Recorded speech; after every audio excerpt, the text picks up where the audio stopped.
The book is preceded by an anonymous quotation. Oxford is the Latin quarter of Cowley. Prolegomena. Wednesday, the 25th of May, 1994. 1. Natales grate numeras. Do you count your birthdays with gratitude? Horace, from the Epistles 2.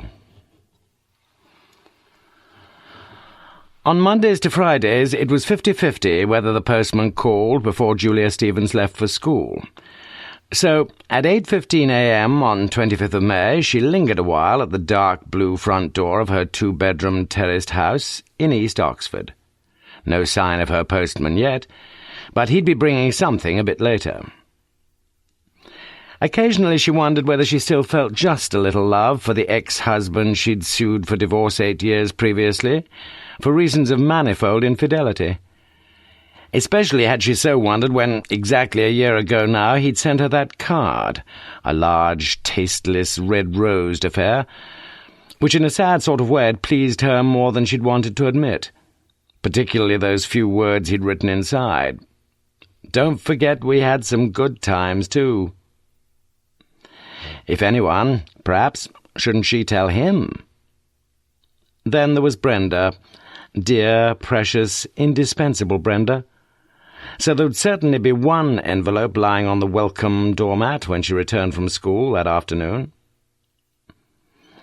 Aged 46, today, the Titian-haired Julia Stevens would have been happier with life, though only a little, had she been able to tell herself that after nearly 23 years she was still enjoying her chosen profession. But she wasn't, and she knew that she would soon have packed it all in anyway, even if...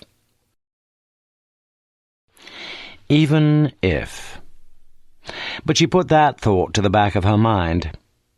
It wasn't so much the pupils, her 13 to 18-year-olds, though some of them would surely have ruffled the calm of a Mother Teresa. No, it wasn't that. It was the way the system was going, curriculum development, aims and objectives, whatever the difference between those was supposed to be, assessment criteria, pastoral care, parent consultation, profiling, testing. God, when was there any time for teaching these days? She'd made her own views clear, quite bravely so, at one of the staff meetings earlier that year. But the head had paid little attention. Why should he? After all, he'd been appointed precisely because of his cocky conversance with curriculum development, aims and objectives and the rest.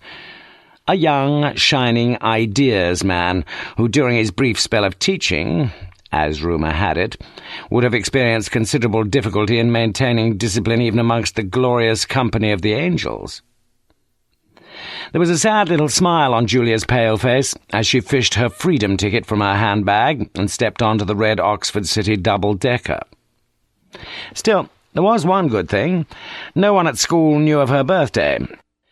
Certainly she trusted none of the pupils did, although she sensed a slight reddening under her high cheekbones, as just for a few seconds she contemplated her embarrassment if one of her classes broke out into "Happy Birthday, Mrs. Stevens." She no longer had much confidence in the powers of the Almighty, but she almost felt herself praying. But if she were going to target any prayer, she could surely so easily find a better aim, or was it an objective, than averting a cacophonic chorus from 5C, for example. And in any case, 5C weren't all that bad, really. And she, Julia Stevens, mirabile dictu, was one of the few members of staff who could handle that motley and unruly crowd. No, if she were going to pray for anything, it would be for something that was of far greater importance. Of far greater importance for herself. As things turned out, her anxieties proved wholly groundless.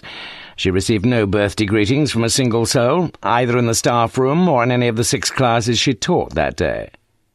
Yet there was, in 5C, just the one pupil who knew Mrs. Stevens' birthday. Knew it well, for it was the same as his own, the 25th of May. Was it that strange coincidence that had caused them all the trouble? Trouble? Oh, yes.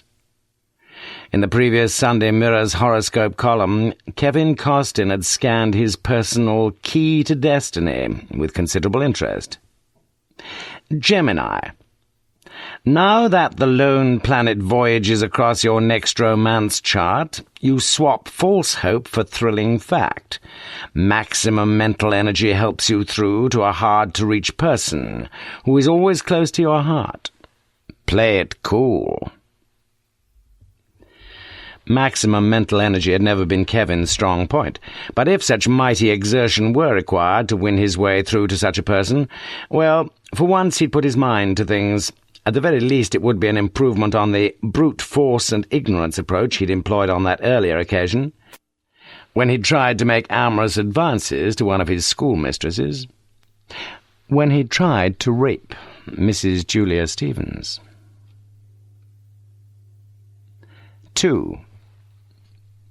Chaos ruled okay in the classroom. As bravely the teacher walked in, the havoc-wreakers ignored him. His voice was lost in the din.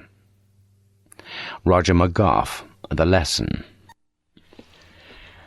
At the age of 17, today, Kevin Costin was the dominant personality among the 24 pupils of both sexes, comprising Form 5C at the Proctor Memorial School in East Oxford. He was 14 months or so above the average age of his class, because he was significantly below the average intelligence quotient for his year, as measured by orthodox psychometric criteria.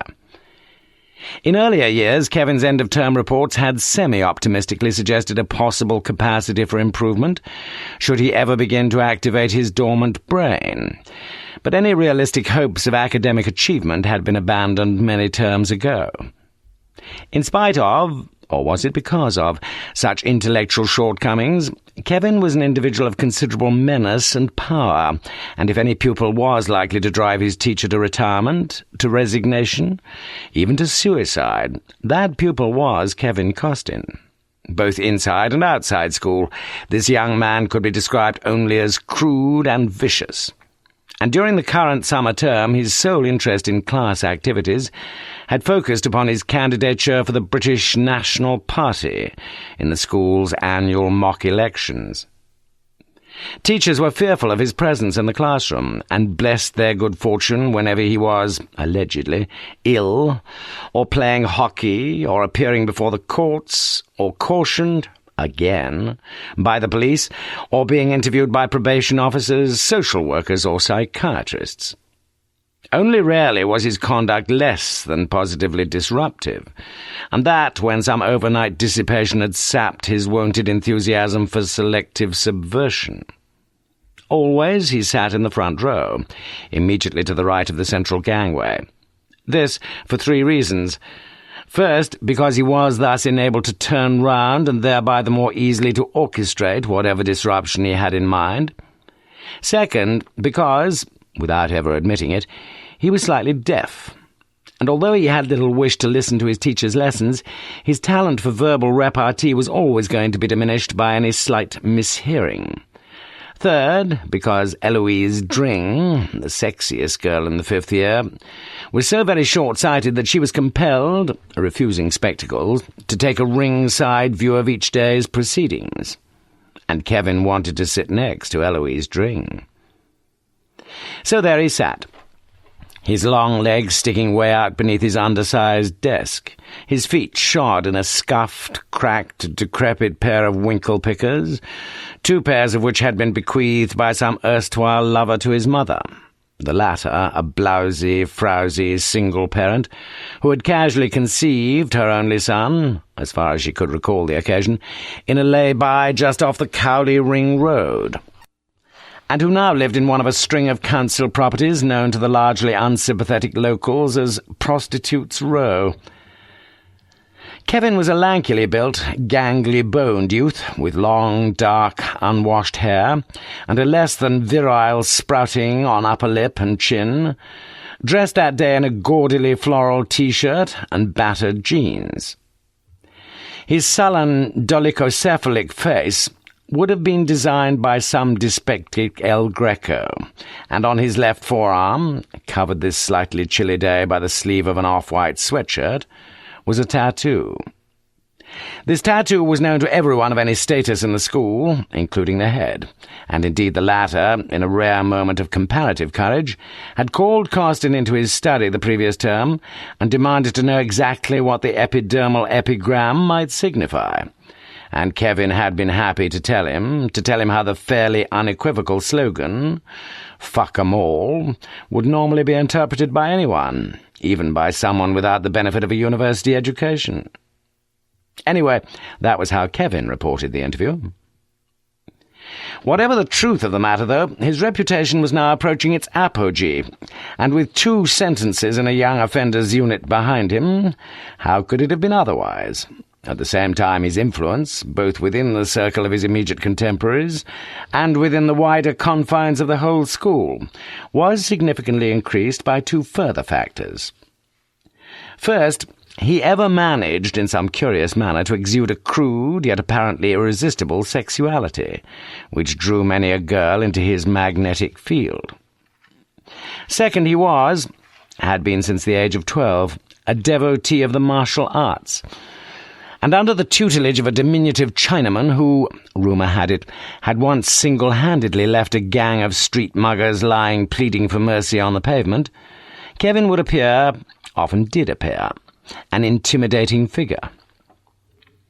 K.C. That was what was written in red capital letters in the girls' loo. Kevin Costin, karate champion, king of the condoms, or whatever. Tradition at the Proctor Memorial School was for pupils to rise to their feet whenever any teacher entered the classroom. And this tradition perpetuated itself still, albeit in a dishonoured, desultory sort of way.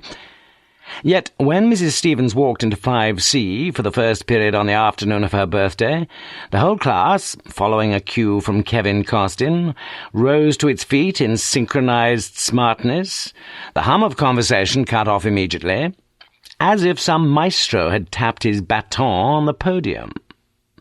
And there was a great calm. 3. As I heard the tread of pupils coming up my ancient creaking stairs, I felt like a tired tart awaiting her clients. A. L. Rouse, on life as an Oxford Dom.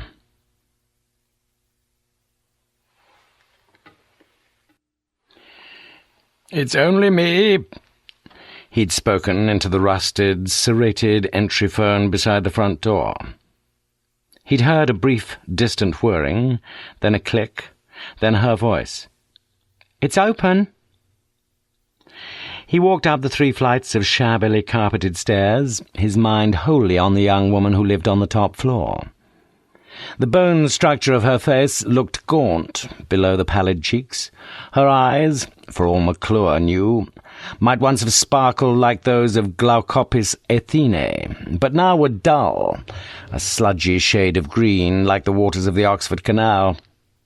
Her nose, tip-tilted in slightly concave fashion, like the contour of a nursery ski slope, was disfigured, as he saw things, by 2 cheap-looking silver rings, one drilled through either nostril.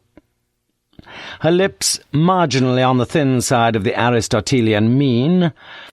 Her lips were ever thickly daubed with a shade of bright orange, a shade that would have been permanently banned from her mouth by any mildly competent beautician, and which clashed horribly with the amateurishly applied deep scarlet dye that streaked her longish, dark brown hair. But why such details of her face, her hair?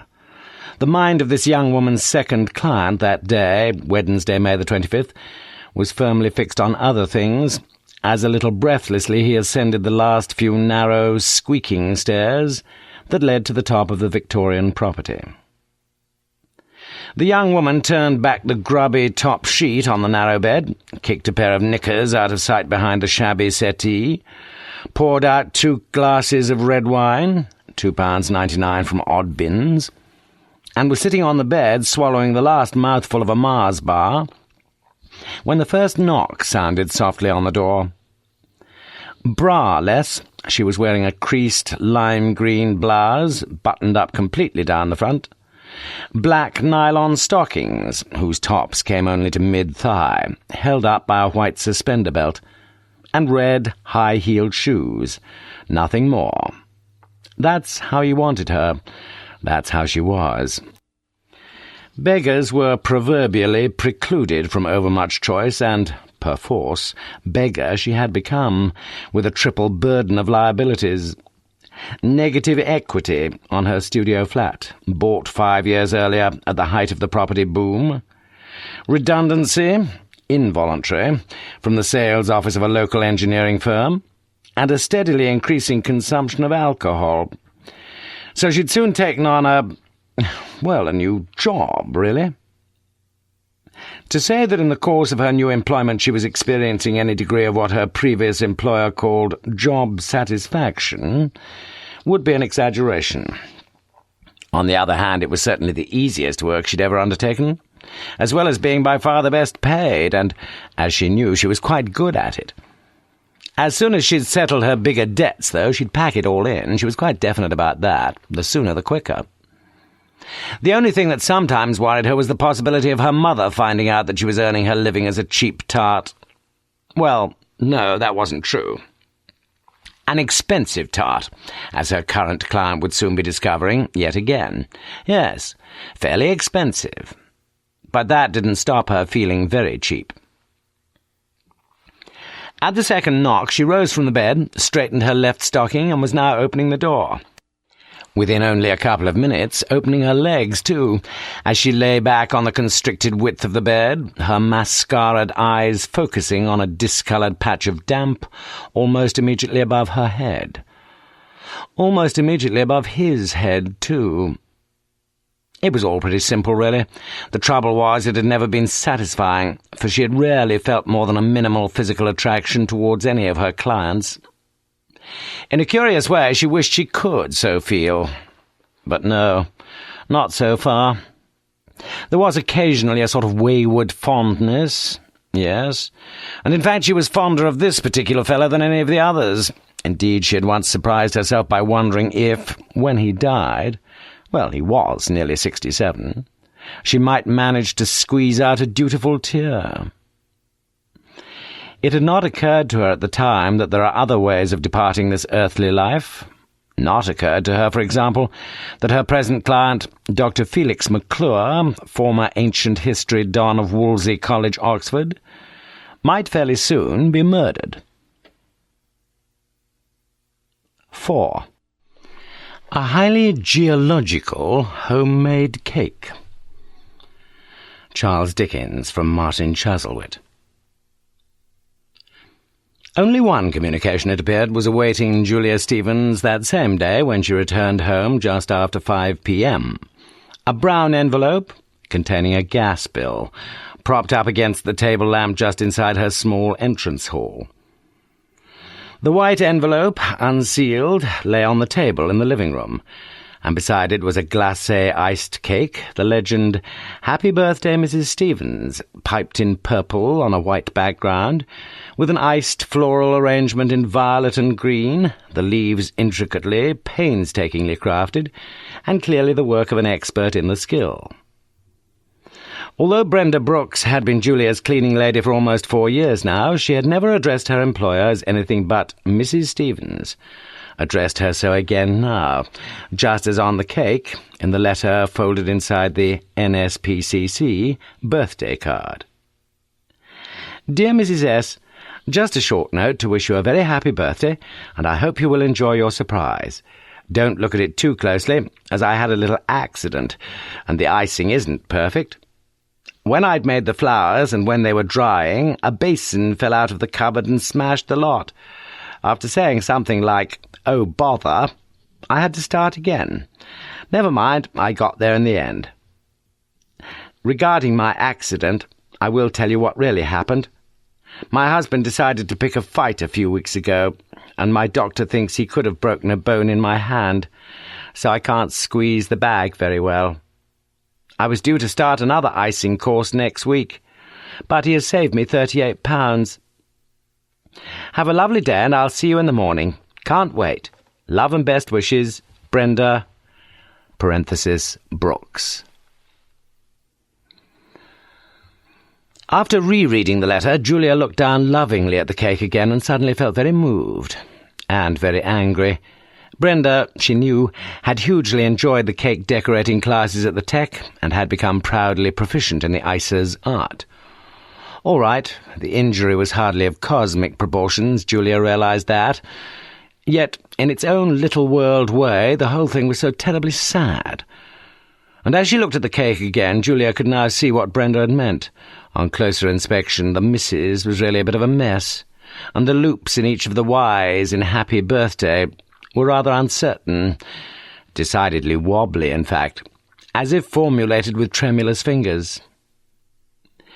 Lacks her usual Dedalian deftness, was Julia the pedagogue's cool appraisal. Yet something warmer, something deeper inside herself, prompted her to immediate action. She fetched her broadest, sharpest kitchen knife and carefully cut a substantial segment of the cake in such a way as to include most of the mishandled misses, and ate it all, straight away. The sponge cake was in 4 layers, striated with cream, strawberry jam, and lemon butter icing. Absolutely delicious, and she found herself wishing she could share it with someone. 10 minutes later, the phone rang. "I didn't say nothing in class, miss, but I want to say happy birthday." "Where are you phoning from, Kevin?" "Just down the road, near the bus shelter." "Would you like to come along and have a piece of birthday cake with me? I mean, it's your birthday too, isn't it?" "Just try stopping me, miss." The phone went dead, and thoughtfully, a slight smile around her full lips, Julia retraced her steps to the living room, where she cut 2 more segments of cake, the second of which sliced through the middle of the more obviously malformed Y. Cut them with the same knife, the broadest, sharpest knife she had in all her kitchen armoury. 5. After working for 2 weeks on a hard crossword puzzle, Lumberjack Hafey, a teacher in Mandan, became a raving maniac when unable to fill in the last word. When found, he was in the alcove of the old homestead, sitting on the floor, pulling his hair and shrieking unintelligible things. Illinois Chronicle, the 3rd of October, 1993. Much earlier that same day, Detective Sergeant Lewis had found his chief sitting well forward in the black leather chair, shaking his head sadly over the Times crossword puzzle. "Not finished it yet, sir?" Morse looked up briefly with ill-disguised disdain. "There is, as doubtless you observe, Lewis, 1 clue and 1 clue only remaining to be entered in the grid. The rest I finished in 6 minutes flat. And if you must know, without your untimely interruption—" "Sorry." Morse shook his head slowly. "No, I've been sitting here looking at the bloody thing for 10 minutes. Can I help?" "Extremely improbable." "Don't you want to try me?" Reluctantly, Morse handed over the crossword, and Lewis contemplated the troublesome clue. Kick in the pants. 3-5.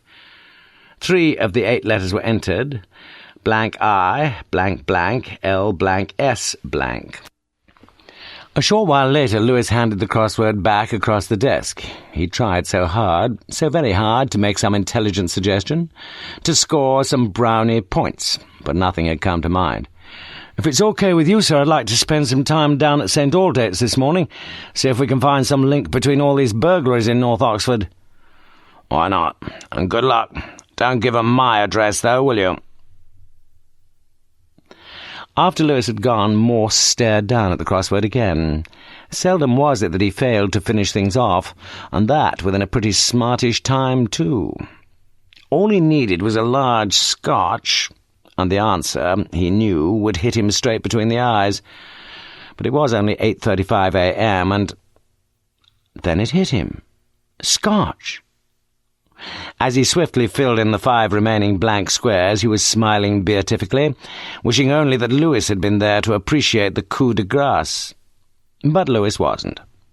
And it was only many months later that Lewis was to learn, and then purely by accident, The answer to that clue in the Times crossword for the 25th of May 1994, a day, as might appear in retrospect, on which so many things of fateful consequence were destined to occur.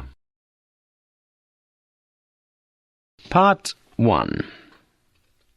Chapter 1. Pension. Generally understood to mean monies grudgingly bestowed on aging hirelings after a lifetime of occasional devotion to duty. Small's Enlarged English Dictionary, 12th edition. Just after noon on Wednesday the 31st of August 1994, Chief Inspector Morse was seated at his desk in the Thames Valley Police HQ building at Kidlington, Oxon, when the phone rang. "Morse, you're there, are you? I thought you'd probably be in the pub by now." Morse forbore the sarcasm and assured Chief Superintendent Strange, he had recognised the voice, that indeed he was there. "Two things, Morse, but I'll come along to your office." "You wouldn't prefer me. I need the exercise, so the wife says." "Not only the wife," mumbled Morse, as he cradled the phone, beginning now to clear the cluttered papers from the immediate desk space in front of him. Strange lumbered in 5 minutes later and sat down heavily on the chair opposite the desk. "You may have to get that nameplate changed." Strange and Morse had never really been friends, but never really been enemies either, and some good-natured bantering had been the order of the day following the recommendation of the Sheehy report 6 months earlier that the rank of Chief Inspector should be abolished. Mutual bantering, since chief superintendents too were also likely to descend a rung on the ladder. It was a disgruntled Strange who now sat wheezing methodically and shaking his head slowly. "It's like losing your stripes in the army, isn't it? It's belittling," suggested Morse. Strange looked up keenly. "Demeaning, that's what I was going to say. Much better word, eh? So don't start trying to teach me the bloody English language." Fair point, thought Morse, as he reminded himself, as he'd often done before, that he and his fellow police officers should never underestimate the formidable Chief Superintendent Strange. "How can I help, sir? Two things, you said." Well, yes, that's one, isn't it, what we've just been talking about? You see, I'm jacking the job in next year, as you've probably heard." Morse nodded cautiously. "Well, that's it. It's the pension I'm thinking about." "It won't affect the pension?" "You think not?" "Sure it won't. It's just a question of getting all the paperwork right. That's why they're sending all these forms around." "How do you know?" Strange's eyes shot up again, sharply focused, and it was Morse's turn to hesitate. I'm thinking of jacking in the job myself, sir." "Don't be so bloody stupid, man. This place can't afford to lose me and you." "I shall only be going on for a couple of years, whatever happens." And you've had the forms, you say?" Morse nodded. And you've actually filled 'em in?" Strange's voice sounded incredulous. "Not yet, no. Forms always give me a terrible headache. I've got a phobia about form filling." No words from Morse could have been more pleasing, and Strange's moon face positively beamed. "You know, that's exactly what I said to the wife, about headaches and all that." "Why doesn't she help you?" "Says it gives her a headache, too." The two men chuckled amiably. "You'd like me to help?" asked Morse tentatively. "Would you? Be a huge relief all round, I can tell you. We could go for a pint together next week, couldn't we? And if I go and buy a bottle of aspirin, make it 2 pints. I'll make it 2 bottles, then. You're on, sir." "Good. That's settled, then." Strange was silent a while, as if considering some matter of great moment. Then he spoke. "Now, let's come to the second thing I want to talk about. Far more important." Morse raised his eyebrows. "Far more important than pensions?" "Well, a bit more important, perhaps." "Murder?" "Murder. Not another one. Same one. The one near you, the McClure murder. Phillotson's on it." "Phillotson's off it? But His wife's ill, very ill. I want you to take over. But, you see, you haven't got a wife who's very ill, have you? You haven't got a wife at all." "No," replied Morse. No good arguing with that. "Happy to take over?" "He's Lewis. I've just had a quick word with him in the canteen. Once he's finished his egg and chips." "Oh." "And," Strange lifted his large frame laboriously from the chair, "I've got this gut feeling that Phillotson wouldn't have got very far with it anyway." Gut feeling. "What's wrong with that?" snapped Strange. "Don't you ever get a gut feeling?" "Occasionally. After too much booze. Or mixing things, sir. You know what I mean? Few pints of beer and a bottle of wine." "Yes." Strange nodded. "We'll probably both have a gut feeling soon, eh? After a few pints of beer and a bottle of aspirin." He opened the door and looked at the nameplate again. "Perhaps we shan't need to change them after all, Morse." Chapter 2. As we grow older, the world becomes stranger, the pattern more complicated of dead and living. T.S. Eliot, East Coker.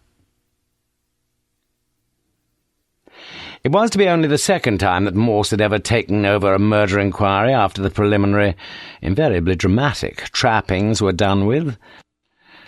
The discovery of the deed, the importunate attention of the media, the immediate scene of crime investigation, and the final removal of the body.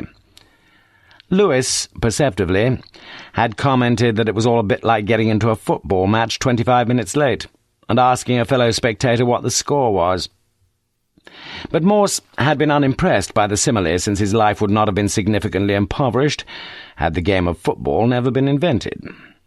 Indeed, there was a sense in which Morse was happier to have avoided any in-situ inspection of the corpse, since the liquid contents of his stomach almost inevitably curdled at the sight of violent death. And he knew that the death there had been violent, very violent indeed. Much blood had been spilt, albeit now caked and dirty brown, blood that would still, he supposed, be much in evidence around the chalk-lined contours of the spot on the saturated beige carpet, where a man had been found with an horrific knife wound in his lower belly. "What's wrong with Phillotson?" Lewis had asked as they'd driven down to North Oxford. "Nothing's wrong with him, except incompetence. It's his wife. She's had something go wrong with an operation, so they say. Some, internal trouble, woman's trouble."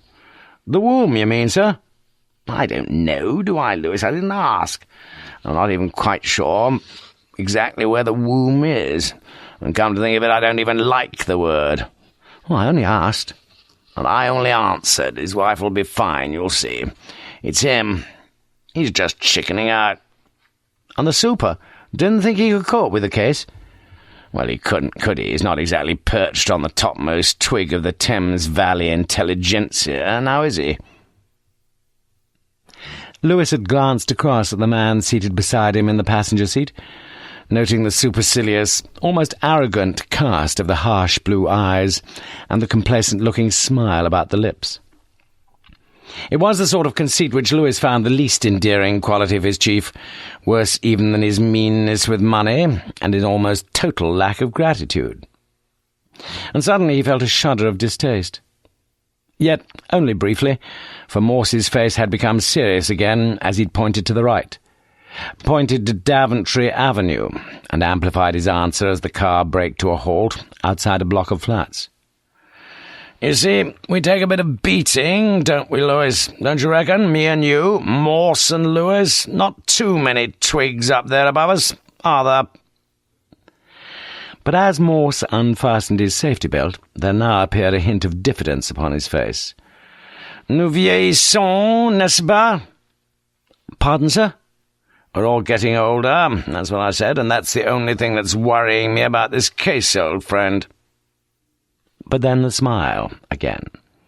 And Lewis saw the smile, and smiled himself, for at that moment he felt quite preternaturally content with life. The constable designated to oversee the murder premises volunteered to lead the way upstairs, but Morse shook his head, his response needlessly brusque, Just give me the key, lad." Only 2 short flights, of 8 steps each, led up to the first floor, yet Morse was a little out of breath as Lewis opened the main door of the maisonette. "Yes," Morse's mind was still on Phillotson. "I reckon he'd have been about as competent in this case as a dyslexic proofreader." "I like that, sir. That's good. Original, is it?"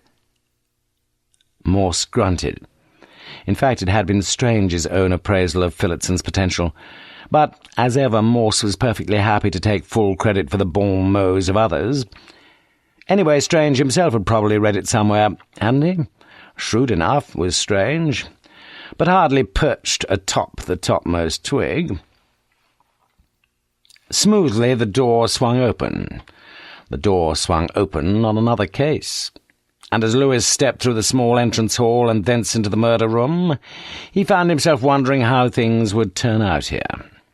Certainly it hadn't sounded all that extraordinary a case when, 2 hours earlier, Detective Chief Inspector Phillotson had given them an hour-long briefing on the murder of Dr. Felix McClure, former student, late student, of Wolsey College, Oxford.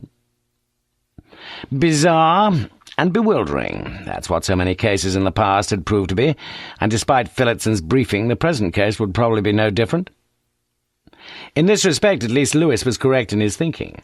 What he could not have known, what in fact he never really came to know, was what unprecedented anguish the present case would cause to Morse's soul.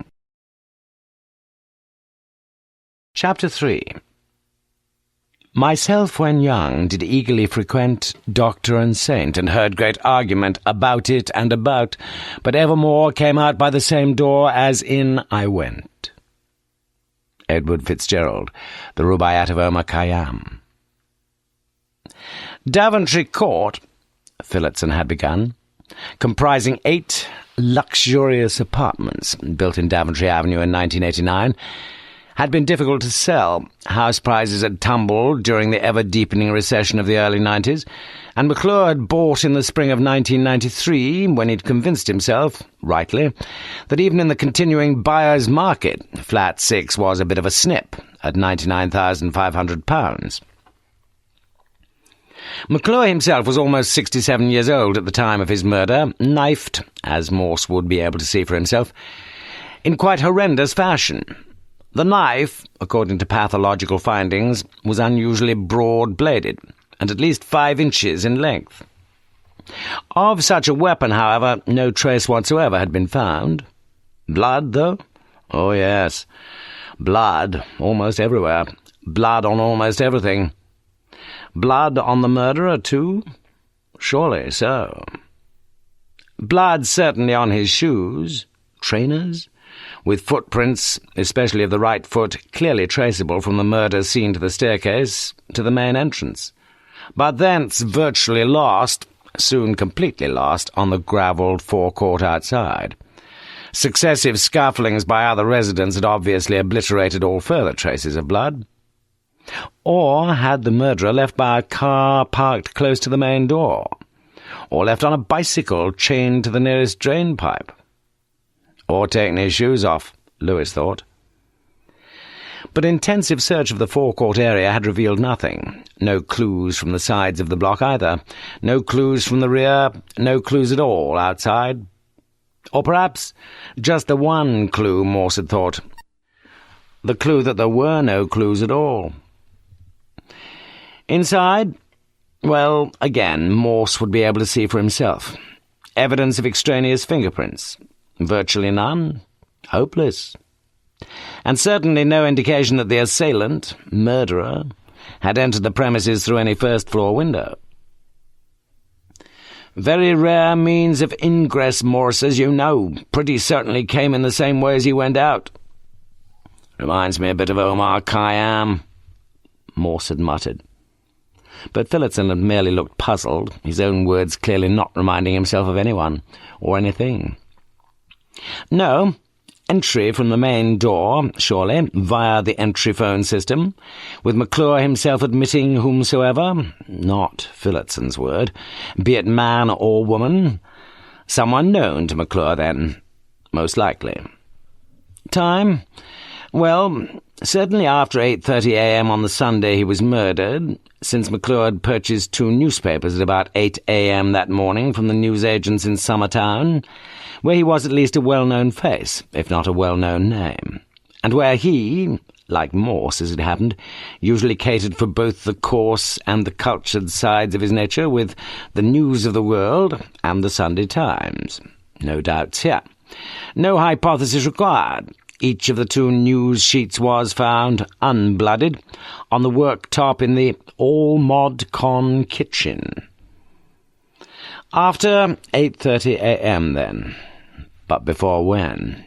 Preliminary findings, well, not so preliminary, from the pathologist firmly suggested that McClure had been dead for about 20 hours or so before being found at 7:45 a.m. the following morning by his cleaning lady. Hypothesis here, then, for the time of the murder? Between 10 a.m., say, and noon the previous day. Roughly. But then everything was roughly with these wretched pathologists, wasn't it? And Morse had smiled sadly and thought of Max, and nodded slowly, for Phillotson was preaching to the converted. One other circumstance most probably corroborating a pre-noon time for the murder was the readily observable and duly observed fact that there was no apparent sign, such as the preparation of meat and vegetables, for any potential Sunday lunch in Flat 6. Not that that was conclusive in itself, since it had already become clear from sensibly orientated inquiries that it had not been unusual for McClure to walk down the Banbury Road and order a Sunday lunch. 8 ounces of steak, French fries, salad, only £3.99 at the King's Arms, washed down with a couple of pints of best bitter. No sweet, no coffee. But there had been no sign of steak or chips or lettuce or anything much else when the pathologists had split open the white-skinned belly of Dr. Felix McClure. No sign of any lunchtime sustenance at all. The body had been found in a hunched-up, fetal posture, with both hands clutching the lower abdomen and the eyes screwed tightly closed, as if McClure had died in the throes of some excruciating pain. He was dressed in a short-sleeved shirt, vertically striped in maroon and blue, a black Jaeger cardigan, and a pair of dark grey flannels, the lower part of the shirt and the upper regions of the trousers stiff and steeped in the blood that had oozed so abundantly. McClure had been one of those perpetual students in life, Phillotson's words. After winning a major scholarship to Oxford in 1946, he had gained a first in mods, a first in greats, thereafter spending 40-plus years of his life as ancient history tutor in Christchurch. In 1956 he had married one of his own pupils, an undergraduate from Somerville. The latter, after attaining exactly similar distinction, duly appointed to a junior fellowship in Merton. And in 1966, life jumping forward in decades, running off with one of her own pupils, a bearded undergraduate from Trinity. No children, though, no legal problems, just a whole lot of heartache, perhaps. Few major publications to his name, mostly a series of articles written over the years for various classical journals, but at least he had lived long enough to see the publication of his magnum opus, The Great Plague at Athens, its effect on the course and conduct of the Peloponnesian War. A long title. A long work. Witnesses? Of the 8 luxurious apartments, only 4 had been sold, with 2 of the others being let, and the other 2 still empty, the for sale notices standing outside the respective properties, one of them the apartment immediately below McClure's, number 5, the other number 2. Questioning of the tenants had produced no information of any value. The newlyweds in number 1 had spent most of the Sunday morning abed, sans breakfast, sans newspaper, sans everything except themselves. The blue-rinsed old lady in number 3, extremely deaf, had insisted on making a very full statement to the effect that she'd heard nothing on that fateful morn. The couple in number 4 had been out all morning on a charity Save the Whales walk in Witham Woods. The temporary tenants of number 7 were away in Tunisia, and the affectionate couple who had bought number 8 had been uninterruptedly employed in redecorating their bathroom, with the radio on most of the morning as they caught up with the Archers omnibus. For the first time in several minutes, Morse's interest had been activated. "Not all that much to go on," Phillotson had admitted, yet all the same not without some degree of pride, laying a hand on 2 green box files filled with reports and statements and notes and documents, and a plan showing the full specification of McClure's apartment, with arcs and rulings and arrows and dotted lines and measurements. Morse himself had never been able to follow such house plans, and now glanced only cursorily through the stapled sheets supplied by Adkinsons, surveyors, valuers, and estate agents, as Phillotson came to the end of his briefing. "By the way," asked Morse, rising to his feet, "how's the wife? I meant to ask earlier." "Very poorly, I'm afraid," said Phillotson miserably. "Cheerful sod, isn't he, Lewis?" The 2 men were back in Morse's office now, Lewis seeking to find a place on the desk for the bulging box files. "Well, he must be pretty worried about his wife if— he just didn't know where to go next, that's his trouble." "And we do?" "Well, for a start, I wouldn't mind knowing which of those newspapers McClure read first." "If either." Morse nodded. "And I wouldn't mind finding out if he made any phone calls that morning." "Can't we get British Telecom to itemise things?" "Can we?" asked Morse vaguely. "You'll want to see the body." "Why on earth should I want to do that?" "Well, I just thought. I wouldn't mind seeing that shirt, though. Maroon and blue vertical stripes, didn't he say?" Morse passed the index finger of his left hand round the inside of his slightly tight, slightly frayed shirt collar. "I'm thinking of expanding my wardrobe a bit." But the intended humour was lost on Lewis, to whom it seemed exceedingly strange that Morse should at the same time apparently show more interest in the dead man's shirt than in his colleague's wife. Apparently, though, that was always the thing about Morse, no one could ever really plot a graph of the thoughts that ran through that extraordinary mind. "Did we learn anything from Phillotson, sir?" "Oh, you may have done, I didn't. I knew just as much about things when I went into his office as when I came out." "Reminds you a bit of Omar Khayyam, doesn't it?" suggested Lewis, innocently. Chapter 4. Crook chalked the letter upon the wall in a very curious manner, beginning with the end of the letter and shaping it backward. It was a capital letter, not a printed one. "Can you read it?" he asked me with a keen glance. Charles Dickens, Bleak House. The sitting-cum-dining room, the murder room, 12 foot by 17 foot 2, as stated in Adkinson's doubtless accurate specifications, was very much the kind of room one might expect as the main living area of a retired Oxford don. An oak table with 4 chairs round it, a brown leather settee, a matching armchair, TV, CD and cassette player, books almost everywhere in floor-to-ceiling shelves, busts of Homer, Thucydides, Milton, and Beethoven.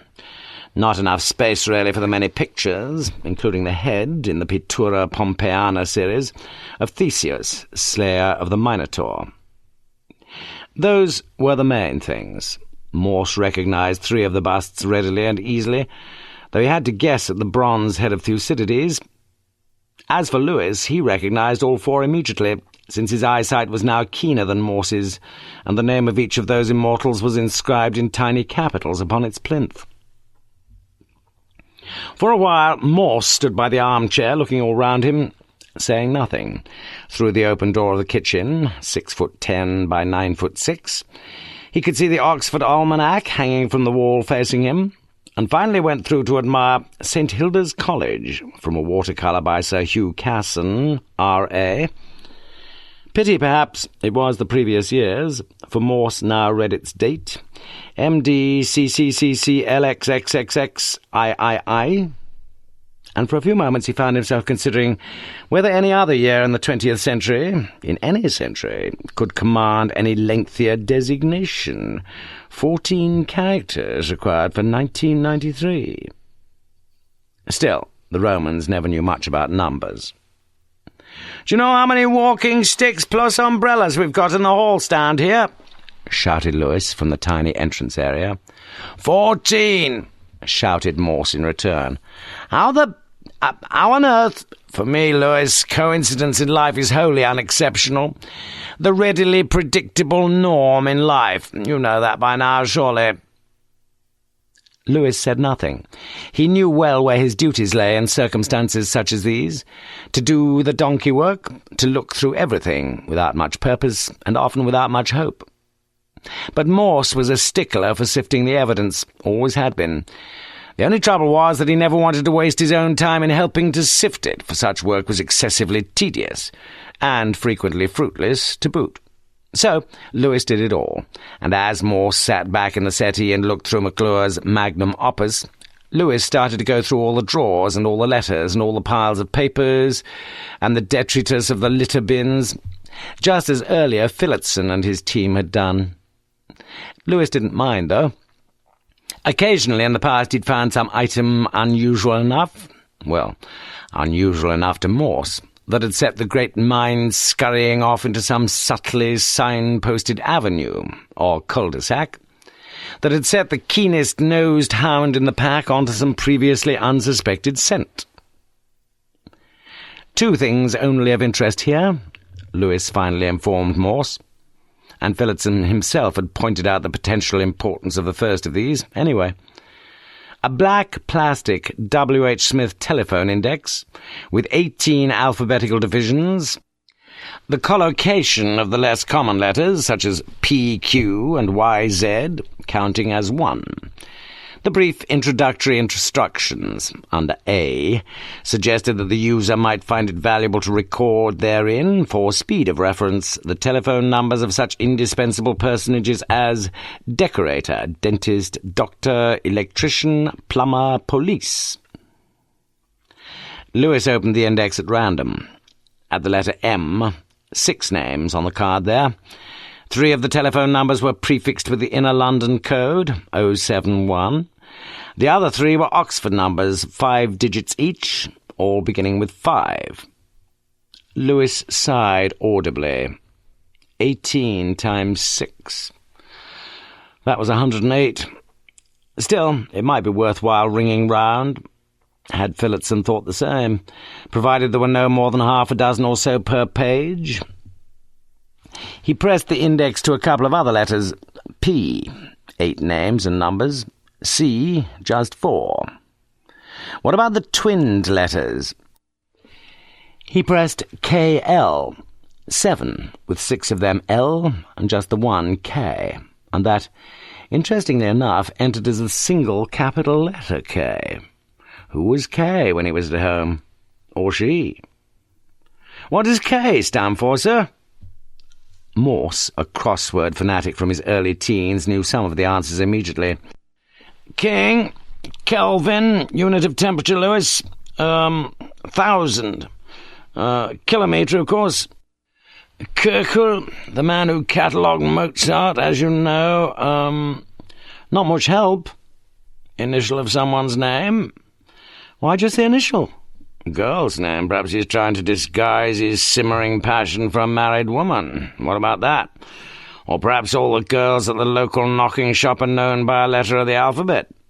Didn't know you had one up here, sir. Lewis, we have everything in North Oxford. It's just a question of knowing where it is. That's the secret. Lewis mused aloud. Karen or Kirsty? Kylie. You've heard of her, sir? Only just. Cathy? Well, there's one pretty simple way of finding out, isn't there? Can't you just ring the number? Isn't that what you're supposed to be doing? That sort of thing? Lewis picked up the phone and dialed the 5-digit number, and was answered immediately. Yeah, what do you want? A woman's voice bawled at him. Hello, have I got the right number for K? Yeah, you have. Well, she's not here, is she? No, obviously not. I'll try again later. You a dirty old man, or something?" Lewis quickly replaced the receiver, the colour rising in his pale cheeks. Morse, who had heard the brief exchange clearly, grinned at his discomfited sergeant. "You can't win 'em all. Waste of time, if that's anything to go by." "You think so?" "Don't you?" "Lewis, you were only on the phone for about 10 seconds, but you learned she was a she, probably a she with the name of K." "I didn't." "A she of easy virtue old Felix here spent a few happy hours with, or, as you'd prefer it, with whom old Felix regularly spent a few felicitous hours." "You can't just say that." "Furthermore, she's a local lass, judging by her curly Oxfordshire accent and her typical habit of omitting all her T's." "But I didn't even get the woman." Morse was silent for a few seconds, then he looked up, his face more serious. "Are you sure, Lewis? Are you quite sure you haven't just been speaking to the cryptic K herself?" Lewis shook his head, grinned ruefully, and said nothing. He knew again now, why he'd never rise to any great heights in life himself. Morse had got it wrong, of course. Morse nearly always got things hopelessly, ridiculously wrong at the start of every case. But he always seemed to have thoughts that no one else was capable of thinking, like now. "Anyway, what's this other thing you found?" But before Lewis could answer, there was a quiet tap on the door, and P.C. Roberts stuck a reverential, unhelmeted head into the room. "There's a Mrs. Wynne Wilson here, sir, from one of the other flats. Says she wants a word, like." Morse looked up from his Thucydides. "Haven't we already got a statement from her, Lewis?" But it was Roberts who answered. "She says she made a statement, sir, but when she heard someone else was in charge, well, she said Inspector Phillotson didn't really want to know, like." "Really?" "And she's a bit deaf, like." "Like what?" asked Morse. "Pardon?" "Forget it." "Shall I show her in, sir?" "What, in here? You know what happened here, don't you? She'd probably faint, man." "Doubt it, sir. She says she was sort of in charge of nurses at some London hospital." "Ah, a matron," said Morse. "They don't call them matrons any longer," interposed Lewis. "Thank you very much, Lewis. Send her in." Chapter 5. O quid solutis est beatius curis cum mens onus reponet, ac peregrino labore feci venimus larem ad nostrum, desideratoque acquiescimus lecto? What bliss! First spot the house and then flop down on one's old bed again? Catullus 31. Juliet Stevens had returned home that same afternoon. The flight had been on time, early in fact. Customs had been swift and uncomplicated. The Gatwick Heathrow Oxford coach had been standing there just waiting for her, it seemed, welcoming her back to England. From the bus station at Gloucester Green she'd taken a taxi, no queue, out to East Oxford, the driver duly helping her with 2 heavyweight cases right up to the front door of her house. A house which, as the taxi turned into the street, she'd immediately observed to be still standing there, unburned, unvandalized, and, as she could see as she stood inside her own living room, at long last, blessedly unburgled. How glad she was to be back.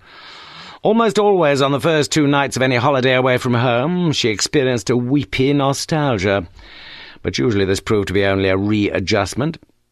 Usually, too, at least for the last 2 days of her statutory annual fortnight abroad, she felt a similar wrench on leaving her summer surroundings, on bidding farewell to her newly made holiday friends. 1 or 2 friends in particular. 1 or 2 men, as often as not. But such had not been the case this time on her packaged tour around the Swiss and Italian lakes. She couldn't explain why. The coach driver had been very competent, the guide good, the scenery spectacular, the fellow tourists pleasantly friendly. But she'd not enjoyed it at all. My God, what was happening to her? but she knew exactly what was happening to her. Not that she'd said anything, of course, and Brenda Brooks had received a cheerful postcard from a multi-starred hotel on Lake Lucerne. Wed. Having a splendid time here with a nice lot of people. My room looks right across the lake. Tomorrow we go over to Triebschen, hope I've spelt that right, where Richard Wagner spent some of his life. There was a firework display last night, though nobody told us why. Off to Lugano Friday. Love, Julia. P.S. Give St. Giles a big hug for me. As Julia walked through her front door that afternoon, her house smelt clean and fragrant, smelt of pine and polish and window lean. Bless her. Bless Brenda Brooks. Then, on the kitchen table, there was a note, the sort of note that she, Julia, had ever come to expect. Dear Mrs. S., I got your card, thank you, and I'm glad you had a good time. St. Giles has been fine. There are 2 more tins of whiskers in the fridge. See you Monday. There's something I want to tell you about, and perhaps you can help. I hope so. Welcome home, Brenda, parenthesis, Brooks. Julia smiled to herself. Brenda invariably appended her bracketed surname, as though the household boasted a whole bevy of charladies. And always that deferential Mrs. S. Brenda had worked for her for 4 years now, and at 52 was nearly 7 years her senior. Again Julia smiled to herself. Then, as she reread the penultimate sentence, for a moment she found herself frowning slightly. It was a pleasant, sunny day, with September heralding a golden finale to what had been a fitfully desultory summer. Indeed, the temperature was well above the average for an autumn day. Yet Julia felt herself shivering slightly as she unlocked and unbolted the rear door. And if, a few moments earlier, she may have looked a little sad, a little strained, behold now a metamorphosis. A ginger cat parted the ground-cover greenery at the bottom of the small garden and peered up at his mistress. And suddenly Julia Stevens looked very happy once again. And very beautiful. Chapter 6. Envy and idleness married together beget curiosity. Thomas Fuller, Gnomologia.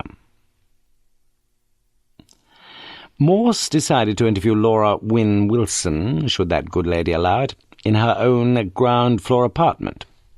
And the good lady did so allow. She was, she admitted, very doubtful about whether that previous policeman had attended to her evidence with sufficient seriousness. Indeed, she had formed the distinct impression that he had listened, albeit politely, in a wholly perfunctory way to what she had to say, which was to do with Dr. McClure, a nice gentleman and a very good neighbour, who had acted as secretary of the Residents' Action Committee and written such a splendid letter to that cowboy outfit supposedly responsible for the upkeep of the exterior of the properties. She spoke primly and quietly, a thin smile upon thin lips. "And what exactly have you got to tell us?" bawled Morse. "Please don't shout at me, Inspector. Deaf people do not require excessive volume. They require only clarity of speech and appropriate lip movement." Lewis smiled sweetly to himself as the small, white-haired octogenarian continued. "What I have to tell you is this. Dr. McClure had a fairly regular visitor here, a lady friend." "Not all that unusual, is it?" suggested Morse, with what he hoped was adequate clarity and appropriate lip movement. "Oh, no. After all, it might well have been some female relative." Morse nodded. Already he knew that McClure had no living relatives apart from a niece in New Zealand, but still he nodded. "And then again, Inspector, it might not. You see, he had no living relatives in the United Kingdom." "Oh!" Morse decided that, unlike Phillotson, he at least would treat the old girl with a modicum of respect. "No, it was his fancy woman, as we used to call it. By the way, I quite like that term myself, don't you?" Plenty of worse words, madam, interposed Lewis, though apparently with less than adequate clarity. Pardon? Laura W.W. turned herself in the approximate direction of the man taking notes, as if he were merely some supernumerary presence. And now it was Morse's turn to smile sweetly to himself. As I was saying, this woman came to see him several times, certainly 3 or 4 times during the last month. What time of day was that?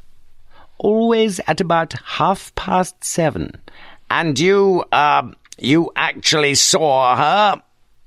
Actually is a ridiculous word, isn't it? It's a weasel word, Inspector. It means nothing whatsoever. It's a space filler. Whether I actually saw her, I don't know.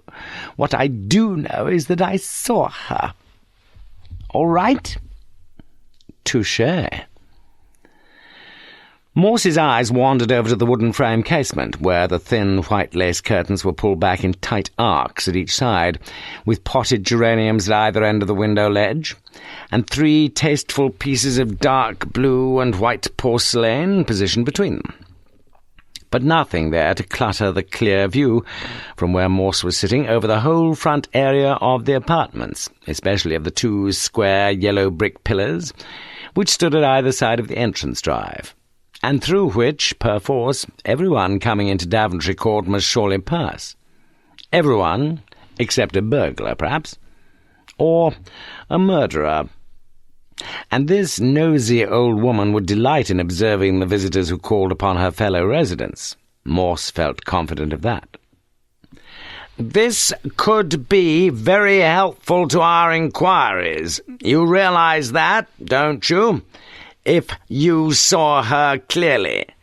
My eyesight is not what it was, Inspector, but I had a good view of her, yes. She glanced keenly at Morse. You see, I'm a nosy old woman with very little else to do. That's what you're thinking, anyway. We all like to know what's going on. It's only human nature.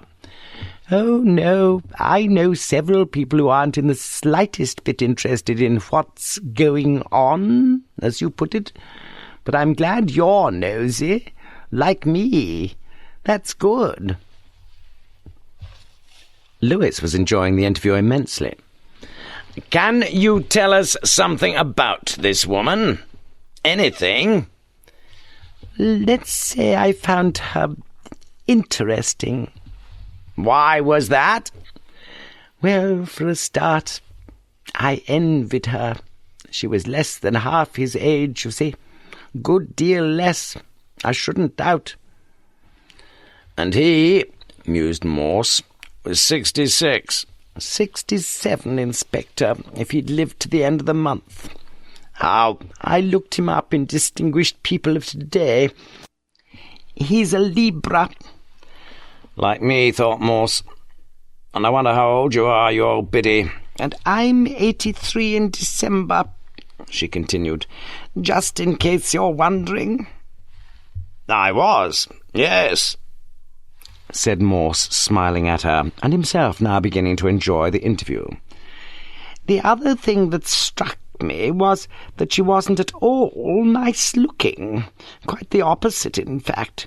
Very shabbily dressed, darkish sort of clothes, sloppy, loose blouse, miniskirt right up to the top of her tibia, supplied Morse, enunciating the T of the last word with exaggerated exactitude. Absolutely.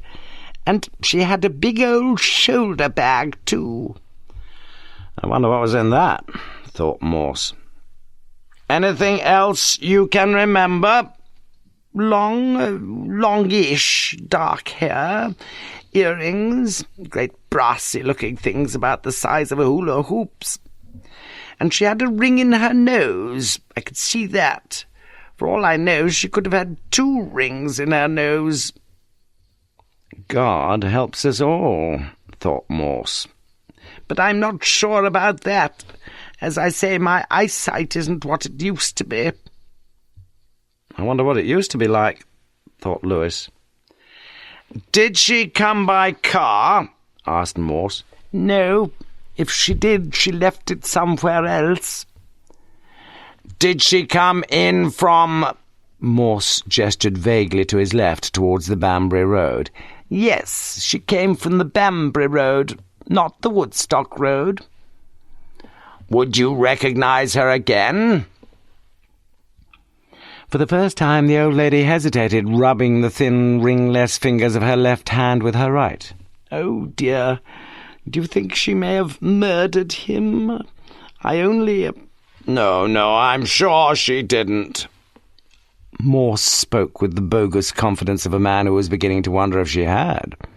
I only wanted to help, and I'm not at all sure if I would recognise her. Perhaps if she dolled herself up in some decent outfit and... took that bull ring out of her nose, thought Morse. And took that ring out of her nose. Phew! But some of the bounce had gone out of the old girl. Morse could see that. It was time to wind things up. Do you think they went to bed when she came? I expect so. Don't you? Things must have changed a good deal since your day, Miss Wynne Wilson. Don't be silly, Inspector. I could teach some of these young flibberty-gibbets a few things about going to bed with men. After all, I spent most of my life looking after men in bed, now didn't I? And, by the way, it's Mrs. Wynne Wilson. I don't wear a wedding ring any longer. Phew! Morse got to his feet. He had only one more question. Were you looking out of the window on Sunday morning? You know, about the time, perhaps, when Dr. McClure was murdered? No. On Sunday mornings I always hear the omnibus edition of the Archers on the wireless. That's from 10 to 11. Lovely. I have a really good long soak and hear everything again. Dangerous thing, that. Having a radio in the bathroom, thought Lewis. It's dangerous, they tell me, having a wireless propped up on the bath rail. But I do so enjoy doing silly things, now that I'm so old. Phew! It had not been much of a contest, Lewis appreciated that, but from his scorecard he had little hesitation in declaring Mrs. W.W. the winner, way ahead of Morse on points. Quite mistakenly, of course. Chapter 7. For 'tis in vain to think or guess at women by appearances. Samuel Butler, Hudibras. What do you make of that, then? Asked Lewis when the two detectives returned to McClure's apartment. Morse appeared disappointed. I'd begun to think he was a civilized sort of fellow, you know. Morse gestured vaguely around the bookshelves. But he wasn't? Well... You mean this woman he was seeing? Morse's features reflected disapproval. Rings in her nose, Lewis? Pretty tasteless, isn't it? Like drinking lager with roast beef. For all you know, she may be a lovely girl, so you shouldn't really judge people just by appearances. Oh? Morse's eyes shot up swiftly. And why the hell not? Well... But Lewis wasn't sure why. He did have a point, though. He knew he did. Morse was always making snap judgments. All right, one or two would occasionally turn out to be accurate, but most of them were woefully wide of the mark, as, to be fair, Morse himself readily acknowledged. Lewis thought of events earlier in the day, thought of Phillickson's withdrawal from the present case, thought of Morse's almost contemptuous dismissal of the man's excuses. Almost automatically, it seemed, Morse had assumed him to be parading a few phony pretexts about his wife's hospitalization in order to avoid the humiliation of failure in a murder case. Agreed, Phillotson wasn't exactly Sherlock Holmes. Lewis knew that. Yet Morse could be needlessly cruel about some of his colleagues. And why did he have to be so sharp, as he had been just now? Still, Lewis knew exactly what to do about his own temporary irritation. Count to 10. That's what Morse had once told him, before getting on to any high horse, and then, if necessary, count to 20. Not that there was much sign that Morse ever heeded his own advice. He usually counted only to 2 or 3, if that. Deciding, therefore, the time to be as yet inopportune for any consideration of the old lady's testimony, Lewis reverted to his earlier task. There was still a great deal of material to look through, and he was glad to get down to something whose purpose he could readily grasp.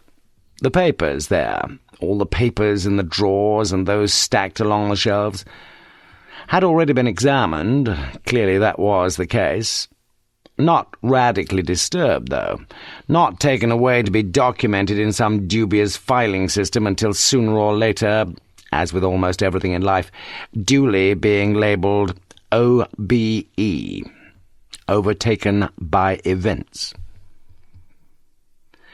Glancing across at Morse, Lewis saw the chief abstracting another book from a set of volumes beautifully bound in golden leather. A slim volume this time, a volume of verse, by the look of it. And even as he watched, he saw Morse turning the book through 90 degrees and apparently reading some marginalia beside one of the poems there. For the present, however, the "Do Not Disturb" sign was prominently displayed, and with his usual competence Lewis resumed his own considerable task.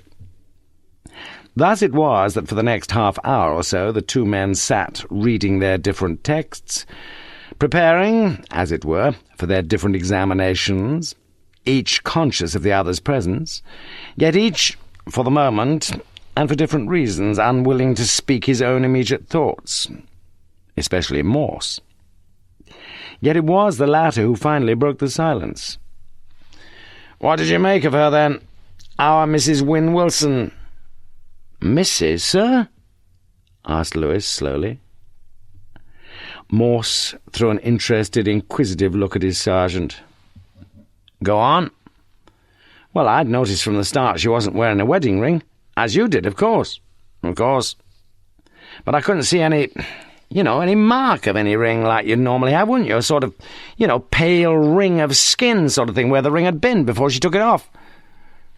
"Not a particularly fluent sentence, that, Lewis, if I may say so." "But you noticed that, too." "Me? Your eyesight's far better than mine." "Makes you wonder, though."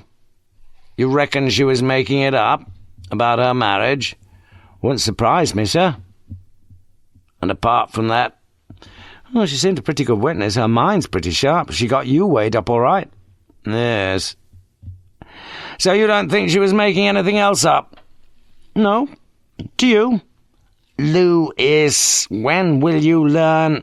She's a phony. She's a phony from A to Z." Lewis's look was now one of semi-exasperation. "There you go again. I think you're far too quick. Let me tell you something. She just about takes the biscuit, that woman, give or take one or two congenitally compulsive liars we've had in the past."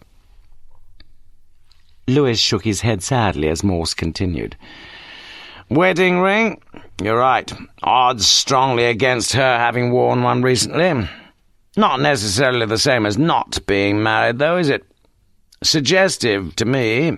Yes. Suggestive that she might be telling a few other fibs as well." "Such as?" "Well, it was obvious she wasn't deaf at all. She heard everything I said. Easy. Kein Problem." "She didn't hear me." "She didn't want to hear you, Lewis." "If you say so, sir." "What about her eyesight? Kept telling us, didn't she, that she couldn't see half as well as she used to? But that didn't stop her giving us a detailed description of the woman who came to visit McClure. She knew she got a ring in one of her nostrils at 20-odd yards, Lewis, and the only reason she couldn't tell us if she got 2 rings in her nose was because she saw her in profile. Like she sees everyone in profile coming in through that entrance." "Why don't you think she was making all that up, too, sir? That description she gave?" "Good point." Morse looked down at the carpet briefly. "But I don't think so. That bit rang true to me. In fact, I reckon it was the only thing of any value she did come up with.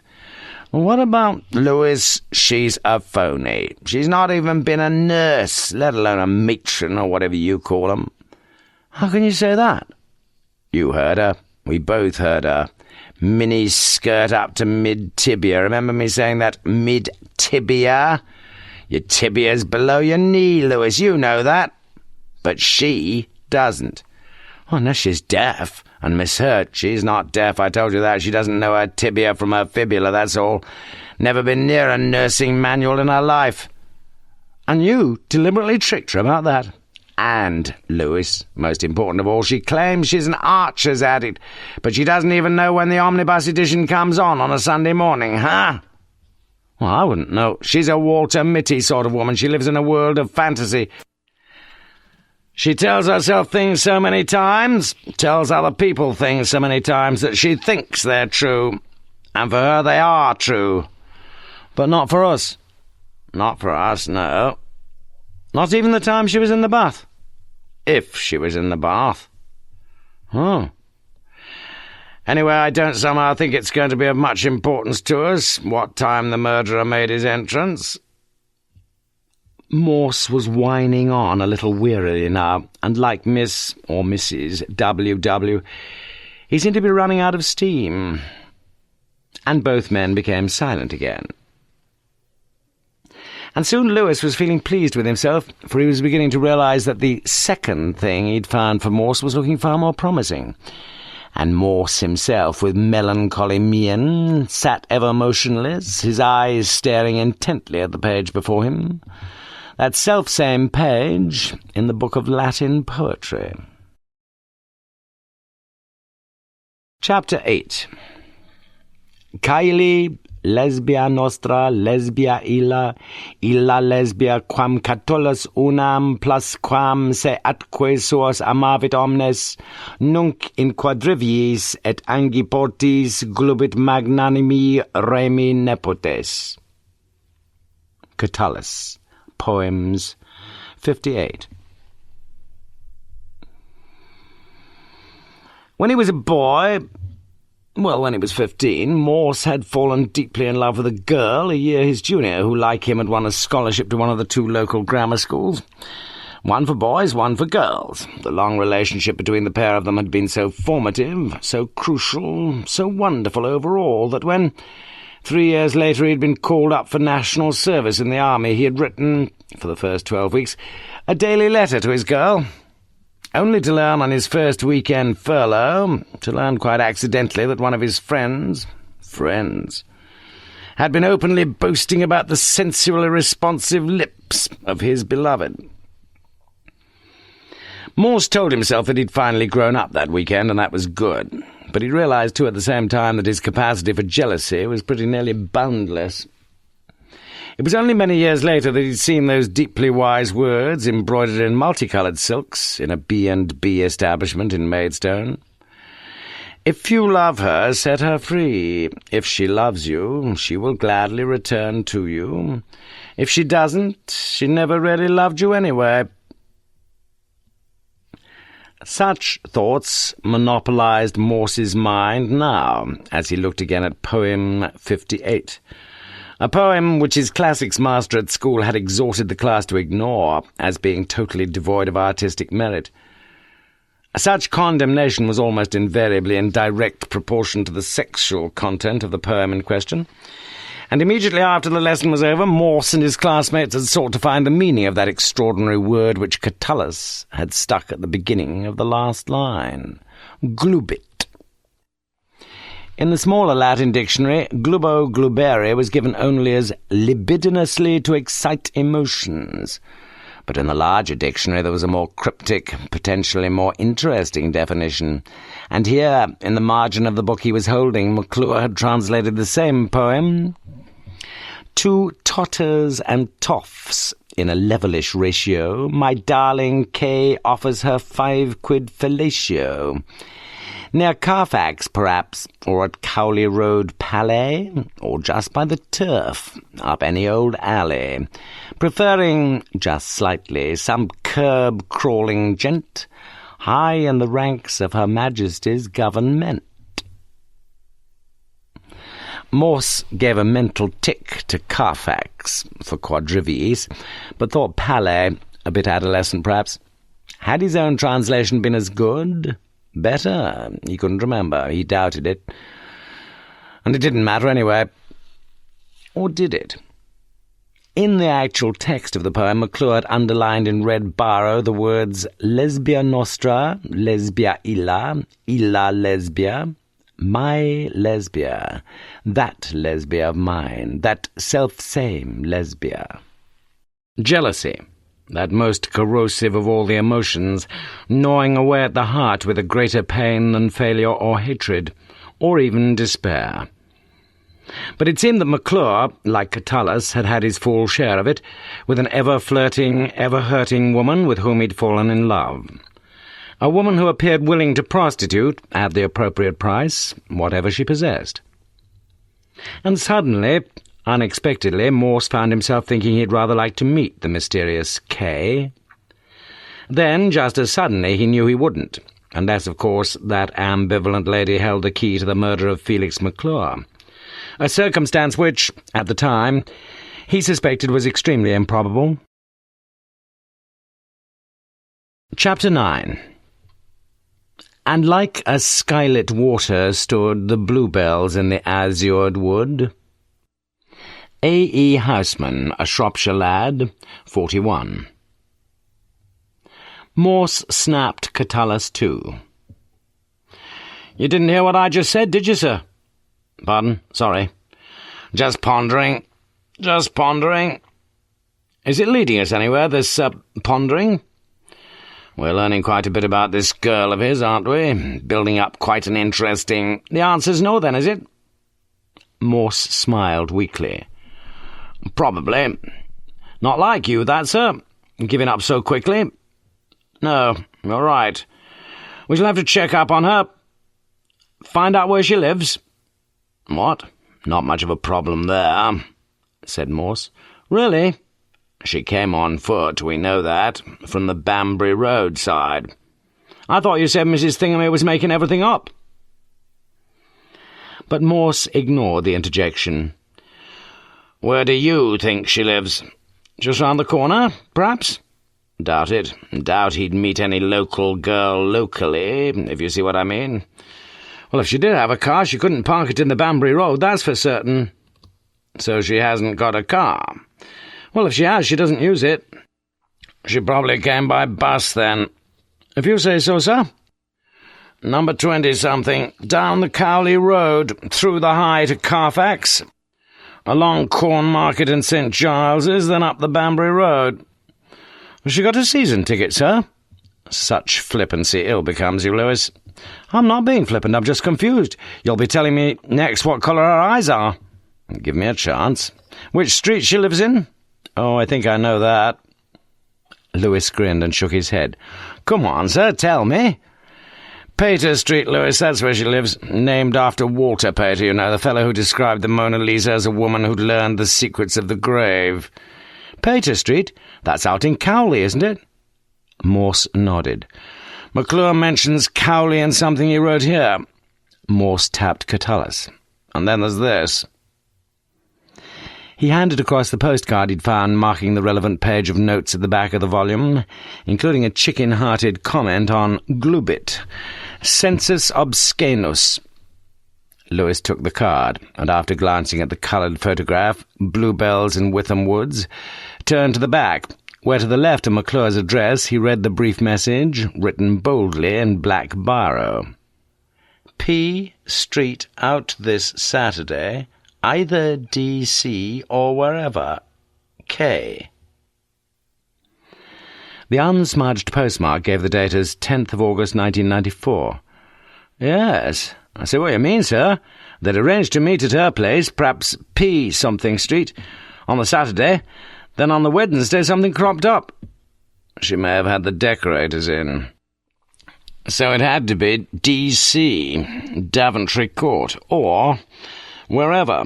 Cost him, though. Double room would be, what, £70, £80, £90? Or a B&B. Even so, still about £40, £50. Then he's got to pay her for her services, don't forget that. How much do you think, sir? How the hell should I know?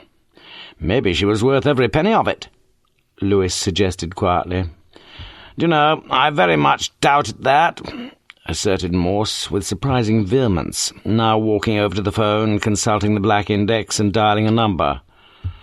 Could be Princess Street, sir. That's just off the Cowley Road. Morse put his palm over the receiver and shook his head.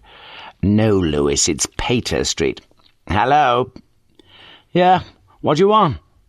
Have I got the right number for Kay, please? You have? But she ain't here, is she? That's what I hoped you'd be able to tell me. You another dirty old man or something? If I am, I'm a dirty old police inspector, replied Morse, in what he trusted was a cultured, authoritative tone. Oh, sorry. You say she's not there? She's been away for a week in Spain. Sent me a topless photo of herself from Torremolinos, didn't she? Only this morning. A week, you say? Yeah, went last Saturday. Back this Saturday. Does she have a client in North Oxford? And if she does, you know his name? No. What about her name? Is she in some sort of trouble? Suddenly the voice sounded anxious, softer now, with a final T voiced upon that sort. I could get all this information from Kidlington Police HQ. You know that, surely. I just thought it would save a bit of time and trouble if you answered me over the phone. Then, when we've finished, I can thank you for your kind cooperation with the police in their inquiries. Hesitation now at the other end of the line. Then an answer. Kay Blacksondale. That's K, K-A-Y. She just signs herself K, the letter K. Is that her real name? It sounds a bit posh. It's her professional name. Her real name's Ellie Smith. What about your name? Do you have to know? Yes. Friday Banks. That's me. Have you got another name? No. You've got another accent, though, haven't you? Pardon? When you want to, you can speak very nicely. You've got a pleasant voice. I just wonder why you try to sound so cheap and common, that's all. Hey, come off it. I may be common, mister, but I ain't cheap, I can tell you that. All right. That all? Do you like bluebells, Miss Banks? Bluebells, you say? Bloody bluebells? She snorted her derision. She does, though. Kay does. But me, I'm a red rose girl, Inspector. If you're thinking of sending me a bunch of flowers. You never know, said Morse as he winked across at Lewis. That all? She repeated. Just your address, please. Do you have to know? Again the aspirated have. Yes. It's 35 Princess Street. And now it was Lewis's turn as he winked across at Morse. Chapter 10. A long time passed, minutes or years, while the two of us sat there in silence. Then I said something, asked something, but he didn't respond. I looked up and I saw the moisture running down his face. Eduardo Galeano, The Book of Embraces. Morse's face, after he'd cradled the phone, betrayed a suggestion of satisfaction, but after a short while a stronger suggestion of dissatisfaction. Ever heard of a girl called Friday, Lewis? I've heard of that story, the man who was Thursday. It's a diminutive of Friedeswide. Right, yes. We learnt about her at school. St. Friedeswide, patron saint of Oxford.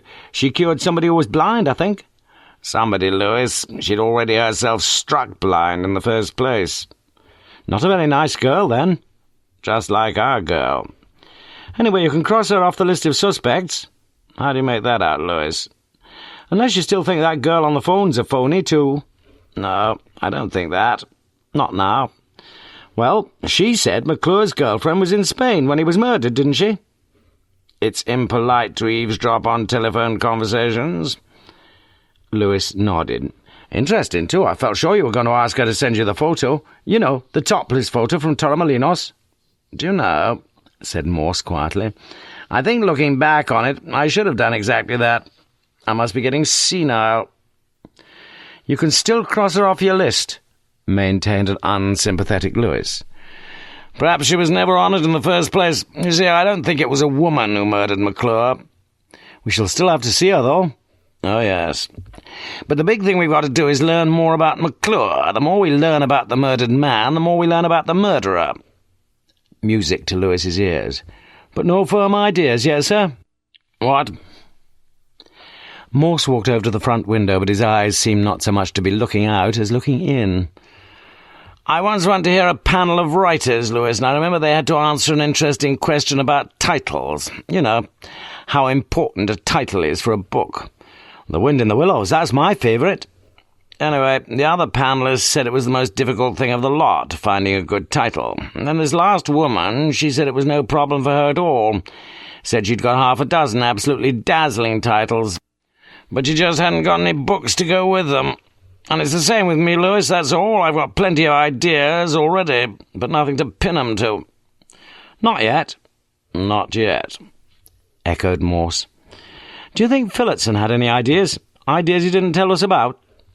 "For Christ's sake, forget Phillotson. He wouldn't know what to do if some fellow walked into his nearest nick with a knife dripping with blood and said he'd just murdered his missus."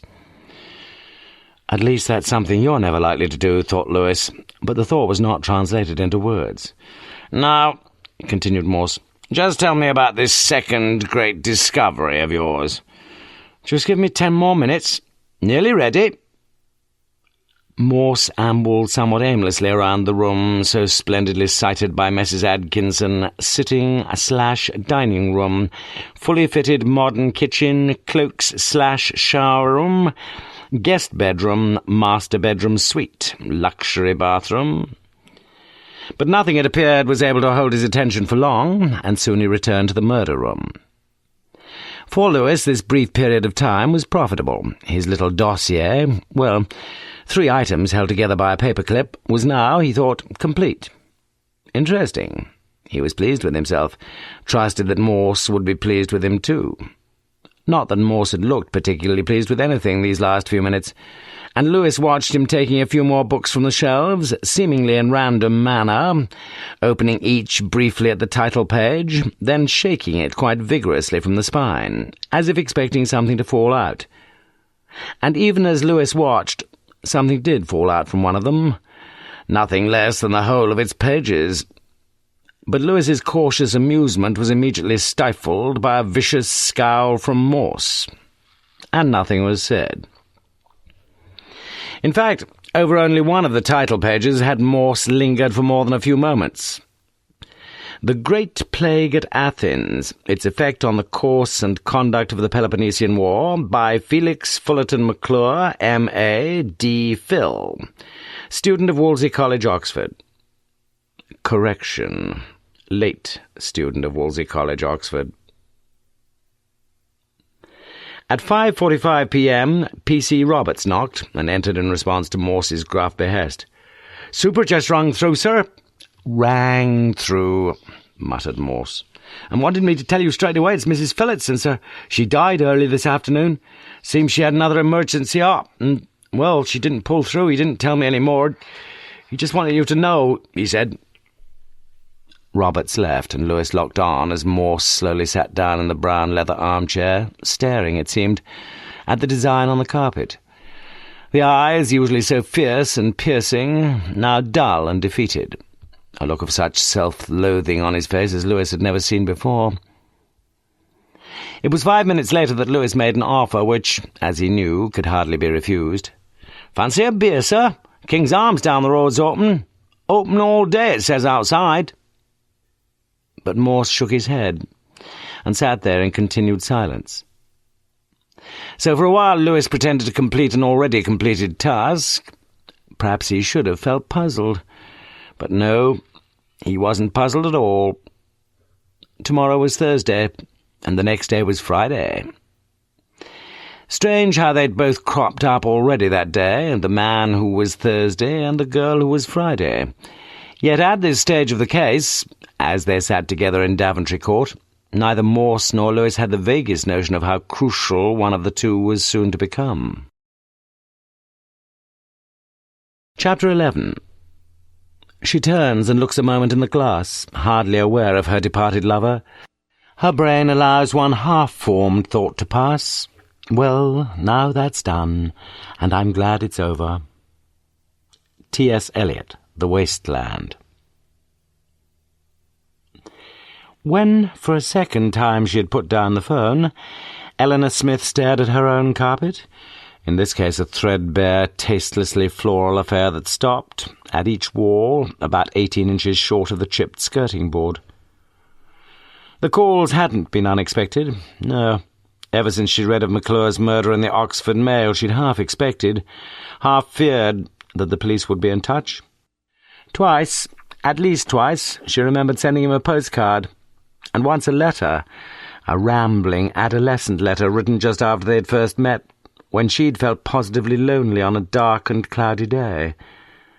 And knowing Felix even a bit, she thought he'd probably have kept anything she might have sent him.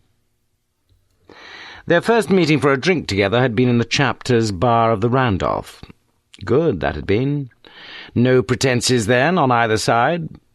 But he'd gently refused to consider her a courtesan, if only for the reason, as he'd smilingly informed her, that anagrammatically and appropriately the word gave rise to a sore— Yes, quite good, really, that first evening.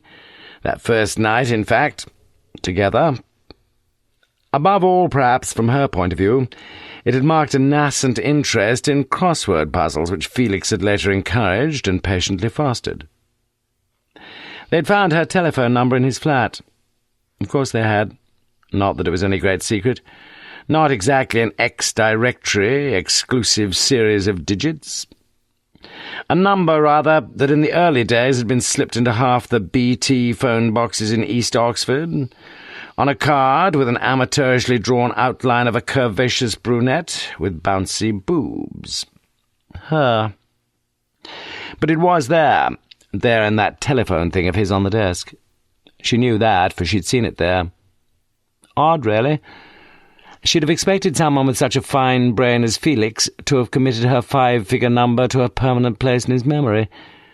Seemingly not, though. Poor old Felix. She'd never loved anyone in life, really, except her mum. But amongst her clients, that rather endearing, kindly, caring sort of idiot, Felix, had perhaps come nearer than anyone. He'd never mentioned any enemies, but he must have had at least one, that much was certain. Not that she could help, she knew nothing. If she had known something, she'd have volunteered the information before now. Or would she? The very last thing she wanted was to get involved with the police. With her job? Come off it. And in any case, there was no point in it. The last time she'd been round to Felix's apartment had been 3 weeks ago, when he'd cooked steak for the two of them, with a bottle of vintage claret to wash it down, and 2 bottles of expensive champagne. One before things, and one after. Poor old Felix. A very nice person in the very nasty world in which she'd lived these last few years. Easy enough fooling the fuzz, just said she wasn't there, hadn't she? Just said she was in Spain, just said there'd been this photo of a bare-breasted tourist in Torremolinos. Been a bit of a problem if that second copper had asked for the photo, though. But he'd sounded all right. Well, they'd both sounded all right. Just not very bright, that's all. Would they check up on her? But what if they did? They'd soon understand why she'd told a few fibs. It was a joke, bit of fun. No one wanted to get involved in a murder inquiry. And whatever happened, she couldn't be a suspect. Felix had been murdered on Sunday, hadn't he? And on that same Sunday she'd left Oxford at 6:30 a.m., yes, on a coach trip to Bournemouth. Hadn't got back either until 9:45 p.m., so there. And 34 witnesses could testify to that. 35 if you included the driver. Nothing to worry about then. Nothing at all. And yet she couldn't help worrying about who, in his senses, would want to murder such an inoffensive fellow as Felix. Or in her senses. Was there some history, some incident, some background in Felix's life about which she knew nothing? Sure to be, really, not that he'd ever hinted. Then it struck her There was that one thing, just over a year ago, late May, or was it early June, when that undergraduate living on Felix's staircase had jumped out of his third-floor window and broken his neck. That undergraduate. Who was she fooling? Poor Matthew. Not that she'd had anything to do with that either. Well, she'd fervently prayed that she hadn't. After all, she'd only met him once, when Felix had become so furiously jealous. Jealousy. At his age, 41 years older than she was. A grandfather, almost. A father, certainly. Yet one of the very few clients who meant anything to her in that continuum of carnality which passed for some sort of purpose in her present life. Yes, a father figure. A foster father, perhaps. Not a bloody stepfather, though. Christ, no. She looked at herself in the mirror of the old-fashioned dressing-table. The pallor of her skin looked ghastly, and her dark hair, streaked with a reddish-orange henna dye, looked lustreless and cheap. But she felt cheap all over. And as she rested her oval face on her palms, the index finger of each hand stroking the silver rings at either side of her nostrils, her sludgy green eyes stared back at her with an expression of dullness and dishonesty. Dishonesty? Yes. The truth was that she probably hadn't given a sod for McClure, not really. Come to think of it, he'd been getting something of a nuisance, wanting to monopolise her, pressurising her, phoning at inconvenient moments. Once at a very inconvenient moment. He'd become far too obsessive, far too possessive. And what was worse, he'd lost much of his former gaiety and humour in the process. Some men were like that. Well, hard luck. Yes, if she was honest with herself, she was glad it was all over. And as she continued to stare at herself, she was suddenly aware that the streaks of crimson in her hair were only perhaps a physical manifestation of the incipient streaks of cruelty in her heart. Chapter 12.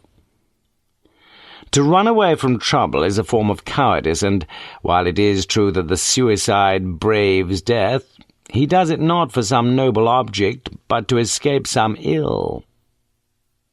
Aristotle, Nicomachean Ethics. Morse had finished the previous evening with 4 pints of best bitter, under an ever-tightening waist-belt, at the King's Arms in Banbury Road, and had followed this with half a bottle of his dearly beloved Glenfiddich, in his pyjamas at his bachelor flat in the same North Oxford. Unsurprisingly, therefore, he had not exactly felt as fit as a Stradivarius when Lewis had called the following morning, and it was Lewis who now drove out to Leicester. It was Lewis who had to drive out to Leicester. As the Jaguar reached the outskirts of that city, Morse was looking again through the items, 4 of them now, not 3, which Lewis had seen fit to salvage from McClure's apartment, and which, glory be, Morse had instantly agreed could well be of importance to the case. Certainly they threw light upon that murky drink, drugs, sex scene which had established itself in some few parts of Oxford University. First was a cutting from the Oxford Mail, dated Tuesday the 8th of June 1993, 14 months earlier.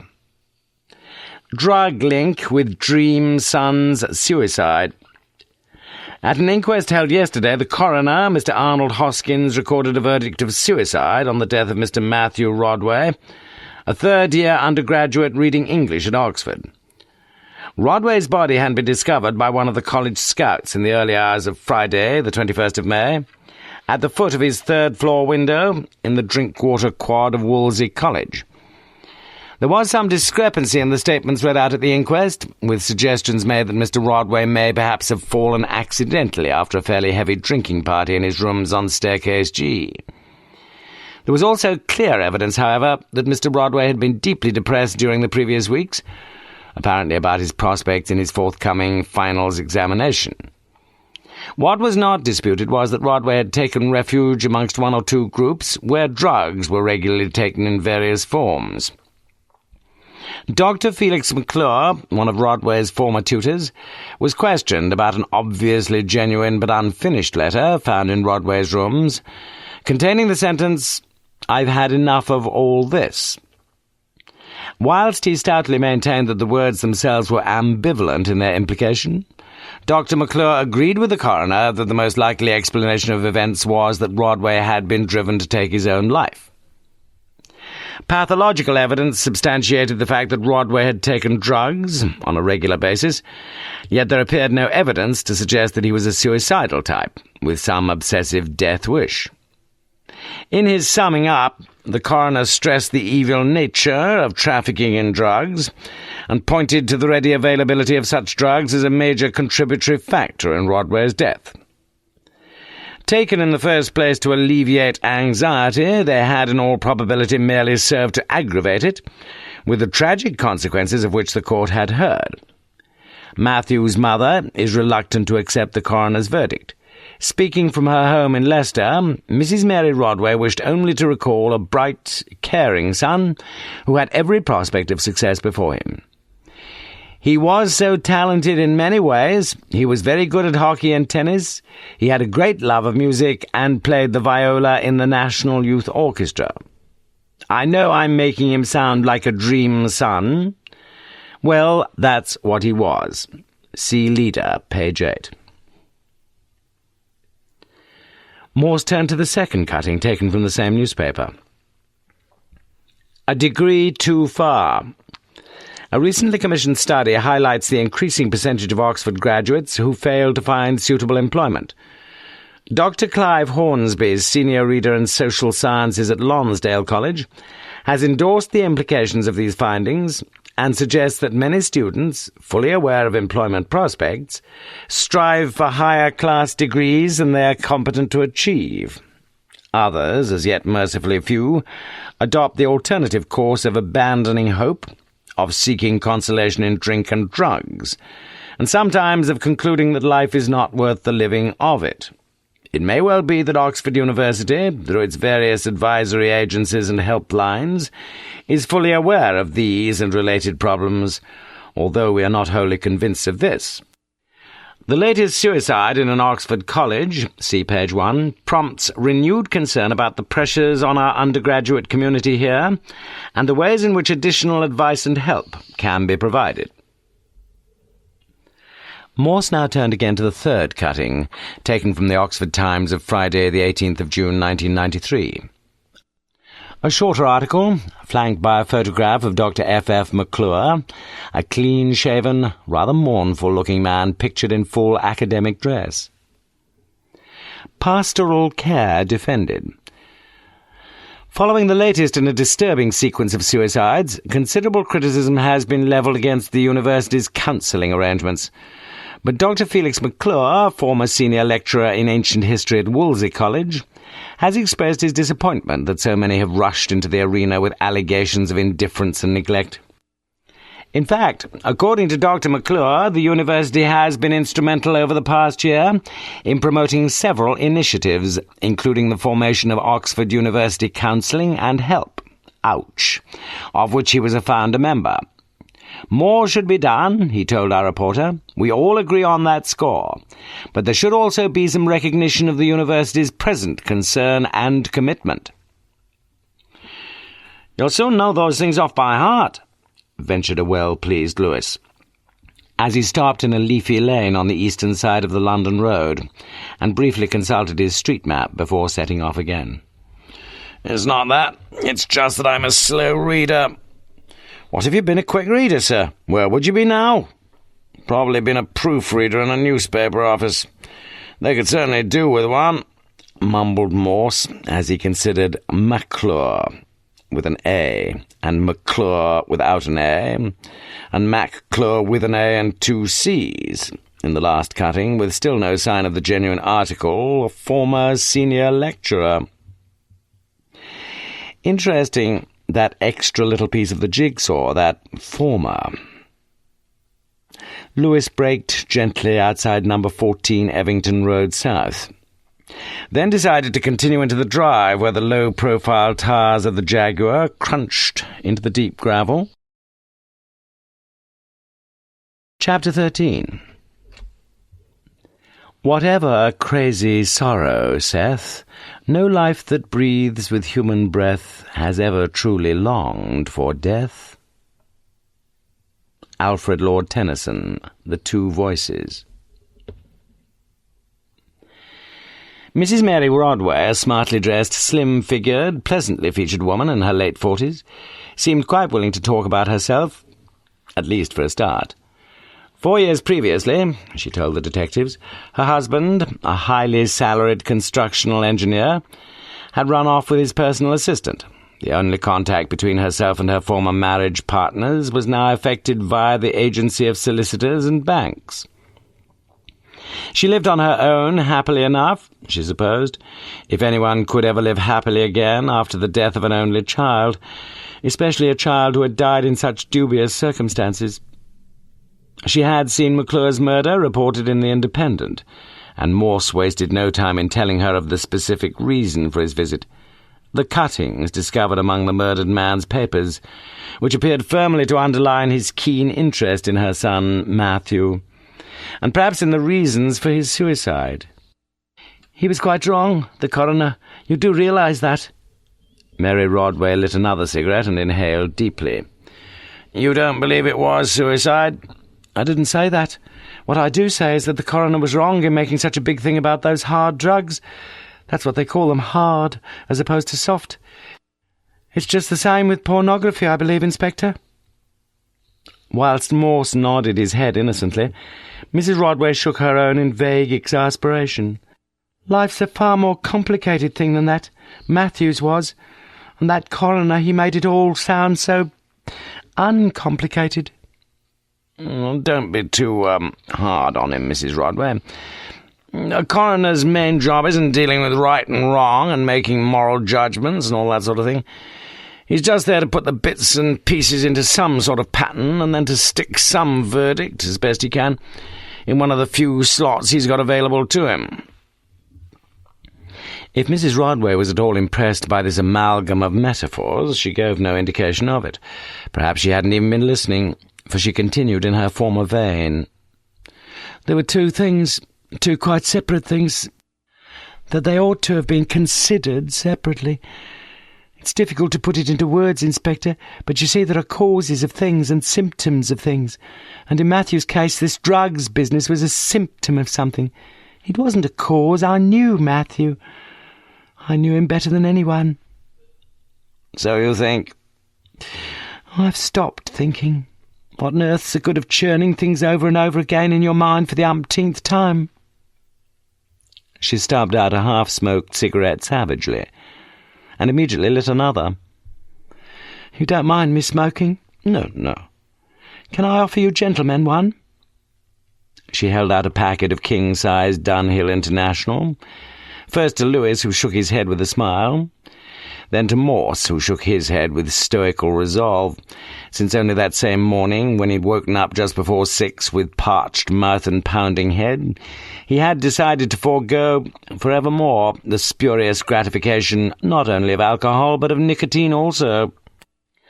Perhaps his decision could wait until tomorrow, for the full implementation, though, and he relented. "Most kind, Mrs. Rodway, thank you. And it's very valuable what you're saying. Please do go on. But if you feel so strongly, why didn't you agree to give evidence at the inquest?" "How could I? I couldn't even bear to switch on the TV or the radio in case there might be something about it. You couldn't bear that, could you, Inspector? If it had been your child?" I take your point," admitted Morse awkwardly. "You know, usually when things like that happen, you get all the rumour and all the gossip as well. But we didn't have any of that at the inquest." 3 times now Mary Rodway inhaled on her cigarette with such ferocity that she seemed to Lewis hell-bent on inflicting some irreparable damage to her respiratory tract. But Morse's mind for a few seconds was far away, a glimmer of light at last appearing at the far end of a long, black tunnel. "So," he picked his slow words carefully, "you'd hoped that there might be some other evidence given at the inquest, but you didn't want to provide any of it yourself?" "Perhaps it wasn't all that important anyway." "Please tell me." "No." Morse looked around the large lounge. The day was warm already, yet he suspected, rightly, that the two long radiators were turned up to full capacity. Much space on the walls was devoted to pictures, prints of still-life paintings by Braque, Matisse, Picasso, photographs and watercolours of great buildings and palaces, including Versailles and Blenheim, and Wolsey College, Oxford. But virtually no people were photographed or represented here. It was as if those things, so frequently resorted to by Mrs. Rodway in her conversation, were now figuring more prominently than people. "You knew Mr. McClure, I think," said Morse. "I met him first when Matthew went up to Oxford. He was Matthew's tutor." "Didn't he have rooms on the same staircase as Matthew?" Lewis had spent most of the previous evening doing his homework, and Morse's homework. "The first year and the third year, yes. He was out of college his second year." "Where was that? Do you remember?" Did Lewis observe a flicker of unease in Mary Rodway's eyes? Did Morse? "I'm not sure." "Oh, it doesn't matter. Sergeant Lewis here can check up on that easily enough." But she had her answer now. "It was in East Oxford somewhere. Cowley Road, was it?" Morse continued his questioning, poker-faced, as if he had failed to hear the tintinnabulation of a bell. "What did you think of Dr. McClure?" "Very nice man. Kindly, genuine sort of person. And as you say, he took a real interest in Matthew." Morse produced a letter and passed it across to Mrs. Rodway, a single handwritten sheet on the pre-printed stationery of 14 Evington Road South, Leicester, dated the 2nd of June, the day after the coroner's verdict on Matthew Rodway's death. "Dear Felix, I was glad to talk to you on the phone, however briefly. I was so choked I could hardly speak to you. Please do as we agreed. If you find anything else among M's things which would be upsetting, please get rid of them. This includes any of my letters he may have kept. He had 2 family photos in his room, one a framed one of the 2 of us. I'd like both of them back. But all clothes and personal effects and papers, get rid of them all for me. I must thank you for all you tried to do for Matthew. He often spoke of your kindness, as you know. I'm so sorry I can't go on with this letter any more. Sincerely yours, Mary." Morse now accepted a second cigarette, and as Mrs. Rodway read through the letter, Lewis turned his head away from the exhalation of smoke. He was not overmuch concerned about the health risks supposedly linked with passive smoking, but it must have some effect.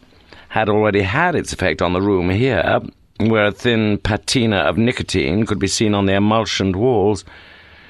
In fact, the whole room could surely do with a good wash-down and redecoration. The corners of the high ceiling were deeply stained, and just above one of the radiators an oblong of pristinely bright magnolia served to emphasize a slight neglect of household renovation. "Did you write that?" asked Morse. "Yes." "Is there anything you want to tell us about it?" "Pretty clear, isn't it?" "Did Mr. McClure find anything in Matthew's rooms?" "I don't know." "Would he have told you if, let's say, he'd found some drugs?" "I doubt it." "Did he think Matthew was taking drugs?" It was hard for her to say it, but she said it. "Yes." "Did you ever find out where he got his drugs from?" "No." "Did he ever say anything about his friends being on drugs?" "No." "Do you think they may have been?" "I only met 1 or 2 of them, on the same staircase." "Do you think drugs were available inside the college?" "I don't know." "Would Dr. McClure have known if there were?" "I suppose he would, yes." "Was Matthew fairly easily influenced by his friends, would you say?" "No, I wouldn't." The answers elicited from Mrs. Rodway hardly appeared to Lewis exciting or even informative, for that matter. But Morse appeared content to keep his interlocution at low key. "Do you blame anyone about the drugs?" "I'm in no position to blame anyone." "Do you blame yourself?" "Don't we all blame ourselves?" What about Dr. McClure? Where did he put the blame? He did say once, I remember. But the voice trailed off as she lit another cigarette. It was very odd, really. He was talking about all the pressures on young people these days. You know, about youth culture and all that sort of thing. About whether standards were declining in everything, I suppose. What exactly did he say? Prompted Morse gently. But Mary Rodway was not listening. You know, if only Matthew hadn't killed himself that night, whatever the reason was, reason or reasons, he'd probably have been perfectly happy with life a few days later, a week later. That's what I can't get over. Tears were dropping now, one from each of her eyes, and Lewis looked away, but not Morse. What exactly did he say? He repeated. Mrs. Rodway wiped her tears and blew her nose noisily. He said it was always difficult to apportion blame in life, but he said if he had to blame anybody, it would be the students. Is that all? Yes. Why was that an odd thing to say, though?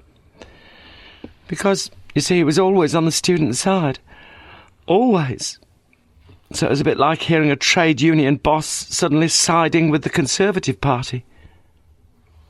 Thank you. You've been very kind, Mrs. Rodway. Clearly, as Lewis could see, it was time to depart, and he closed his notebook with what might have passed with a slight flourish, had anyone been interested enough to observe the gesture. But equally clearly, as Lewis could also see, Morse was momentarily transfixed, the blue eyes gleaming with that strangely distant, almost ethereal gaze, which Lewis had observed so often before, a gaze which usually betokened a breakthrough in a major case. As now? The three of them rose to their feet. "Did you get to university yourself?" asked Morse. No, I left school at 16, went to a posh secretarial college, did well, got a good job, met a nice boss, became his PA, and he married me. As I told you, Inspector, he's got a weakness for his PAs. Morse nodded. "Just one last question. When did your husband leave you?" I told you, don't you remember, 4 years ago. Suddenly her voice sounded sharp. "When exactly, Mrs. Rodway?" Suddenly Morse's voice too sounded sharp. "November the 5th, bonfire night. Not likely to forget the date, am I?" "Not quite. 4 years ago, then." Mrs. Rodway made no further reply. Chapter 14. Everyone can master a grief, but he that has it. Shakespeare, Much Ado About Nothing. "Big thing you've got to remember is that it's a great healer. Time. Just give it a while. You'll see." It was just before lunchtime that same day, in his office at Kidlington Police HQ, that Chief Superintendent Strange thus sought to convey his commiserations to Detective Chief Inspector Phillotson, going on to suggest that an extended period of furlough might well be a good thing after things were over. And if anyone could help in any way, Phillotson only had to mention it. "Trouble with things like this," continued Strange as he rose from behind his desk and walked round to place a kindly hand on his colleague's shoulder, "is that nothing really helps much at all, does it?" "I don't know about that, sir. People are being very kind." "I know, yes. I know." And Strange resumed his seat, contemplating his own kindliness with some gratification. "You know, sir, I've heard from people I never expected to show much sympathy." "You have? People like Morse, for instance." "Morse? When did you see Morse? He told me he was off to Leicester this morning." "No, he put a note through the letterbox, that's all. Must have been latish last night. Wasn't there when I put the milk tokens out." "I'd say he probably wrote it in a pub, knowing Morse." "Does it matter where he wrote it, sir?" "Of course not, but I can't imagine him being much comfort to anybody. He's a pagan, you know that." Got no time for the church and hope and faith and all that stuff. Doesn't even believe in God, let alone in any sort of life after death. Bit like some of our bishops, said Phillotson sadly. Like some theology dons in Oxford, too. I was still glad to get his letter. What did he say? Well, said what you just said, really, sir. Said he'd got no faith in the Almighty. He said I just ought to forget all this mumbo-jumbo about meeting up again in some future life. Told me just to accept the truth of it all, that she's gone for good and I'll never see her again. Told me I'd probably never get over it and not to take any notice of people who gave you all this stuff about time, healing. Phillotson suddenly checked himself, realizing what he'd just said. Doesn't sound much help to me. Do you know, though, in an odd sort of way it was sort of honest. He just said, at the end of it, that he was sad when he heard, and he was thinking of me. At the end he said it was always a jolly sight easier in life to face up to the truths than the half-truths. I'm not quite sure what he meant, but, well, somehow it helps when I remember what he said. Phillotson could trust himself to say no more, and he rose to leave. At the door he turned back. Did you say Morse went to Leicester this morning? That's where he said he was going. Funny. Odds are I'd have been in Leicester myself. I bet he's gone to see the parents of that lad who killed himself in Wolsey a year or so ago. What's that got to do with things? Well, there were a few newspaper articles, that's all, about the lad among McClure's papers, and a letter from the mother. She started it off, Dear Felix, as if they'd known each other pretty well, if you see what I mean. Strange grunted. Do you think I should mention it to Morse, sir? No, for Christ's sakes, don't do that. He's got far too many ideas already, you can be sure of that. Chapter 15. Say, for what were hop yards meant, or why was Burton built on Trent? Oh, many a peer of England brews livelier liquor than the Muse, and malt does more than Milton can to justify God's ways to man. A. E. Houseman, a Shropshire lad, 62. The Turf Tavern, nestling beneath the old walls of New College, Oxford, may be approached from Holywell Street, immediately opposite Holywell Music Room, via a narrow, irregularly cobbled lane of medieval aspect. A notice above the entrance advises all patrons, although Morse is not a particularly tall man, to mind their heads, duck or grouse, and inside the rough-stoned, black-beamed rooms, the true connoisseur of beers can seat himself at one of the small wooden tables and enjoy a finely cask-conditioned pint. And it is in order to drink and to talk and to think that patrons frequent this elusively situated tavern in a blessedly Muzak-free environment. The landlord of this splendid hostelry, a stoutly compact, middle-aged, ex-Royal Navy man, with a grizzled beard and a gold ring in his left ear, was anticipatorily pulling a pint of real ale on seeing Morse enter, followed by the dutiful Lewis, at 1:50 p.m. The latter, in fact, was feeling quite pleased with himself. Only 65 minutes from Leicester. A bit over the speed limit all the way along, agreed, but fast driving was one of his very few vices, and the jazzy-looking maroon Jaguar had been in a wonderfully slick and silky mood as it sped down the M40 on the last stretch of the journey from Banbury to Oxford. Morse had resisted several pubs which, en route, had paraded their credentials at Lutterworth, Rugby, Banbury. But as Lewis knew, the time of drinking and of thinking was surely soon at hand. In North Oxford, Morse had asked to be dropped off briefly at his flat.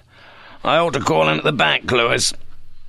And this news had further cheered Lewis, since, on half the salary, it was invariably he who bought about 3/4 of the drinks consumed between the pair of them. Only temporarily cheered, however, since he had wholly misunderstood the mission. 5 minutes later it was he himself who was pushing a variety of old soldiers through their appropriate holes. White, green, brown, in the Summertown Bottle Bank. Thence, straight down the Banbury Road to the Martyrs' Memorial, where, turning left, as instructed, he had driven to the far end of Broad Street. Here, as ever, there appeared no immediate prospect of leaving a car legitimately, and Morse had insisted that he park the Jaguar on the cobblestone area outside the old Clarendon building, just opposite Blackwell's. "Don't worry, Lewis. All the traffic wardens know my car. They'll think I'm on duty." "Which you are, sir." "Which I am." "How are we, Chief Inspector?" "Less of the chief. She's going to demote me. I'll soon be just an insignificant inspector." "The usual?" Morse nodded. "And you, Sergeant?" "An orange juice," said Lewis. "Where have you parked?" asked Biff. It was a question which had become of paramount importance in central Oxford over the past decade. "I only asked because they're having a blitz this week, so Pam says." "Ah, how is that beautiful lady of yours?" "I'll tell her you're here. She should be down soon anyway." Morse stood at the bar, searching through his pockets in unconvincing manner. "And a packet of, do you still sell cigarettes?" Biff pointed to the machine. "You'll need the right change." "Ah, you got any change on you by any chance, Lewis?" When, at a table in the inner bar, Morse was finally settled behind his pint, his second pint, he took from his inside jacket pocket the used envelope on which Lewis had seen him scribbling certain headings on their return to Oxford. "Did you know that Wolsey College is frequently referred to, especially by those who are in it, as the house?" "Can't say I did, no." "Do you know why?" "Let me concentrate on the orange juice, sir." "It's because of its Latin name, Ides Archiepiscopi, the house of the bishop." "Well, that explains it, doesn't it?" "Another peculiarity is that in all the other colleges they call the dons and the readers and the tutors and so on, well, they call them fellows, you with me? But at Wolsey they call them students." "What do they call the students, then?"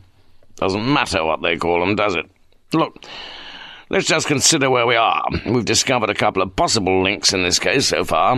McClure's fancy woman and the Rodway woman, the mother of one of his former pupils. Now, neither of them comes within a million miles of being a murderer, I know that, but they're both adding to what we know of McClure himself. Agreed? He's a respected scholar, a conscientious don." "Student, sir." "A conscientious student. A man who's got every sympathy with his student." Lewis looked across. "With the young people he comes into contact with, a founder member of a society to help dedicated druggies, a man who met Matthew's mum and probably slipped in between the sheets with her." Lewis shook his head vigorously. "You can't just say that sort of thing." "And why not? How the hell do you think we're going to get to the bottom of this case unless we make the odd hypothesis here and there? You don't know? Well, let me tell you, we think of anything that's unlikely, that's how. Any bloody idiot can tell you what's likely." "If you say so, sir." "I do say so," snapped Morse. "Except that what I say is not particularly unlikely, is it? They obviously got on pretty well, didn't they? Take that salutation and valediction, for instance." Lewis lifted his eyebrows. "All Christian name, palsy-walsy stuff, wasn't it? Then there's this business of her husband leaving her. You'll recall I pressed her on that point, and for a very good reason. It was November, a month or so after her precious Matthew had first gone up to Oxford. And it occurred to me, Lewis, I'm surprised it didn't occur to you, that things may well have been the other way round, eh? She may have left him, and it was only then that he started playing around with his new PA. We could always look at a copy of the divorce proceedings." "What makes you think they're divorced?" Lewis surrendered, sipped his orange juice, and was silent. "But it doesn't matter, does it? It's got bugger all to do with McClure's murder. You can make a heap of all the money you've got and wager it on that. No risk there." Lewis fingered the only money he had left in his pockets, £3 coins, and decided that he was hardly going to become a rich man, however long the odds that Morse was offering. But it was time to mention something. Had Morse, he wondered, seen that oblong patch of pristine magnolia? "There was," Lewis began slowly, "a light-coloured patch on the wall in Mrs. Rodway's lounge, sir." "Ah, glad you noticed that. Fiver to a cracked piss-pot, that was a picture of him, Lewis, of McClure. That's why she took it down. She didn't want us to see it. But something like that's always going to leave its mark. Agreed? Unless she put something else up there to cover it. Morse scorned the objection. She wouldn't have taken a photo of her son down, would she? Where's the point of that? Very unlikely. You just said that's exactly what we're looking for, sir. Something unlikely. Morse was spared any possible answer to this astute question by the arrival of the landlady, a slimly attractive brunette with small, neat features, and an extra sparkle in her eyes as she greeted Morse with a kiss on his cheek. "Not seen you for a little while, Inspector." "How's things, beautiful?" "Another beer?" "Well, if you insist." "I'm not really insisting." "Pint of the best bitter for me." "You, Sergeant?" "He's driving," said Morse. Biff, the landlord, came over to join them, and the four sat together for the next 10 minutes. Morse, after explaining that the word turf had appeared in the margin of one of McClure's books, asked whether they, either landlord or landlady, would have known the murdered man if they'd seen him in the pub. No. Whether they'd ever seen the young man from Wolsey who'd committed suicide. Don't think so. Whether they'd ever seen a young woman with rings in her nose and red streaks in her hair. Hundreds of them. Yet the landlady had one piece of information. "There's one of the chaps comes in here sometimes who was a scout on that staircase, when, I heard him talking to someone about it." "That's right." The landlord was remembering too. "Said he used to go to the Bulldog. Or was it the old Tom, Pam?" "I can't remember." "He was a scout, you say?" asked Morse. "Yeah, only started coming in here after he moved to the Pit Rivers, I think it was. Well, only just up the road, isn't it?" "He still comes?" Biff considered. "Haven't seen him for a little while now, you come to mention it. Have you, love?" Pam shook her pretty head. "Know his name?" asked Lewis. "Brooks. Ted Brooks."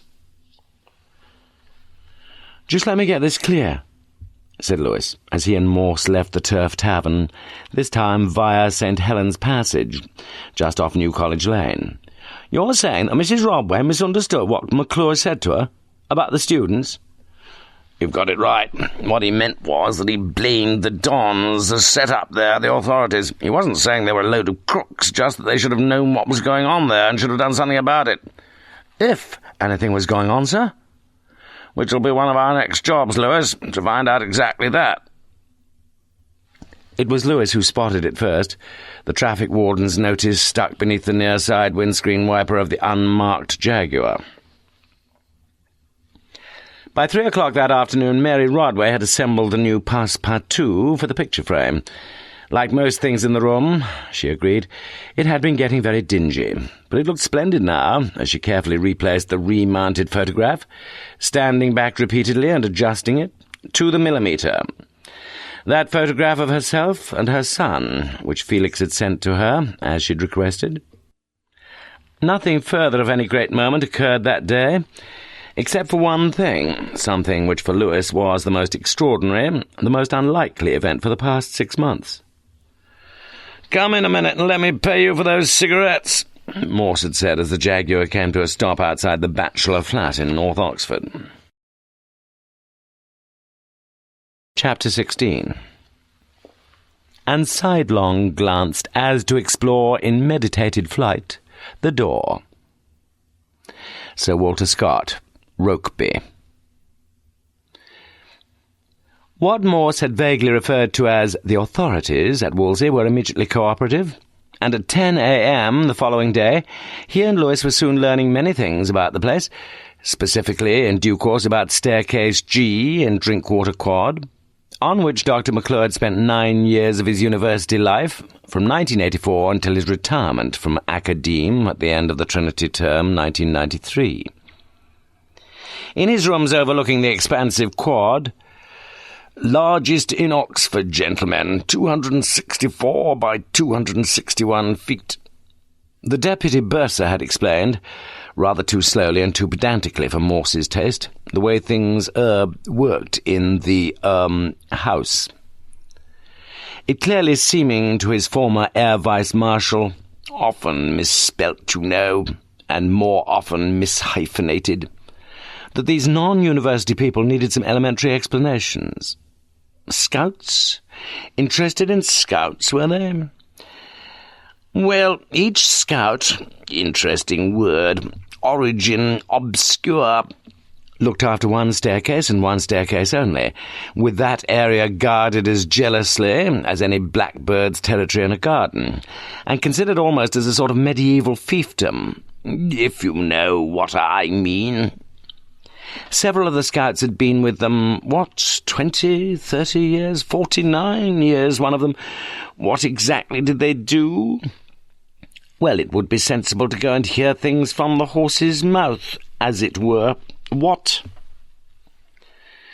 Escorted, therefore, through Great Quad and away to the left of it, into what seemed to Morse the unhappily named Drinkwater Quad, the policemen thanked their cicerone, the Air-Vice-Marshal 1, and made their way to staircase G, where a surprise was in store for them. Not really a scout at all, more a girl guide. Susan Ewers, too, was friendly and helpful, a married woman, no children yet, who was very happy to have the opportunity of supplementing the family income, very happy, too, with the work itself. The majority of scouts were women now, she explained, only 3 or 4 men still doing the job at Wolsey. In fact, she'd taken over from a man who'd left to work at the Pitt Rivers Museum. "Mr. Brooks, was that?" asked Morse. "Yes. Do you know him?" "Heard of him. Please go on." Her duties? Well, everything, really. The immediate area outside the entrance, the porchway, the stairs, the 8 sets of rooms, all of them occupied during term time, of course, and some of them during the vacs, like now, by delegates and visitors to various dues and conferences. Her first job each morning was to empty all the rubbish baskets into black bags, then to clean the 3 WCs, 1 on each floor. No ensuite facilities as yet. Same with the wash basins. Then, only twice a week, though, to hoover all the floors and generally to dust around, polish any brasswork, that sort of thing, and in general to see that the living quarters of her charges were kept as neat and tidy as could be expected with young men and young women who would, she felt, possibly prefer to live in a bit of a mess, really. No bed-making, though. Thank goodness. Willingly she showed the detectives the rooms at G4 on the 2nd floor of her staircase, where, until 14 months previously, the name Dr. F. McClure had been printed in black Gothic capitals, beside the Oxford blue double doors. But if Morse had expected to find anything of significance in these rooms, he was disappointed. All fixtures befitting the status of a respected scholar had been replaced by the furniture of standard undergraduate accommodation. A 3-seater settee, 2 armchairs, 2 desks, 2 bookcases. It reminded Morse of his own unhappy, unsuccessful days at Oxford, but made no other impact. It might have been helpful to move quietly around the lounge and the spacious bedroom there and seek to detect any vibrations, any reverberations, left behind by a cultured and, it seemed, a fairly kindly soul. But clearly Morse could see little point in such divination.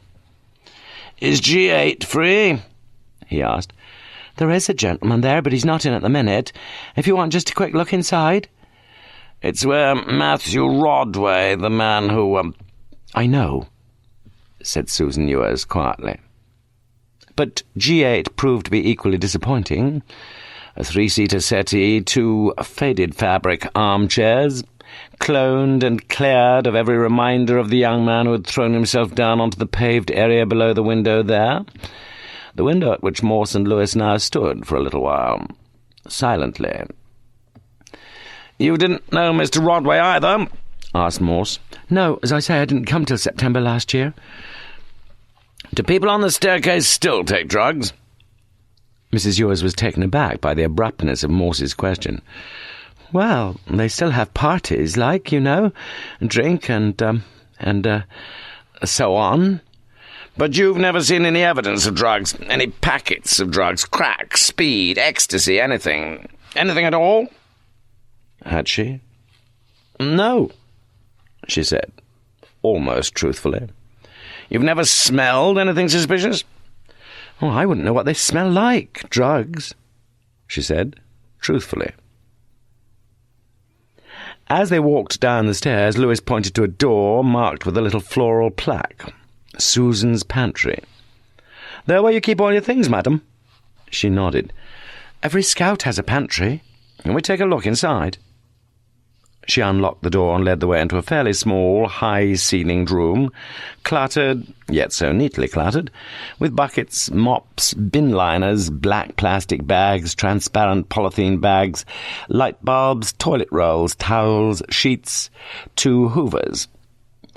And inside the white-painted cupboards, rows of cleaners and detergents, Jif, Flash, Ajax, Windowline. And everything so clean, so meticulously antiseptically clean. Morse had little doubt that Susan Ewers was the sort of housewife to polish her bath taps daily, the sort to feel aggrieved at finding a stray trace of toothpaste in the wash basin. If cleanliness were next to saintliness, then this lady was probably on the verge of beatification. So what? Apart from mentally extending his lively sympathies to Mr. Ewers, Morse was aware that his thought processes were hardly operating vivamente that morning, and he stood in the slightly claustrophobic pantry feeling somewhat feckless. It was Lewis who, as so frequently, was the catalyst. "What's your husband doing, Mrs. Ewers?" "He's, well, at the minute he's unemployed, actually. He did work at the RAC offices in Summertown, but they made him redundant." "When was that?" "Last year." "When exactly?" If Morse could ask such questions, why not Lewis? "Last, August." "Good thing you're getting the job, then. Help tide things over a bit, like." Lewis smiled sympathetically, and Morse smiled gratefully. "Bless you, Lewis, bless you." Gestalt.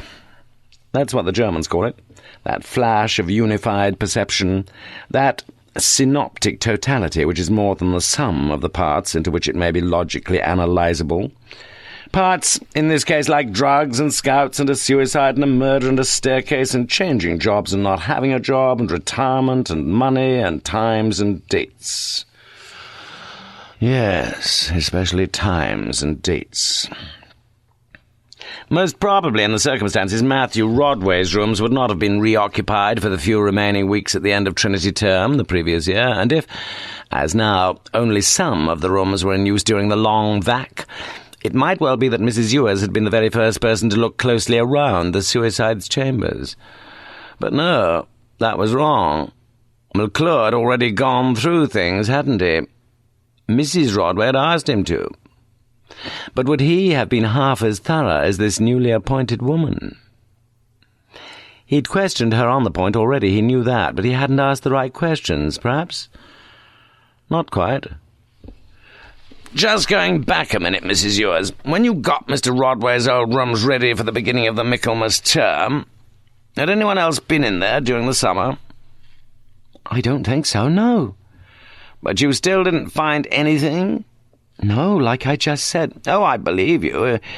If there'd been anything to find, you'd have found it." She looked relieved. "In his rooms, that is," added Morse slowly. "Pardon?"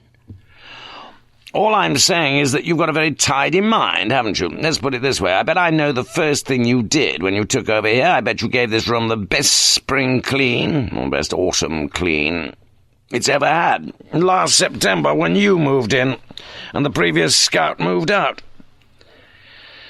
Susan Ewers looked puzzled. "Well, I scrubbed and cleaned the place from top to bottom, yes.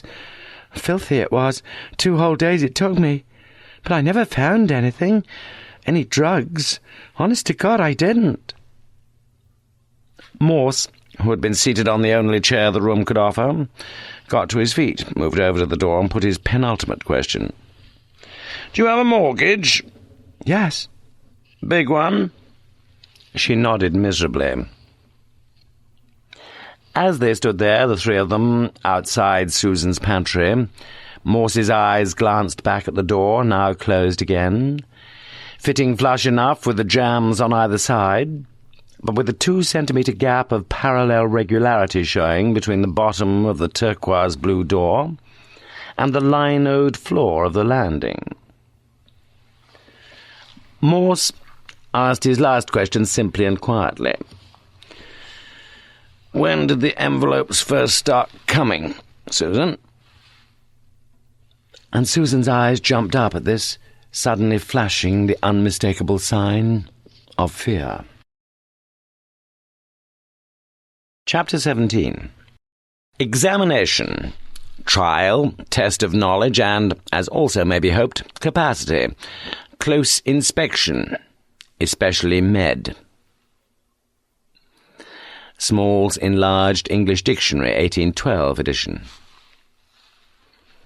On Friday the 2nd of September, the day after Julia Stevens' return to Oxford, there were already 3 items of importance on her day's agenda.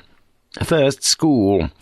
Not as yet the dreaded restart, 3 whole days away, praise be, but a visit to the Secretary's office to look through the GCSE and A-level results, both lists having been published during her fortnight's absence abroad. Like every self-respecting teacher, she wanted to discover the relative success of the pupils she herself had taught. In former days, it had often been difficult enough for some pupils to sit examinations, let alone pass them. And even in the comparatively recent years of Julia's girlhood, several of her own classmates had been deemed not to possess the requisite acumen even to attempt the 11+. It was a question of the sheep and the goats, just like the division between those who were lost and those who were saved in the New Testament, a work with which the young Julia had become increasingly familiar through the crusading fervour of a local curate with whom, aged 10.5, she had fallen passionately in love. How things had changed. Now, in 1994, it was an occasion for considerable surprise if anyone somehow managed to fail an examination. Indeed, to be recorded in the unclassified ranks of the GCSE was, in Julia's view, a feat of quite astonishing incompetence, which carried with it a sort of bravura badge of monumental underachievement. And as far as Christian doctrine was concerned, it was becoming far easier to cope with sin, now that hell was, semi-officially, abolished. She looked through 5C's English results, very much as she'd expected, then looked a little more closely at the results of the only pupil in the class whose name had begun with C, Costin, K, religious education, unclassified, English D, maths, unclassified, geography, unclassified, metalwork, unclassified. Well, at least he'd got something, after 12 years of schooling, 36 terms. But it was difficult to imagine him getting much further than the job centre. Nowhere else for him to go, was there? Except to jail, perhaps? How she wished that D had been a C, though. At 10:45 a.m. she hurried fairly quickly away from the school premises and made her way on foot to the Cowley Road Diagnostic Centre, fairly close by, where her appointment at the clinic was for 11 a.m, and where, a few minutes ahead of schedule, she was seated in the upstairs waiting room, no longer thinking of Kevin Costin and his former classmates, but of herself. "How are you feeling?" asked Mr. Shepstone, a large, balding, slightly stooping South African. "You want me to undress?" "I'd love you to undress," he said, with that characteristic rolling of the R. "No need today, though. Next time I'll insist." His friendly brown eyes were suddenly sad, and he reached across to place his right hand on her shoulder. "You want the good news first, or the bad news?" he asked quietly. "The good news." "Well, your condition's fairly stable, and that's good. That's very good news." Julia found herself swallowing hard. "And the bad news?" "Well, it's not exactly bad news. Shall I read it?" Julia could see the Oxfordshire Health Authority heading on the letter, but no more. She closed her eyes. "It says, blah, blah, blah, blah, blah. In the event of any deterioration, however, we regret to have to inform Mrs. Stevens that her condition is inoperable. They can't operate if it gets worse? They mean? Shepstone put down the letter. I prefer your English to theirs. She sighed deeply, then opened her eyes and looked at him, knowing that she loved him for everything he'd tried to do for her. He'd always been so gentle, so kindly, so professional, and now, watching him, she could understand why his eyes remained downcast as his biro hatched the O of Oxfordshire. "How long?" she asked simply. He shook his head. Anyone who predicts something like that is a fool. "A year?" Could be. 6 months? He looked defeated as he shrugged his broad shoulders. "Less?" As I say. "Would you give up work if you were me?" Fairly soon, I think, yes. "Would you tell anyone?" He hesitated. Only if it was someone you loved. She smiled and got to her feet. "There are not many people I love. You, of course, and my cleaning lady, with whom, incidentally—" She consulted her wristwatch. "In exactly 1 hour's time I have a slap-up lunch engagement at the old parsonage." "You're not inviting me?" She shook her head. "We've got some very private things to discuss, I'm afraid." After Mrs. Stevens had left, the consultant took a handkerchief from his pocket and quickly wiped his eyes. What the dickens was he supposed to say? Because it never really did much good to lie, or so he believed. He blamed himself, for example, for lying so blatantly to the woman who died only the day before, lying to Mrs. Phillotson. Not much difference in the case histories. No hope in either. Chapter 18. Dead flies cause the ointment of the apothecary to send forth a stinking savour. So doth a little folly him that is in reputation for wisdom and honour. Ecclesiastes chapter 10, verse 1. Morse now realised that he would have few, if any, further cases of murder to solve during his career with Thames Valley CID. All right, orchestral conductors and High Court judges could pursue their professions into their twilight years, regardless, indeed, sometimes completely oblivious of their inevitably deteriorating talents. But more often than not, policemen finished long before any incipient senility, and Morse himself was now within a couple of years of normal retirement. For many persons it was difficult to tell where the dividing line came between latish middle age and advisable pensionability. Perhaps it had something to do with the point at which nostalgia took over from hope, or perhaps with a sad realization that it was no longer possible to fall in love again, or, certainly in Morse's case, the time when, as now, he had to sit down on the side of the bed in order to pull his trousers on. Such and similar thoughts were circulating in Morse's mind, as on Saturday, the 3rd of September, the morning after his visit with Lewis to Wolsey, and the statement made immediately thereafter by Mrs. Ewers, he sat in the Summertown Health Centre. A mild cold had, as usual with Morse, developed into a fit of intermittently barking bronchitis, but he comforted himself with the thought that very shortly, after a sermon on the stupidity of cigarette smoking, he would emerge from the centre with a slip of paper happily prescribing a dose of powerful antibiotics. Clutching his prescription, Morse was about to leave when he remembered the Times, left in his erstwhile seat in the waiting-room. Returning, he found that his earlier companions, the anorexic girl and the spotty-faced overweight youth, had now been joined by a slatternly-looking, slackly-dressed young woman with rings in her nostrils, a woman to whom Morse took an immediate and intense dislike. Predictably so.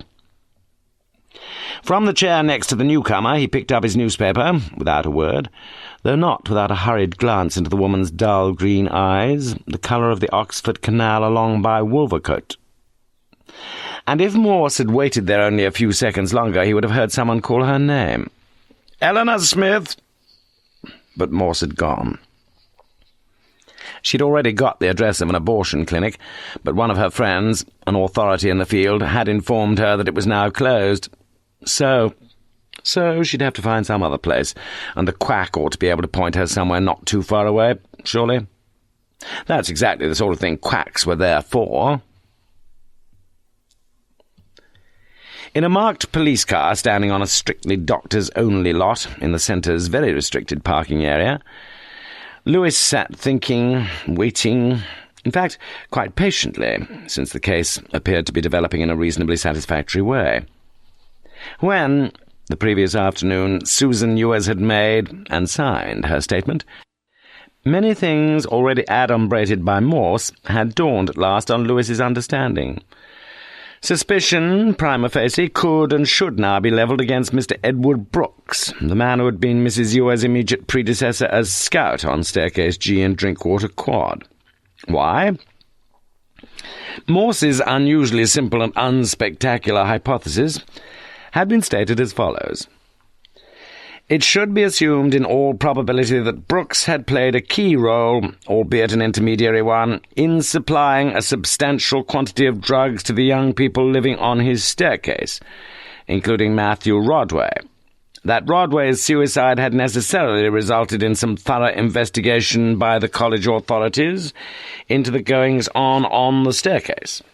That McClure, already living on the same staircase in any case, had become deeply involved, indeed had probably been the prime mover in seeing that Brooks was removed from his post, coincidentally at the same time as McClure's retirement. That, as Mrs. Ewers has now testified, the former scout had continued his trafficking in drugs, and that this information had somehow reached McClure's ears. That McClure had threatened Brooks with exposure, disgrace, criminal prosecution, and almost certain imprisonment. That finally, at a showdown in Daventry Court, Brooks had murdered McClure. Such a hypothesis had the merit of fitting all the known facts, and if it could be corroborated by the new facts, which would doubtless emerge from the meeting arranged for that afternoon at the Pitts Rivers Museum. Yes, but there was the one potential fly in the ointment, as Lewis had expressed himself half an hour earlier, and Morse had winced at the phrase. The cliché's bad enough in itself, Lewis, but what's a potential fly look like when it's on the window pane? Dunno, sir, but if Brooks was ambulanced off that Sunday with a heart attack, wouldn't you be likely to have a heart attack if you just killed somebody? We can check up straight away at the hospital. All in good time, Morse had said. You'll have me in hospital if you don't get me down to the health centre. Still thinking and still waiting, Lewis looked again at the brief supplementary report from the police pathologist, which had been waiting on Morse's desk that morning. Attention, Detective C.I. Morse. No more re-time of McClure's death, but confirmation re-probable within which 8 a.m. to 12 a.m. 28th Aug. Little more on knife/knife thrust. Blade unusually, broad, 4 to 5 centimetres and about 14 to 15 centimetres in length, /penetration. Straight through everything with massive internal and external bleeding, as reported. Blade not really sharp, judging by ugly lacerations round immediate entry area. Forceful thrust. Man rather than woman, ? Perhaps woman with good wrist/arm, or angry heart, ? Certainly one or two of our weaker, ! sex, I met a year ago on a martial arts course. Full details available if required. All very technical, but possibly helpful. Laura Hobson. At least she understands the full stop, Morse had said. Never having really mastered the full stop himself, Lewis had refrained from any comment. Yet they both realized the importance of finding the knife. Few murder prosecutions were likely to get off on the right foot without the finding of a weapon. But they hadn't found a weapon. A fairly perfunctory search had earlier been made by Phillotson and his team, and Lewis himself had instigated a very detailed search of the area surrounding Daventry Court and the gardens of the adjacent properties, but still without success. Anyway, Morse was never the man to hunt through a haystack for a needle. Much rather, he'd always seek to intensify, as he saw it, the magnetic field of his mind and trust that the missing needle would suddenly appear under his nose. Not much intensification as yet, though. The only thing under Morse's nose lately, and that under a towel, had been a bowl of steaming friar's balsam. But here came Morse at last, 10:40 a.m., come prescription, and Lewis could predict the imminent conversation. "Chemist just round the corner, Lewis. If you'd just nip along and I'd be grateful. Only problem," searching pockets, "is I seem..." Lewis was half right, anyway. "There's a chemist just round the corner. If you'd be so good, I don't know how much these wretched Tories charge these days, but..." Searching pockets. "Here's a tenner." Lewis left him there on the reserved parking lot, just starting the Times crossword, and walked happily up to Boots in Lower Summertown. What was happening to Morse? The third item appearing on Julia Stevens' agenda the previous day had been postponed. On her arrival at the old parsonage hotel, a telephone message was handed to her. Mrs. Brooks would not be able to make the lunch. She was sorry. She would ring later if she couldn't explain. Please not to ring her. Understandably, perhaps, Julia had not felt unduly disappointed, for her mind was full of other thoughts, especially for herself. And she enjoyed the solitude of her glass of Bruno Payat Brut Premier Cru, daring, seated on a high stool at the parsonage bar, before walking down to the taxi rank by the Martyrs' Memorial, and thence being driven home in style and in a taxi gaudily advertising the Old Orleans restaurant and cocktail bar. It was not until later that evening that her brain began to weave its curious fancies about what exactly could have caused the problem.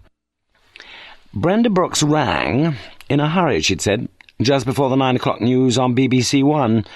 Could they make it the next day, Saturday, a bit earlier, 12 noon, say? After she'd put down the phone, Julia sat silently for a while, staring at nothing. A little bit odd, that, Brenda ringing, almost certainly, from a telephone box when she had a phone of her own in the house. It would be something, everything, to do with that utterly despicable husband of hers. For, from the very earliest days of their marriage, Ted Brooks had been a repulsive fly in the nuptial ointment. An ointment which had, over the 13 increasingly unhappy and sometimes desperate years, as Julia had learned, regularly sent forth its stinking savour. Chapter 19. The true index of a man's character is the health of his wife. Cyril Connolly. As Brenda Brooks waited at the bus stop that Saturday morning, then again as she made her bus journey down to Carfax, a series of videos, as it were, flashed in a nightmare of repeats across her mind, and her mood was an amalgam of anticipation and anxiety. It had been 3 days earlier, Wednesday the 31st of August, that she'd been seen at the orthopaedic clinic. "At least it's not major fracture." "Pardon, doctor?" So nervous had she been that so many of his words made little or no sense to her. "I said it's not a major fracture, Mrs. Brooks, but it is a fracture." "Oh, dearie me." But she'd finally realised it was something more than a sprain. That's why she'd eventually gone to her GP, who in turn had referred her to a specialist. Wasn't it? And now she was hearing all about it, about the meta-something between the wrist and the fingers. She'd tried to look it up in that big, dark blue Gray's Anatomy she'd often dusted on one of Mrs. Stevens' bookshelves. Not too difficult to remember. She'd just have to think of meta-couple. That's what it sounded like. "And you'll be very sensible if you can to stop using your right hand completely. No housework. Rest. That's what it needs. The big thing for the time being is to give it a bit of support. So before you leave, the nurse here'll let you have one of those tubey grips. Fits over your hand like a glove.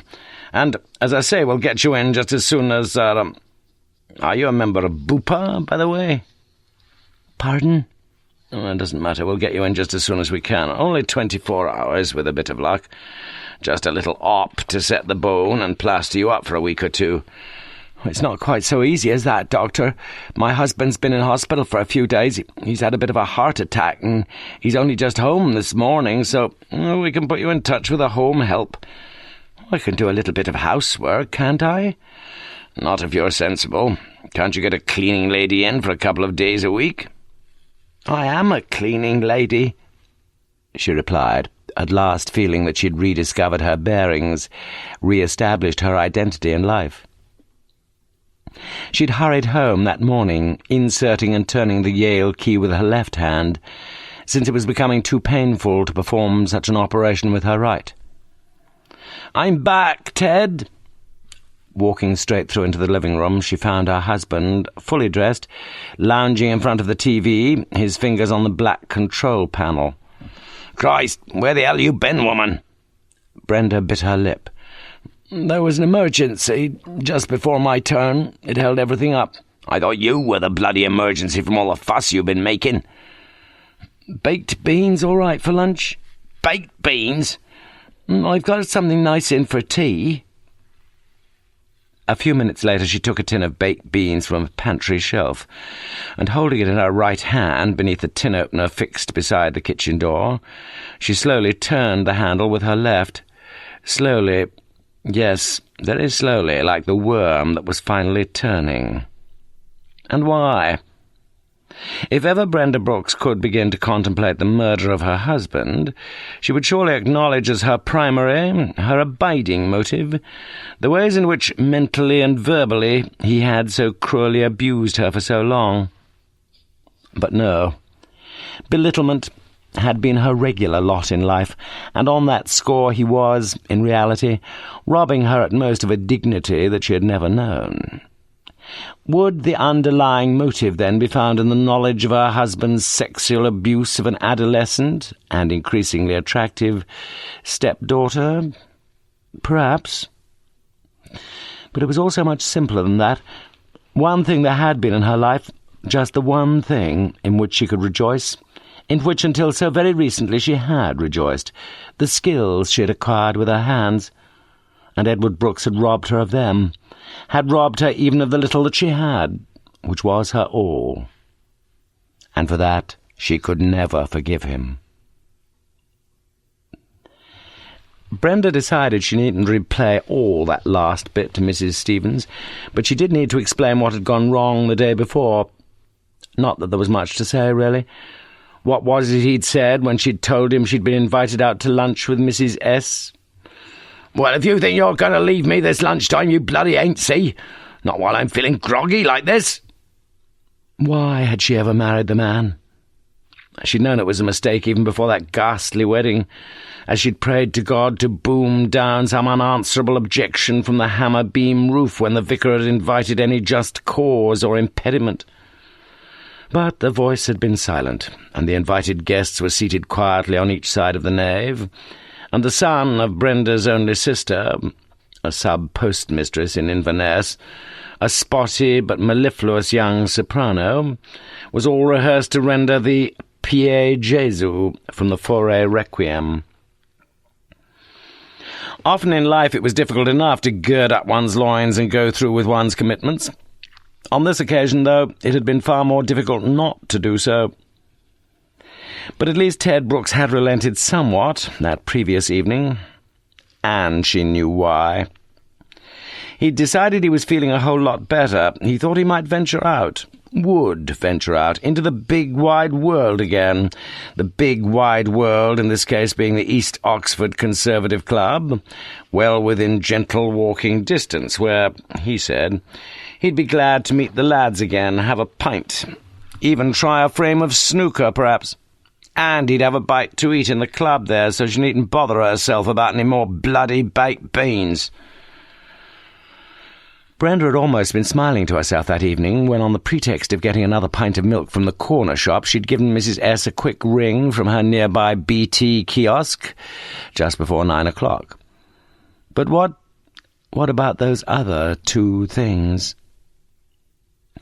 She was a good 10 minutes early, and in leisurely but tremulous fashion she crossed the Broad and walked up St. Giles, past Balliol College, past St. John's College, past the Lamb and Flag, and then, waiting for the traffic lights just before Keble Road, she'd quickly checked, yet again, that the letter was there in her handbag. For a few moments this letter almost assumed as much importance as that second thing, the event which had caught her up in such distress, such fear, since the previous Sunday. When her husband had returned home, the stains on the lower front of his shirt and the top of his grey flannel trousers almost adequately concealed by a beige summer cardigan, new from Marks and Spencer's, but only by the back of this cardigan, since the front of it was saturated with much blood. It was only later that she'd noticed the soles of his trainers. Opposite her, the green man flashed, and the bleeper bleeped, and Mrs. Brenda Brooks walked quickly over to the old Parsonage Hotel at number 1 Banbury Road. Chapter 20. When you live next to the cemetery, you cannot weep for everyone. Russian proverb. The old Parsonage Hotel, dating back to 1660, and situated between Keble College to the east and Somerville College to the west, stands just north of the point where the broad, plain-treed avenue of St. Giles forks into the Woodstock Road to the left and the Banbury Road to the right. Completely refurbished a few years since, and now incorporating such splendid 20th-century features as en-suite, centrally heated bedrooms, the stone-built hotel had sought to preserve the intimacy and charm of former times, with success, in Julia Stevens's judgment. In the judgment, too, of Brenda Brooks, as she seated herself in a wall settee in front of a small, highly polished mahogany table in the parsonage bar, lushly carpeted in avocado green, with a tiny pink and peach motif. "Lordy me!" Brenda managed to say in her soft Oxfordshire burr, gently shaking her tightly curled grey hair. Whether, etymologically speaking, such an expression of obvious approval was a conflation of lord and lummy, Julia could not know, but she was gratified with the reaction and watched as Brenda's eyes surveyed the walls around her, the lower half painted in gentle gardenia, the upper half in pale magnolia, almost totally covered with paintings, prints, cartoons. "Lordy me!" repeated Brenda in a hushed voice, her vocabulary clearly inadequate to elaborate upon her early expression of delight. "What would you like to drink?" "Oh, coffee, please. I'll be fine." "No, it won't. I insist something stronger than coffee, please." Minutes later, as they sipped their gins and slimline tonics, they read through the menu, Julia with the conviction that this was an imaginative selection of goodies, Brenda with more than a little puzzlement, since many of the imported words therein, bagel, couscous, hummus, linguici, mozzarella, had never figured in her own cuisine. Indeed, the sight of such exotic fare might well, a decade or so back, have prompted within her a stab of some sympathy with a husband constantly complaining about baked beans, about sardines, about spaghetti. In the past, yes, but no longer. "What's it to be, then?" Brenda shook her head. "I'm sorry, but I just can't eat anything. I'm all full up, Mrs. Stevens, if you know what I mean." Julia was too sensible to argue, and in any case she understood only too well, for she'd experienced exactly the same the day before, when she'd sat on a bar stool there, alone, feeling all full up, as Brenda had so economically phrased it. Half an hour later, as she was finishing her poached salmon with lemon butter, salad, and new potatoes, Julia Stevens had been put in the latest picture about Ted Brooks. She'd known all about the verbal abuse which had led to a broken heart, and now she learned of the physical abuse which had led to a broken hand. "I'm so wicked. Did you know that? You know why? I wish—" she whispered closely in Julia's ear. I wished him dead. Can you believe that? Most people in your position would have murdered him, you dear old thing, said Julia, but only to herself. And suddenly the realization that such a viciously cruel man should have ruined the life of such a sweet and lovable woman made her so very angry, yet at the same time so very much in control. Was it perhaps that the simultaneous keeping of her own secret and the hearing of another's was an unexpected source of strength? But Julia had no opportunity of pursuing this interesting line of thought, for Brenda now opened her handbag and passed over the letter she'd received the previous Tuesday, not through the post, but pushed by hand through her letterbox. Just read it, please. No need to say anything. As Julia put on her school marmish specs, she was aware that the woman seated beside her was now in tears. The silent weeping had subsided into intermittent snuffling as Julia finished reading the agonized and agonizing pages. "My God," she whispered. "But that's not all. There's something else. Something even worse. I shall just have to tell somebody, Mrs. Stevens. If you can bear it." Chapter 21. Hate is the consequence of fear. We fear something before we hate it. A child who fears becomes an adult who hates. Cyril Connolly, The Unquiet Grave. Dear Mum, dearest Mum, it's been a long time, hasn't it? And I didn't really want to write, but I can't talk about it. I just can't. I was never much good with words, but I'm going to try. It's about why I left home and how I couldn't really ever tell you about it. I'm writing now because my friend at the hospital told me about him, and she said he's a lot better and going home soon, and all I want you to do is let him get very much worse again and don't look after him. Just let him die, that's what I want, because he bloody deserves it. You thought I left because I hated school and dreamt of boys and sex and got mixed up with drugs and all the punk scene and all that. And you were right in a way, because I did. But you got upset about the wrong things, that's what I'm saying. Why did I leave you, Mum? Tell me that. You can't think it was much fun for me with sod all to pay for anything and nowhere to bloody go.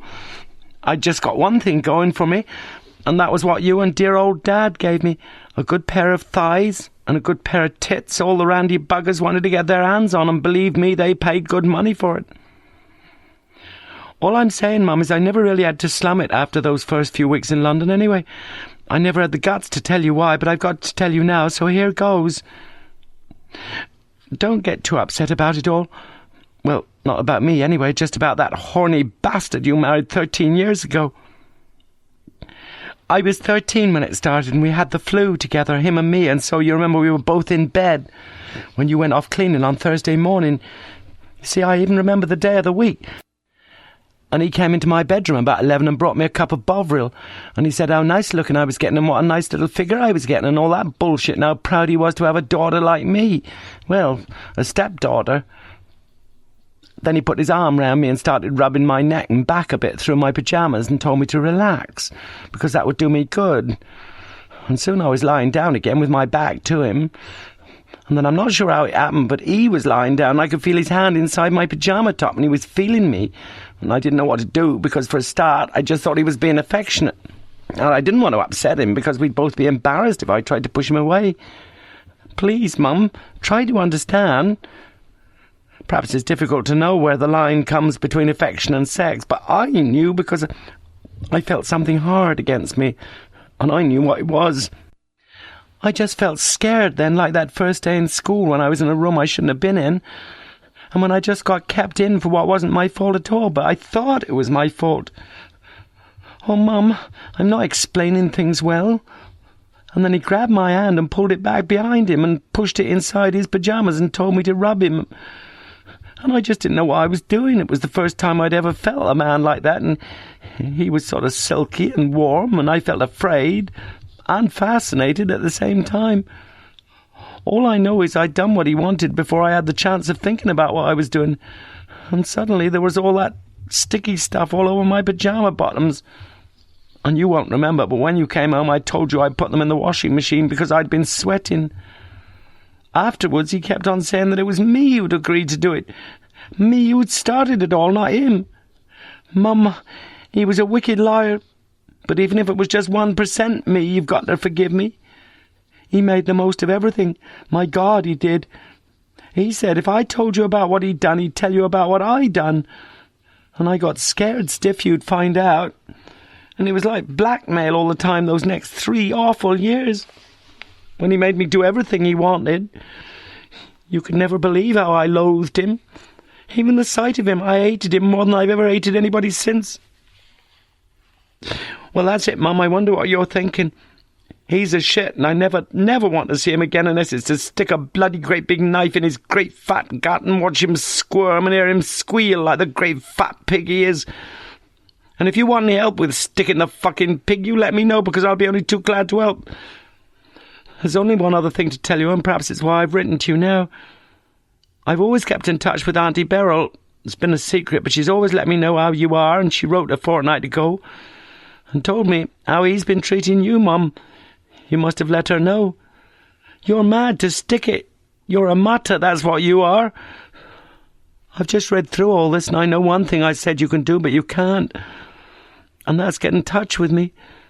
But perhaps it's better that way, though. Don't be surprised if you see me. Not just yet, though. It's been such a long, long time, and I can't quite face it. Not yet. I love you, Mum. I shall always love you better than anybody. One last thing, and it's odd really, but I read in the Oxford... Julia turned over the page, but that was the finish. The last part of the letter was missing. Chapter 22. We all wish to be of importance in one way or another. Ralph Waldo Emerson, Journals. Lewis, on his way for an appointment with the house matron of Wolsey, had dropped Morse in the Broad, where the chief inspector had swilled down a double dosage of penicillin pills with a pint of Hook Norton in the White Horse, before making his way to the Pitt Rivers Museum of Ethnology and Prehistory, for his own appointment. Sooner or later, inevitably, a golden afternoon will captivate the visitor to Oxford, and as he walked leisurely up Parks Road, past the front of Wadham on his right, past the blue wrought-iron gates at the back of Trinity on his left, Morse felt deeply grateful that he had been privileged to spend so much of his lifetime there. And one of those captivated visitors might have noticed a smile of quiet satisfaction around Morse's lips that early afternoon, as he turned right, just opposite Keble, into the grounds of the Oxford University Museum, that monument to the 19th century Gothic revival, and the home of the dodo and the dinosaur. Some clouds there were in the pale blue sky that September day, some white, some grey. But not many. No, not many, Morse. Oddly, he'd enjoyed the short walk, although he believed that the delights of walking were often ludicrously exaggerated. Solvitur ambulando, though the Romans used to say, and even if the ambulando was meant to be a figurative rather than a physical bit of walking, well, so much the better. Not that there was anything intrinsically wrong with the occasional bit of physical walking. After all, Houseman had composed some of his loveliest lyrics while walking around the backs at Cambridge after a couple of lunchtime beers. Solvitur ambulando. Yes. Walk along, then, Morse, since perhaps you are now walking towards the solution. On the stone steps leading up to the entrance porch, he read the notice. This museum is open to the public, 12 a.m. to 4:30 p.m., Monday to Saturday. It was already past noon, and on the grass a large party of visiting schoolchildren were unharnessing rucksacks and extracting packed lunches as Morse walked hurriedly by. It wasn't that he positively disliked schoolchildren, just that he didn't want to meet any of them. Inside the glass-roofed, galleried building, Morse continued on his course, quickly past a huge reconstruction of a dinosaur, bipedal but capable of quadrupedal locomotion. quickly past some assembled skeletons of African and Asian elephants. Nor was he long, if at all, detained by the tall showcases displaying their specimens of the birds and insects of Australasia.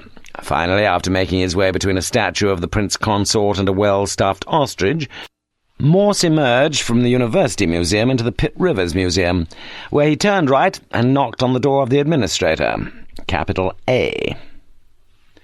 "Coffee?" she invited. "No, thanks, I've just had some." "Some beer, you mean?" "Is it that obvious?" "Yes."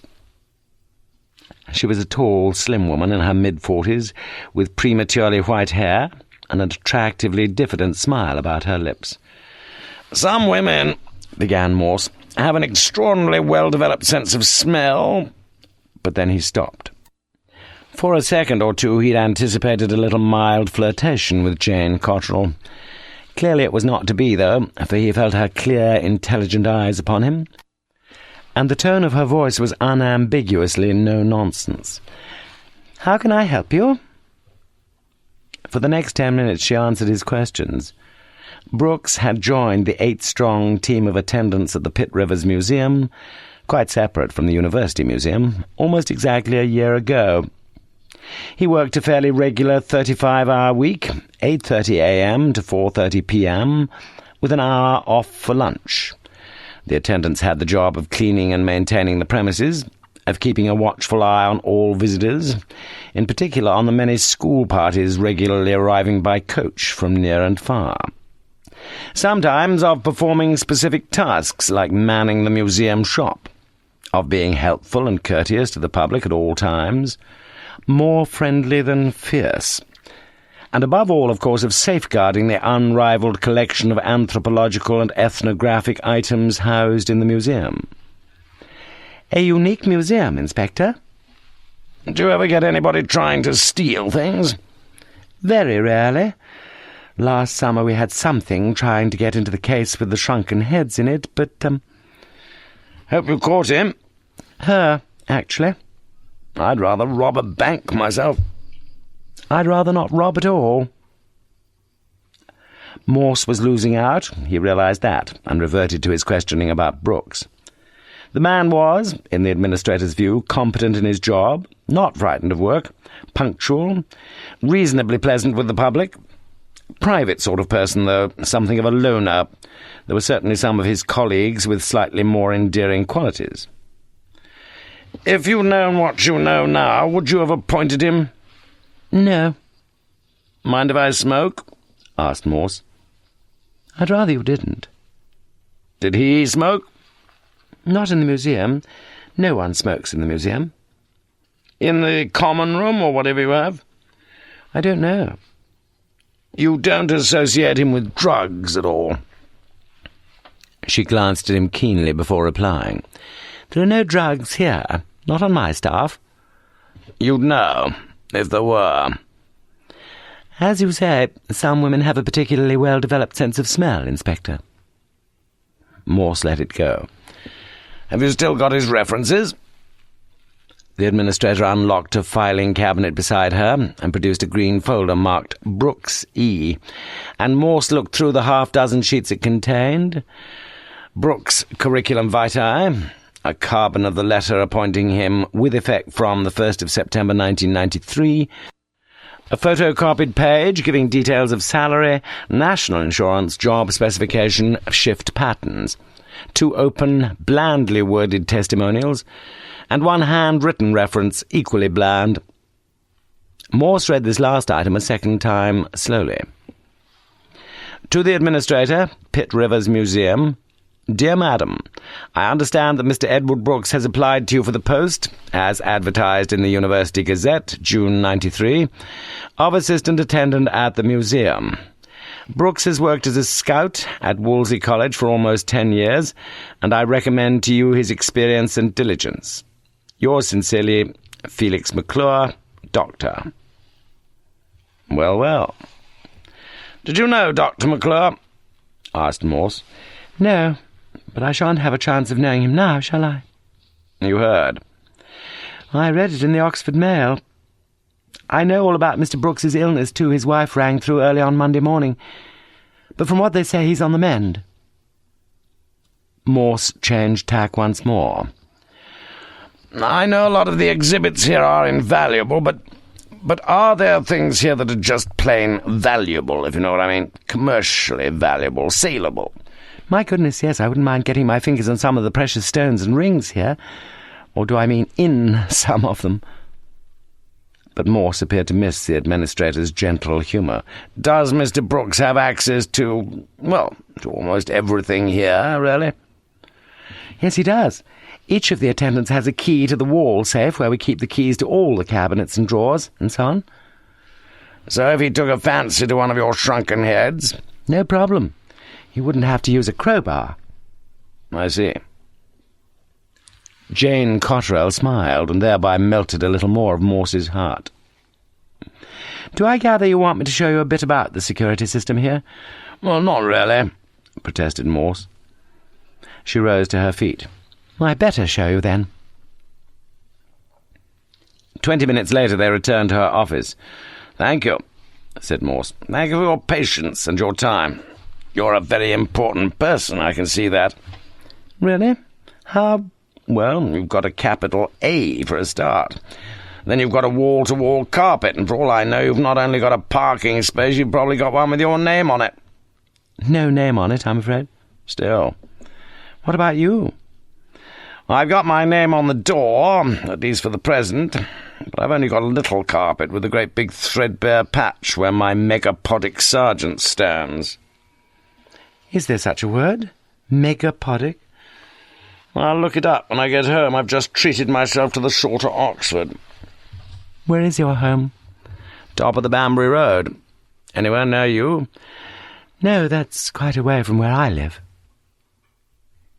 For a few seconds her eyes looked down at the carpet, that old carpet of hers, whose virtues had so suddenly, so unexpectedly, expanded. Only semi-reluctantly, a few minutes earlier, had Brenda Brooks been persuaded to hand over the last sheet of her daughter's letter. Its content, as Julia saw things, was very much as before. But yes, it was a bit self-incriminating, especially that rather fine passage just before the end. He's undermined everything for me, Mum, including sex. But the very worst thing he ever did was to make me feel it could all have been my fault. Mum, he's bloody fucked up my life, and if he ever turns up murdered somewhere, you'll know it was me. All right? Strangely, however, Julia had experienced little sense of shock, a hardening of heart, rather, and a growing conviction that if Brooks were to turn up murdered somewhere, his stepdaughter would not be figuring alone on any list of possible suspects. Chapter 23. One night I contrived to stay in the Natural History Museum, hiding myself at closing time in the Fossil Invertebrate Gallery, and spending an enchanted night alone in the museum, wandering from gallery to gallery with a flashlight. Oliver Sacks, The Observer, 9th of January 1994. Morse spent a while wandering vaguely around the galleries.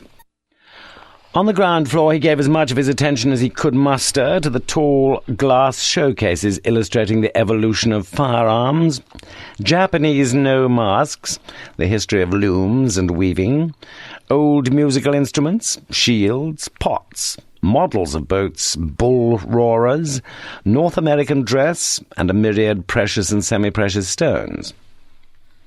Then, feeling like a man who in some great picture gallery has had his fill of 14th-century crucifixions, he walked up a flight of stone steps to see what the upper gallery had to offer, and duly experienced a similar sense of satiety as he ambled aimlessly along a series of black wood, glass-topped display cases, severally containing scores of axes, adzes, tongs, scissors, keys, coins, animal traps, specialized tools, Burmese, Siamese, Japanese, Indonesian.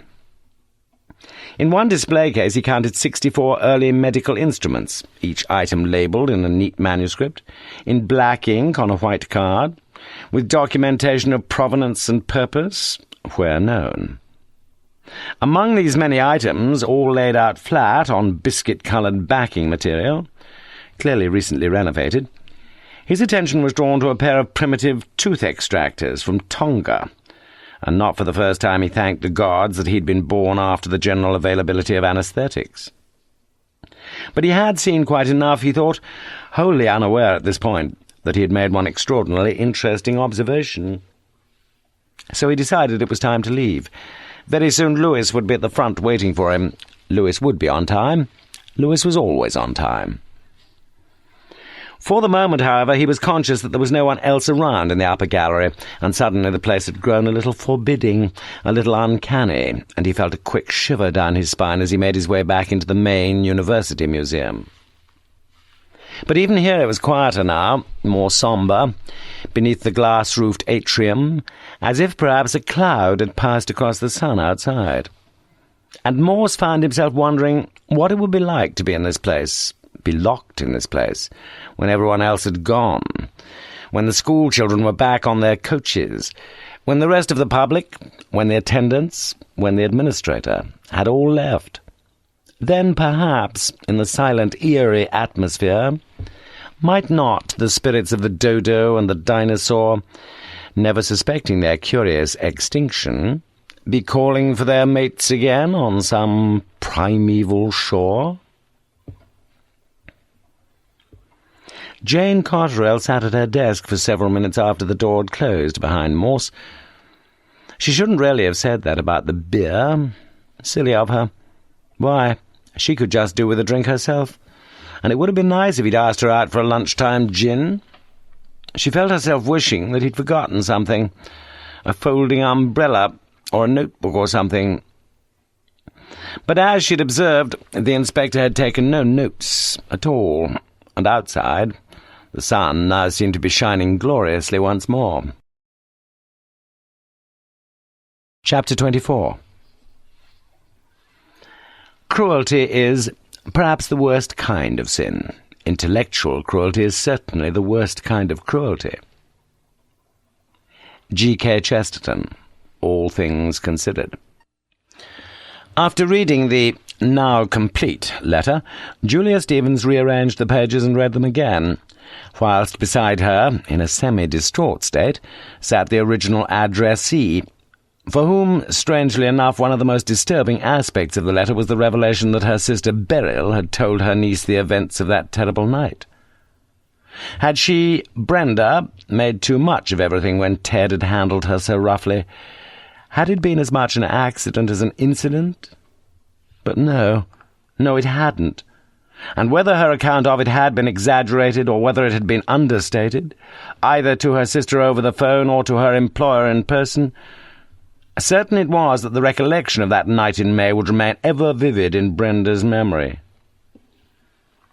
"You're ever so late, Ted. What time is it?" 12, is it? "It's far later than that." "If you know what the bloody time is, why the hell do you ask me in the first place?" "Oh, it's just that I can't get off to sleep when I know you're still out. I feel worried." "Christ, you want to worry when I start getting in 3:30, woman." "Oh, come to bed now, anyway." "I bloody shan't, no." "Well, go and sleep in the spare room, then. I've got to get some sleep." "All the bloody same to me, innit? If I go in there, if I stay in here, might just as well have been in different rooms all the bloody time, you know that. Frigid as a fucking icebox, that's what you are, always have been." "That's just not fair. That's not fair, what you just said." "If the bloody cap fits."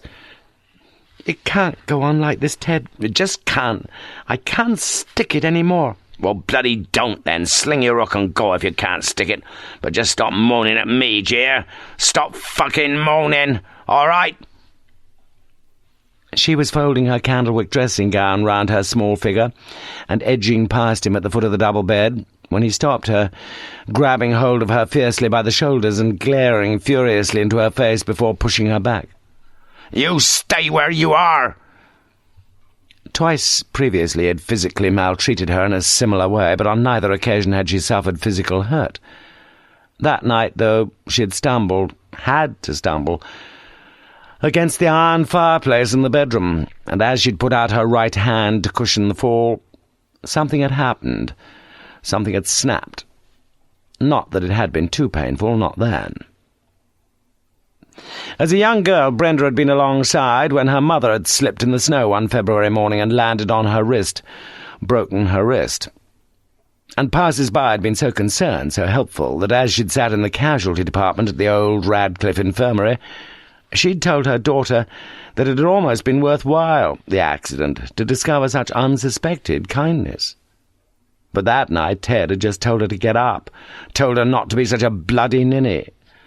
And she'd started to weep then, not so much from pain or shock, but from the humiliation of being treated in such a way by the man she'd married. Julia handed back the letter. "I think she hates him even more than you do." Brenda nodded miserably. "I must have loved him once, though, mustn't I? I suppose he was... Well, after Sid died, he was just there, really. I suppose I needed somebody, and Ted was there, and he made a bit of a fuss of me, and I was lonely. Well, after that... But it doesn't matter any more." For a while there was a silence between the two women. "Mrs. Stevens?" "Yes." "What about this other thing? What am I going to do about it? Please help me. Please." It was with anger that Julia had listened to Brenda's earlier confidences. With anger, too, that she had read the letter. The man was an animal. She might have known it, had known it. But the possibility that he was a murderer? Could Brenda have got it all wrong, ridiculously wrong? Julia had never really got to know Ted Brooks. In the early days of Brenda working for her, she'd met him a few times, 3 or 4, no more, and once, only once, had she gone round to the Brooks' house, when Brenda had been stricken with some stomach bug, and when, as she had left, Ted Brooks' hand had moved, non-accidentally, against her breasts, as he was supposedly helping her on with her mackintosh. "Take your horny hands off me, you lecherous sod," she'd thought then. And she'd never seen him since that day, never would if she could help it. Yet he was not an ill-looking fellow, she conceded that. The contents of the letter, therefore, had come as something less of a shock than may have been expected, since she had long known that Brenda had fairly regularly been on the receiving end of her husband's tongue and temper, and had suspected other things, perhaps. But Brooks, a murderer? She looked across with a sort of loving distress at the busy, faithful little lady who had been such a godsend to her. A little lady dressed now in a navy blue two-piece, an oldish suit, certainly, yet beautifully clean, with the pleats in the skirt most meticulously pressed for this special occasion. She felt an overwhelming surge of compassion for her, and she was going to do everything she could to help. Of course she was. What about this other thing, though? My God, what could she do about that? Brenda? You know what you said about the blood? Are you sure? Are you sure? Mrs. Stevens, Brenda whispered, I wasn't going to tell you. I wasn't even going to tell you. But yes, I am sure. And shall I tell you why I'm sure? It was 2:20 when Julia's taxi dropped Brenda, not immediately outside her house, but very close, just beside the Pakistani grocer's shop on the corner. Don't forget, Brenda, make sure you run out of milk again tonight, just before 9, and don't say or do anything before then. Agreed? Bye. On her way home, Julia spotted the Oxford Mail placard outside a newsagent's in the Cowley Road. Police hunt murder weapon. And she asked the taxi driver to stop. Just before 3 p.m, Ted Brooks was lining up the shot, his eyes coolly assessing the angle between the white cue ball and the last colour. Smoothly his cue drove through the line of his aim, and the black swiftly disappeared into the bottom right-hand pocket. His opponent, an older man, slapped a pound coin down on the side of the table. "Not done your snooker much harm, Ted." "No. Back at work in a fortnight, so the doc says. With a bit of luck." Chapter 25. The older I grow, the more I distrust the familiar doctrine that age brings wisdom. H.L. Mencken. As Morse had expected, Lewis was already sitting, waiting for him outside the museum. "How did things go, sir?" "All right." "Learn anything new?" "Wouldn't go quite so far as that. What about you?" "Interesting. That woman, well, she's a sort of major domo, Amazonian type, sir. I wouldn't like her as chief constable." "Give it 5 years, Lewis." "Anyway, it's about Matthew Rodway. In the autumn term—" "We call it the Michaelmas term here, Lewis." "In the Michaelmas term in his 3rd year, when he was back in college again, In the house again, he was sharing rooms with another fellow, Another undergraduate called Ashley Davis, but not for long, it seems. Davis got himself temporarily booted out of college." "Rusticated." "Rusticated that term. Some sort of personal trouble," she said, but didn't want to go into it. Said we should see Davis for ourselves, really." "Like me, then, you didn't learn very much." "Ah, just a minute, sir," smiled Lewis. "Mr. Ashley Davis, our undergraduate in the Michaelmas term 1993, was rusticated from the house on the say-so of one Dr. Felix McClure, former student, capital S, sir, of Wolsey College." "The plot thickens." "Bad blood, perhaps, sir?" "Ruined his chances, certainly. Davis was expected to get a first, she'd heard. And he didn't return this year, either. Murky circumstances. Drugs, do you think? Or booze. Or love." "Well?" "I've got his address, living with his parents in Bedford." "Did any good thing ever come out of Bedford?" "John Bunyan, sir?" "You go and see him, then. I can't do everything myself."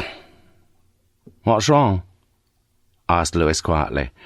"I don't know. My chest's sore, my legs ache, my head's throbbing, I feel sick, I feel sweaty. It's the wrong question, isn't it? You mean, what's right?" "Have you had your pills?" "Of course I have. Somebody's got to keep fit." "When were you last fit, sir?" Morse pulled the safety belt across him and fumbled for a few seconds to fix the tongue into the buckle. "I don't ever remember feeling really fit." "I'm sure you'll blast my head off, sir, but I ought not to drink so much." "I wouldn't be surprised if you'd just washed your pills down with a pint." "Would you be surprised if you were quite wrong about that?" "Washed 'em down with 2 pints, you mean?" Morse smiled and wiped his forehead with a once-white handkerchief. "You know the difference between us, sir? Between you and me?" "Tell me." "I got married, and so I've got a missus who's always tried to look after me." "You're lucky, though. Most people your age are divorced by now." "You never met a woman, you know, the right woman?" Morse's eyes seemed focused far away. "Nearly. Once." "Plenty of time." "Nonsense. You don't start things at my age, you pack 'em up." "Like the job, Lewis." Morse hesitated. "Look, I've not told anybody yet. Well, only strange. I'm packing in the job next autumn." Lewis smiled sadly. "Next Michaelmas, isn't it?" "I could stay on another couple of years after that, but, Won't you miss things?" "Of course I bloody won't. I've been very lucky. Well, at least in that respect, but I don't want to push the luck too far. I mean, we might get put onto a case we can't crack." "Well, not this one, I hope." "Oh, no, Lewis, not this one." "Well, what's the programme now?" But Morse interrupted him. "You just asked me if I'll miss things, and I shan't, no. Only one thing, I suppose. I shall miss you, old friend. That's all." He had spoken simply, almost awkwardly, and for a little while Lewis hardly trusted himself to look up. Somewhere behind his eyes he felt a slight prickling, and somewhere, in his heart perhaps, he felt a sadness he could barely comprehend. "Not getting very far sitting here, Lewis, are we? What's the programme?" "Well, that's what I asked you." "Well, there's this fellow from Bedford, you say?" "Former undergraduate, sir." "Yes, well, is he at home?" "Dunno. I can soon find out." "Well, do that then. See him." "When?" "What's wrong with now? The way you drive, you'll be back by tea-time." "Don't you want to see him?" Morse hesitated. "No, there's something much more important for me to do this afternoon." "Go to bed, you mean?" Slowly, resignedly, Morse nodded. "And try to fix something up with Brooks. Time we paid him a little visit, isn't it?" "Monday?" "What's wrong with tomorrow?" "About 10ish, if you can fix it up. That'll be exactly a week after he murdered McClure, won't it?" Chapter 26. 3 may keep a secret if 2 of them are dead. Benjamin Franklin. After dropping off the drooping Morse, Lewis returned to Kidlington HQ, where before doing anything else he looked at the copy of the Oxford Mail that had been left on Morse's desk. He was glad they'd managed to get the item in at the bottom of page 1. Murdered Don. The police are appealing for help in their inquiries into the brutal murder of Dr. Felix McClure, discovered knifed to death in his apartment in Daventry Court, North Oxford, last Sunday. Detective Sergeant Lewis of Thames Valley CID informed our reporter that in spite of an extensive search, the murder weapon has not been discovered. People are asking residents in Daventry Avenue to help by searching their own properties, since it is believed the murderer may have thrown the knife away as he left the scene. The knife may be of the sort used in the kitchen for cutting meat, probably with a blade about 2 inches broad and 5 to 6 inches in length. If found, do not touch, but contact your local police station immediately. Brenda Brooks was in a state of considerable agitation when she went through into the kitchen to put the kettle on, but at least she was relieved to be home before him, to have time for a cup of tea, to try to stop shaking. The anguish, the sheer misery of it all were as strong as ever, with only her growing fear a new element in the tragedy. After the first inevitable bewilderment, after the uncomprehending questions and the incomprehensible answers, her immediate reaction had been to wash the blood-stained clothing, shirt, trousers, cardigan. But instead she'd followed the fierce instructions from the invalid's bed that the clothes be carted off to the rubbish dump, and that the affair never be referred to again. Yet there the event stood, whatever had happened, whatever it all meant, forming that terrible and terrifying secret between them, between husband and wife. No longer a proper secret, though, for she had shared that secret, those secrets. Or would it not be more honest to say that she had betrayed them? Particularly, therefore, did her fear centre on his return now, the fear that when he came in he would only have to look at her, to know. And as she squeezed the tea-bag with the tongs, she could do nothing to stop the constant trembling in her hands. Automatically, almost, between sips of tea, she wiped the tongs clean of any tannin stain and replaced them in the drawer to the right of the sink, in the compartment next to the set of beautifully crafted knives which her sister Beryl had given her for her first wedding. Knives of many shapes and sizes, some small and slim, some with much longer and broader blades, which lay there before her in shining and sharpened array. The phone rang at 2:45 p.m., the Pitt Rivers Museum. The phone rang again just before 3 p.m., Mrs. Stevens. "Is he home yet?" "No." "Good. Listen."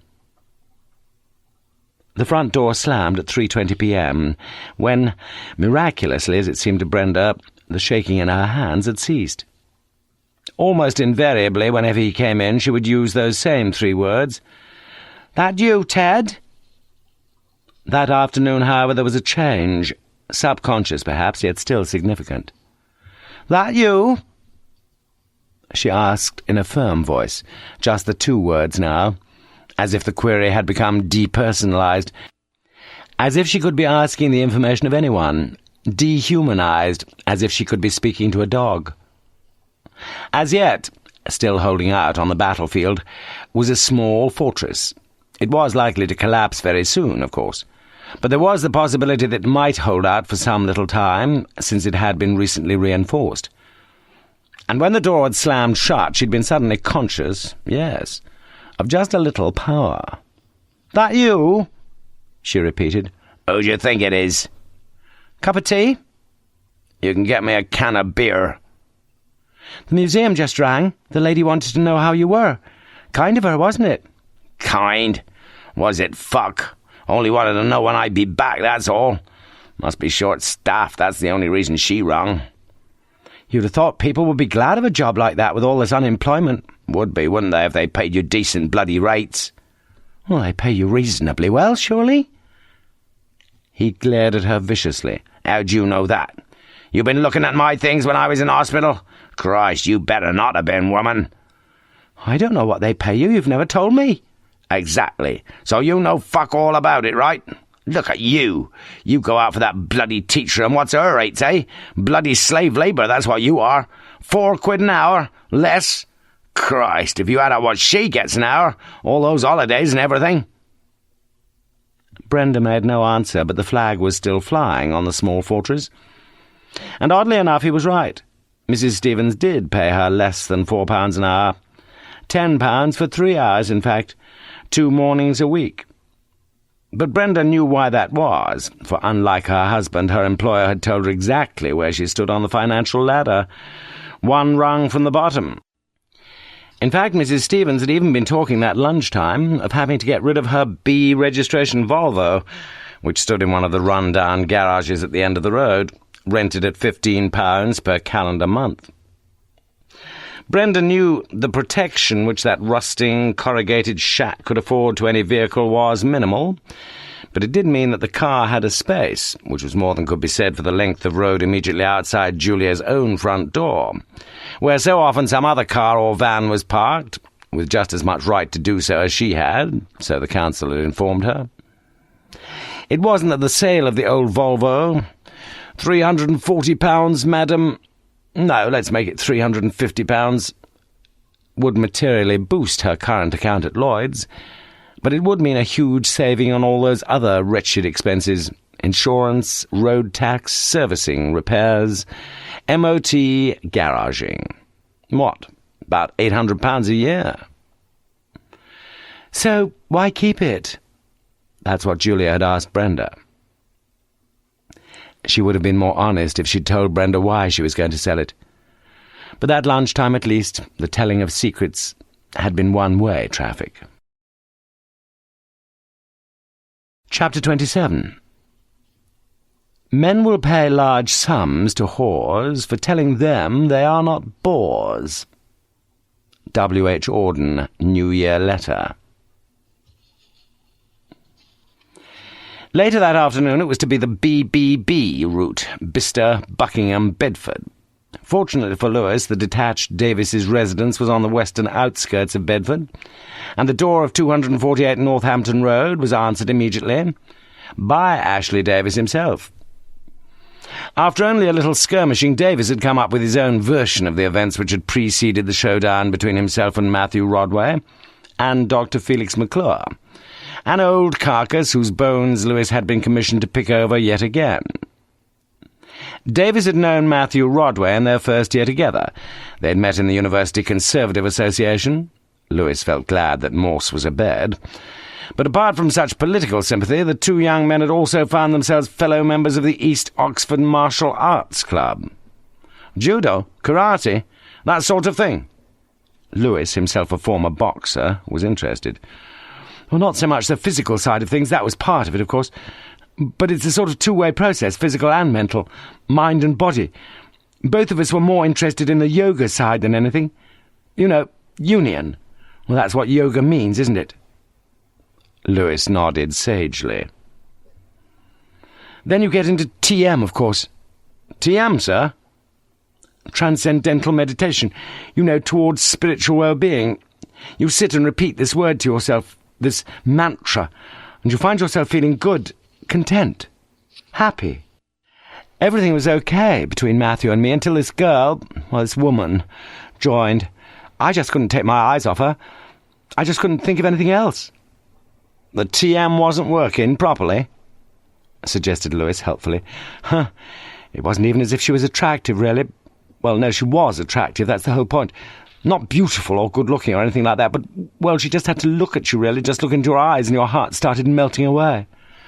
Sounds a bit of a dangerous woman. You can say that again. I took her out twice, once to the Mitre, once to the Randolph, and she was quite open about things. Said she'd be willing to have sex and so on, 50 quid a time, 100 quid for a night together. No emotional involvement, though. She was very definite about that. You agreed? Well, I couldn't afford that sort of money. 100, plus a B&B somewhere. But I did ask her about coming out to my room one evening. That was just after I'd started sharing with Matthew, when he had to go home for a family funeral. But it was a Tuesday, I remember, and she said she had to be very careful which day of the week it was. She could only do Saturday or perhaps Sunday because she knew somebody on the staircase and she wasn't prepared to take any risks. And what risks? I don't know. One of the other students, undergraduates there. For the first time, the casually dressed, easy-mannered Davis hesitated. She didn't say. Who else could it have been? Davis shrugged, but made no reply. There were 2 dons on the staircase, I understand. Students, don't you call them? Only a bloody pedant would call them students these days. I see. And, Dr. McClure was one of those dons? You've done your homework. Well, go on, please, sir. Well, I had to go out for a civil service selection thing on November the 5th, bonfire night in Whitehall. Whole weekend of it, Friday, Saturday, Sunday. Anyway, I got so pissed off with all the palaver that I didn't stay for the Sunday session. I caught the 10-something from Paddington back to Oxford on Saturday night. And when I got back to the staircase, well, there they were. We had 2 single beds in the one room, you see, and she was in his bed, and he was in mine. I don't quite know why, but it just made me see red, and you tried to do the same yourself, though, so you said. I know, yes. You were just jealous, I suppose. It was more than that. It's difficult to explain. You mean, perhaps, if she'd been in your bed? I don't know, you'd have to ask Freud. Anyway, I went berserk. I just went for him, that's all. He'd got nothing on. Neither of them had. And soon we were wrestling and punching each other and knocking everything all over the bloody place. And there must have been one hell of a racket, because there was this great banging on the door, and, well, we quietened down, and I opened the door, and there he was, that stuffed prick McClure. Well, that's about it, really. Matthew had got a cut on his mouth, and one of his eyes was badly bruised.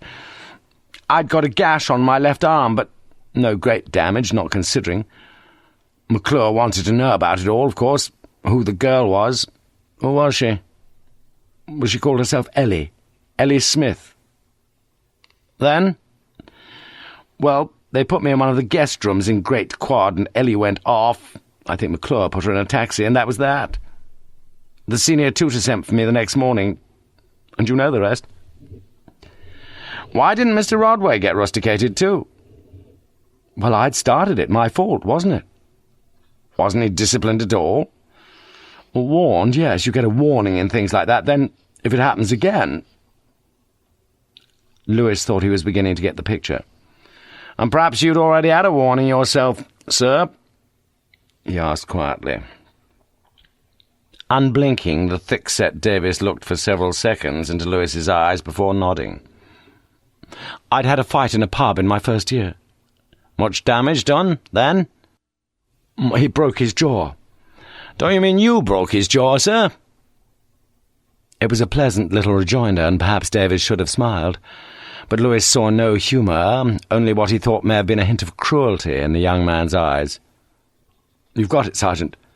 Was that over a woman as well? Yeah, afraid so. There was this other guy, and he kept, messing around a bit with this girl of mine. Which pub was that? The Grapes in George Street. I think this guy thought it was called the Gropes. And you hit him? Yeah. I'd told him to fuck off, and he hadn't. Not straight away, no. But later he wished he had. You could say that. How did it get reported? The landlord called the police. A bit unlucky, really. Wasn't all that much of a fight at all. Lewis consulted his notes. You wouldn't say you went berserk on that occasion? No. Why do you reckon you got so violent with Mr. Rodway, then? Davis stared a while at the carpet, then answered, though without looking up. It's simple, really. I was in love with her. And so was Mr. Rodway? Davis nodded. Yeah. Have you seen her since? A few times. Recently? No. Can you tell me why you didn't go back to Oxford to finish your degree? You were only rusticated for a term, weren't you? The rest of the Michaelmas and all the Hillary, and by the time I was back, what with finals and everything, I just couldn't face it. How did your parents feel about that? Disappointed, naturally. Have you told them why I'm here today? They're on a cruise in the Aegean. I see. Lewis stood up and closed his notebook and walked over to the window, enviously admiring the white Porsche that stood in the drive. They've left you the car, I see. Oh, no, that's mine. Lewis turned. I thought you... Well, you gave me the impression, sir, that £50 might be a bit on the expensive side. I came into some money. That's perhaps another reason I didn't go back to Oxford. A rich aunt, bless her. She left me... well, more than enough, let's say. Lewis asked a final question as the two men stood in the front porch. Where were you last Sunday, sir? Last Sunday? Yes, the day Dr. McClure was murdered. Oh dear, you're not going to tell me... What possible reason could I have? I suppose you could say it was because of Dr. McClure that they kicked me out. Yes. Well, you must have hated him for that. No, you couldn't really hate him. He was just an officious, bloody bore, that's all. Did you know that he, too, fell in love with Ellie Smith? Davis sighed deeply. Yes. Last Sunday, then, repeated Lewis. I went bird-watching. On your own? Yes, I went out, must have been about 9, half 9, got back about 3. Whereabouts did you go? Davis mentioned a few names, woods or lakes, as Lewis assumed. Meet anyone you knew? No. Pub? Did you call it a pub? Hotel? Snack bar? Shop? Garage? No, don't think so. Must have been quite a lot of other bird watchers around. No, it's not the best time of year for bird watching. Too many leaves still on the trees in late summer. Unless you know a bit about flight, song, habitat, well, you're not going to spot much, are you? Do you know anything about bird watching, Sergeant? No. As Lewis left, he noticed the RSPB sticker on the rear window of a car he would have given a lot to drive. Perhaps not so much as £50, though. Chapter 28. I do not love thee, Dr. Fell. The reason why I cannot tell. But this one thing I know full well. I do not love thee, Dr. Fell. Thomas Brown. I do not love thee, Dr. Fell. Standing quite still behind the curtained window of the first-floor front bedroom, she looked down across the drive at the departing policeman. She had a very good idea of what the interview had been about. Of course she had.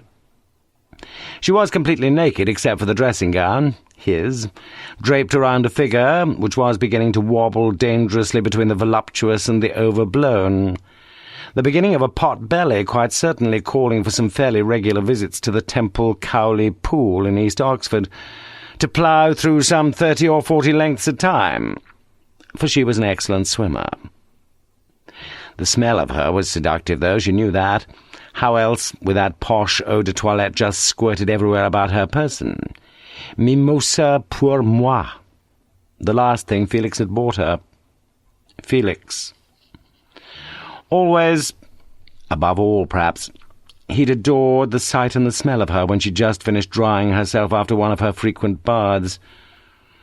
And how she treasured that letter, well, sort of letter, he'd written that morning in a swish London hotel as he'd sat waiting, and waiting, and waiting, to go down to breakfast while she reclined luxuriously, reluctant to make any decisive move from the bathtub. How she loved a long, hot bath. Yummy. And how she loved what he'd written, one of the very few things she carried around in that scuffed shoulder bag of hers.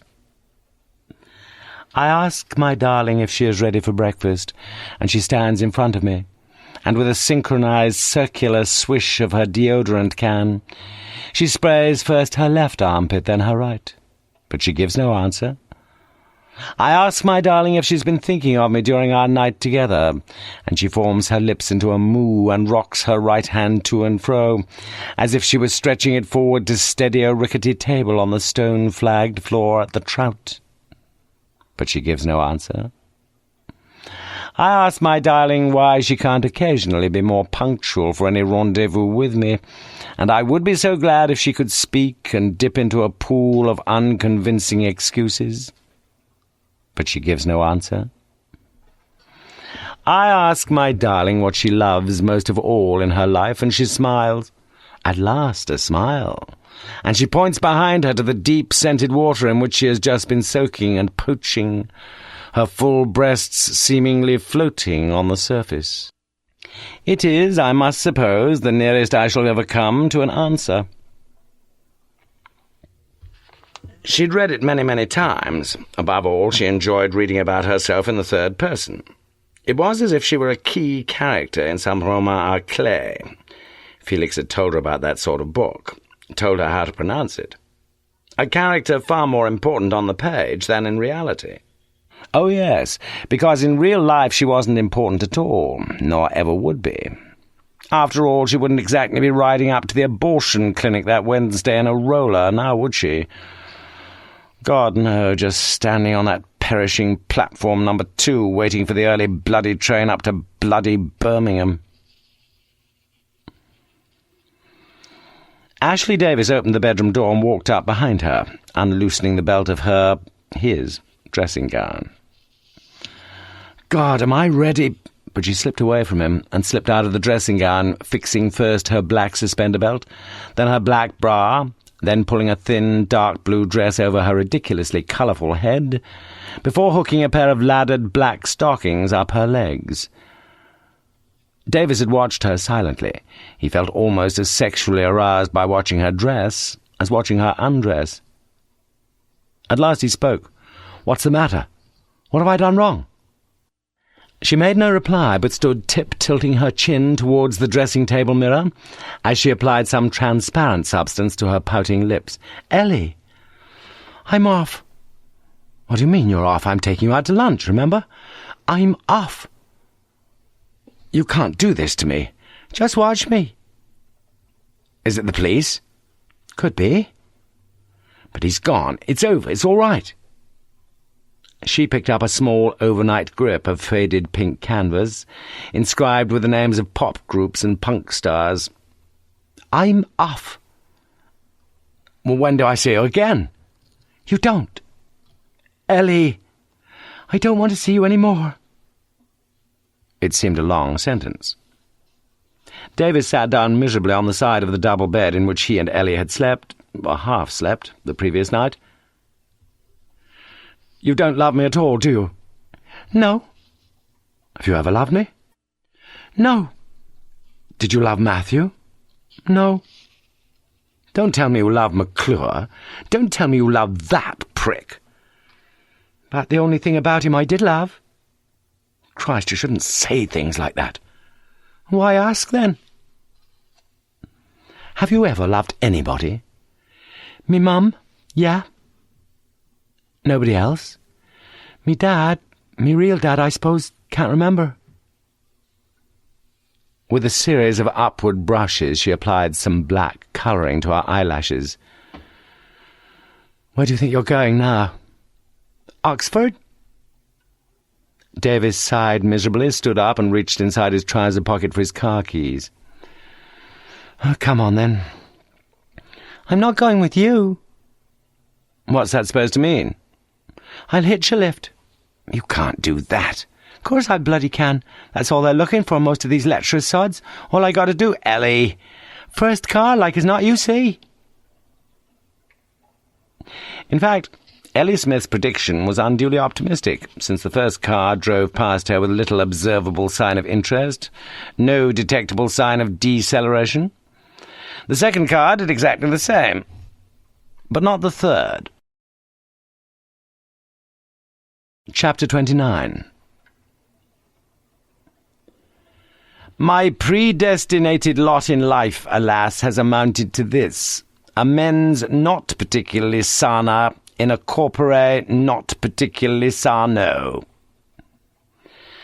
Viscount Mumbles, Reflections on My Life. On the following day, Sunday the 4th of September, Ted Brooks was sitting up in bed, 2 pillows behind his back, reading the more salacious offerings in the news of the world. It was exactly 11:30 a.m., he knew that, since he'd been looking at his wristwatch every minute since 11:15. Now, for some reason, he began to feel slightly less agitated as the minute hand moved slowly up in the climb towards the 12, the prick of noon, as Shakespeare has it. His mind, similarly, was moving slowly. Perhaps it had never moved all that quickly anyway. Whatever happened, though, he was going to make the most of his heart attack, his mild heart attack, as they'd assured him in the coronary care unit. Well, he hoped it was mild. He didn't want to die. Of course he bloody didn't. Paradoxically, however, he found himself wishing it wasn't all that mild. A heart attack, whatever its measurements on the Richter scale, was still a heart attack, and the maximum sympathy and attention should be extracted from such an affliction. So Brenda had better bloody understand that. He shouted downstairs for a cup of Bovril, but before the beverage could arrive he heard the double bird ring of the telephone, an unusual occurrence in the Brookses' household at any time, and virtually unprecedented on a Sunday. He got out of bed and stood listening beside the bedroom door as Brenda answered the call in the narrow entrance hall at the bottom of the stairs. "Oh, I see. I do understand, yes. Look, let me try to put him on." She found him sitting on the side of bed, pulling on his socks. "Thames Valley Police, Ted. They want to come and talk to you." "Christ!" he hissed. "Don't they know I only just got out of hospital?" Brenda's upper lip was trembling slightly, but her voice sounded strangely calm. "Would you like to speak to him yourself, or tell me what to say?" "I don't care, but don't let's keep him waiting. Like I said, he rang yesterday." "What's his name, this feller?" "Lewis. Detective Sergeant Lewis." Lewis put down the phone. Like Brooks a few minutes earlier, he was sitting on the side of the bed. Morse's bed.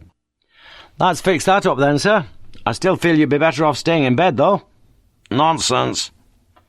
Lewis looked with some concern across at his chief, lying back against 3 pillows, in pyjamas striped in maroon, pale blue and white, with an array of bottles and medicaments on the bedside table. Aspirin, Alka-Seltzer, indigestion tablets, penicillin, paracetamol, and a bottle of the Macallan, almost empty. He looked blotchy. He looked ghastly. "No rush, is there, sir?" he asked in a kindly manner. "Not much danger of me rushing today." He put down the book he'd been reading, and Lewis saw its title, The Anatomy of Melancholy. "Trying to cheer yourself up, sir?" "Oddly enough, I am. Listen to this. There is no greater cause of melancholy than idleness, no better cure than busyness. That's what old Burton says. So tell me all about Bedford." So Lewis told him, trying so very hard to miss nothing out, and conscious as always that Morse would probably consider of vital importance those things he himself had assumed to be obviously trivial. And vice versa, of course. Morse listened with only the occasional interruption. "So you can see, sir, he's not got much of an alibi, has he?" Lewis, we won't want another suspect. We know who killed McClure, the fellow we're off to see this afternoon. All we're looking for is a bit more background, a slightly different angle on things. We can't take Brooks in yet.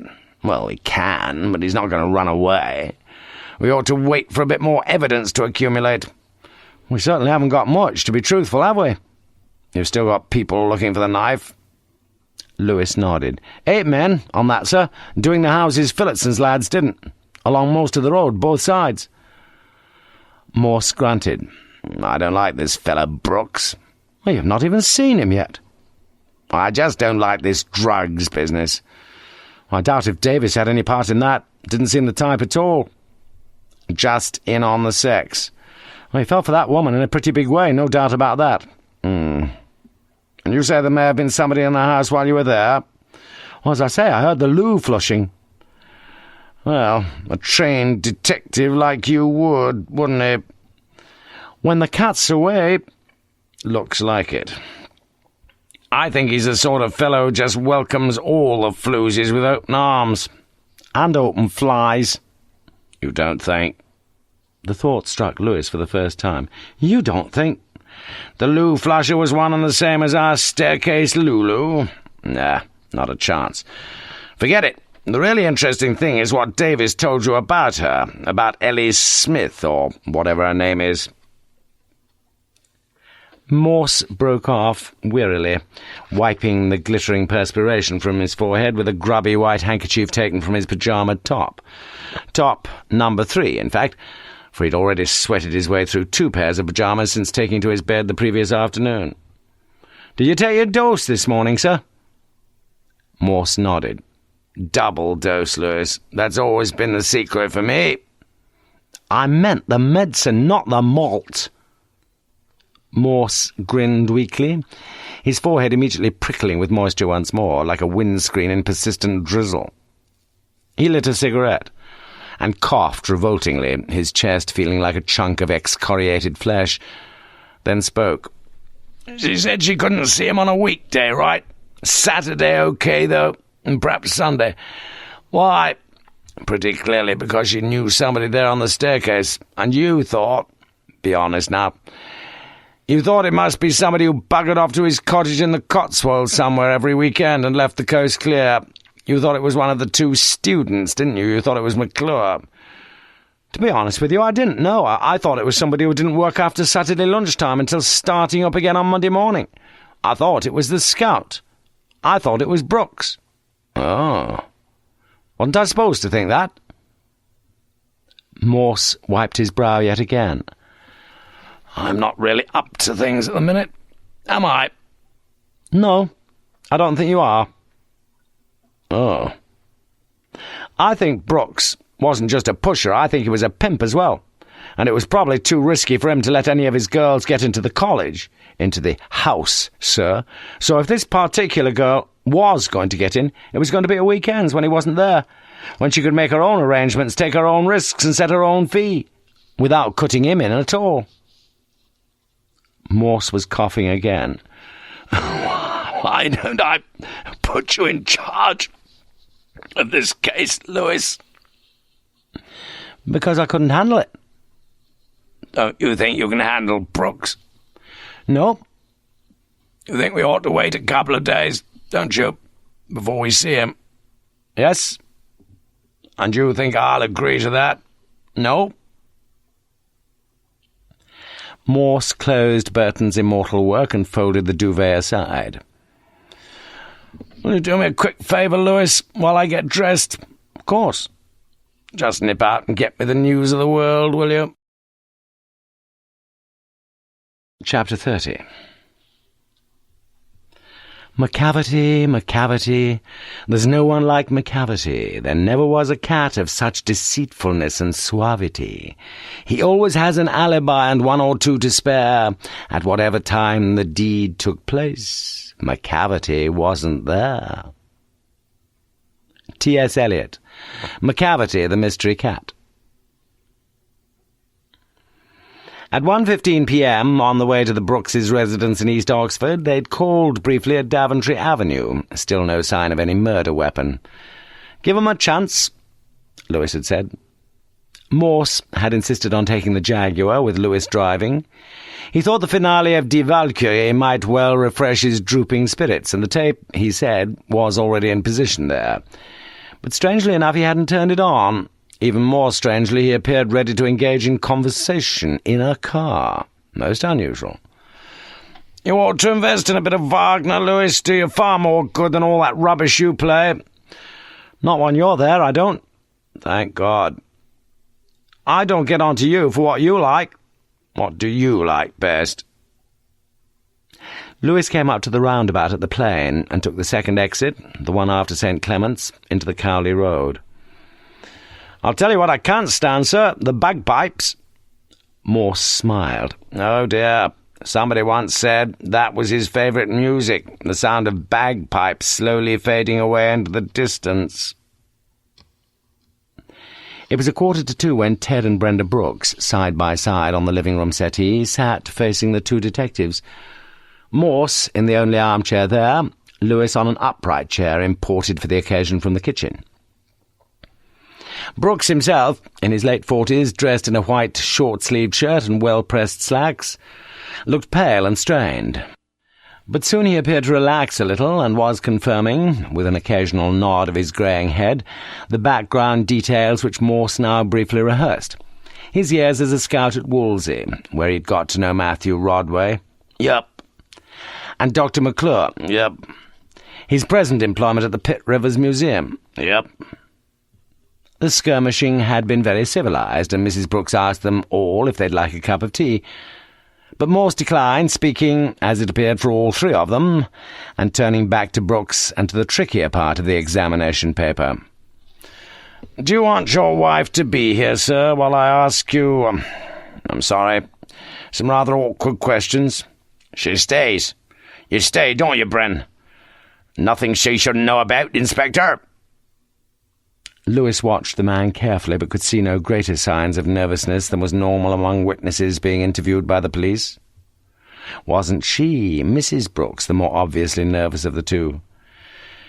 "Mr. Brooks," Morse began, "I know you've been in hospital, but please bear with me. We have evidence that there was some trading in drugs on your old staircase over the last 3 or 4 years." "Nothing to do with me, if there was." "You knew nothing of it?" "No." "It's difficult for us, you see, because we have a statement to the effect that you did know something about it." "Christ, I'd like to know who it was that's told you that. Load of bloody lies." "You'd have no objections to coming along to HQ and going through that statement with us?" "I can't, not just now, I can't. But I will, I'll be happy to when I'm better. You don't want to give me another bloody heart attack, do you?" Brooks's manner of speaking, which had begun in a gentle Oxfordshire burr, had suddenly switched into the coarse articulation with which he was wont to address his wife. "Would you have known, Mr. Brooks, if there had been drugs?" "No job of mine to interfere. Everybody's got their own lives to live." "There were parties there on the staircase." "You try and stop 'em." "Did you try?" "If you talk to people, they'll all tell you I were a good scout. That's all that worried me." "I'm afraid we shan't be able to talk to Dr. McClure, shall we?" "There's others." "Did you like Dr. McClure?" "You were okay, yeah." "You both left at the same time, I believe." "So what?" "Well, I just wondered if you had a farewell drink together, that's all." "Don't know much about town and gown, do you?" Morse turned to Lewis. "Sergeant?" "We've obviously got to interview anyone, sir, who had a link with Dr. McClure. That's why we're here, as I told you on the phone. So I shall have to ask you where you were last Sunday the 28th of August. Last Sunday." He turned to his wife. "Hear that, Bren? Not bloody difficult, that one, is it? You tell him. You remember better than I do. Bloody hell. If you reckon I had anything to do with that last Sunday, Christ." Brenda Brooks folded her hands nervously in her lap, and for the first time Morse noticed that the right hand, beneath an elastic support, might be slightly deformed. Perhaps she held them to stop them shaking, but there was nothing she could do about her trembling upper lip. "Well, Ted woke me about 3 o'clock that Sunday morning." "More like 2:30. with this awful pain in his chest, and I got up to find the indigestion tablets, and I made a cup of tea. And you seemed better, didn't you, Ted? Well, a bit better anyway, and I slept a bit, and he did. Just a bit. But it was a bad night. Terrible. I got up at 6 and made some more tea, and asked Ted if he wanted any breakfast, but he didn't, and the pain was still there, and I said we ought to ring the doctor, but Ted said not yet. Well, you know, it was Sunday, and he'd have to come out special, like. Anyway, he got up about 10, because I remember we sat in the kitchen listening to the Archers at 1:15 while I got the meat ready, a lamb and mint sauce, but Ted couldn't face it. Then about 1:30, 1:45, it got so bad. Well, it was no good hanging on any longer, and I rang the ambulance, and they came in about, well, it was only about 10 minutes, ever so quick. He was on a machine at 2:30, about then, weren't you, Ted? Intensive care, said the ex-scout, not without a touch of pride. The pain had got terrific. I knew it was somewhat serious. Told you so at the time, didn't I, Brent? Brenda nodded dutifully. It had immediately become clear to Morse that there was now a very considerable obstacle between him and any decision to arrest Edward Brooks on suspicion of murder. A considerable objection even to leaving his name on the list of suspects, which indeed would be a dramatic setback for the whole case, since Brooks's name was the only one appearing on Morse's list. He looked across now at the faithful little lady sitting there in her skirt and summer blouse next to her husband. If she persisted in her present lies, for Morse was convinced that such they were, it was going to be extremely difficult to discredit her testimony, appearing as she did to possess that formidable combination of nervousness and innocence. Any jury would sympathize with her. Morse changed tack completely. "Do you know, I'm beginning to feel a bit thirsty, Mrs. Brooks. Does that offer of a cuppa still stand?" After Mrs. Brooks had put the kettle on and taken the china cups from the dresser, she stood close to the kitchen door. Her hearing was still good. It was the white-haired one who was speaking. "Have you got a car, sir?" "Not had one for 10 year or more." "How do you get to work?" "Still go on the bus, mostly." "You don't bike?" "Why do you ask that?" "I saw your cycling helmet in the hall, that's all." "So?" "Didn't mind me asking, did you?" "Why the hell should I?" "Well, Dr. McClure was knifed to death, as you know, and there was an awful lot of blood all over the place, and all over the murderer, like as not. So, if he'd driven off in a car, well, these clever lads in the labs, they can trace the tiniest speck of blood. As I said, though, I haven't got a car." "I still think we'd quite like to have a look at your bike. What do you think, Sergeant Lewis?" "Not a question of liking, sir. I'm afraid we shall have to take it away." "Well, that's where you're wrong, because I haven't got no bike no longer, have I? Bloody stolen, wasn't it, Saturday lunchtime, that were week yesterday. Just went to the club for a pint, and when I got out there it was gone, lock and all on the back wheel. 10 bloody quid, that fancy lock cost me." "Did you report the theft, sir?" "What? Report a stolen bike? In Oxford? You must be joking." Mrs. Brooks came in with a tray. "I must ask you to report the theft of your bike, sir," said Lewis quietly. "To St. Aldate's." "Milk and sugar, Inspector." For the first time her eyes looked unflinchingly straight into his, and suddenly Morse knew that behind the nervousness, behind the fear, there lay a look of good companionship. He smiled at her, and she fleetingly smiled back at him, and he felt touched. And he felt poorly again. And he felt convinced that he was sitting opposite the man who had murdered Felix McClure, felt it in his bones and in his brains, would have felt it in his soul, had he known what such a thing was and where it was located. When 10 minutes later Mrs. Brooks was about to show them out, Morse asked about the 2 photographs hanging on the wall of the entrance hall. "Well, that one," she pointed to a dark, broody-looking girl in her mid-teens or so. "That's my daughter, that's Ellie. Her first name was Kay, really, but she likes to be called Ellie." Phew. With an effort, Lewis managed not to exchange glances with Morse. "That one," She pointed to a photograph of herself, arm in arm, in front of a coach, with a younger, taller, strikingly attractive woman. "That's me and Mrs. Stevens when we went on a school party to Stratford last year. Lovely it was, and with a bit of luck I'll be going with her again this next week. She teaches at the Proctor Memorial School. I clean for her. Well, as I say, I clean for her." It seemed for a few seconds that she was going to add a gloss to that last repeated statement. But her husband had shouted from within, and Morse managed not to look down at that disfigured palm again, as Brenda Brooks's hands indulged in a further spasm of floccillation. Chapter 31. There is nothing which has yet been contrived by man by which so much happiness is produced as by a good tavern. Samuel Johnson, Obiter Dictum, 21st of March, 1776. Well, what do you make of all that? The Jaguar was gently negotiating half a dozen traffic-calming humps before reaching the T-junction at the Cowley Road. Not now, Lewis. How are you feeling, sir? Just changed the first letter of my name from M to W. You should be in bed. Morse looked at his wristwatch. Nearest pub, Lewis. We need to think a little. Morse was comparatively unfamiliar with the part of Oxford in which he now found himself. In his own undergraduate days it had seemed a long way out, being dubbed a bridge too far. On the farther side, the eastern side, the wrong side of Magdalen Bridge. Beyond the pale, as it were.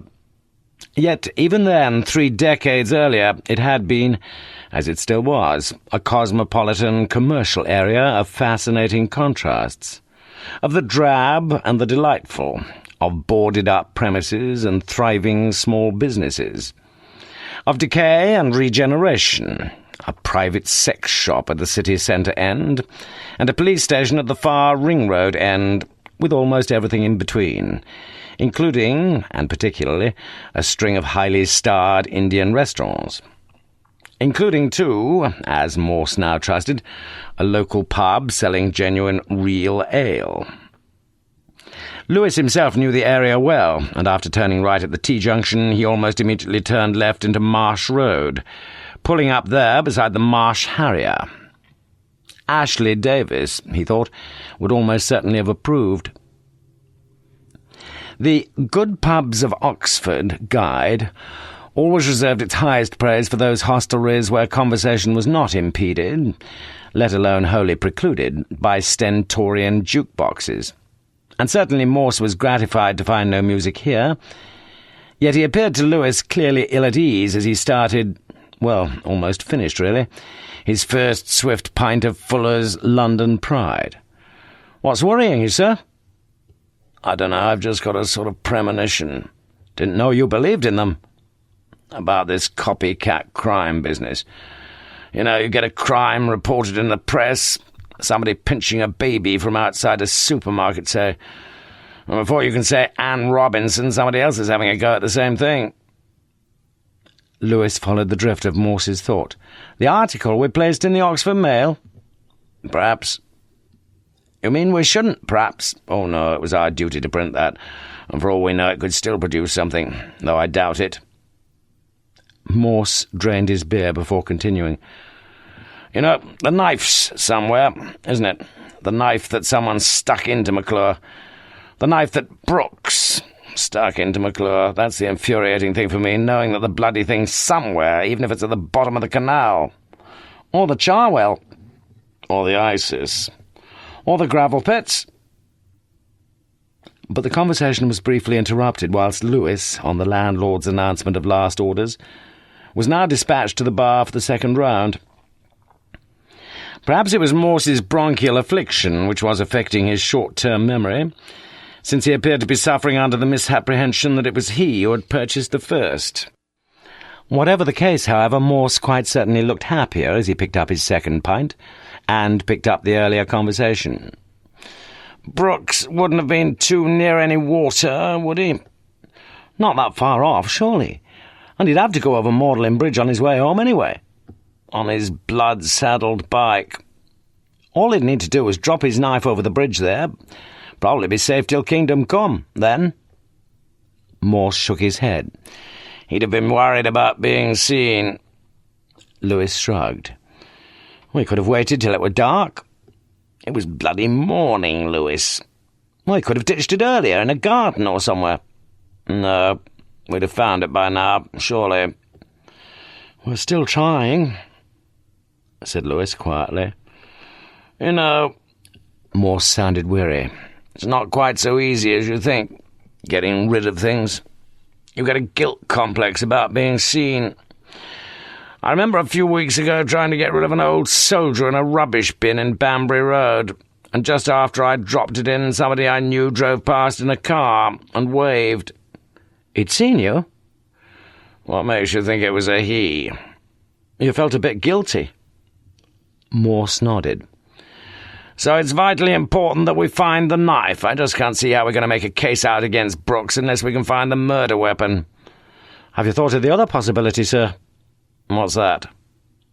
Morse looked up with the air of a professor of mathematics being challenged by an innumerate pupil.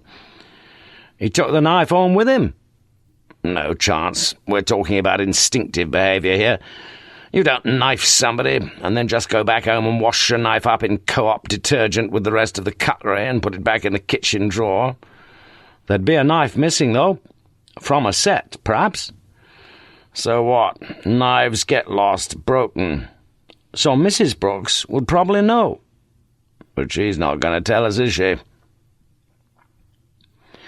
Morse seemed to relax as he leaned back against the wall seat and looked around him. You sure it was Brooks? Asked Lewis quietly. Too many coincidences, Lewis. All right, they play a far bigger part in life than most of us are prepared to admit, but not in this case. Just think, Brooks left Wolsey for good on the same day as the man who was murdered, McClure. Not only that, the pair of them had been on the same staircase together, exactly the same staircase, for several years. Then, a year later, Brooks has a heart attack on exactly the same day as McClure gets murdered. Just add all that up. Go on, Lewis. Like I say, though, you've always believed in coincidences. Look, I could stomach 2, perhaps, but now 3. Lewis, who'd believed that Morse could easily stomach at least 4, was not particularly impressed. And now, looking around him, he saw that he and Morse were the only clients left in the Marsh Harrier. It was 3:10 p.m. We'd better be off, sir. Nonsense. My turn, isn't it? It's way past closing time. Nonsense. But the landlord, after explaining that serving further drinks after 3 p.m. on Sundays was wholly against the law, was distinctly unimpressed by Morse's assertion that he, the latter, was the law. And a minute or so later it was a slightly embarrassed Lewis who was unlocking the passenger door of the Jaguar before making his way back to North Oxford. Chapter 32. These are, as I began, cumbersome ways to kill a man. Simpler, direct, and much more neat is to see he is living somewhere in the middle of the 20th century and leave him there. Edwin Brock, 5 Ways to Kill a Man. Perpetually, on the drive back to North Oxford, Morse had been wiping the perspiration from his forehead, and Lewis was growing increasingly worried, especially when, once back home, Morse immediately poured himself a can of beer. "Just to replace the moisture," Morse had averred. "You ought to get the doc in, you know that. And you ought not to be drinking any more with all those pills." "Lewis!" Morse's voice was vicious. "I appreciate your concern for my health, but never again, never, lecture me about what I drink, or if I drink, or when I drink.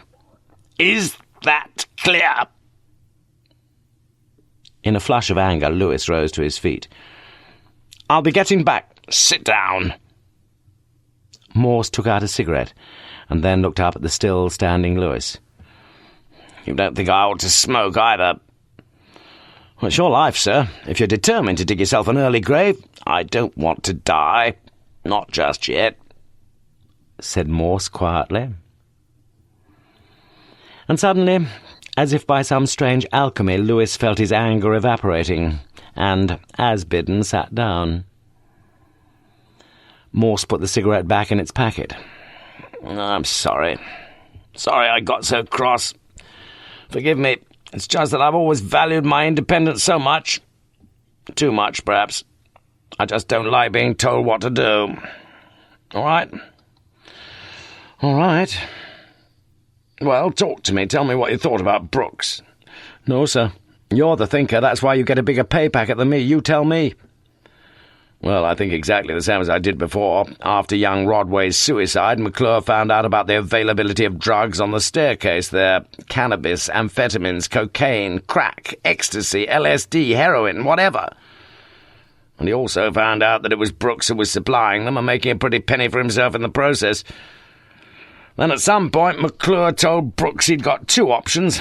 Either he packed up his job as a scout and left, or else he'd be reported to the university authorities, and probably the police, and faced with criminal proceedings. So Brooks had just about enough nous to read the writing on the wall. He resigned and got another job, with a reluctant McClure providing a lukewarm testimonial to the Pitt Rivers Museum. But there were too many links with his former clients, and not just on the old staircase, and he kept up his lucrative little sideline after he'd left Wolsey, until McClure somehow got wind of the situation and confronted him and told him that this time it wasn't just an empty threat. I suspect Brooks must have had some sort of hold on McClure, I don't know, but Brooks said he was ready to step into line and do whatever McClure wanted. And he arranged a meeting with McClure at McClure's place in Daventry Court a week ago today. Well, that's the way I see it. So you don't believe a word of his alibi? No, and it isn't his alibi at all. It's hers. Mrs. Brooks' alibi for him. And you think he biked up to see McClure? He biked, yes. Whether he'd already decided to murder McClure then, I don't know. But he took a murder weapon with him, a knife from his wife's kitchen drawer. And I've not the slightest doubt he took as many precautions as he could to keep himself from being recognised. Probably wrapped a scarf round his face as if he got the toothache. And with his cycling helmet... You're making it all up, sir. Morse wiped his brow once more. Of course I am. In a case like this, you've got to put up some scaffolding. You've got to sort of take a few leaps in the dark, Lewis. You've got to hypothesise. Hypothesise about the knife, then, sir? We threw it in the canal. So we're not going to find it? I'm sure we're not. We'd have found it by now.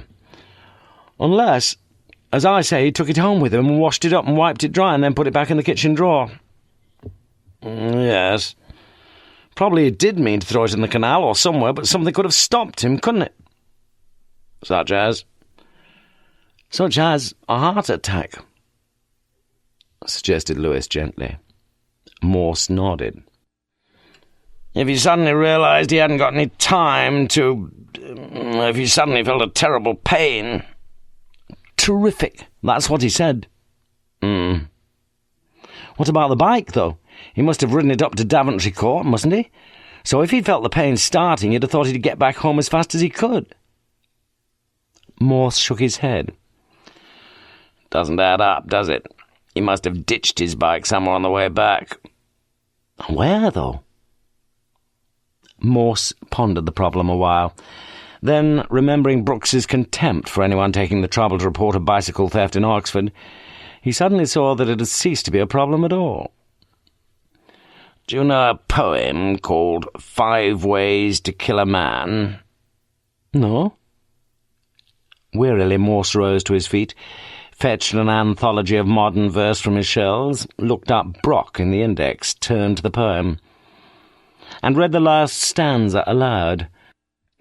But Lewis, though not unaccustomed to hearing Morse make some apposite quotation from the poets between draughts of real ale, could see no possible connection in logic here. Well, I'm not with you. Morse looked down at the stanza again, then slowly recited his own parody of the lines. There are several cumbersome ways of losing a bike, like pushing it in the canal. Neater and simpler, though, is to take it somewhere like Cornmarket in Oxford and just leave it there.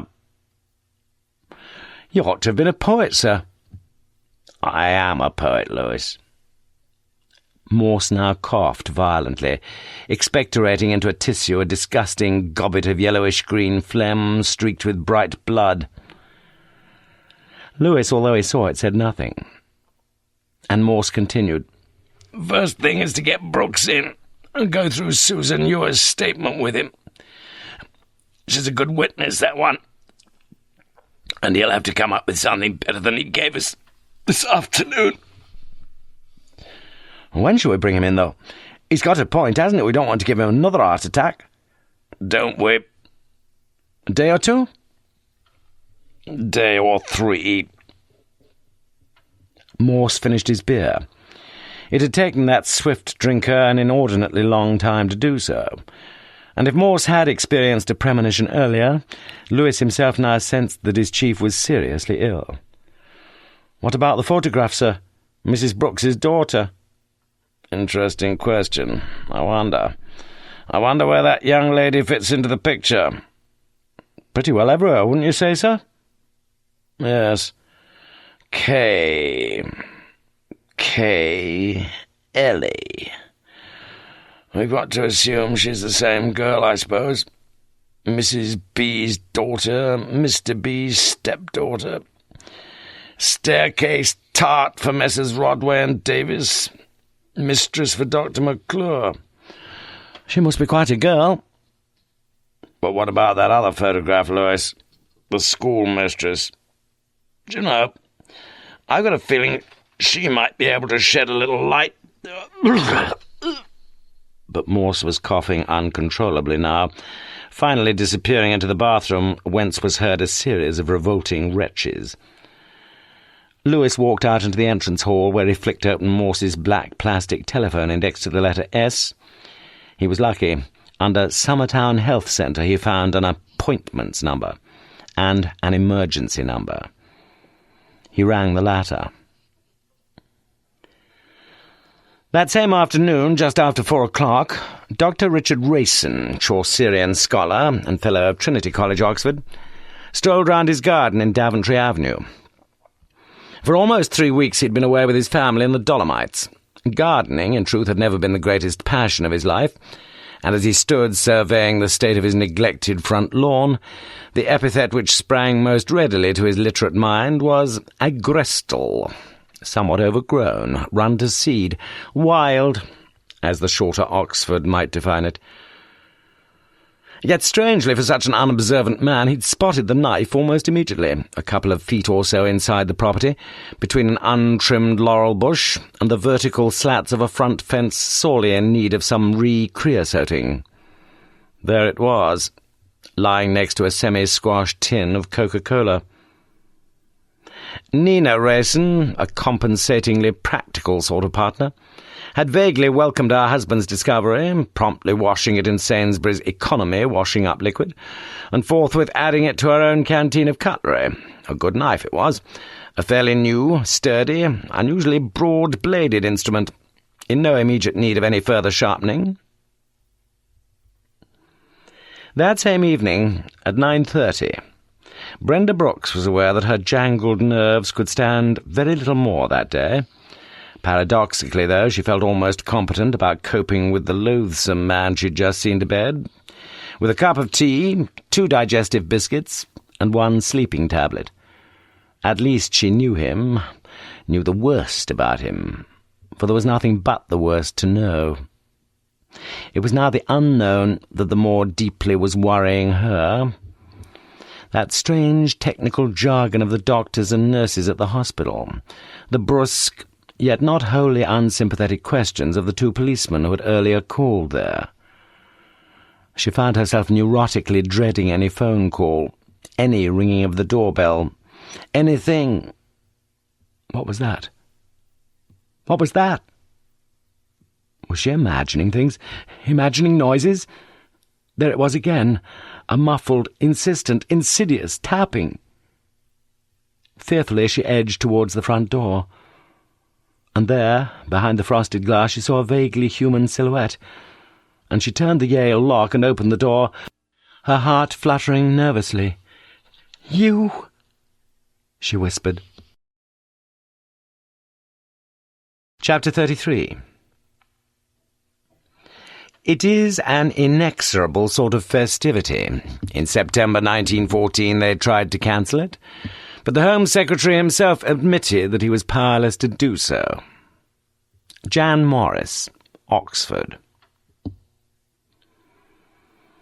Oxford's St. Giles Fair is held annually on the first Monday and Tuesday after the first Sunday every September, with the whole area of St. Giles brought into use, from the Martyrs' Memorial up to and beyond St. Giles's Church at the northern end, where the broad, tree-lined avenue bifurcates to form the Woodstock Road to the left and the Banbury Road to the right. In mid-afternoon on Tuesday the 6th of September, 2 days after Lewis had telephoned Summertown Health Centre, Kevin Costin was sauntering under the plane trees there, along the various rides and amusements and candy floss stalls. Nothing could really kindle his imagination or interest, for the naked lady of earlier years, in her rat-infested cage, no longer figured in the fair's attractions. And as Kevin considered the jivey, jolty, vertiginous cars and carriages, he felt no real wish to part with any of his limited money. That day the children in the state schools in Oxfordshire had returned to their classrooms, and for the first time in 12 years Costin himself was not one of them. No more school. But no job yet either. He'd signed on at the job centre, even taken away some literature on youth employment schemes and opportunities. Not that he was going to read that bump. He wasn't interested in jobs. Just money. Well, not just money, no. Smugly he grinned to himself as he stood outside the Bird and Baby and watched the gigantic gyrating structure of the big wheel. The previous month he'd been part of a 3-man ram raid at a Summertown supermarket, but it hadn't proved the windfall they'd expected. Shop windows, replaced shop windows, were being made of tougher glass, and several regular and formerly profitable targets were now protected by concrete frontal pillars. That wasn't the real trouble, though. It was getting rid of the stuff that was getting trickier all the time. Cigarettes had usually been the best bet. Lightweight, handy to stack, easy to sell. But booze was becoming one hell of a job to sell, and the cases of whiskey, gin and vodka they got away with then had changed hands for a miserly £850, though according to Costin's admittedly less than competent calculation, their street value would have been 4 times that amount. It was the police becoming far cannier at tracking down the wholesale market contacts. They were the real trouble. There must be easier ways of living the life of Riley, surely. Yes, occasionally there were. It had been Kevin Costin himself who had answered the door the previous afternoon, to find Mrs. Stevens standing there, a subtly scented Mrs. Stevens with a moist, red beauty at her lips. Could she come in? She'd come in. Would he listen to what she had to say? He'd listened. Would he be willing to do as she asked? He'd be willing. Would he be able to do what she wanted? He'd be able. Payment. What about payment? Did he understand she had very little money? How would he like her to pay him, then? Well, what time's your mother back? She'd asked. No one over the past few years had deemed it necessary, or deemed it wise, to challenge Costin's minority, nor did the young barmaid now, as she pulled him a pint of Burton ale and the Bird and Baby. Open all day.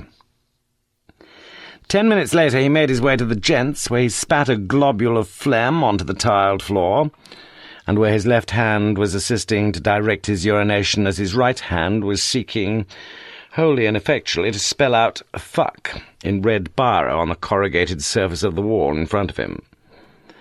Fuck was a key word in Costin's limited vocabulary, had already been so for many years, ever since, night after night, his mum and dad, perhaps his dad, had bawled their mutual fuck-offs at each other. Until one day, that is, his dad had apparently interpreted the injunction rather too literally, and just, well, fucked off. Indeed, so significant had the word become to the sole son of that hapless, unhappy union, that he regularly inserted it, in its present participle form, into any lengthy-ish word which seemed to invite some internal profanation. Such a process is known in the Homeric epics as temesis, although in truth Costin knew Homer only as a breed of pigeon, for his father had once kept such a pigeon, trained, once released, to find its way home from the most improbable distances, which is more than its owner had done once he had left his home and his wife and his son, and his pigeon.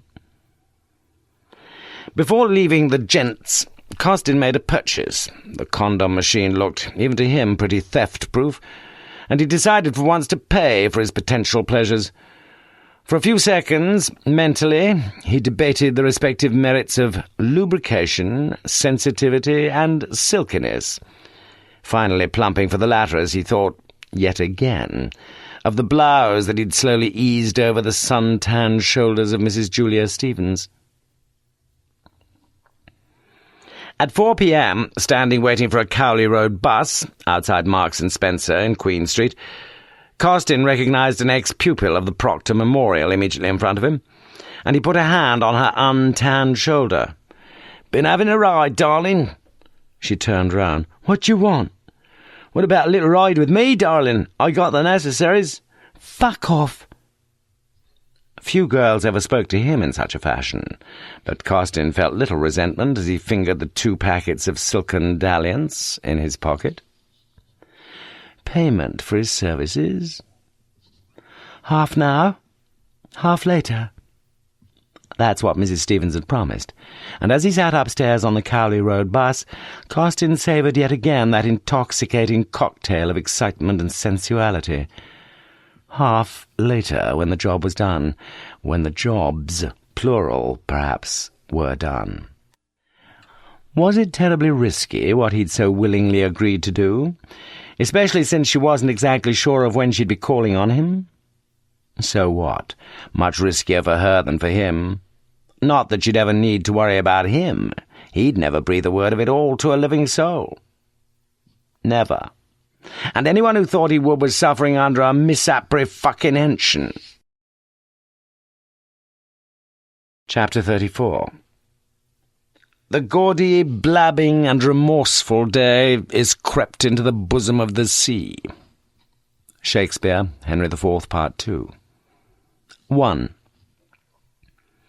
On Wednesday, the 7th of September 1994, at 11:20 a.m., Ms. Ellie Smith sat in a taxi, every half-minute or so nervously consulting her wristwatch and cursing herself for not having taken up Ashley Davis's offer.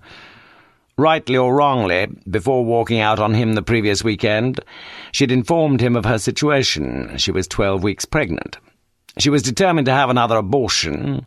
She had an appointment at a South Birmingham clinic for preliminary consultation and advice. But when Davis had rung her the previous afternoon, she'd turned down his offer of a lift. Once again. He'd been quite insistent, really, saying that he'd got to be in Oxford later the next day anyway, and it was so quick to Brum now, M40, M42. And in his car, well, they'd do it in an hour almost, save her no end of time and trouble, and the rail fare into the bargain. But she'd refused. She was going by train, catching the 9:11 a.m. from Oxford, due to arrive at Birmingham New Street at 10:30 a.m., which would give her a whole hour to get to the clinic, only 5 miles distant from the railway station. That was the plan.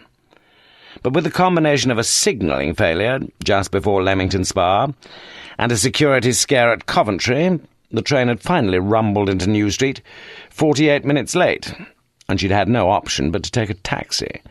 Not that she need have bothered too much, for it was 11:55 a.m. before she was called into the consulting room. Looking back on things, Ms. Smith knew that she'd been strangely impressed by the small, white-coated Pakistani doctor, a kindly, compassionate man with spaniel eyes, had gently encouraged her at least to consider the alternative, that of keeping the child she had conceived. Strangely, she felt glad that she'd tried to present herself in rather more conventional guise, putting on both bra and pants beneath her only presentable summer dress, and removing the rings from her nostrils. Admittedly, that left her hair still streaked with crimson like the horizon in an angry sunset, but she felt, dare she admit it to herself, somehow expiated. She couldn't really think why. No, she could think why. It was something to do with being with her mum once more. The 15:09 train from New Street, timetabled to arrive in Oxford at 16:31 p.m., arrived virtually on time. And half an hour later, Ellie Smith was back at her bedsit, reading the brief note contained in the white envelope, by hand, which she'd found propped up at the foot of her white-painted door on the 3rd floor. "Hope things went okay. Any chance of you thinking again? If there's even a remote chance of its being mine, I'll marry you and make an honest woman of you yet. Don't be cross with me for badgering you. Ashley, with lots and lots of kisses." As she put her key into the lock, Ellie Smith wondered whether she'd sadly misjudged Mr. Ashley Davis. 2. "Thanks for coming," said a sombre Phillotson. In vain Lewis sought to find some suitable rejoinder. "Morse on the mend?" "Out tomorrow, so they say." "Will he be fit enough to carry on with the case?" "Dunno, sir. I suppose he'll please himself whatever happens." "I suppose he will, yes." Lewis moved away and briefly surveyed the wreaths laid out there, including a splendid display of white lilies from the Thames Valley Police HQ. Phillotson's wife had lived a gently unspectacular life and died at the age of 46. Not much of an innings, really, and not too much of a memorial either, although her husband, her next of kin, and all of her friends would hope that the little rose bush, Rosa rubrifolia, already happily stuck into a wadge of blackly rich compost in the garden of remembrance, would thrive and prosper, metempsychotically take over. If Chief Inspector Morse had been present at the short service, he would have been impatient with what he saw as the pretentious prayers. And yet, almost certainly he would have welcomed the hymn that was played there, "O love that wilt not let me go," and his quiet, unmusical baritone would probably have mingled with the singing. But Morse was not one of the 37 mourners Lewis counted at the Oxford crematorium that Wednesday lunchtime. 3. "What exactly is wrong with you, Morse?" "I'm only here for observation." "Yes, I know that, but what exactly is it they're observing?" Morse drew a deep breath. "I'm suffering from bronchi something beginning with E. My liver and kidneys are disintegrating. Blood pressure isn't quite off the top of the scale, not yet. I'm nursing another stomach ulcer, and as if that wasn't enough, I'm on the verge of diabetes because my pancreas, they tell me, isn't producing sufficient insulin to counteract my occasional intake of alcohol. Oh, yes, and my cholesterol's very high." "I see. Perhaps I should have asked what exactly is right with you, Morse." Strange shifted his great bulk awkwardly on the small wooden chair beside Morse's bed in Ward 7 of the John Radcliffe II Hospital out at Headington, whither, in spite of his every protestation of being in excellent health, Morse had been conveyed by ambulance half an hour after the doctor had been summoned the previous Sunday afternoon. "I had an endoscopy yesterday," continued Morse. "Sounds painful. Where do they stick that?" "In the mouth, sir." "Ah, no more dramatic finds?" "No more corpses under the floorboards." "Well, the wife will be very pleased if you can last out till, fairly soon, isn't it? When you've got a speaking engagement, I understand." "I have." "You know, the WI group meeting in Kidlington. Likely to be a good crowd there, she says. So try to make it, old man. She's, well, you know, she's the president this year. Means a lot to her." "Tell her I'll be there even if they have to wheel me in." "Good, good. The grislier aspects of murder." Nice little title, that. With which Morse's mind reverted to the investigation. If you see Lewis, sir, tell him to call in tonight, will you? I'd like to know how things are going. He was going to Mrs. Phillickson's funeral this lunchtime. What? Nobody told me about that. No, well, we didn't want to, not a nice subject, death, is it? The clock showed 2:45 p.m. when Strange made his way out of Ward 7, and for several minutes Morse lay back on his pillows and pondered. Perhaps a hospital was an appropriate place to meditate on death, for there was plenty of it going on all around. But most men or women preferred not to think or talk about it. Morse had known only one person who positively relished discussing the topic, Max, the police pathologist, who, in a macabre kind of way, had almost made a friend of death. But death had made no reciprocal arrangement, and Max was police pathologist no longer. 4. Although the autumn term had only begun the day before, clearly one or two of the local schools had been planning, well in advance, to dispatch their pupils on some of the dreaded GCSE projects at the earliest possible opportunity. Certainly, until about 4:05 p.m., 20 or so schoolchildren had still been studying a range of anthropological exhibits in the upper gallery of the Pitt Rivers Museum, which was rather worrying.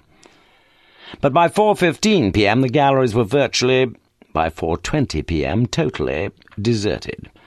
And from where he stood, beside the collection made in the South Pacific by Captain Cook on his second visit there in 1772, the young man observed most carefully, whilst a sun-tanned, balding attendant walked briskly round the upper gallery, doubtless checking that no bags or satchels or writing pads had inadvertently been left behind, and in so doing, as was immediately apparent, giving a quick upward lift to each of the glass covers of the locked cabinets there, like a potential car thief swiftly moving along a line of vehicles in a park-and-ride, testing the doors. 2 minutes later the young man was following in the attendant's same pre-closure tracks, but stopping now at a particular spot where he looked down at a collection of knives. Knives of all shapes and sizes, knives from many parts of the world displayed in cabinet number 52.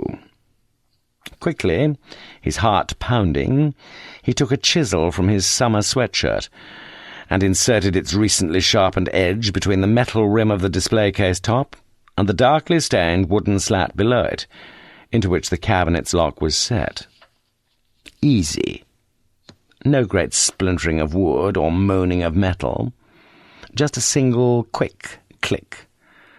Yet it had been a bad moment, and the young man checked anxiously to his left, then to his right, before lifting the glass lid and putting a hand inside. It was 4:29 p.m. when he walked through the museum shop. He might have bought a postcard of the 40-foot-high Haida totem pole, British Columbia, but an assistant was already totting up the takings, and he wished to cause no trouble. As the prominent notice had advised him as he entered, the Pitt Rivers Museum of Ethnology and Prehistory closed at 4:30 p.m. each day.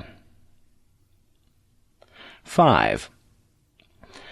At the Proctor Memorial School, the take-up for the 12th night trip to the Shakespeare Theatre had been encouraging. Before the end of the summer term, Julia Stevens had made her usual block booking of 31 seats. And with 23 pupils, mostly 5th and 6th formers, 2 other members of staff, plus 2 parents, only 3 tickets had been going begging. Only 2, in fact, because Julia Stevens had invited Brenda Brooks, as she had done the previous year, to join the school party. At the Stratford Coach Park, the 3 teachers had distributed the brown paper-wrapped rations, 2 rolls, one with mayonnaise, curried chicken, the other with a soft cheese filling, 1 packet of crisps, and 1 banana, with a plastic cup of orangeade. On the way back, though not on the way out, Mrs. Stevens and Mrs. Brooks sat side by side in the front seats. The former semi-listening, with some gratification, to her pupils' pronouncements on the performances of Sirs Toby Belch and Andrew Aguecheek, The latter, until Woodstock, trying to read the latest instalment of a romantic serial in Woman's Weekly, before apparently falling into a deep slumber, and not awakening therefrom until, 2 minutes before midnight on Wednesday the 7th of September, the coach made its first stop at Carfax Tower, from where the streets of Oxford looked strangely beautiful and slightly sinister. Part 2. Chapter 35. In me there dwells no greatness, save it be some far-off touch of greatness to know well I am not great. Alfred Lord Tennyson, Lancelot and Elaine. After ringing the emergency number the previous Sunday, it had been a sad sight that confronted Lewis in the bathroom, Morse standing creased over the pedestal basin, his cheeks wholly drained of colour, his vomit streaked with blood, forming a chrysanthemum pattern, scarlet on white, across the porcelain. Dr. Paul Roblin had been adamant. Ambulance. Lewis had woken up to the truth an hour or so later. For a while, at least, he was left alone with the murder investigation. Such a prospect would normally have daunted him, yet the present case was unusual in that it had already established itself into a pattern. In the past, the more spectacular cases on which he and Morse had worked together had often involved some bizarre, occasionally some almost incredible twists of fate.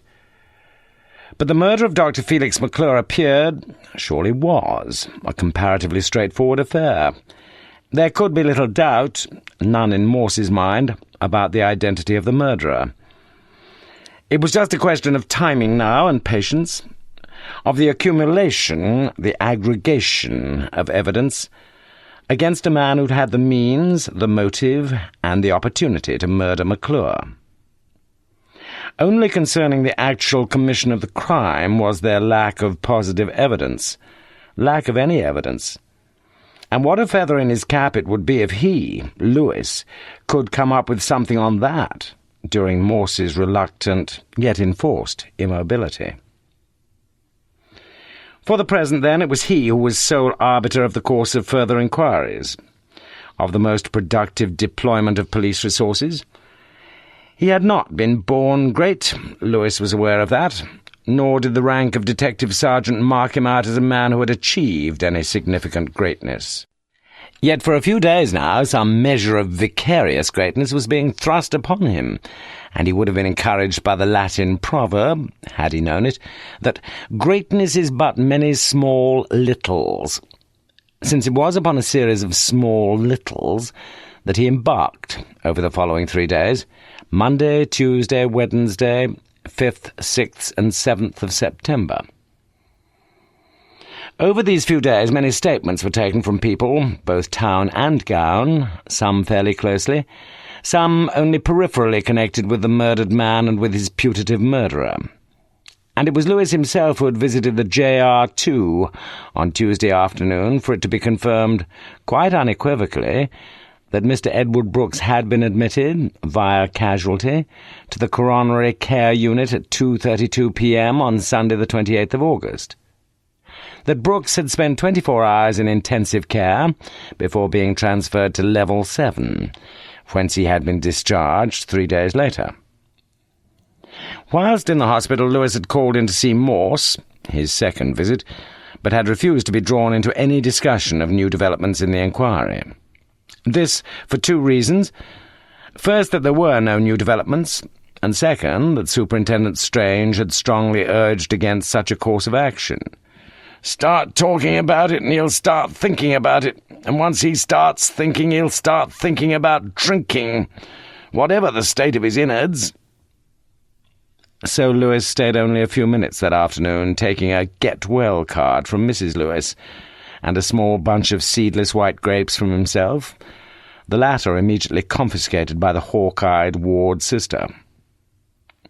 From the JR2, Lewis had gone on to interview the Brooks' family GP, Dr. Philip Gregson, of the Cowley Road Health Centre. The brief medical report on Edward Brooks, which Lewis read there, was quite optimistic. Mild heart attack, condition now stable, surprisingly swift recovery. GP appointment 1 week, JR2 out, patient appointment 2 weeks. About Brenda Brooks, however, Gregson was more circumspect. She had, yes, suffered a very nasty little injury to her right hand, and yes, he had referred her to a specialist. But he couldn't comment in any way upon his colleague's findings. If further information were considered necessary...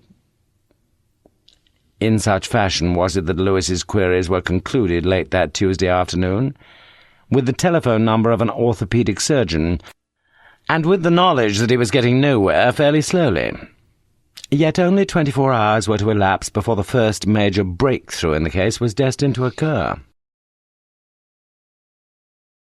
Chapter 36. Is this a dagger which I see before me, the handle towards my hand? Shakespeare, Macbeth. It took a long time, an inordinately long time, for the penny to drop.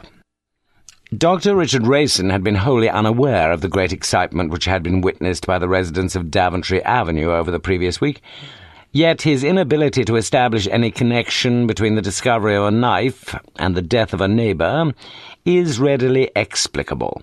In the first place, the physical police presence around Daventry Court had been withdrawn on the day prior to his return from abroad. Then, too, Rayson had not as yet reinstated his standing order with the Summertown newsagent for the daily delivery of the Oxford Mail. He had therefore missed the brief item tucked away at the bottom of page 3 on Monday. Would probably have missed it anyway. And finally, and most significantly, his communications with his neighbours on either side had been almost completely severed of late, this breakdown occasioned by a series of increasingly bitter differences of view over the maintenance of boundary fences, the planting of inter-property trees, an application for planning permission, and, most recently, the dangerous precedent of a teenage party. Thus, after spending the whole of the Monday and Tuesday with his wife in re-grooming their garden, it was only at lunchtime on Wednesday the 7th of September that Rayson was reintroduced into the mainstream of Oxford life and gossip, at a cocktail reception in Trinity College, to meet a group of librarians from Oklahoma. "Fine drop of claret, what, Richard?" one of his colleagues had affirmed. "Beautifully balanced little wine, George. By the way, you must have known old McClure, I suppose. Lives only a few doors from you, what? Lived, rather." Rayson had frowned. "McClure? You know, the poor sort of got himself knifed." McClure? Felix McClure? Knifed? The knife. Just after 5 o'clock that afternoon, Detective Sergeant Lewis stood looking down at the prime exhibit, laid out on the formica-topped surface of the kitchen in Rayson's elegant detached house in Daventry Avenue, 7 properties distant, on the Woodstock Road side, from the scene of McClure's murder. As Rayson had explained over the phone, the knife had been found just inside the front fence, had been picked up, washed, dried, put away, picked up again, used to cut a roll of boiled ham, re-washed, re-dried, put away again, and picked up yet again when Rayson had returned from Trinity in the late afternoon, and examined it with a sort of ghoulish fascination. With no prospects, therefore, of the exhibit retaining any incriminating fingerprints or bloodstains, Lewis, in turn, now picked up the black-handled knife, its blade unusually broad at the base, but tapering to a sharp-looking point at the end. And concurrently several thoughts coursed through his mind. Exciting thoughts. There was the description, for a start, of the murder weapon, so very similar to this knife, which had appeared in the Oxford Mail, the description which was perhaps worrying Morse somewhat when he'd mentioned his premonition about the possibility of a copycat killing. Then there was the firm likelihood that the second of Morse's necessary prerequisites had now been met. Not only a body, but also a weapon, and this one surely seemed to fit the bill so very nicely. And then, By far the most exciting thought of all, the strong possibility that the knife had come from a set of such knives, one of which Lewis had seen so very recently, that slim, elegant, black-handled little knife with which Mrs. Brenda Brooks had sliced the Madeira cake the previous Sunday afternoon. Chapter 37.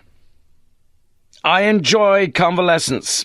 It is the part that makes the illness worthwhile. George Bernard Shaw. On Thursday, the 8th of September, as on the previous day, so many things were happening in close sequence that it is difficult for the chronicler to decide upon the most comprehensible way in which to record events. Events which were to some degree contemporaneous, but which also overlapped, and which in their full implications stretched both before and beyond their strict temporal occurrence. Let the account begin at Morse's flat in North Oxford. Morse was due to be discharged at 10 o'clock that morning. Lewis had rung through to the ward sister half an hour earlier to save Morse any wait for an ambulance, and to chauffeur him home in style, only to discover that his chief had already discharged himself, getting a lift from one of the consultants there who was on his way out to Bicester. Lewis rang the doorbell at 9:45 a.m., experiencing a customary qualm of semi-apprehension as he waited outside that lonely flat, until a fully dressed Morse, his cheeks rosy red, suddenly appeared on the threshold, panting like a breathless bulldog. "I'm just starting a new regimen, Lewis. No more nicotine. Limited, very limited alcohol, plenty of fresh fruit and salad, and regular exercise. What about that? He paused a while to get his breath. "I've just done a dozen press-ups. You'd never have thought that possible a week ago, now would you?" "You must be feeling quite, elated, sir." "Knackered is the word I think you're looking for, Lewis. But come in. Good to see you. Have a drink." Almost as if he were trespassing, Lewis entered the lounge and sat down. "Nothing for me, thanks." "I'll just, Morse quickly drained a tumbler of some pale amber liquid that stood on one of the shelves of the book-lined room beside the Deutsche Grammophon cassettes of Tristan und Isolde. "A small celebratory libation, that, Lewis, in gratitude to whatever gods there be that temporarily I have survived the perils and dangers of this mortal life." Lewis managed a grin, half sad, half happy, and immediately told Morse about the knife. "I don't believe it. We'd had those gardens searched." "Only up to 6 either side, sir. If only we'd gone a couple further." "But why didn't this fellow Rayson find it earlier? Is he blind or something?" "He was in Italy." "Oh." "You don't sound all that pleased about it." "What? Well, of course I am. Well done." "I knew you were a bit worried about that Oxford Mail article." "I was." "You know, the premonition you had—" "Nonsense, I don't even know what a premonition is." "Well, if that description's anywhere near accurate, sir, I think we've got the knife that was used to kill McClure. And I think I know where it came from. And I think you do, too." The small, round-faced clock on the mantelpiece showed 2 minutes after 10, and for a while Morse sat in silence.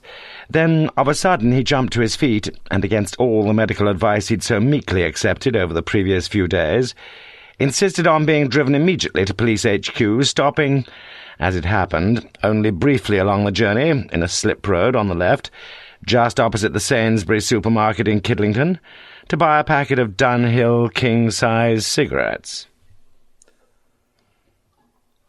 Brenda Brooks had spent the previous night not in her own house in Addison Road, but in the spare bedroom, the only other bedroom, of Julia Stevens's house in Baldwin Road. After Mrs. Stevens had left for school at 8:15 a.m., Brenda had eaten a bowl of cornflakes and a round of toast and marmalade.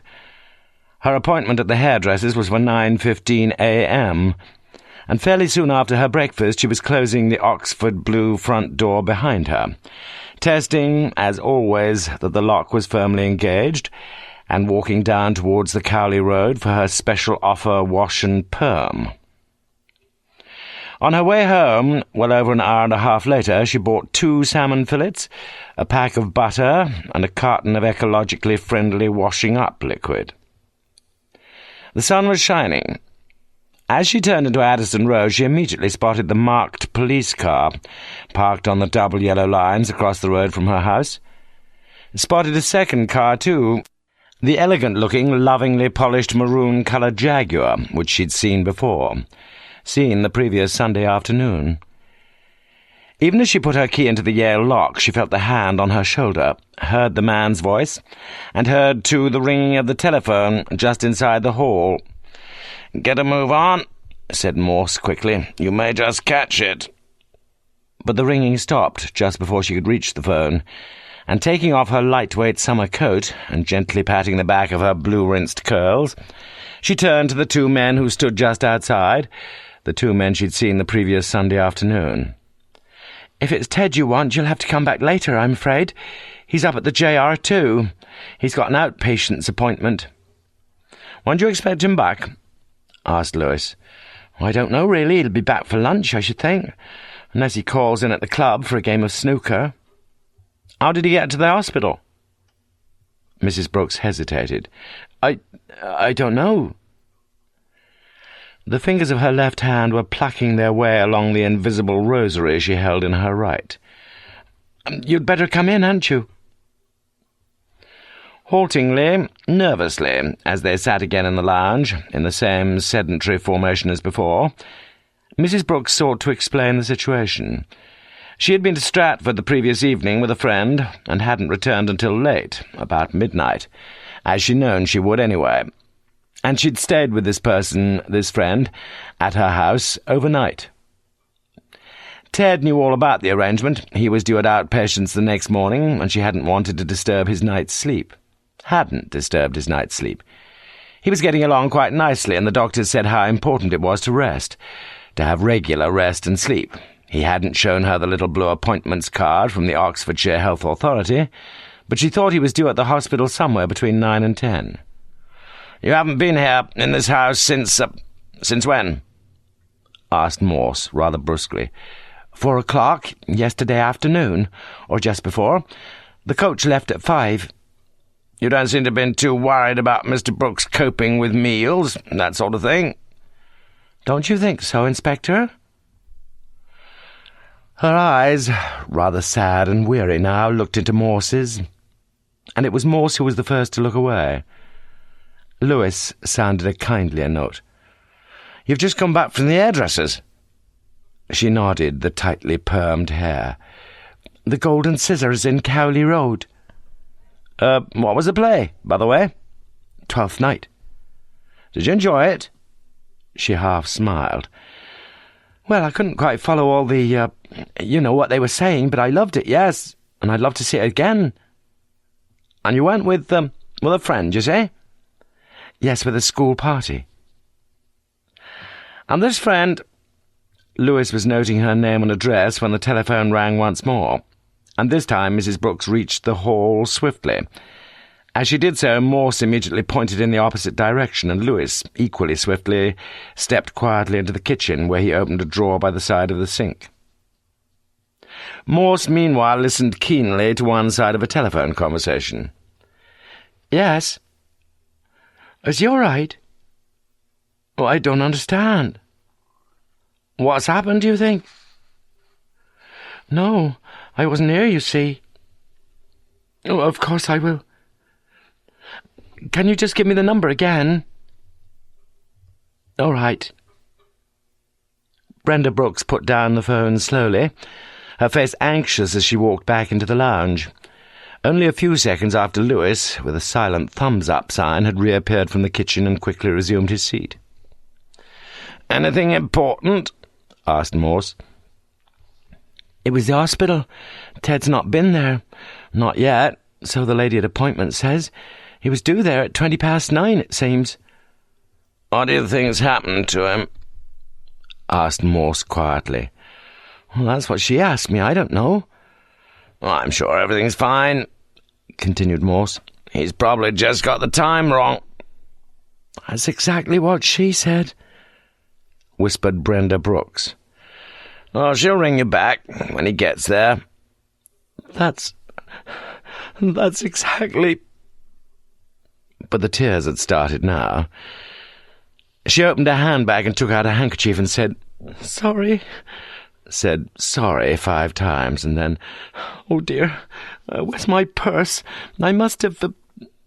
She got up and went to the hall, where she patted the pockets of her summer coat, and came back and looked rather fecklessly around. "I must have..." "You did some shopping, didn't you? You may have left it," suggested Lewis. A few minutes later, Mrs. Brooks was seated in the back of the police car, impatient and worried, but so glad to be away from the 2 detectives, who now stood in her kitchen. "What do you reckon, sir?" "About Brooks? Buggered off, hasn't he? Sensible chap. He must have guessed we were on his tail." "What about her? She seemed glad to get away." "Well, she's worried about her purse, money, cards, keys." "More than that, I think." "Well, you made her feel a bit guilty, didn't you, checking up on our hairdresser and Stratford?" "What?" "Quite right, too, Lewis. She was telling us a load of lies, wasn't she? She knows exactly where he is. He may treat her like a skivvy, but she's still his missus." Lewis opened the drawer again, this time selecting 4 knives of different sizes, but of the same basic pattern, of the same make, each with a black handle, one side of which, the side of the cutting edge, was slightly sinuous, with an indented curve at the top to fit the joint of the index finger, and a similar curve at the lower end for the little finger. 4 knives. 4 from a set of 5?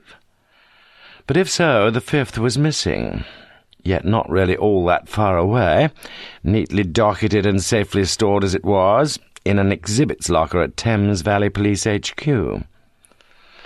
Oh, yes. Lewis nodded to himself and to Morse, and Morse nodded to himself and to Lewis.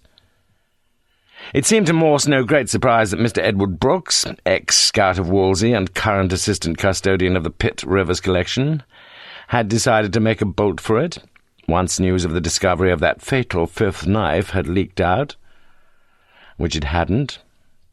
Lewis had seen to that. Chapter 38. The museum has retained much of its Victorian character. Painstakingly handwritten labels can still be found attached to some of the artefacts in the crammed black cases there. The Pitt Rivers Museum, a souvenir guide. The details of what was to prove the key discovery in the case, or to be more accurate, the lack of key discovery in the case, were not communicated by the City Police to Kidlington HQ until just after 1 p.m. that same day, although the discovery had in fact been made as early as 8:45 a.m. Janice Lawrence, an unmarried young woman, lived with her mother, an unmarried middle-aged woman, on the Cutterslow estate in North Oxford. The household was completed by Janice's 4-year-old son, Jason, a name chosen not to commemorate the intrepid leader of the Argonauts, but the lead guitarist of a long-forgotten pop group. Jason found it impossible to pass by any stone or small brick without picking it up and hurling it at anything which moved across his vision. Dogs, prams, pedestrians, motor vehicles, and similar obstructions. Thus it was that Janice Lawrence was ever longing for the time when she could transfer complete responsibility to the hapless teachers of the local Cutterslow Primary School. And when Janice had learned of a temporary, August to September, cleaning job at the Pitt Rivers Museum, she had applied for it, and got it. The Cutterslow estate in North Oxford, built in the 1930s, had achieved national notoriety because of the Cutterslow Wall, a 7-foot-high, spiked-topped, brick-built wall, which segregated the upper-middle-class residents of the Banbury Road from the working-class tenants of the council estate. But the wall had been demolished in 1959, and on the bright morning of Thursday, the 8th of September 1994, as on each weekday for the past month, Janice walked without hindrance up to the Banbury Road, where she caught a bus down to Keble Road, thence walking across to Parks Road and into the museum itself, where from Mondays to Saturdays she began work at 8:30 a.m. Her first job, as always, was to clear up any litter, such as the rings of zigzag shavings, often left behind by pupils who had sharpened their pencils the previous afternoon. And for a short while that morning, as she cleaned the floor and dusted the cabinets in the upper gallery, she paid little attention to the bright yellow splinter of wood on the floor below one of the cabinets there, until she noticed that the glass-topped lid was not resting flush upon its base. Then, too, she became aware of the slight disarray of the cabinet's contents, since there appeared one unfilled space in the ranks of the exhibits there, with both the artifact to the left of this gap and the artifact to the right of it knocked somewhat askew on the light beige Hessian material which formed the backing for the display. Knives from Africa and Southeast Asia. Janice reported her discovery immediately, and just after 9 a.m., Mr. Herbert Godwin, attendant with responsibility for the upper gallery, was staring down at cabinet 52. "Oh, dear. Somebody's pinched something, Bert." "I reckon you could say that again." "What's gone?" "Good question." "When could it have been, though?" "Don't know. After I checked last night, must have been. I always check on these cabinets." "Well, it couldn't have been this morning. Nobody's been here except me." "Have you got something hidden in your knicker pocket, Janice?" "I've told you before, Bert. I only wear knickers on a Sunday." Gently, Herbert Godwin patted the not unattractive Janice on her ample bottom. "We'd better go and inform our superiors, my love." Paradoxically, Jane Cotterell, administrator of the museum, was attending a meeting that morning at the Ashmolean on museum security, but straightway she was summoned to the telephone and was soon issuing her orders.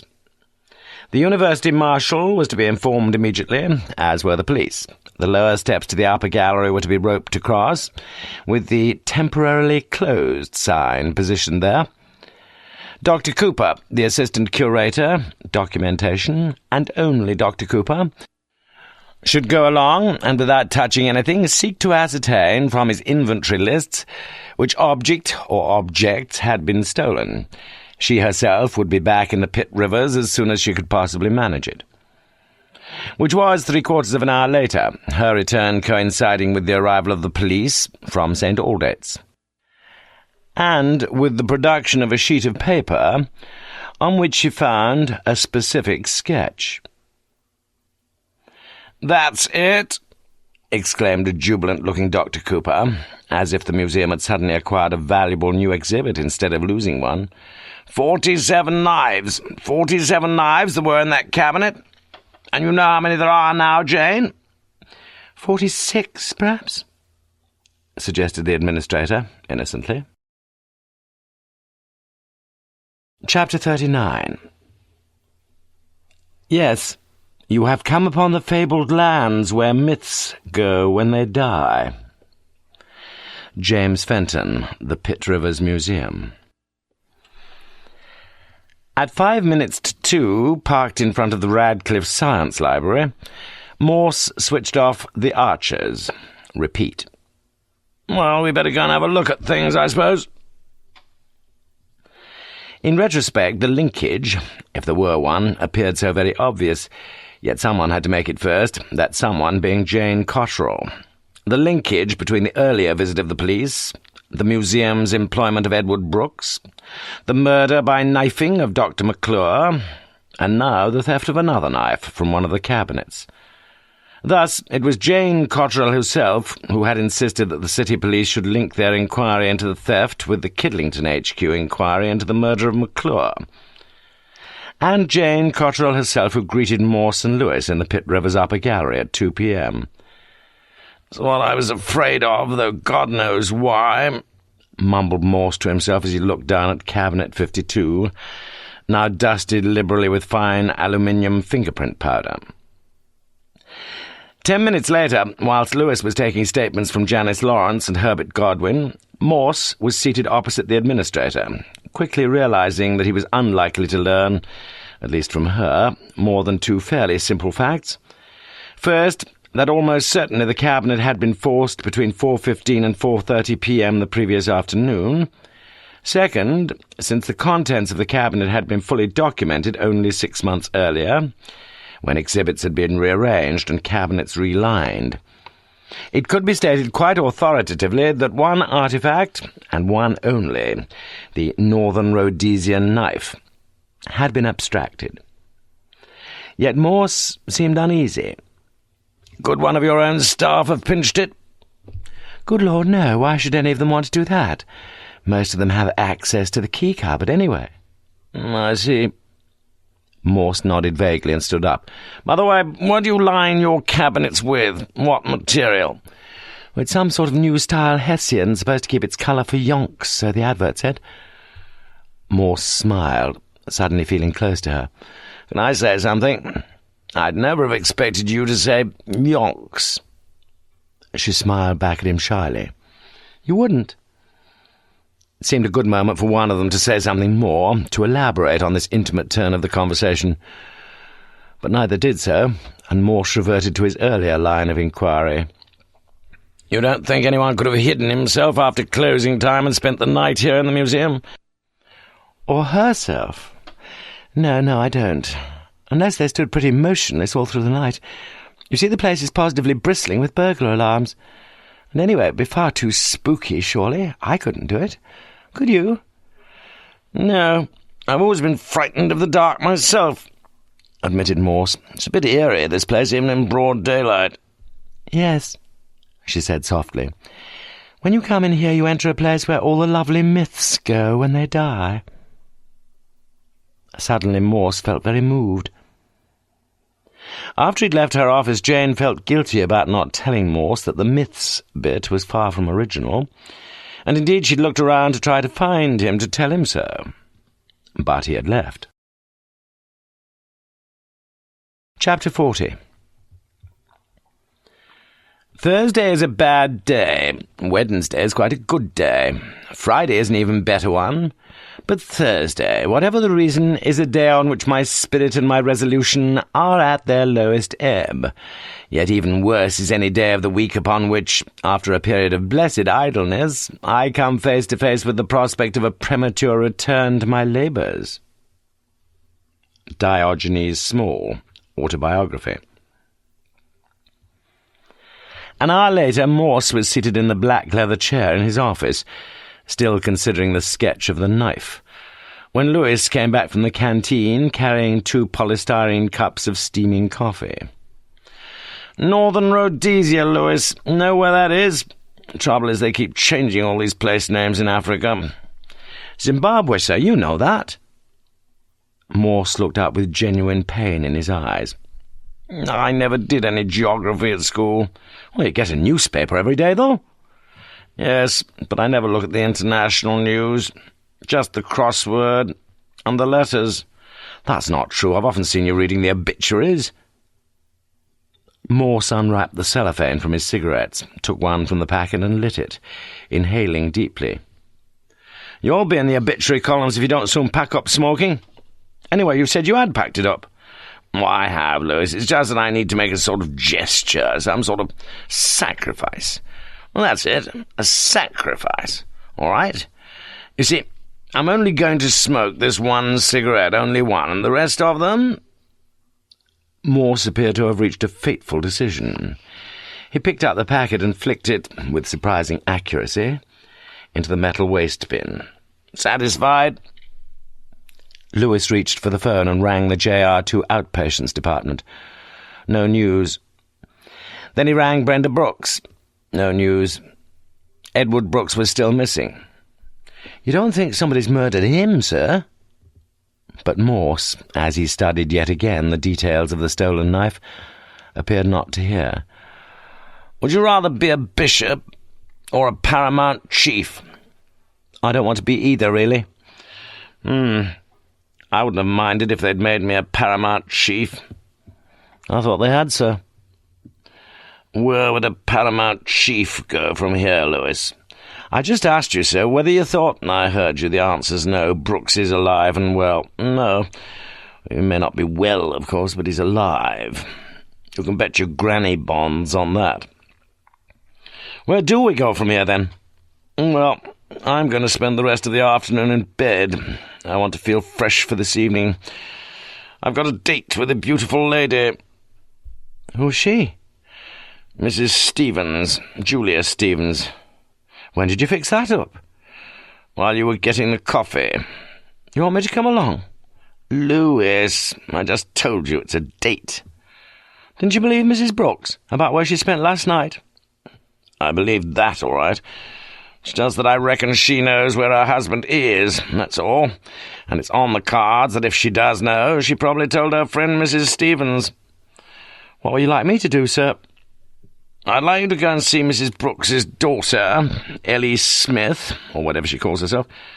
She's a key character in this case, don't you reckon? McClure's mistress, and Brooks's stepdaughter." "Shouldn't you be seeing her, then?" "All in good time. I'm only just out of hospital, remember?" "You mean she's not so attractive as Mrs. Stevens?" "Purely incidental, that is." "Anything else?" "Yes. You'd better get back to the museum for a while. I don't think we're going to get very far on the fingerprint front, but you never know." Louis was frowning. "I just don't see the link myself between the McClure murder and now this Pitt Rivers business." "She saw a link, though, didn't she? Jane Cotterell. Clever lass, that one." "But she said whoever else it was, it couldn't have been Brooks who took the knife." "Exactly." "So?" "So what?" "So where's the link?"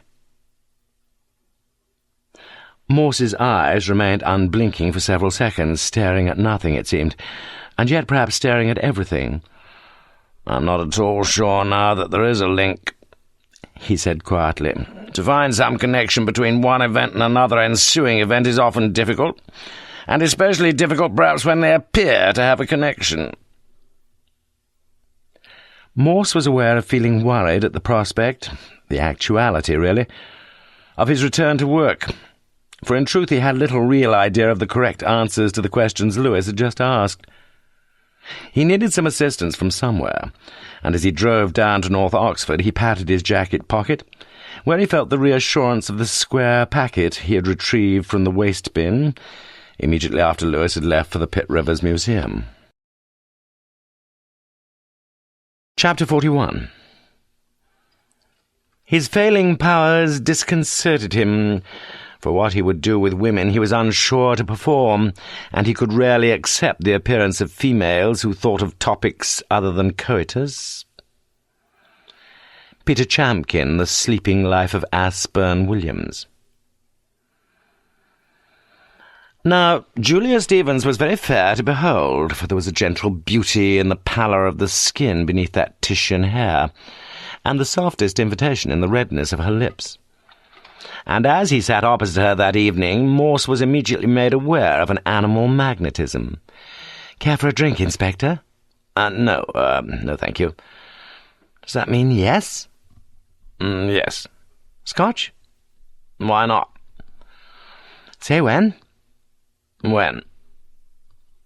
"Cheers." "Mind if I smoke?" "Yes, I do." She left the room and reappeared with an ashtray. Perhaps they were beginning to understand each other. "Mrs. Brooks stayed the night here," began Morse. "Yes?" "You see, her husband's gone missing. He failed to keep an appointment at the hospital this morning." "I know, Brenda rang me." "You'd both been to Stratford, I understand." "Yes." "Enjoy the play?" "No." "Why?" "My life will not be significantly impoverished if I never see another Shakespearean comedy." Well, Mrs. Brooks enjoyed it, though, I believe. Julia nodded with a slow reminiscence. "Bless her, yes. She's not had much to smile about recently." "Have you?" "Not much, really, no." "Why do you ask that?" But Morse made no direct answer. "Isn't it just a bit odd, perhaps, Mrs. Brooks didn't call in to see if her husband was all right?" "Odd? Well, it's the most natural thing in the world." "Is it?" "Well, she hates him." "And why is that?" "Well, he treats her in such a cruel way, that's why." "How do you know that?" "Brenda's told me."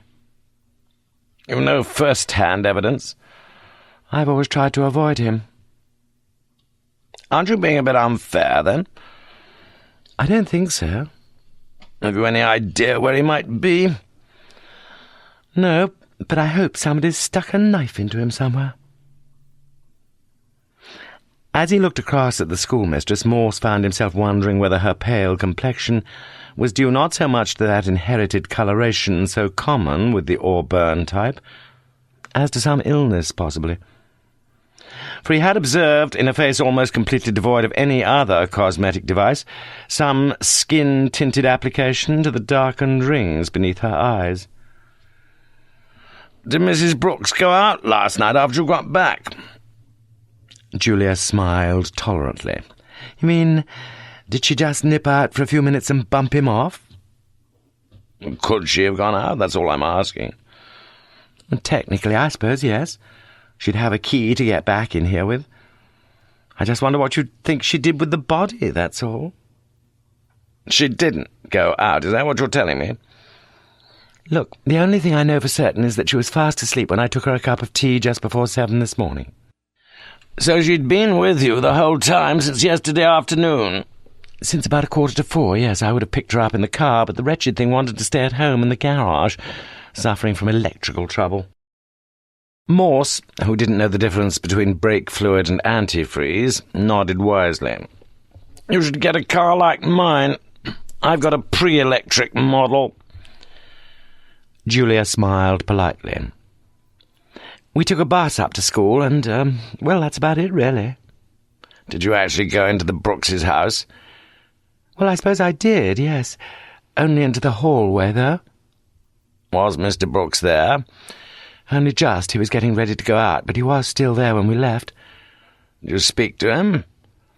You mean ask him politely if he was feeling better? You must be joking. Did his wife speak to him? Yes. She said goodbye. She didn't say cheerio or see you soon? No, she said goodbye. What about you? Did you go out last night? Do you suspect me as well? Suspect you of what, Mrs. Stevens? Julia's clear grey eyes sparkled almost gleefully. Well, if somebody's bumped off old Brooks... You look as if you hope someone has. Didn't I make that clear from the start, Inspector?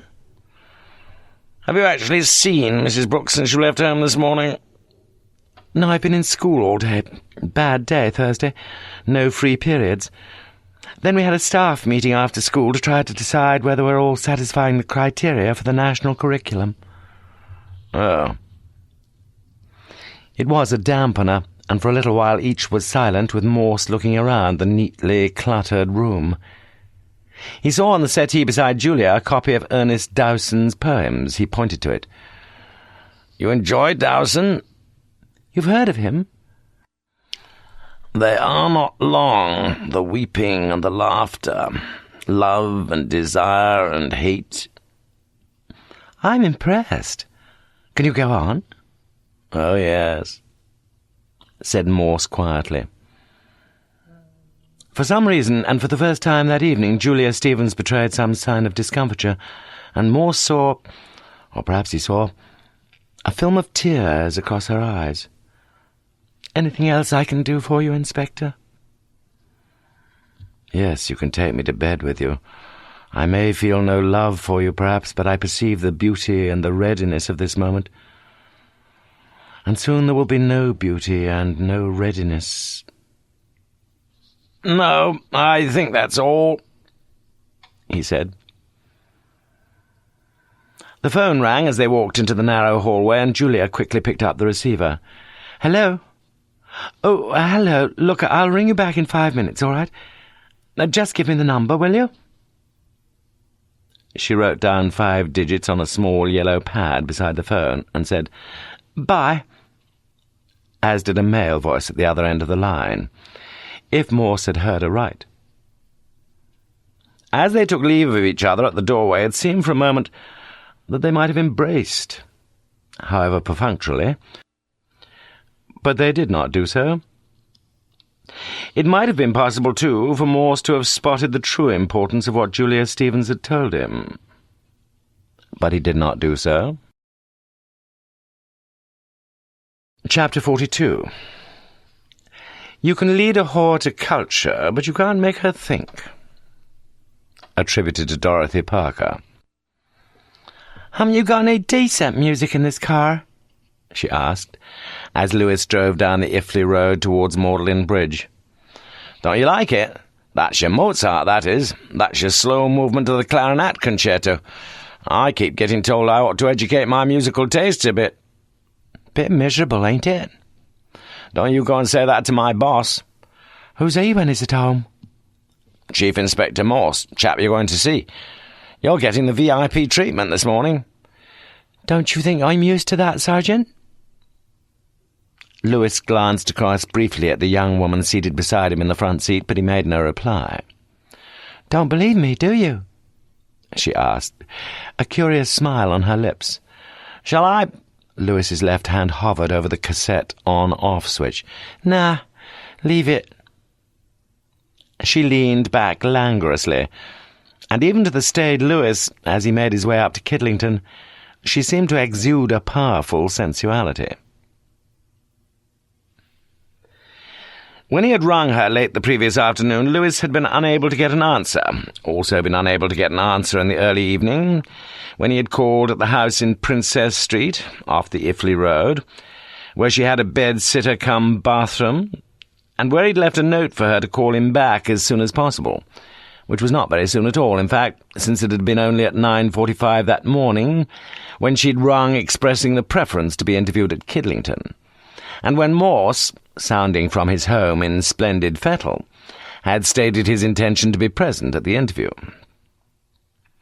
After Lewis had parked outside the HQ building, his passenger eased herself out of the car, and then, standing on the tarmac in full view of a good many interested eyes, stretched out her arms horizontally, slowly pressing them back behind her as far as her trapezius muscles would allow, her breasts straining forward against her thin blouse. Lewis, too, observed the brazen gesture with a gentle smile, and wondered what Morse would make of Ms. Eleanor Smith.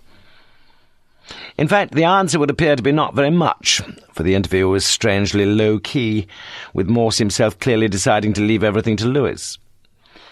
First, Eleanor gave what, as both detectives knew, was a heavily censored account of her lifestyle, appearing in no way surprised that for a variety of reasons she should be worthy of police attention, even police suspicion, perhaps. She'd had nothing to do with the murder of poor Dr. McClure, of course, and she was confident that she could produce, if it proved necessary, some corroborative witnesses to account for most of her activities on that Sunday, the 28th of August. 35 of them, in fact, including the coach driver. Yes, she'd known Matthew Rodway, and liked him. Yes, she'd known, still knew, Ashley Davis, and liked him as well. In fact, it was with Davis she'd been out the previous evening when the police had tried to contact her. "You must have been with him a long time," suggested Lewis. Ms. Smith made no reply, merely fingering her right, re-ringed nostril with her right forefinger. She was dismissive with the series of questions Lewis proceeded to put about drugs and her knowledge of drugs.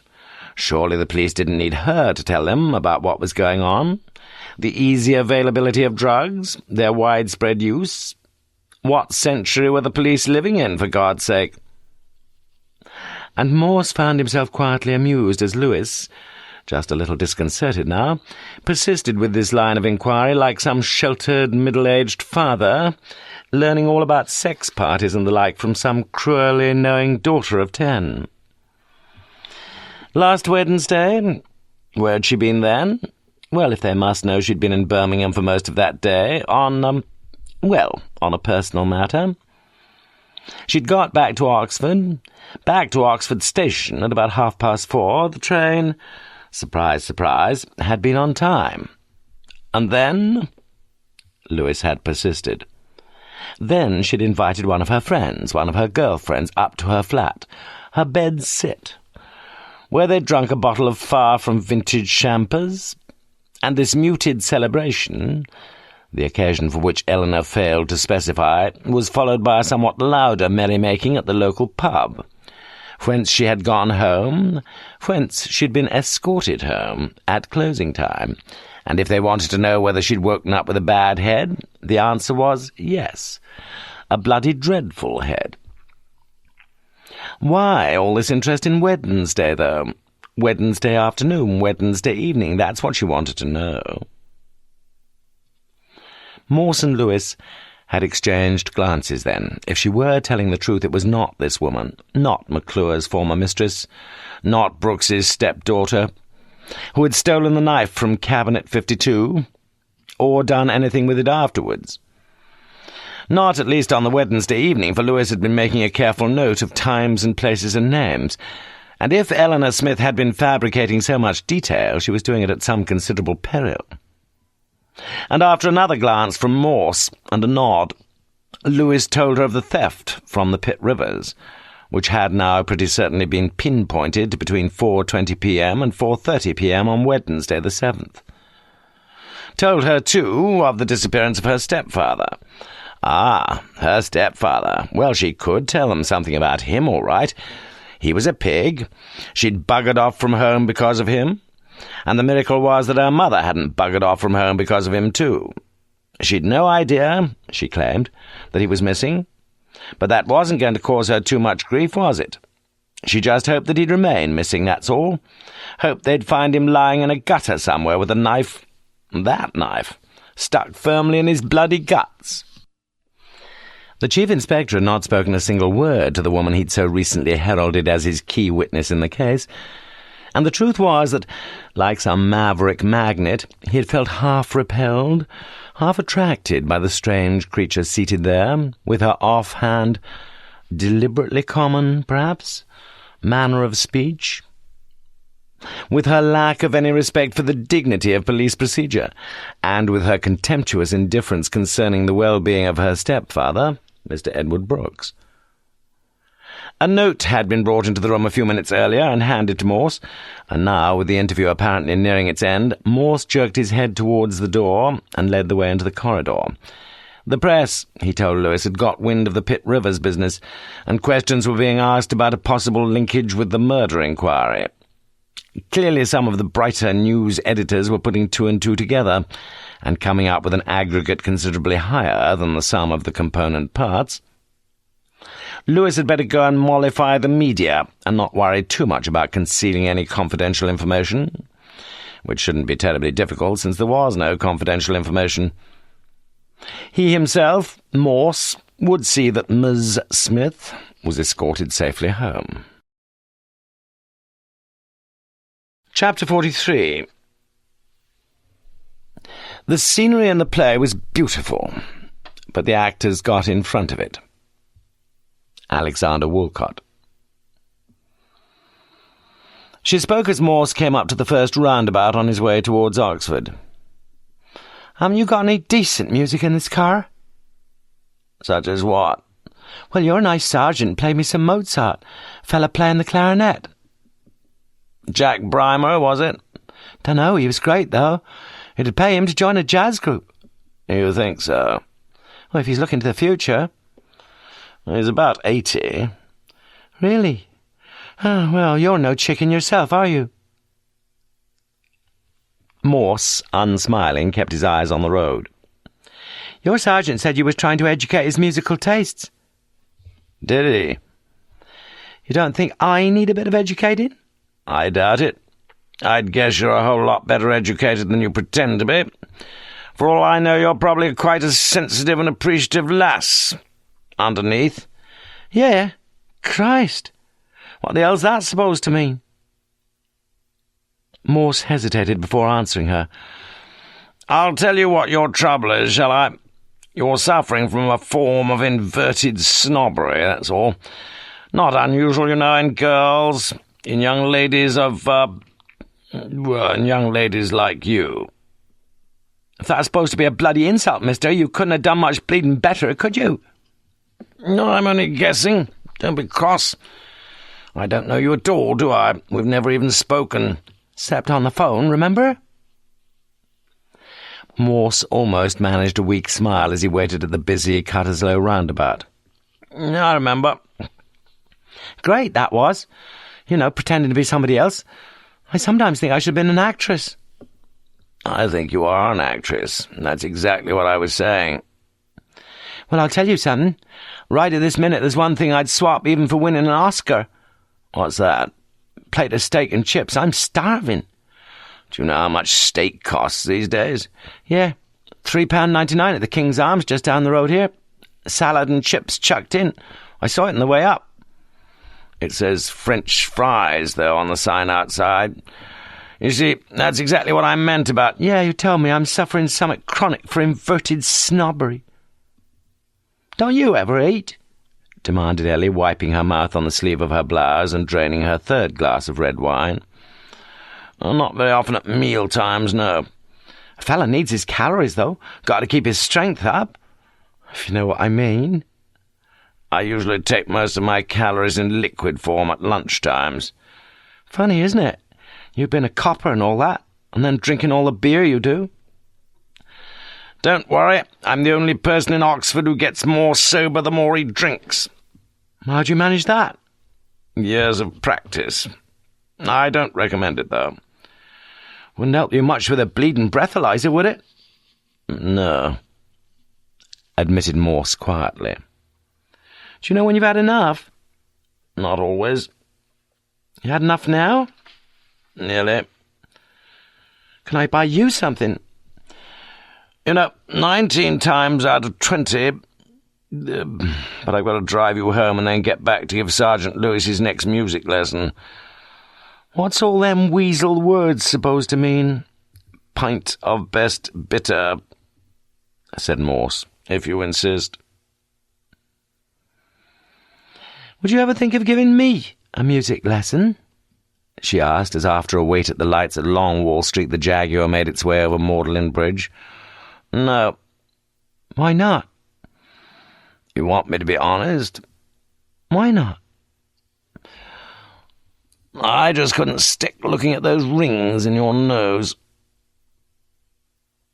She felt the insult like a slap across the face, and had the car still been queuing at the Longwall lights, she would have jumped out of the Jaguar and left him. But they were travelling now quite quickly up the Iffley Road, and by the time they reached Princess Street, she was feeling fractionally less furious. Look, just tell your sergeant something from me, will you? I'm in charge of the case, said Morse defensively. Not Sergeant Lewis. Well, you could have fooled me.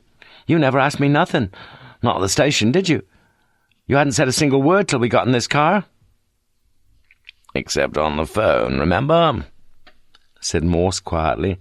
Yeah, well, like I said, that was good fun. But the wind had been taken from her sails, and she glanced across at Morse in a slightly new light. In the pub, as she'd noticed, he'd averted his gaze from her for much of the time. And now she knew why. He was a bit different, a lot different, really, from the rest of them, the rest of the men his age, anyway. Felix had once told her that she looked at people with eyes that were interested and interesting, and she would never forget that. It was the most wonderful compliment anyone had ever paid her. But this man, Morse, hadn't even looked at her eyes, just looked at his beer for most of the time. What the hell, though? Bloody police. Look, something for you or your sergeant, okay? If he wants to check up about Wednesday when I went to Brum, I went to an abortion clinic there, sort of consultation, but I decided I wasn't going to go through with it. Not this time, okay? Then about last night I went out with Ashley Davis, and he asked me to marry him. With or without me bloody nose rings, mister. Okay? With that, she opened the near side door and jumped out. She slammed it so hard that for a moment Morse was worried that some damage might have been incurred by the Jaguar's pre-electric locking mechanism. And you can stuff your fucking Mozart, okay? Chapter 44. No small art is it to sleep. It is necessary to keep awake all day for that purpose. Friedrich Nietzsche. It is sometimes maintained, and with some cause, that insomnia does not exist. The argument, put most briefly, is that anyone unable to fall asleep has no real need to fall asleep. Among such, that night, the night of Friday the 9th of September, were several key players in the present case. Morse himself, who only infrequently had the slightest trouble in falling asleep, often had the contrary problem of falling awake during the small hours, either to visit the loo or to drink some water, the latter liquid figuring quite prominently with him during the night, though virtually never during the day. Yet sleep was as important to Morse as to any other soul, and specifically on the subject of sleep, the Greek poets and the Greek prose writers had left behind several pieces of their literary baggage in the lumber room of Morse's mind. And if, for him, the whole of the classical corpus had to be jettisoned, except for one single passage, he would probably have opted for the scene depicting the death of Sarpedon, from Book 16 of the Iliad, where those swift companions, the twin brothers Sleep and Death, bear the dead hero to the broad and pleasant land of Lycia. And so very close behind Homer's words would have been those of the dignified Socrates, as he prepared to drink the hemlock, that if death were just one long and dreamless sleep, then mortals could have naught to fear. That night, though, Morse had a vivid dream, a dream that he was playing the saxophone in a jazz ensemble, yet, even in his dream, ever wondering whence he had acquired such dazzling virtuosity, and ever worried that his skill would at any second desert him in front of his adulatory audience, amongst whom he had spotted a girl with 2 rings in her nose, a girl who could never be Eleanor Smith, though, since the girl in the dream was disfigured and ugly, and Eleanor Smith was never that. Julia Stevens tossed back and forth in her bed that night, repeatedly turning over the upper of her 2 pillows as she sought to cool her hot and aching head. At midnight she got up and made herself another cup of Ovaltine, swallowing with it 2 further Nurofen. A great block of pain had settled this last week at the back of her head, and there was a ceaseless surge of something, blood, that broke in rhythmic waves inside her ears. During the daytime she had so little fear of dying, but recently in the hours of darkness, fear had been stalking her bedroom, reporting to her its terrifying tales, and bullying her into confessing, oh God, that no, she didn't want to die. In her dream that night, when finally she drifted off into fitful sleep, she beheld an image of the pale horse, and knew that the name of the one who sat thereon was Death. Covering the wall, over and alongside the single bed, pushed up against the inside wall of the small bedroom, were 3 large posters featuring Jimi Hendrix, Jim Morrison, and Kurt Cobain, rock idols who during their comparatively short lives had regularly diced with drugs and death. At 1 a.m., still dressed, Kevin Costin was sitting on the bed, his back against the creaking headboard, listening on his Walkman to some ear-blasting fury of punk music. In a perverse sort of way, he found it quite soothing. Eroticon 4, a crudely pornographic paperback, lay open on the bed beside him. But for the moment, Kevin's mind was not beset with sexual fantasies. Surprisingly, in a week of virtually unparalleled excitement, his thoughts were now centred more soberly on the nature of his surroundings, of the litter-strewn front gardens along the road, with derelict, disembowelled cars propped up in drives, of the shoddy, undusted, threadbare house in which he lived with his feckless mother. Above all, of the sordid state of his own bedroom, and particularly of the dingy, soiled, creased sheets in which he'd slept for the past 7 weeks or more. It was the contrast that had caught his imagination, the contrast between all this and the tidy, if unpretentious terrace in which Mrs. Julia Stevens lived, the polished, clean, sweet-smelling rooms in her house. Above all, the snow-white, crisply laundered sheets on her inviting bed. He thought he'd always known what makes the difference in life. Money. and as he took off his socks and trousers and got into bed, he found himself wondering how much money Mrs. Stevens might have amassed in her life. In the past few weeks, Mrs. Rodway was beginning to sleep more soundly. Sleeping pills, therapy, exercise, holidays, diet. None of them had been all that much help. But she had discovered something very simple which did help. She counted. 1001, 1002. And after a little while she would stop her counting and whisper some few words aloud to herself. And there was a great calm. Then she would begin counting again, backwards this time.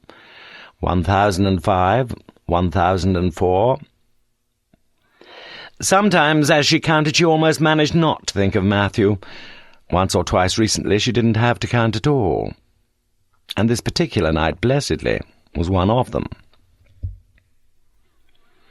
The previous night, Ashley Davis had taken Eleanor Smith to a motel near Buckingham, where he, flushed with the success of his marriage proposal, and she, much flushed with much champagne, had slept between pale green sheets, an idyllic introit, one might have thought, into a newly plighted state. And perhaps it was. But as Davis lay awake alone the following night, he began to doubt that it was so. His own sexual enjoyment had been intense, for in medio coitu she had surrendered her body to his with a wondrous abandon. Yet before and after their love-making, both, he had sensed a disturbing degree of reserve in her, of holding back. Twice had she turned her mouth away from him when his lips had craved some full commitment, some deeper tenderness. And in retrospect he knew that there must be some tiny corner in her heart which she'd not unlocked as yet to any man. In the early hours she had turned fully away from him, seeming to grow colder and colder, as if sleep and the night were best, as if to somewhere within her was a secret passion committed already to someone else. Restless, too, that night, was the scout, now given responsibility for Staircase G in the Drinkwater Quad at Wolsey. At 2 a.m. she went downstairs to the kitchen to make herself a cup of tea, looking in the mirror there at a neatly featured face, with its auburn hair cut in a fringe across the forehead, getting just a little long now and almost covering a pair of worried eyes. Susan had agreed to check and sign, at 10 o'clock the following morning, Saturday, the statement earlier made to Sergeant Lewis. And the prospect worried her.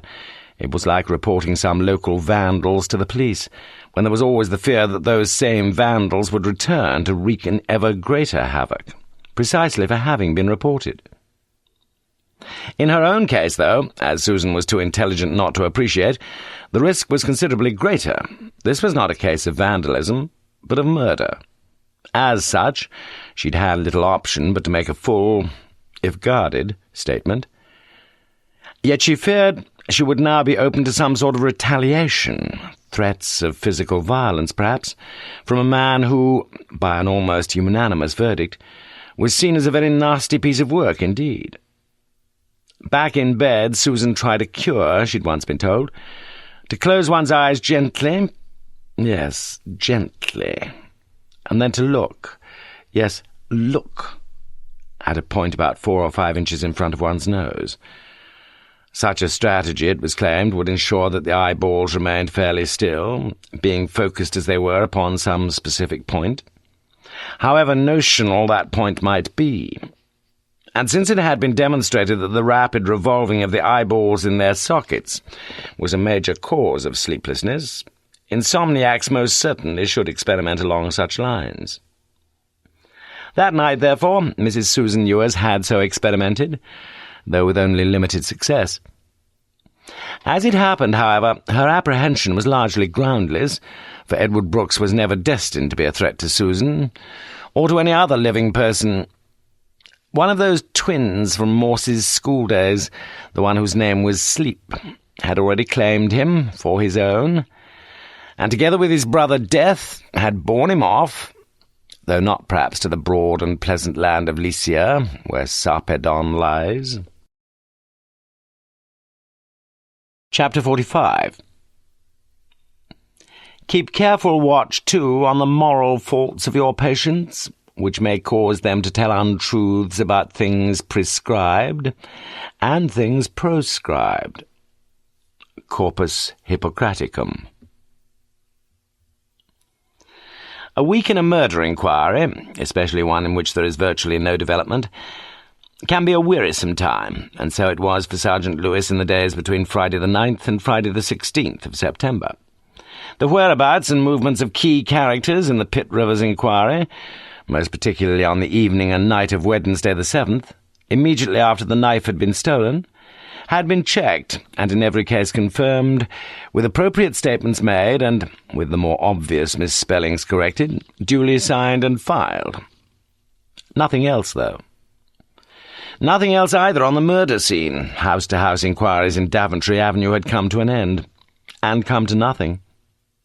3 former undergraduates from Staircase G on Drinkwater Quad had been traced with no difficulty, but with no real consequences either, since apart from confirming the general availability of drugs during their years in Oxford, they had each denied any specific knowledge of drug trafficking on their own staircase. What worried Lewis slightly was that Morse appeared just as interested in the disappearance of a knife as in the death of a Don, as though the connection between the two events, Morse had changed his earlier view, was both logically necessary and self-evidently true. But was it? And on the morning of Thursday, the 15th of September, he had voiced his growing doubt. "Brooks, sir. Brooks is the only real connection, isn't he? Brooks, who's top of your murder suspects, and Brooks, who's got a job at the Pitt Rivers." "Have you ever thought, Lewis, it could have been Brooks who stole the knife?" "You can't be serious." "No. Brooks didn't steal the knife, sorry. Go on." "Well, you said so yourself early on. We often get people who do copycat things, don't we? And whoever stole the knife, well, it might not have anything to do with the murder at all. Somebody just read that bit in the Oxford Mail and—" "Yes. To tell you the truth, I've been thinking of the same." "It could be just a coincidence." "Yes, it could. Perhaps it was." "I mean, you've often said coincidences happen all the time, just that some of us don't spot them." "Yes, I've often thought that." "So there may be no causal connection after all." "Stop sounding like a philosopher, Lewis, and go and get us some coffee." Morse, too, was finding this period of inactivity frustrating, and a time of considerable stress, since for 3 whole days now he had not smoked a single cigarette, and had arrived at that crucial point where his self-mastery had already been demonstrated, the victory over nicotine finally won. So it was no longer a question of relapsing or re-indulging. If he wished to restart, though, for in truth the 4th day was proving much harder than the 3rd. The earlier wave of euphoria was ebbing still further on the 5th day, when it was his own turn to have a medical check-up, and when 10 minutes before his appointment time he signed in at the outpatient's reception at the JR2 and sat down in the appropriate area to await his call, scheduled for 9:20 a.m. By some minor coincidence, yes, this was the same time that Mr. Edward Brooks had been expected for his own designated brand of outpatient care, an appointment which had not been kept 8 days earlier, and which was unkept still. After undergoing a fairly thorough examination, after skillfully parrying the questions put to him about avoirdupois and alcohol, after politely declining a suggested consultation with a dietitian, after going along the corridor to have 3 further blood samples taken, Morse was out again, out into the morning sunshine with a new date, 6 whole weeks away, written into his little blue card, and with the look of a man who feels fresh confidence in life. What was it that the doc had said? "You know, I'm not quite sure why, but you're over things pretty well. You don't deserve to be Mr. Morse, but, well, you seem surprisingly fit to me." Walking along to the southern car park and savouring still the happy tidings, Morse caught sight of a young woman standing at the bus stop there. By some minor coincidence, yes, they had earlier been present together in the same waiting room at the Summertown Health Centre, where neither had known the other. And now, here they were together again, on the same morning, at the same time, at the same hospital, both of them, as it appeared, on their way back home. "Good morning, Miss Smith," said the cheerful Chief Inspector, taking care to articulate a clear miss, and not, as he always saw it, the ugly, pretentious, fuzzy Ms.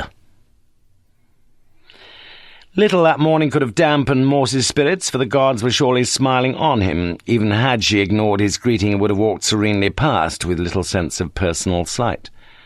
Yet perhaps he would have felt a touch of disappointment, for he had noticed the sadness in her face, and knew that for a little while he wanted to be with her. Chapter 46. I once knew a person who spoke in dialect with an accent. Irvin Cobb. "There's no need, really," she said, manoeuvring herself into the passenger seat. "I'm not short of money, you know."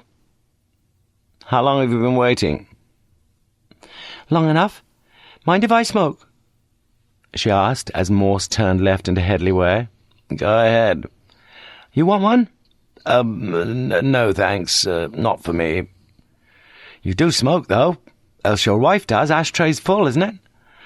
Think I'd make a good detective?" "Which way's best?" asked Morse. "Left at the White Horse." "Or in the White Horse, perhaps?" No, thanks. Not for me," she mimicked. "Why's that?" "They're not bloody open yet, that's why." It was meant to be humorous, no doubt, but her voice was strained, and glancing sideways, Morse guessed that something was sorely wrong with her. "Want to tell me about it?" "Why the hell should I tell you?" Morse breathed in deeply as she stubbed out her cigarette with venom. "I think you've been in hospital overnight. I could see a bit of a white nightie peeping out of the hold all. The last time we met you told me you were expecting a baby, and the JR1 is where they look after babies, isn't it? They wouldn't normally take a mum who's had a miscarriage, though. That'd be the Churchill. But if you had a threatened miscarriage, with some internal bleeding, perhaps, then they might well get you into the JR1 for observation. That's the sort of thing a policeman gets to know over the years. And please remember, he added gently, I only asked if you wanted to tell me about it." Tears coursed down cheeks that were themselves wholly devoid of makeup, washing down with them, though, some of the heavy eyeshadow from round her dull green eyes. "I lost it," she said finally. For a moment or two, Morse considered placing his hand very gently, very lightly on hers, but he feared his action would be misconstrued. "I'm sorry," he said simply, not speaking again until he reached Princess Street. She got out of the car and picked up her hold-all from the back. "Thank you." "I wasn't much help, I'm afraid, but if I can ever be of any help, you've only to give me a ring." He wrote down his ex-directory telephone number. "Well, you could help now, actually. It's a lousy little place I live in, but I'd be quite glad if you'd come in and have a drink with me." "Not this morning."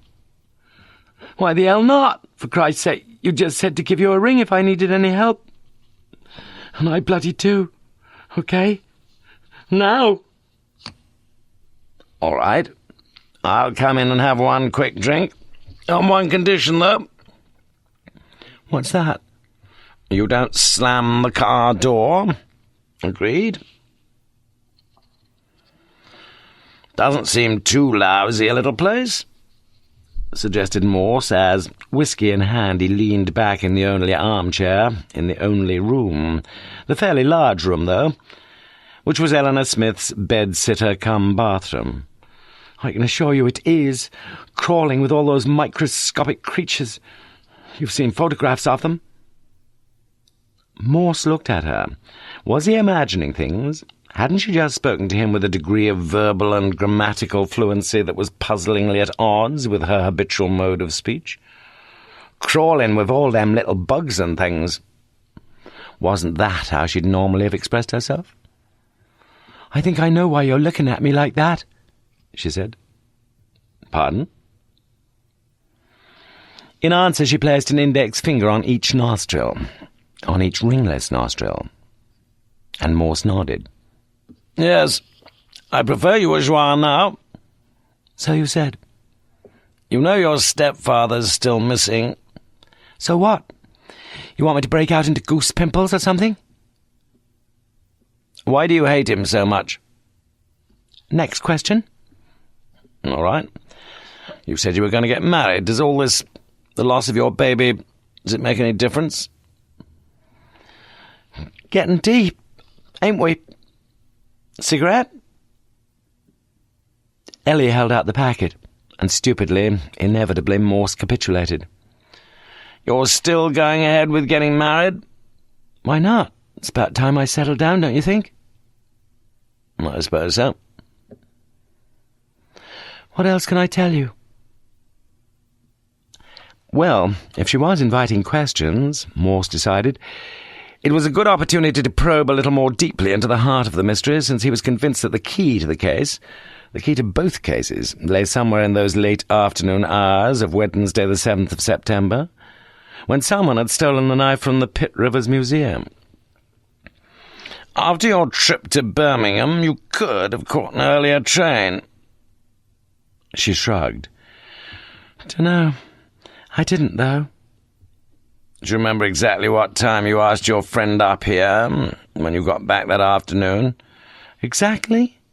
Of course I can't. She might. Doubt it, though.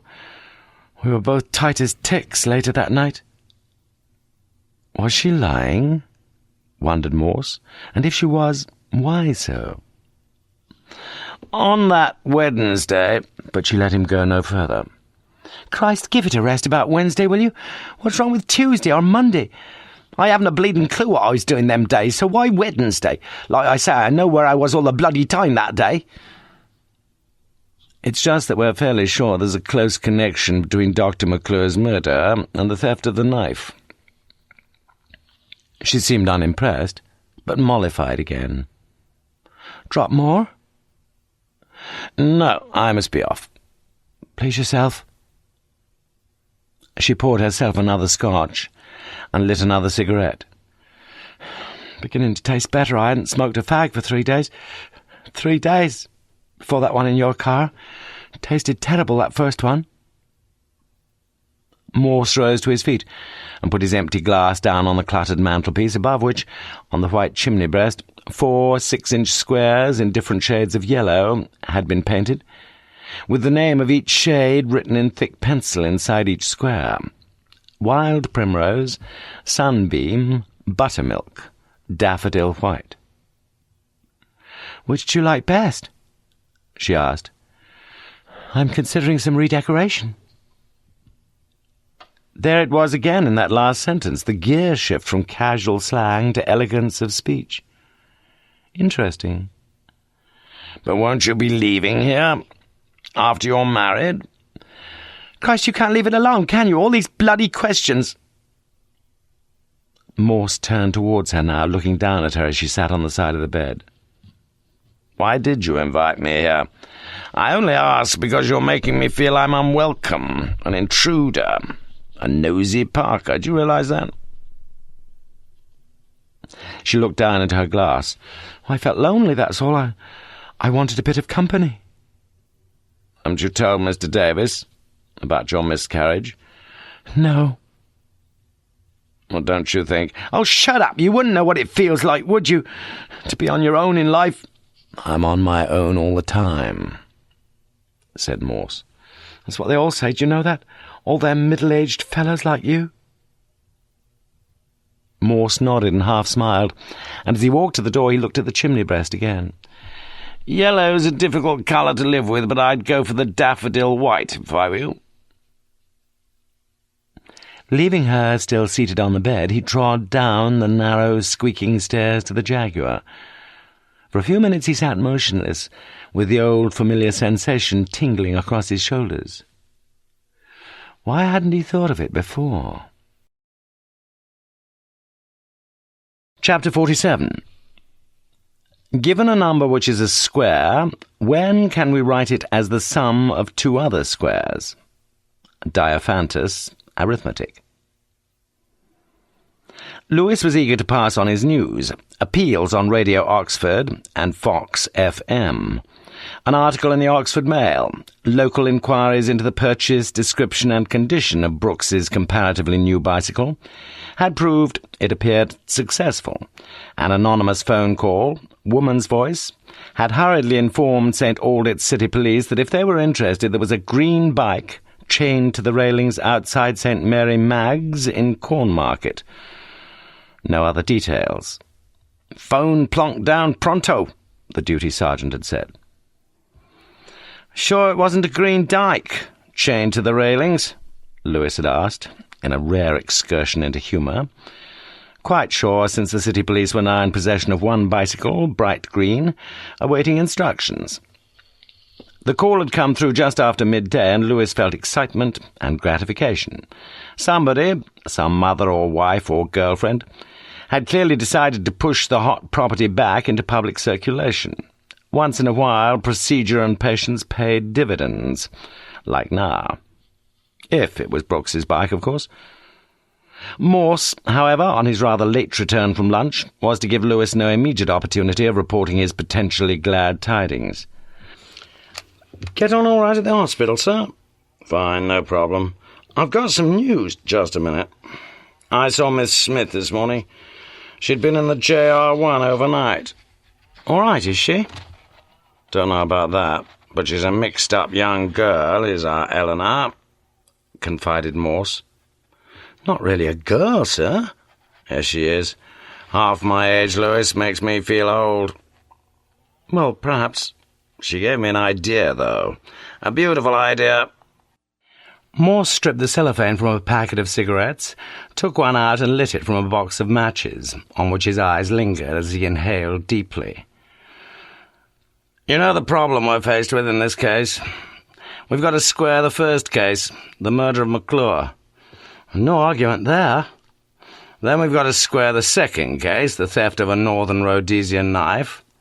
And the connection between these two—" "But you said perhaps there wasn't any connection."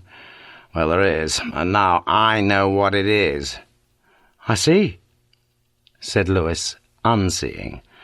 "As I say, if we square the first case and then we square the second case, all we got to do is to work out the sum of the two squares." Lewis looked puzzled. "I'm not quite following you, sir." "Have you heard of Pythagorean triplets?" "Oh, we did Pythagoras' theorem at school." "Exactly. The most famous of all the triplets, that is 3, 4, 5, 3 squared plus 4 squared equals 5 squared, agreed?" "Agreed." "But there are more spectacular examples than that. The Egyptians, for example, knew all about 5961, 6480, 8161. "Well, that's good news, sir. I didn't realise you were up in things like that." Morse looked down at his desk. "I'm not. I was just reading from the back of this matchbox here." Lewis grinned as Morse continued. "There was this fellow called Fermat, it seems. I called in at home and looked him up. He knew all about things like that, as you put it, square roots and cube roots and all that sort of stuff." "Has he got much to do with us, though, this fellow?" "Don't know, Lewis, but he was a marvellous man. In one of the books on arithmetic he was studying, he wrote something like, 'I've got a truly marvellous demonstration of this proposition, which this margin is too narrow to contain.' Isn't that a wonderful sentence?" "Well, if you say so, sir." "Well, I've worked out the square of 3 and the square of 4, and I've added them together and come up with— guess what, Lewis?" 25? "Much more. You see, this morning I suddenly realised where we've been going wrong in this case. We've been assuming what we were meant to assume. No, let me start again. As you know, I felt pretty certain almost from the beginning that McClure was murdered by Brooks. And I think now, though I can't be certain, of course, that Brooks himself was murdered last week. And I know— listen, Lewis, I now know what Brooks's murderer wanted me to think." Lewis looked at the Chief Inspector and saw that not uncommon, strangely distanced, almost mystical look in the gentian blue eyes. "You see, Brooks's body is somewhere where we'll never find it. I feel oddly sure about that. Pushed in a furnace, perhaps, or buried under concrete, or left in a rubbish dump." "Waste reception area, sir." "Wherever, yes. But consider the consequences of the body never being found. We all jumped to the same conclusion, the conclusion our very intelligent administrator at the Pitt Rivers jumped to, that there was a direct link between the murder of Brooks and the theft of the knife. Now, there was a grand deception here. The person who murdered Brooks wanted us to take one fact for granted, and almost, he succeeded."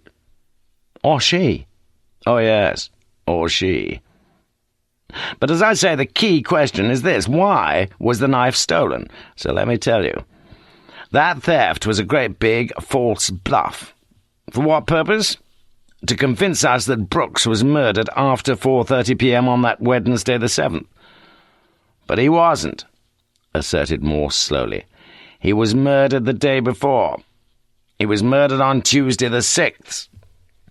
"But he was seen alive on the Wednesday, sir. His wife saw him. Mrs. Stevens saw him." "Liars." "Both of them?" "Both of them." You mean they murdered Brooks?" "That's exactly what I do mean, yes.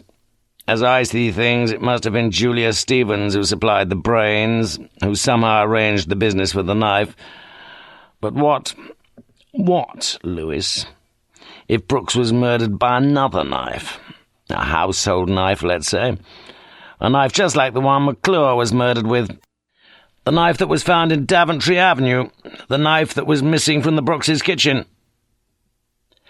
Lewis shook his head slowly. "Why all this palaver, though?" "Good question, so I'll give you a good answer. To give the murderers, watertight alibis for that Wednesday. I sensed something of the sort when I interviewed Julia Stevens, and I suddenly knew it this morning when I was interviewing our punk wonder." "She's in it too, you reckon?" Morse nodded. "All three of them have been telling us the same thing, really. In effect, they've been saying, 'Look, I don't mind being suspected of doing something on Tuesday, but not on the Wednesday.' They're happy about not having an alibi for the day Brooks was murdered. It was for the day afterwards, the Wednesday, that for some reason they figured an alibi was vital. And, surprise, surprise, they've each of them got a beautiful alibi for then. It's been very clever of them, this sort of casual indifference they've shown for the actual day of the murder, the Tuesday. You see, they all knew they'd be the likely suspects, and they've been very gently, very cleverly pushing us all along in the direction they wanted." "All three of them, you think?" "Yes. Perhaps they'd all have gladly murdered Brooks, even if they hadn't known he was a murderer himself. The wife he'd treated so cruelly, the stepdaughter he'd probably abused, and Julia Stevens, who could see how her little cleaner was being knocked about by the man she'd married.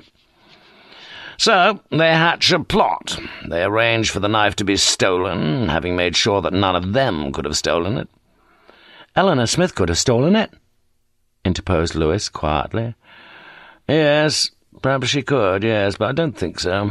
The attendant said he thought it was probably a man, didn't he? No, my guess is that they bribed someone to steal it, someone they could trust, someone one of them could trust." "Ashley Davis?"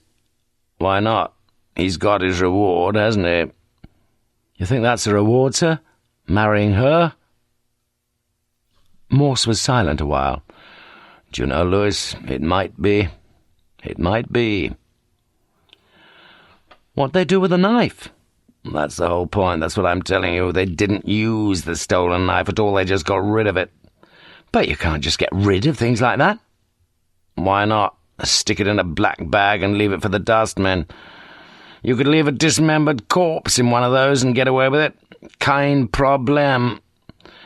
The only thing the dustmen won't take is garden refuse. That's a well-known fact, isn't it?"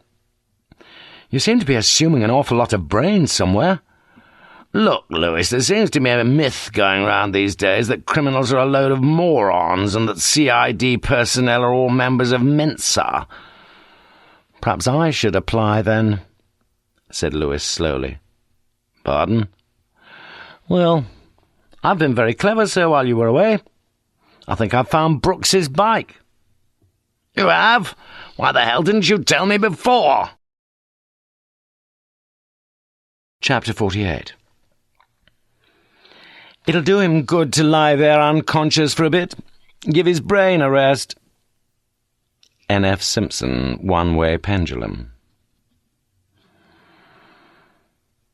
At the Proctor Memorial School that Friday afternoon, the talk was predominantly of a ram raid made on an off-licence in the Blackbird Lees estate the previous evening, when, by some happy chance, a routine police patrol car had been cruising round the neighbourhood, just as 3 youths were looting the smashed shop in Verbena Avenue.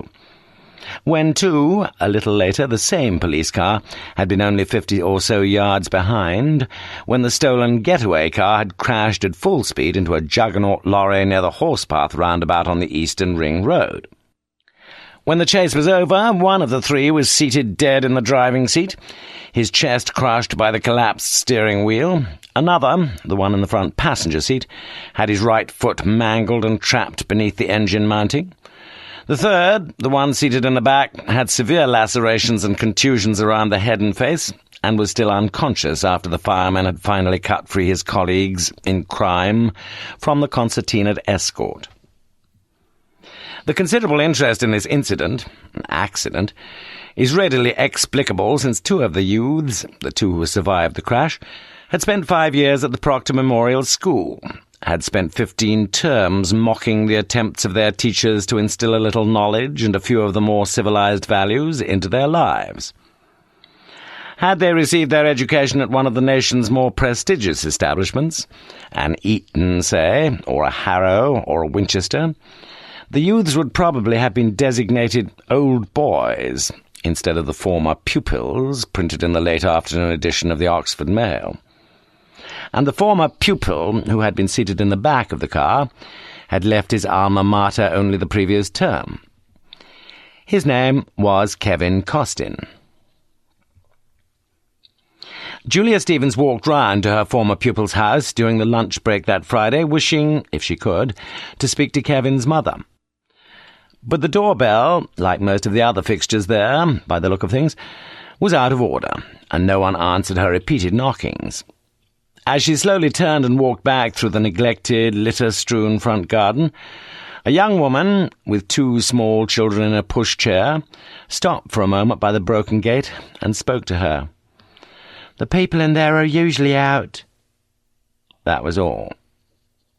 Perhaps, thought Julia Stevens, as she made her way thoughtfully back to school, perhaps that brief, somewhat enigmatic utterance could explain more about her former pupil than she herself had ever learned. In the major trauma ward on level 5 of the JR2 in Headington, she explained to the ward sister that she'd rung an hour earlier at 6 p.m. and been told that it would be all right for her to visit Mr. Kevin Costin. "How is he?" "Probably not quite so bad as he looks. He's had a CT test, computerized tomography, and there doesn't seem to be any damage, but we're a little bit worried about his brain, yes. And he looks an awful mess, I'm afraid. Please prepare yourself, Mrs. Stevens." He was awake and recognized her immediately. "I'm sorry," he whispered, speaking through a dreadfully lopsided mouth, like one who has just received 6 injections of local anaesthetic into one half of the jaw. "Shh, I've just come to see how you're getting on. That's all." "I'm sorry."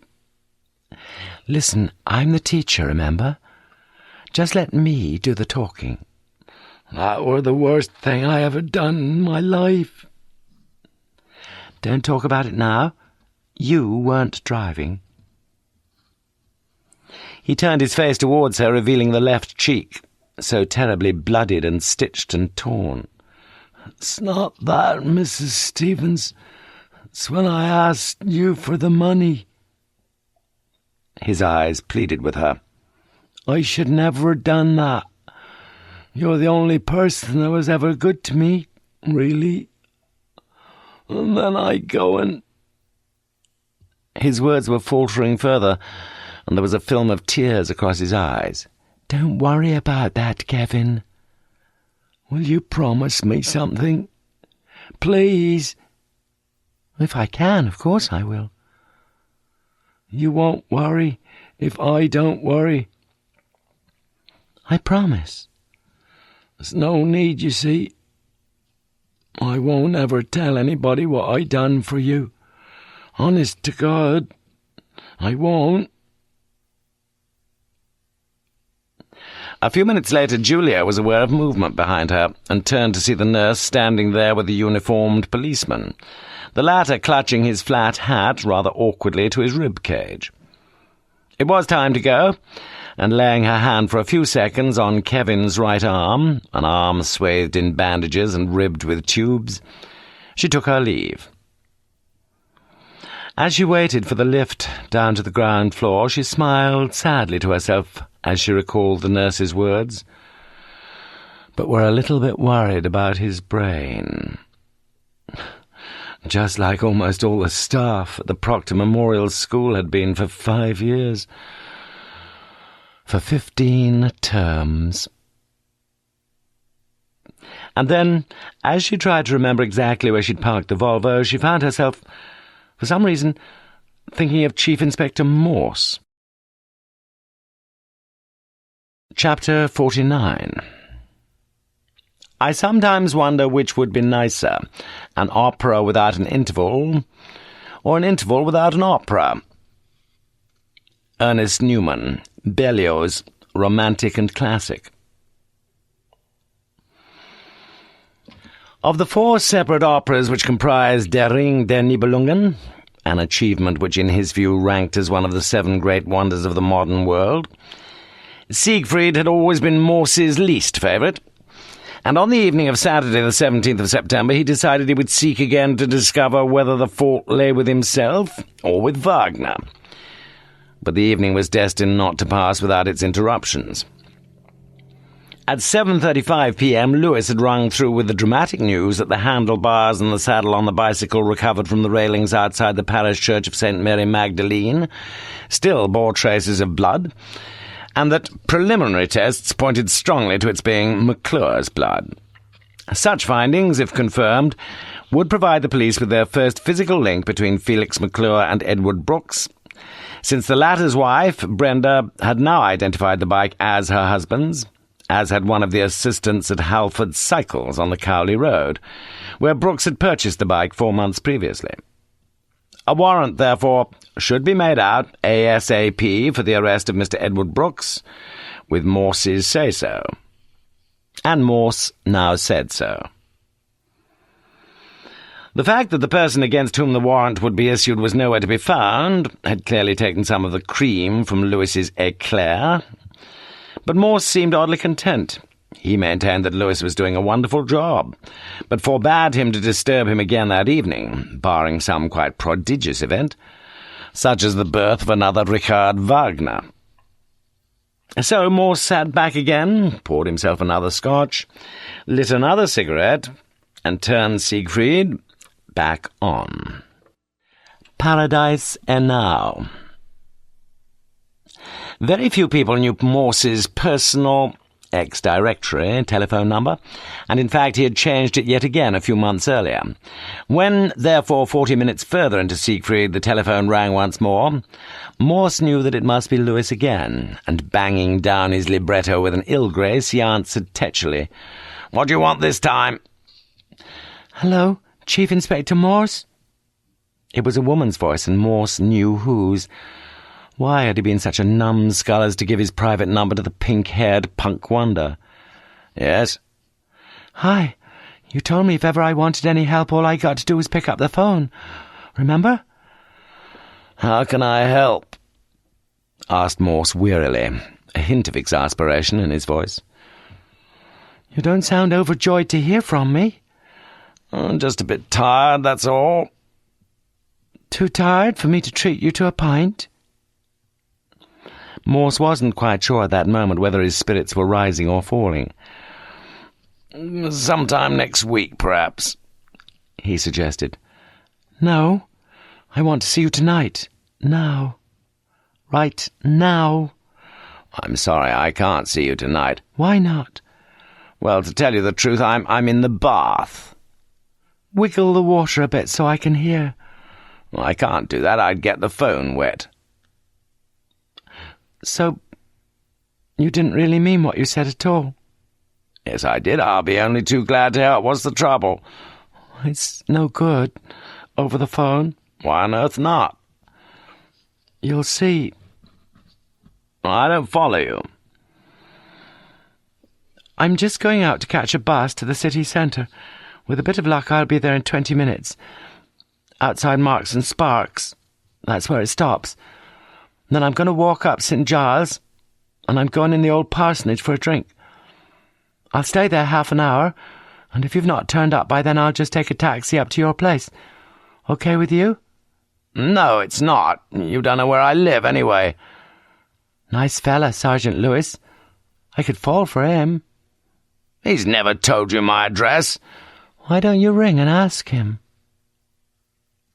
Morse looked at his wristwatch. Almost 8:30. Give me half an hour. Won't you need a bit longer? Why's that? Well, you've got to get yourself dried, and then get dressed, and then make sure you can find your wallet, and then catch a bus. We'll make it 3/4 of an hour, then, said Morse, wondering, in fact, where his wallet was, for he seldom used it when Lewis was around. Lewis himself rang again that evening about 10 minutes after Morse had left. The Path Lab had confirmed that the blood found on the recovered cycle was McClure's, and on his way home, a little disappointed, he pushed a note to that effect through the front door of Morse's bachelor flat, together with the newspaper cutting from the previous week's Oxford Times, received from one of his St. Aldate's colleagues. Thieves put spoke in things. An optimistic scheme to provide free bicycles was scrapped yesterday by the Billingdon Rural District Council. The cycles, painted green and repaired by young offenders on community service, were put into specially constructed stands outside the church for villagers to use and then return. However, within 36 hours of the scheme being launched, all 12 cycles, purchased at a cost of £1,100, had disappeared. The chair of the council, Mrs. Jean Ashton, strongly defended the initiative. The bikes are still somewhere on the road, she maintained. D.C. Watson of the Thames Valley Police agreed.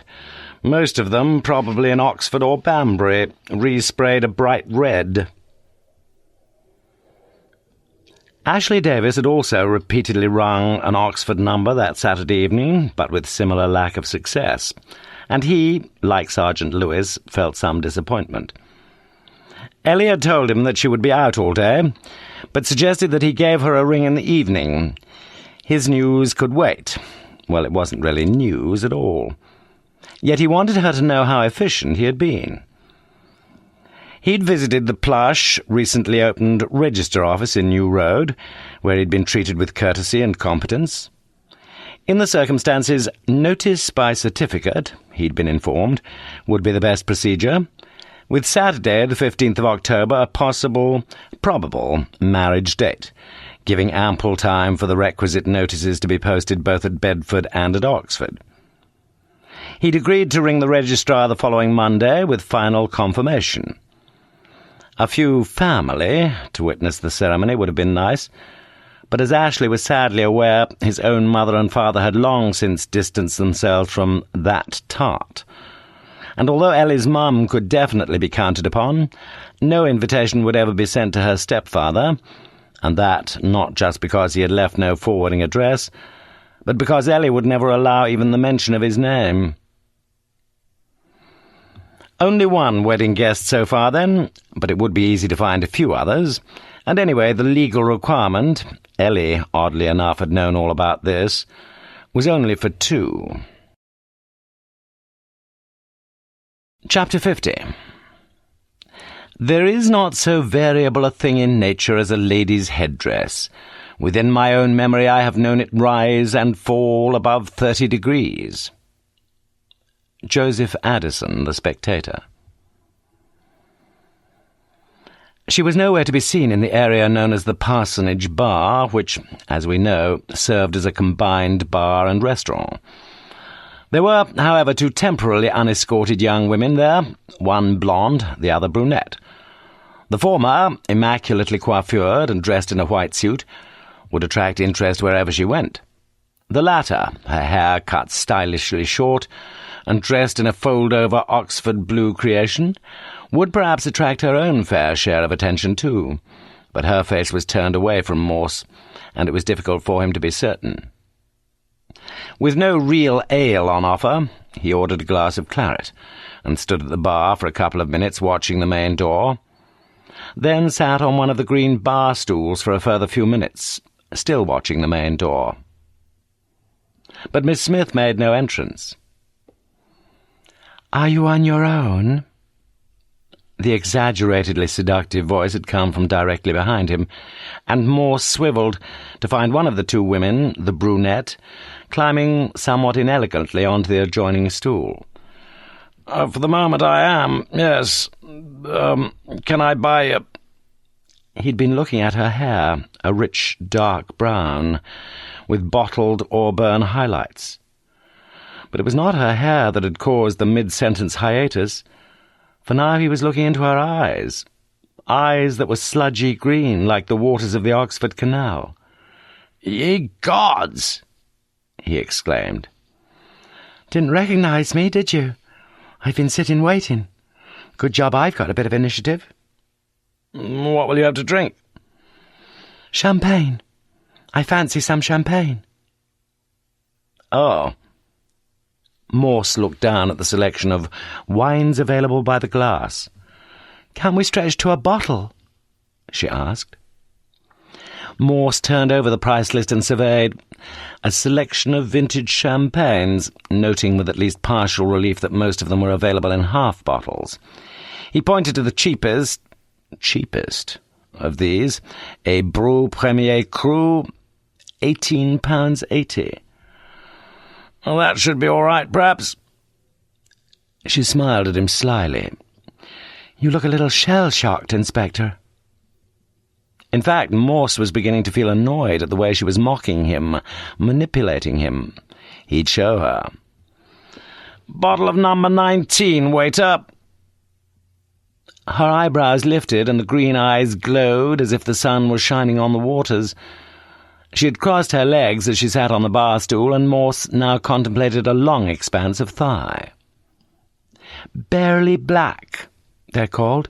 The stockings. Sort of sexy name, isn't it?" Morse drained his wine, only newly aware of why Eleanor Smith could so easily have captivated, inter alios, Dr. Felix McClure. They sat opposite each other at one of the small circular-top tables. "Cheers, Inspector." "Cheers." He noticed how she held the champagne glass by the stem, and mentally awarded her +1 for so doing. At the same time, however, cancelling it with -1 for the fingernails chewed down to the quicks. "It's okay. I'm working on it." "Pardon?" "Me fingernails. You were looking at 'em, weren't you? Felix used to tell me off about 'em." She speared first a green, then a black olive. "Well, you can't blame me for not recognising you. You look completely different. Your hair—" "Yeah. Got one of my friends to cut it, and then I washed it out 4 times. Then I put some other stuff on, as near me own colour as I could get. Like it?" She pushed her hair back from her temple, and Morse noticed the amethyst earrings in the small, neat ears. "Is your birthday in February?" "I say, what a clever old stick you are." "Why this change of heart, though?" She shook her head. "Just a change of appearance. You can't change your heart. Didn't you know that?" "Well, you know what I mean," said Morse defensively. "Well, like I told you, I'm getting spliced. Got to be a respectable girl now, all that sort of thing." Morse watched her as she spoke and recalled from the first time he'd seen her glossy, lipsticked mouth in the powder-pale face. But everything had changed now. The rings had gone, too, at least temporarily, from her nose. And from fingers, too, for previously she'd worn a whole panoply of silverish rings. Now she wore just one, a slender, elegant-looking thing with a single diamond on the second finger of her left hand. "How can I help you?" asked Morse. "Well, I thought you might like to see me, for starters." "That wouldn't have been no good over the blower, would it?" "Why do you have to keep talking in that sort of way? You've a pleasant voice and you can speak very nicely, but sometimes you deliberately seem to try to sound like a—" "A trollop?" "Yes." Neither of them spoke for a while. Then it was Ellie. "I wanted to ask you 2 things, really." "I'm all ears." "Actually, you've got quite nice ears, for a man. Has anyone ever told you that?" "Not recently, no." "Look, you think my stepfather's dead, don't you?" "Well, I'm not sure what I think." "If he is dead, though, when do you think—" "As I say, I just don't know." "Can't you guess?" "Not to you, Miss Smith, no." "Can't you call me Ellie?" "What?" "What do I call you?" "They just call me Morse." "Yes, but your Christian name?" "Begins with E, like yours." "No more information?" "No more information." "OK, let me tell you what's worrying me. You think Mum's had something to do with all this, don't you?" "As I say—" "I agree with you. She may well have had, for all I know. And good luck to her if she did. But if she did, it must have been before that Wednesday. You know why? Because— she doesn't know this, but I've been keeping an eye on her since then, and there's no way she could have done it after—" "After what?" asked Morse quietly. "Look, I've read about the Pitt Rivers business. Everybody has. It's just that I just wonder if something has occurred to you, Inspector." "Occasionally things occur to me," said Morse. "Have you got any cigarettes, by the way?" "No, I've given up." "Well, as I was saying, what if the knife was stolen on the Wednesday afternoon to give everybody the impression that the murder, if there is a murder, was committed after that Wednesday afternoon? Do you see what I mean? OK, the knife was stolen then, but what if it wasn't used? What if the murder was committed with a different knife?" "Go on." "Well, that's it, really. Isn't that enough?"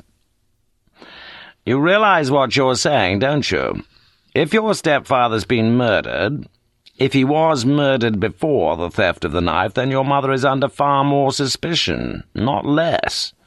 As you say, quite rightly, she's got a continuous alibi from the time she left for Stratford with Mrs. Stevens on that Wednesday. But she hasn't got much of a one for the day before. In fact, she probably hasn't got one at all." Ellie looked down at the avocado-coloured carpet and sipped the last of her champagne.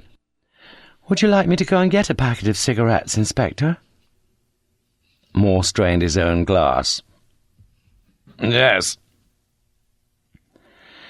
Whilst she was gone, for he made no effort to carry out the errand himself, Morse sat back and wondered exactly what it was that Ellie Smith was trying to tell him, or what it was that she was trying not to tell him. The point she had just made was exactly the one which he himself, rather proudly, had made to Sergeant Lewis, except that she'd made it rather better. "Now, second thing," she said, as each of them sat drinking again, and now smoking. "I want to ask you a favour.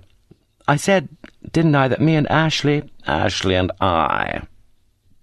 "Ashley and I are getting married at the registry office." "Register office," corrected the pedantic inspector.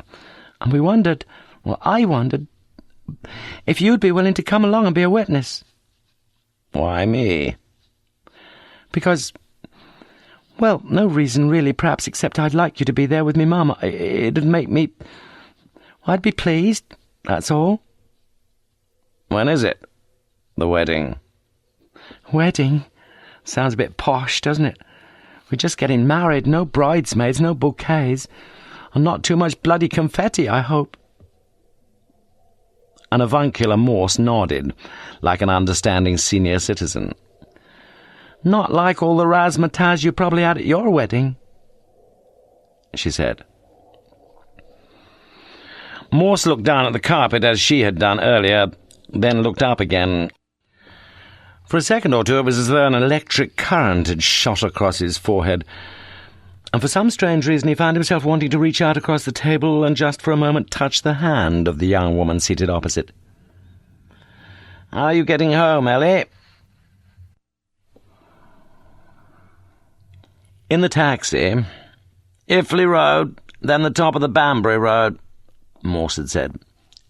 Ellie had interlaced her fingers into his, and Morse felt moved and confused, and more than a little loving. "Did you see that watercolour?" she asked. "The one just by our table?" "Our table?" "No." "It was lovely, with fields and sheep and clouds. And the clouds—" "What about them?" asked Morse quietly.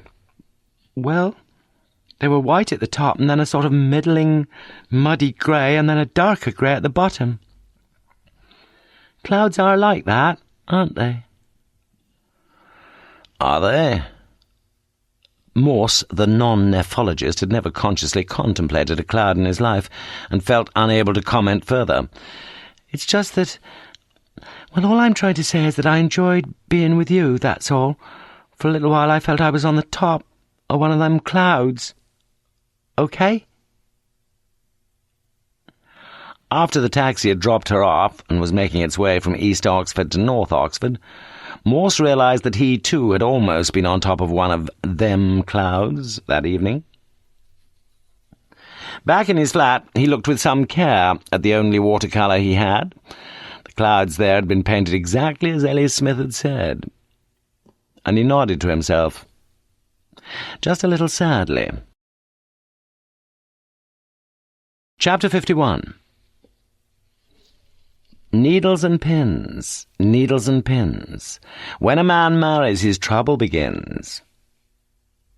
Old nursery rhyme.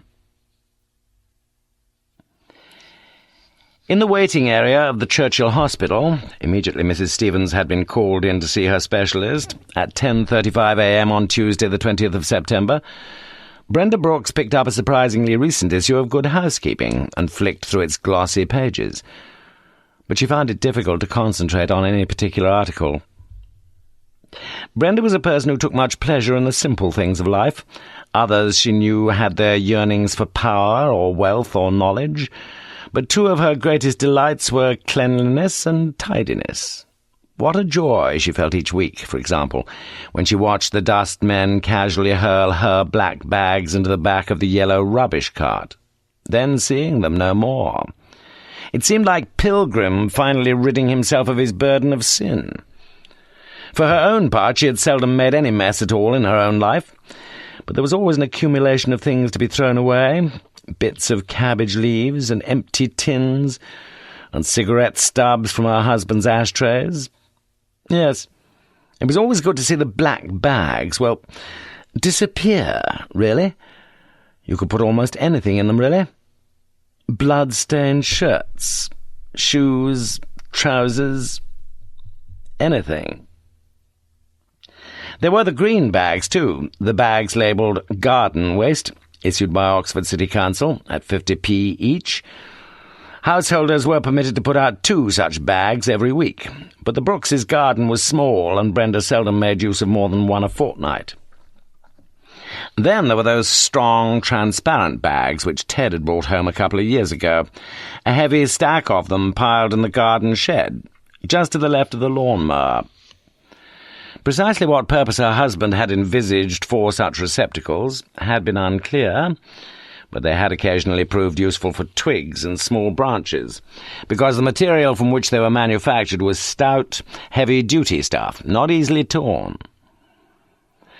But the real joy of Brenda's life had ever centred on the manual skills, knitting, needlework, embroidery, for her hands had always worked confidently and easily with needles and crochet hooks and bodkins and such things. Of late, too, she'd begun to extend the area of her manual competence by joining a cake icing class, although, as we have seen, it had been only with considerable and increasing pain that she'd been able to continue the course, before finally being compelled to pack it up altogether. She was still able, however, to indulge in some of her former skills, had in fact so recently indulged in them when, wearing a leather glove instead of the uncomfortable tubey grip, she had stitched the body bag, a word she'd heard on the radio, in which her late and unlamented husband was destined to be wrapped. Never could she have imagined, of course, that the disposal of a body would cause a problem in her gently undemanding life, but it had, and she had seen to it. Not that the task had been a labour of love. Far from it. It had been a labour of hate. She had watched a few months earlier some men who had come along and cut down a branch overarching the road there, about 12 feet long and about 9 inches across. Wasn't a human head about 9 inches across? The men had got rid of that pretty easily, just put it in that extraordinary machine they had, from which, after a scream of whirring, the thick wood had come out the other end sawdust. Then there was the furnace up at the Proctor Memorial School. That would have left even less physical trace, perhaps, but as Mrs. Stevens had said, there was a pretty big problem of logistics associated with such waste disposal. And so, although Brenda had not quite understood the objection, this method had been discounted. The Redbridge waste reception area had seemed to her a rather safer bet. It was close enough, and there was no one there to ask questions about what you had brought in your bags. Not like the time she and Ted had come through customs, and the man with the gold on his hat had discovered all those cigarettes. No, they didn't ask you anything at the rubbish dump. You just backed your car up to the skip, opened the boot and threw the bags down onto the great heap already there, soon to be carted away, and dumped, and bulldozed into a pit, and buried there. But none of these methods had found favour. The stiffish, transparent bags measured 28.5 inches by 36 inches, and Brenda had taken 3, after slitting open the bottoms of 2 of them. She had stitched the 3 together cunningly with a bodkin and some green garden string. She had then repeated the process and prepared a second envelope, then a third. It was later to be recorded that at the time of his murder Mr. Edward Brooks was 5 foot 8 inches in height and 10.5 stones in weight, and although the insertion of the body into the first, the second, and the third of the winding sheets had been a traumatic event, it had not involved too troublesome an effort physically. Not for her, anyway. Edward Brooks had been almost ready for disposal. Almost. By some happy chance, the roll of old brown carpet, which had stood for over 2 years just to the right of the lawn-mower, measured 6 foot by 6 foot. Ideal. With some difficulty, the body had been manipulated into its container, and 4 lengths of stout cord were knotted, very neatly, around the bundle. The outer tegument made the whole thing a bit heavier, of course, but neater, too. And neatness, as we have seen, was an important factor in life, and now in death, for Brenda Brooks. The parcel, now complete, was ready for carriage. It might be expected, perhaps, expected certainly, that such an experience would permanently have traumatized the soul of such a delicate woman as Mrs. Brenda Brooks. But strangely enough, such was not the case, and as she thought back on these things and flicked through another few pages of Good Housekeeping, and waited for Mrs. Stevens to re-emerge, she found herself half smiling, if not with cruelty, at least with a grim satisfaction. There was an empty Walker's crisp packet on the floor, just 2 seats away, and unostentatiously Brenda rose and picked it up and placed it in the nearest wastepaper basket. Mrs. Stevens did not come out of the consulting room until 11:20 a.m. that morning, and when she finally did, Brenda saw that her dearest friend in life had been weeping. It had been that last little bit, really. "You've got some friends coming over from California, you say?" "Yes, just after Christmas. I've not seen them for almost 10 years. I went to school with her, with the wife." "Can I suggest something, please?" He spoke quietly. "Of course." Julia had looked up into the brown eyes of Basil Shepstone and seen a deep and helpless sadness there. And she'd known what he was going to say. "If it's possible, if it's at all possible, can you get your friends to come over, shall we say, a month earlier? A month or two earlier?" Chapter 52. I said this was fine utterance and sounded well, though it could have been polished and made to mean less. Peter Champkin, The Sleeping Life of Asburn Williams. The case was not progressing speedily. That, in his own words, is what Lewis felt emboldened to assert the following morning, the morning of Wednesday, the 21st of September, as he sat in Morse's office at HQ. "Things are going a bit slow, sir." "That," said Morse, "is a figure of speech the literati call hyperbole, a rhetorical term for exaggeration. What I think you're trying to tell me is that we're grinding to a dead halt, right?" Lewis nodded, and Morse nodded. They were both right. Considerable activity had centred on the Brookses' household following the finding of the bicycle, with Brenda Brooks herself gladly cooperating. Yet there seemed little about which she was able to cooperate, apart from the retraction of her earlier statement that her husband had been at home throughout the morning of Sunday the 28th of August. In a nervous, gentle recantation she was now willing, she'd said, to tell the police the whole truth. He had gone out on his bike, early-ish that morning. He had returned in a taxi, late-ish that morning, with a good deal of blood on his clothing. Her first thought, natural enough, was that he'd been involved in a road accident. Somehow she'd got him into his pyjamas, into bed, and then, fairly soon afterwards, she'd called the ambulance, for she'd suddenly realised that he was very ill. The blood-stained clothing she'd put into a black bag and taken to the Redbridge Waste reception area the following morning, walking across the Iffley Road, then via Donington Bridge Road to the Abingdon Road. Not a very heavy load, she said. Not so heavy as pilgrims, she thought. That was almost all, though. The police could look round the house. Of course they could. There was nothing to hide, and they could take away whatever they liked. She fully understood. Murder, after all, was a serious business. But no letters, no receipts, no addresses had been found. Few photographs, few mementos, few books. No drugs, certainly no drugs. Nothing much at all, apart from the pedestrian possessions of an undistinguished, unattractive man, whose only memorable achievement in life had been the murder of an Oxford don. There had been just that one discovery, though, which had raised a few eyebrows, including, and particularly, the eyebrows of Brenda Brooks.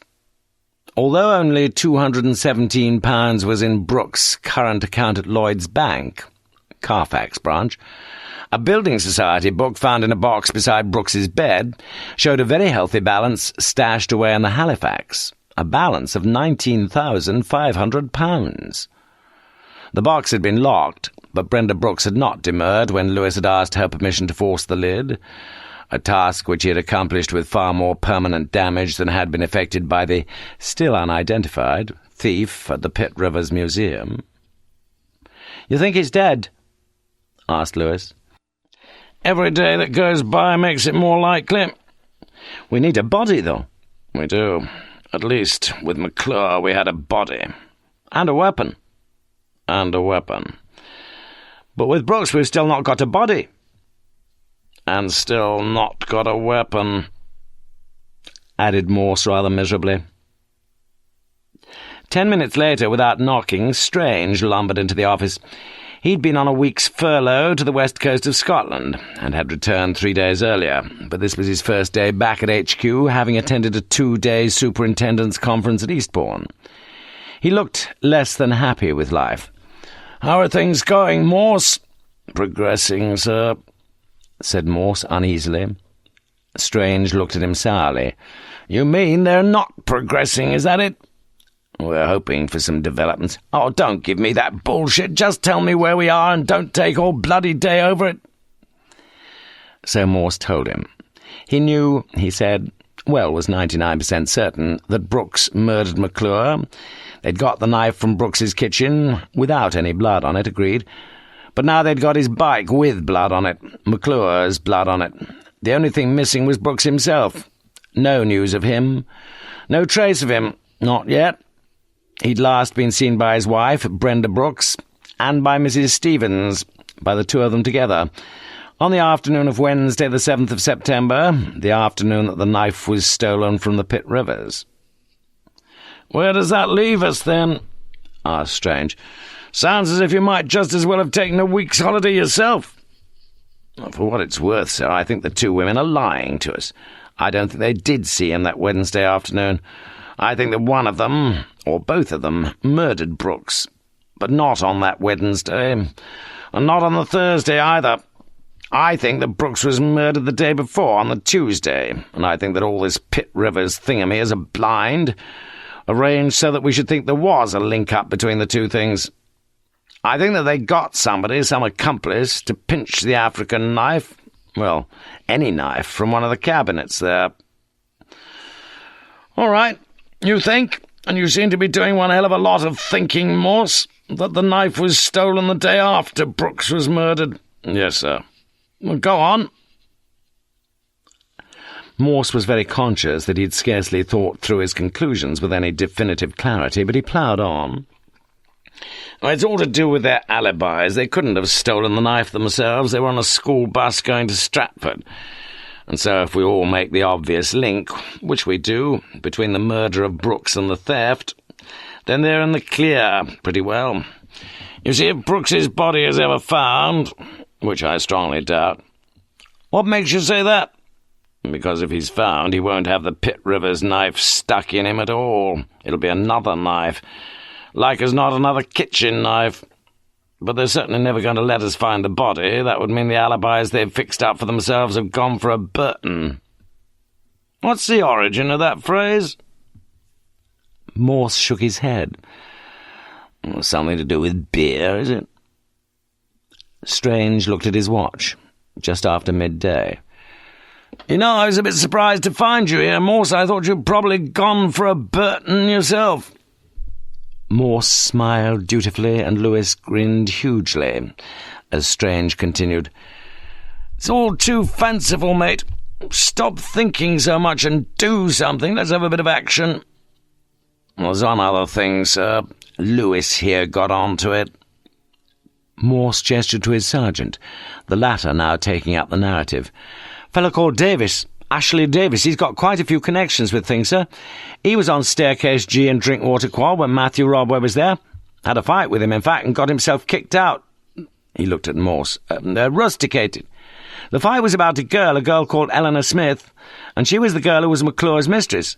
And now Davis has got himself engaged to be married to her, and she's Brooks's stepdaughter." "That's good, Lewis. Just the sort of cumulative evidence I like to hear. Did he murder Brooks?" "Well, it's not that so much, sir. It's just that the chief inspector here—" Lewis tailed off, and Morse took over. "It's just that I'd been wondering why Miss Smith had agreed to marry him, that's all. And I thought that perhaps he might have done some favour for her. Lewis here found that he was in Oxford that Wednesday afternoon, and if it was Davis who went to the Pitt Rivers—" "What? You're bringing her into it now, the daughter?" "Stepdaughter, sir." Strange shook his head. "That's bad, Morse. You're in Disneyland again." Morse sighed and sat back in the old black leather chair. He knew that his brief resume of the case had been less than well presented, and worse than that, realised that even if he'd polished it all up a bit, it still wouldn't have amounted to much. Might even have amounted to less. Strange struggled to his feet. "Hope you had a good holiday, sir," remarked Lewis. "No, I didn't. If you really want to know, it was a bloody awful holiday. I got pissed off with it. Rained all the bloody time." Strange waddled over to the door and stood there, offering a final piece of advice to his senior chief inspector. "Just let's get cracking, mate. Find that body, or get Lewis here to find it for you. And when you do, you mark my words, Morse, you'll find that thingamy knife of yours stuck right up his rectum." After he was gone, Lewis looked across at the subdued and silent Morse. "You know that all the bloody time, sir? That's what they call, or what the literati call, hyperbole." Morse nodded, grinning weakly. "And he wasn't just pissed off on his holiday, was he?" "He wasn't. No, sir. He was pissed on as well." Morse nodded again, grinning happily now and looking at his watch. "What about going for a Burton, Lewis?" Chapter 53. "Joe, my poor fellow." "I hear you, sir, in the dark, but I'm a-groping. Let me catch hold of your hand." "Joe, can you say what I say?" "I'll say anything as you say, sir, for I know it's good." "Our Father." "Our Father, yes, that's very good, sir." Charles Dickens' Bleak House. We must now briefly record several apparently disparate events which occurred between the 21st and the 24th of September. On Wednesday the 21st, Julia Stevens was one of 4 people who rang the JR2 to ask for the latest bulletin on Kevin Costin, who the previous day had been transferred to the intensive care unit. His doctors had become increasingly concerned about a blood clot in the brain, and a decision would very shortly be taken about possible surgery. For each of the 4, including Kevin's mother, the message, couched in its conventionally cautious terms, was the same: critical, but stable. Not very promising, Julia realized that. Considerably better, though, than the prognosis on her own condition. As she lay in bed that night, she would gladly have prayed for herself, as well as for Kevin, had she managed to retain any residual faith in a personal deity. But she had not so managed, and as she lay staring up at the ceiling, knowing that she could never again look forward to any good nights, quite certainly not to any cheerful awakenings, she pondered how very much more easy such things must be for people with some comfortable belief in a future life. And for just a little while her resolution wavered sufficiently for her to find herself kneeling on the golden floor and quietly reciting the opening lines of the Lord's Prayer. Photographs of the 3 young men involved in the Eastern Ring Road accident had appeared on page 2 of The Star, the 22nd of September, a free newspaper distributed throughout Oxford each Thursday. Below these photographs, a brief article had made no mention whatsoever of the concomitant circumstances of the accident.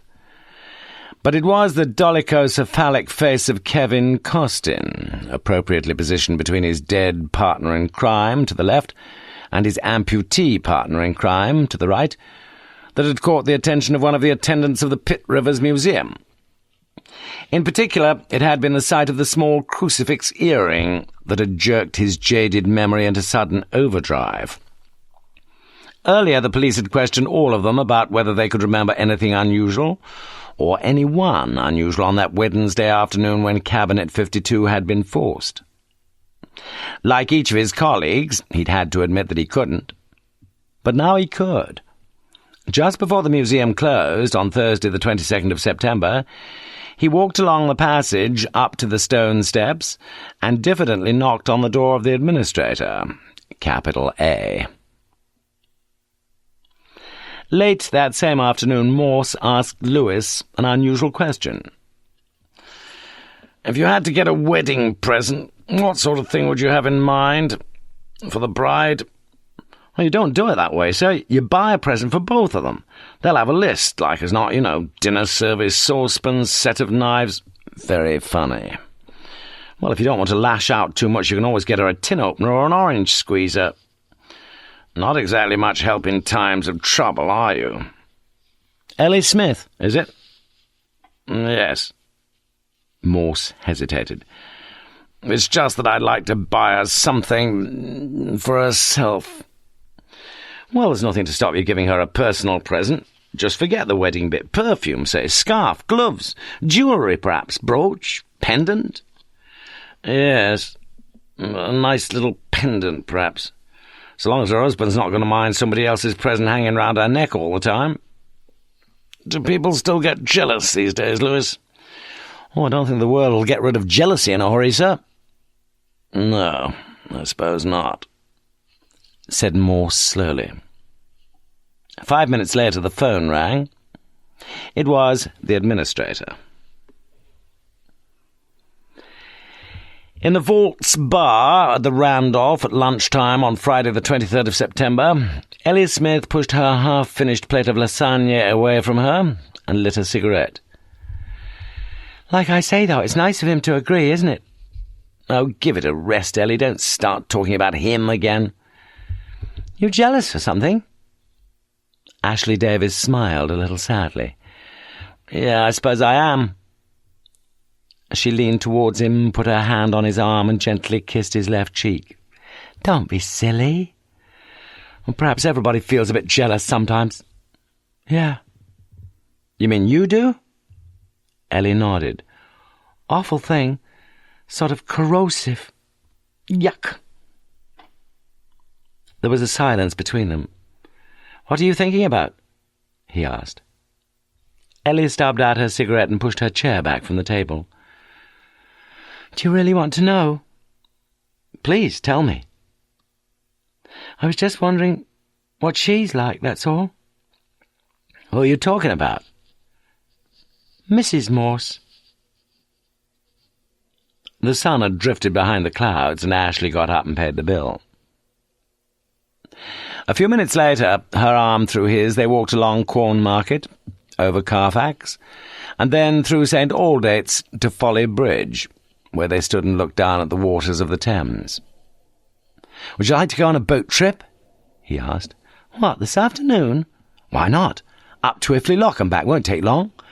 No, not for me. What would you like to do? She felt a sudden tenderness towards him and wished to make him happy. Would you like to come along to my place?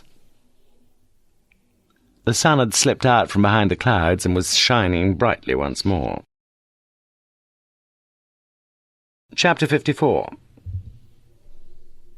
Cambridge has espoused the river, has opened its arms to the river, has built some of its finest houses alongside the river.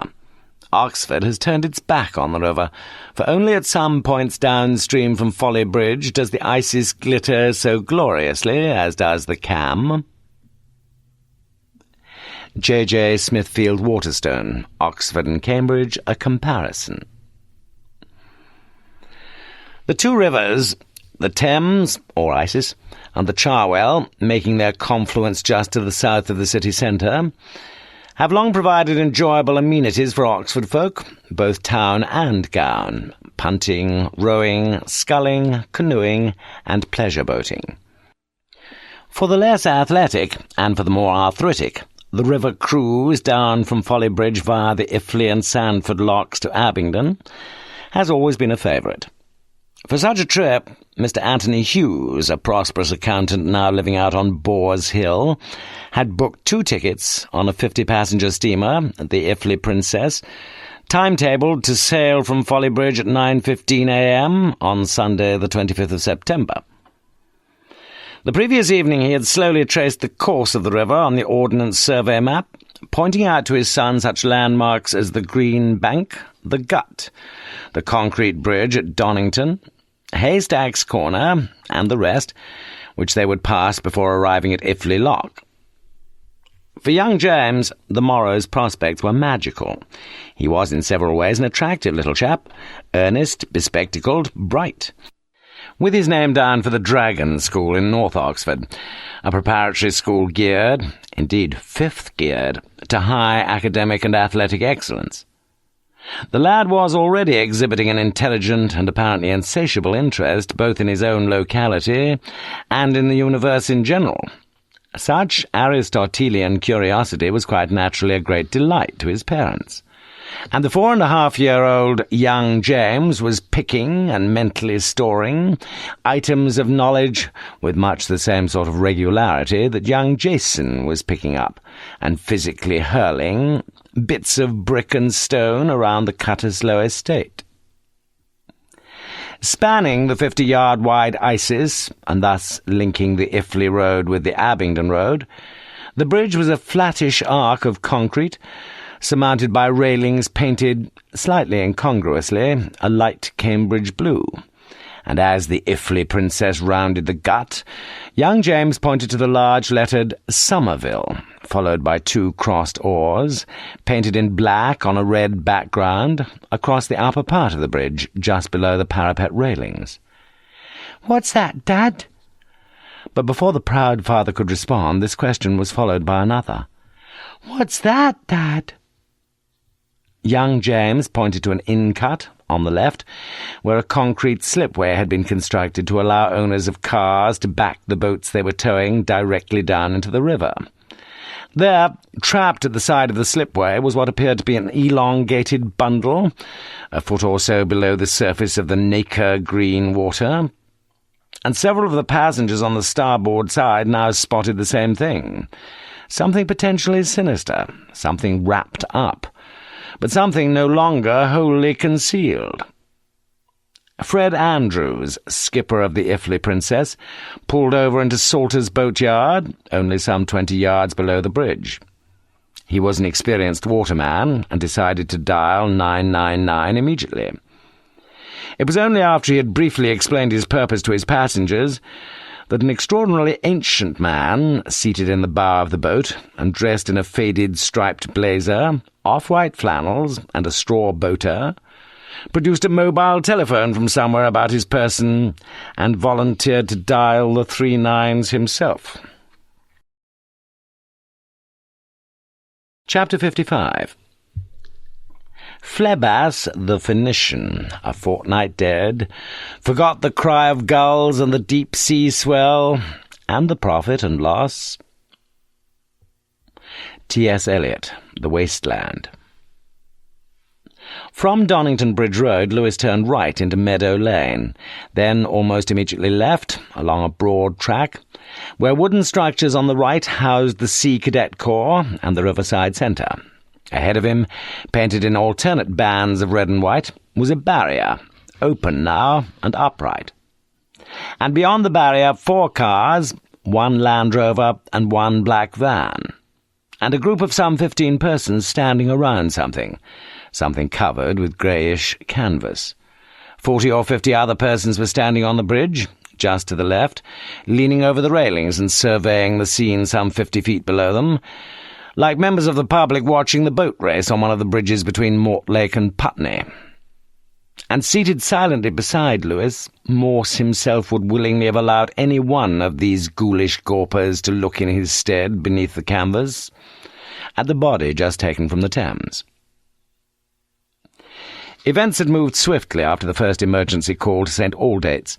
P.C. Carter had arrived within 10 minutes in a white police car, and had been more than grateful for the advice of the warden of the Riverside Centre, a dark, thick-set man who had dealt with many a body during his 25 years' service there. The underwater search unit had been summoned from Sulhamstead, and in due course a doctor. The body, that of a man, still sheeted in plastic, but now in danger of slithering out of its wrapping of carpet, had been taken from the water, placed at the top of the slipway, and promptly covered up, untouched.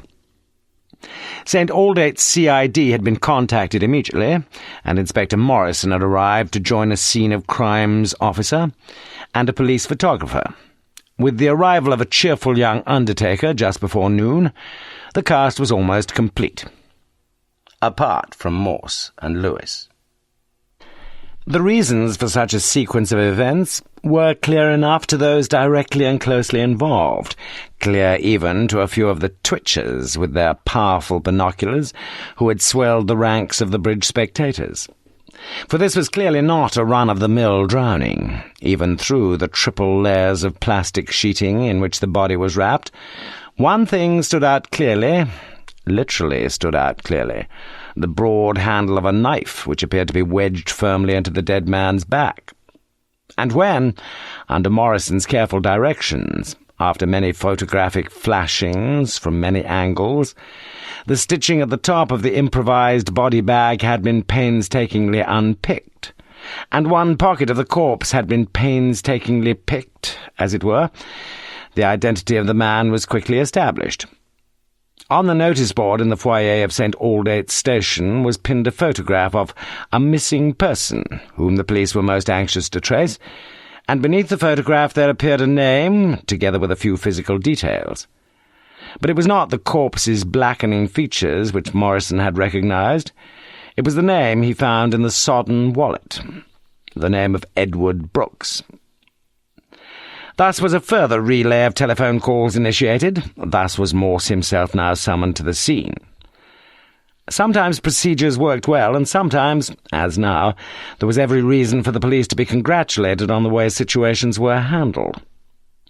On this occasion, one thing only, perhaps two, had marred police professionalism. P.C. Carter, newly recruited to the force, had been reasonably well prepared for the sight of a body, particularly one so comparatively well preserved as this one. What he had been totally unprepared for was the indescribable stench which had emanated from the body even before the inspector had authorized the opening of the envelope. A stench which was the accumulation, it seemed, of the dank depths of the river, of blocked drains, of incipient decomposition, of death itself. And P.C. Carter had turned away and vomited rather noisily into the Thames, trusting that few had observed the incident. But inevitably almost everyone, including the audience in the gods, had noticed the brief embarrassing incident. It was Morse's turn now.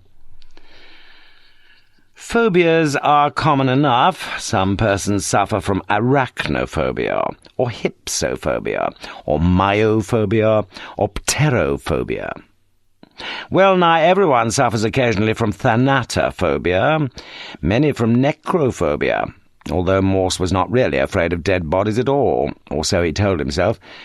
What he really suffered from was a completely new phobia, one that was all his own, the fear of being sick at the sight of bodies which had met their deaths in strange or terrible circumstances. Even Morse, for all his classical education, was unable to coin an appropriate descriptive or etymologically accurate term for such a phobia. And even had he been so able, the word would certainly have been excessively polysyllabic. Yet, for all his weakness, Morse was a far more experienced performer than P.C. Carter, and hurriedly taking the warden to one side, he had swiftly sought some directions to the nearest loo. It was not, therefore, into the Thames, but into a lone lavatory pan in the riverside centre that Chief Inspector Morse vomited, late that Sunday morning. "Been in the river about a fortnight, they reckon?" ventured Lewis when Morse finally emerged. "Good. That fits nicely," replied the pale-faced Morse. "You okay, sir?" "Course I'm bloody okay, man," snapped Morse. But Lewis was not in the least offended by Morse's reply. Chapter 56. He could not be a lighterman or river carrier. There was no clue to what he looked for, but he looked for something with a most intent and searching gaze. Charles Dickens, our mutual friend. If, a few minutes earlier, it had been his stomach that was churning over, it was now the turn of Morse's brain, and somehow he managed, at least for a while, to look down again at the semi-sealed body. Heavy condensation between the plastic layers was preventing any close inspection of the knife stuck into the corpse's back. But Morse was determined to be patient. Better than most, he knew the value of touching nothing further there, and to be truthful, had been more than a little surprised that Morrison had gone as far as he had. Nothing further, therefore, was touched until the arrival of the police pathologist, Dr. Laura Hobson, whose bright red metro joined the little convoy of vehicles half an hour later.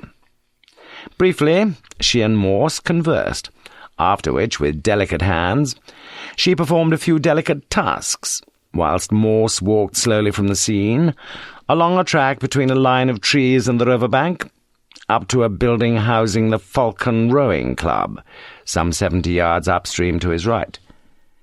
Here he stood looking around him, wondering earnestly what exactly he should be looking for. After returning to the slipway, he took the warden to one side and put to him some of the questions that were exercising his mind. Where, perhaps, might the corpse have been pushed into the river? How could the corpse have been conveyed to such a spot? In which direction and how far could the corpse have been conveyed by the prevailing flow of the waters? The warden proved to be intelligent and informative, after stressing the importance, in all such considerations, of time of year, weather conditions, river temperature, volume of water, and frequency of river traffic. After giving Morse a clear little lesson on buoyancy and flotation, he suggested a few likely answers, as follows. The strong probability was that the body had not been shifted all that far by the prevailing flow. Indeed, if it had been slightly more weighted down, the body might have rested permanently on the bottom. As things were, the body could well have been put into the river at the point just beside the Falcon Rowing Club. Certain it was that the body would not have drifted against the north-to-south movement of the tide. The only objection to such a theory was that it would have been an inordinately long way for anyone to carry such a weighty bundle. With the barrier locked down across the approach road to the slipway, no car, unless authorized, could even have reached the river at that point, let alone turned right there and dropped a body 60, 70 yards upstream. Unless, well, there were just over 100 members of the Riverside Club who possessed boats, who used the slipway fairly regularly, and who were issued with a key to the barrier. Not infrequently, the warden confessed, a boat owner neglected to close the barrier behind him, or deliberately left it open for a colleague known to be sailing up behind. And so, if the barrier happened to be left open, well, not much of a problem, was there? "You know what I'd have done, Mr. Holmes, if I'd had to dispose of a body here?" Morse's eyes slowly lifted to the top of Donnington Bridge, where public interest was, if anything, increasing in spite of the makeshift screen which had now been erected round the body. "You tell me." "Oh, I'd have driven here about 2 o'clock in the morning and pushed it over the bridge." "Hell of a splash you'd make," said the warden. "Nobody around to hear it, though?" "A few people around then, Inspector. You know who they are?" Morse shook his head. "3 lots of people, really. Thieves, lovers, police." "Oh," said Morse. 20 minutes later the young pathologist got to her feet, the grim, grisly preliminary examination over. "Mustn't do much more here," she reported. "Been in the river between a week and a fortnight, I'd guess. Difficult to say. He's pretty well preserved. Neat little job of packaging somebody did there. But we'll sort him out later, all right?" Morse nodded. "We're in your hands." "Not much doubt he's been murdered, though. Unless he died, then somebody stuck a knife in him, then wrapped him all up and put him in the river here." "Seems unlikely," conceded Morse. Dr. Hobson was packing up her equipment when Morse spoke again. "You'll be sure not to touch the knife until—" "You've not got much faith in some of your colleagues, have you?" She was an attractive young woman, and when first she had taken over from the sorely missed Max, Morse had felt he could almost have been a little bit in love with her. But he dreamed of her no longer now. Morse had taken the sensible, almost unprecedented precaution of refraining from a few pints of beer on a Sunday lunchtime, and at 3:15 p.m. he and Lewis stood beside the supine body of Edward Brooks, the plastic bags in which he had been inserted lying folded neatly at his feet, like the linen wraps at the resurrection. Apart from Dr. Hobson herself, 2 further forensic assistants and a fingerprint expert stood quite cheerfully around the body, in which the handle of a broad knife stood up straight. Yet it was not the handle itself, so carefully dusted now with fingerprint powder, which had riveted Morse's attention.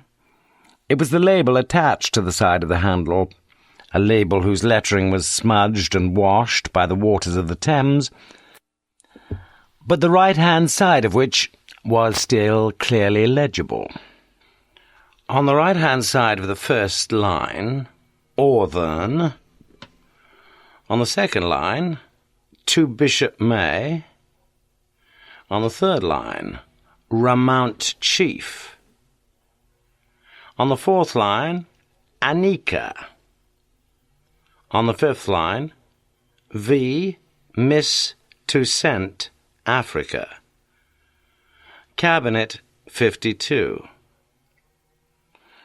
"I just do not believe this," whispered Morse slowly. "Pardon, sir?" But Morse was not listening. He touched Laura lightly on the shoulder of her starched white coat, and for the second time that day asked for the quickest way to the nearest gents. Chapter 57. Karl Popper teaches that knowledge is advanced by the positing and testing of hypotheses. Countless hypotheses, I believe, are being tested at once in the unconscious mind. Only the winning shortlist is handed to our consciousness. Matthew Paris, The Times, 17th of March, 1994. The following day, Monday the 26th of September, both Morse and Lewis arrived fairly early, just after 7 a.m. at Thames Valley HQ. Morse himself had slept poorly, his eyeballs ceaselessly circling in their sockets throughout the night, as the dramatic new development in the case had gradually established itself into the pattern of his thinking.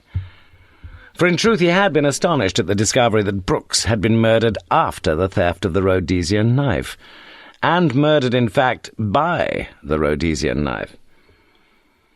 As hitherto he had analysed the case, assessing motive and opportunity and means, Morse had succeeded in convincing himself that 2 or perhaps 3 persons, acting to some degree in concert, had probably been responsible for Brooks's murder. Each of the 3, as Morse saw things, would have regarded the death of Brooks, though for slightly different reasons, as of considerable benefit to the human race. 3 suspects. 3 women: the superficially gentle Brenda Brooks, who had suffered sorely in the role of the neglected and maltreated wife; the enigmatic Mrs. Stevens, who had developed a strangely strong bond between herself and her cleaning lady; and the stepdaughter, Eleanor Smith, who had left home in her mid-teens, abused, how could Morse know, mentally or verbally or physically or sexually even. Women set apart from the rest of their kind by the sign of the murderer, by the mark of Cain. A confusing figuration of ifs had permutated itself in Morse's restless brain that previous night, filtering down to exactly the same shortlist as before, since the final arbiter had handed Morse the same 3 envelopes. In the first, as indeed in the second, the brief verdict was typed out in black letters, not guilty. But in the third, Morse had read the even briefer verdict, typed out here in red capitals, guilty. And the name on the front of the third envelope was that of Eleanor Smith. For almost an hour, Morse and Lewis had spoken together that morning, spoken of thoughts, ideas, hypotheses. And when he returned from the canteen with 2 cups of coffee at 8 a.m., Lewis stated, starkly and incontrovertibly, the simple truth they both had to face. "You know, I just can't see how Brenda Brooks or this Mrs. Stevens, how either of them could have done it. We've not exactly had a video camera on them since the knife was stolen, but not far off. All right, they got enough motive, but I just don't see when they had the opportunity." "Nor do I," said Morse quietly, and Lewis was encouraged to continue. "I know what you mean about Mrs. Stevens, sir.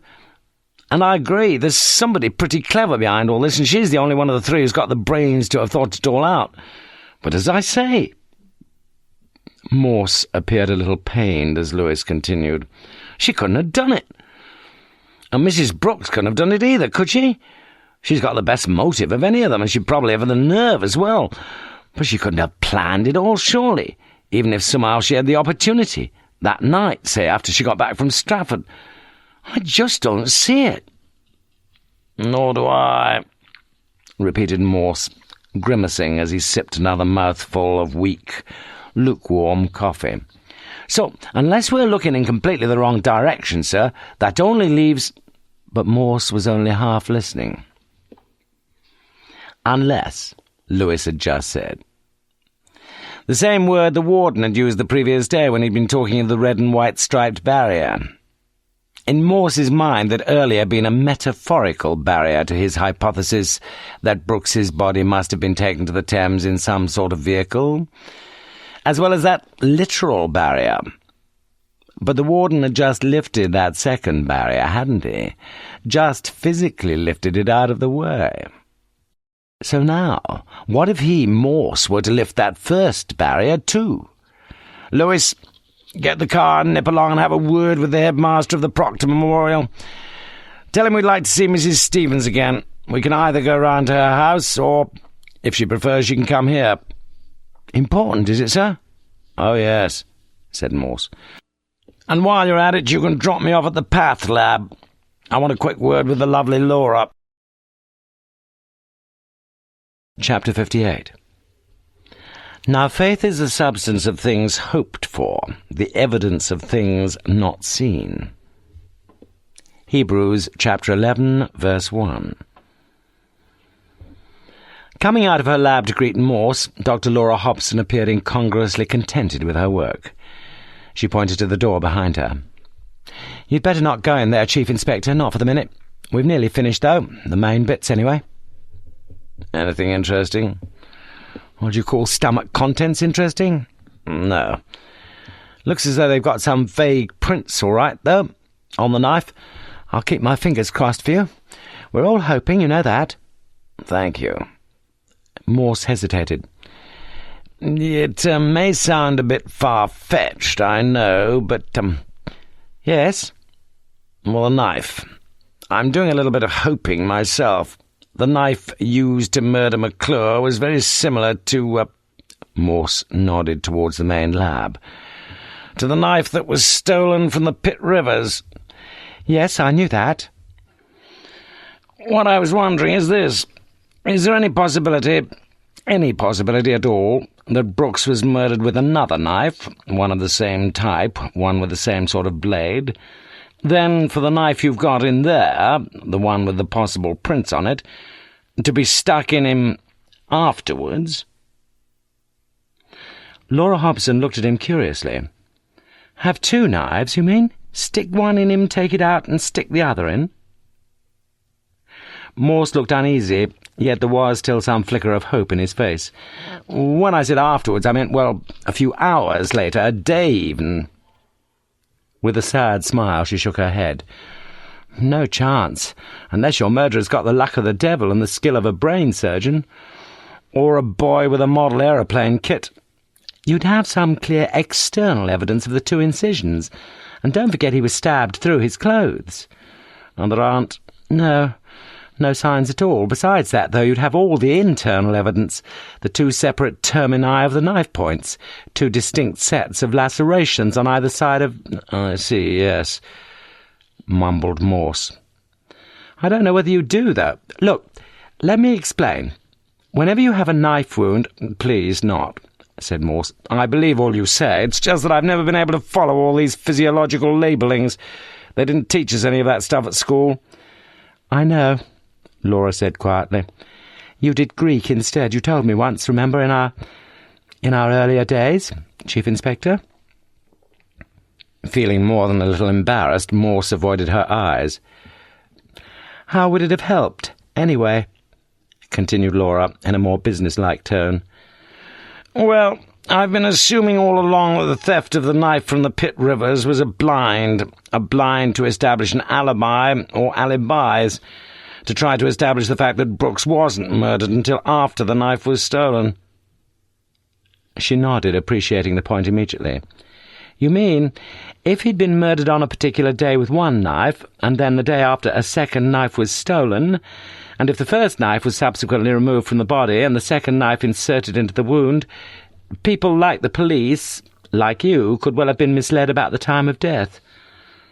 "That's a splendidly constructed sentence," said Morse. "Waste of breath, though, really. I wouldn't have been misled." "You're sure?" 99% sure. "Could you just rule out the other 1% for me, please?" "Waste of time, but I will, yes, if that's what you want." "I'm very grateful." "Don't you want to see the contents of his pockets, his clothes?"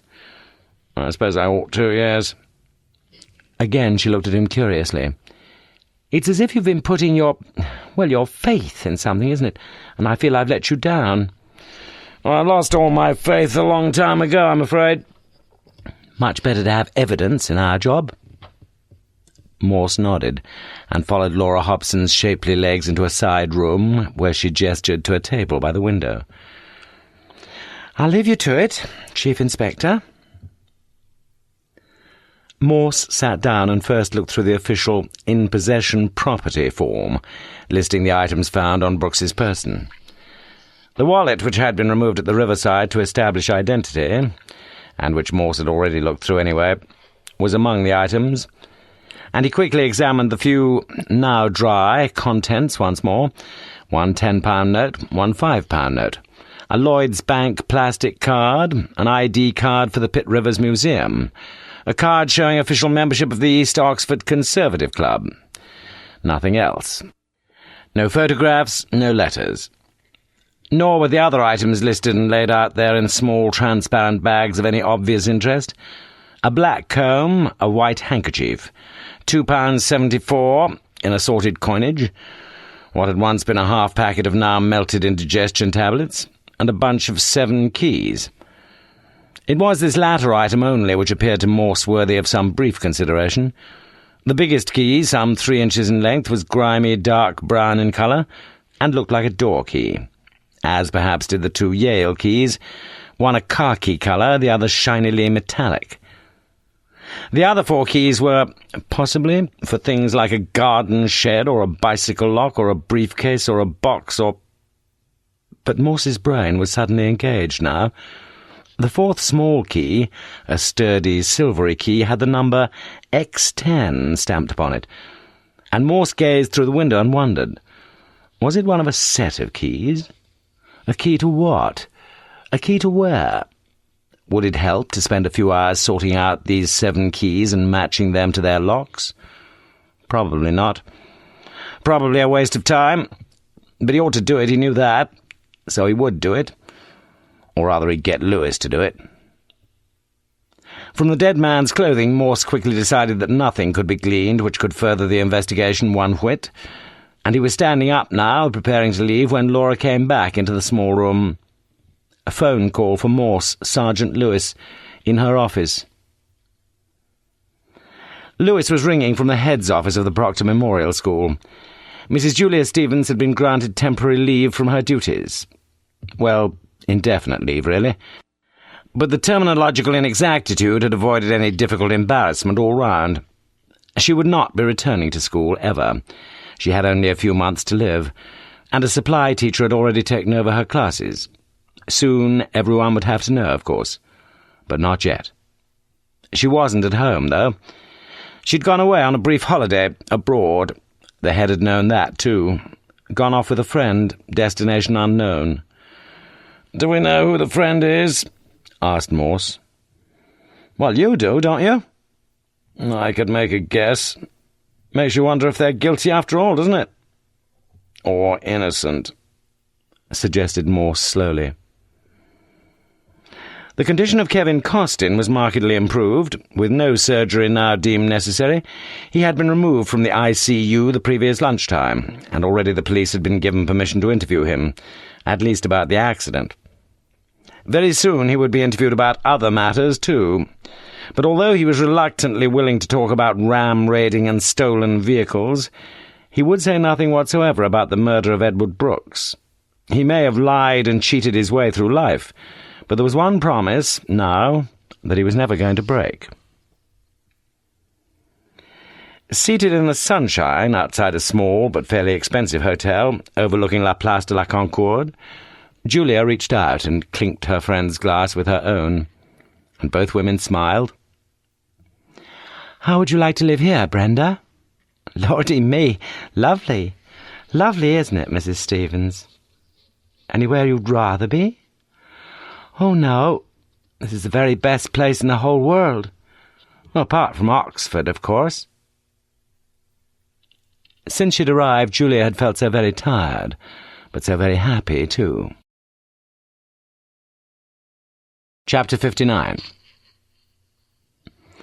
St. Anthony of Egypt, circa 251 to 356 A.D., hermit and founder of Christian monasticism, an ascetic who freely admitted to being sorely beset by virtually every temptation, and most especially by sexual temptation. Tradition has it that he frequently invited a nightly succession of naked women to parade themselves in front of him, as he lay, hands manacled behind his back, inappropriately transparent, yet not wholly claustrophobic, sacking. Simon Small, An Irreverent Survey of the Saints. At 9:30 a.m. on Tuesday the 27th of September, Morse walked down the High from Carfax. There were several esteemed jewellers' shops there, he knew that, and he looked in their windows. He was somewhat uncertain, however, of what exactly to purchase, and wholly uncertain about whether his present errand was being made easier or more difficult by his strong suspicion now that it had been Eleanor Smith who had murdered her stepfather, the same Eleanor who had formally identified the body the previous day. Perhaps in a sense it was going to be easier, though, since in all probability he wasn't looking for a wedding present any longer, the prospect of an imminent marriage now seeming increasingly remote. Yet, for some reason he still wanted to buy the girl a present, a personal present. Something like Lewis had suggested. "How much is that?" he asked a young female assistant in the shop just across from the covered market. "Nice little pendant, isn't it, sir? Delicate, tasteful, and quite expensive, really." "How much is it?" repeated Morse. "Only £35, sir." "Only?" Morse looked down at the representation on the tiny oval pendant of somebody. "St. Christopher, is it?" "St. Anthony, sir. A well-known Christian saint." "I thought he was the patron saint of lost property." "Perhaps you're thinking of a later St. Anthony."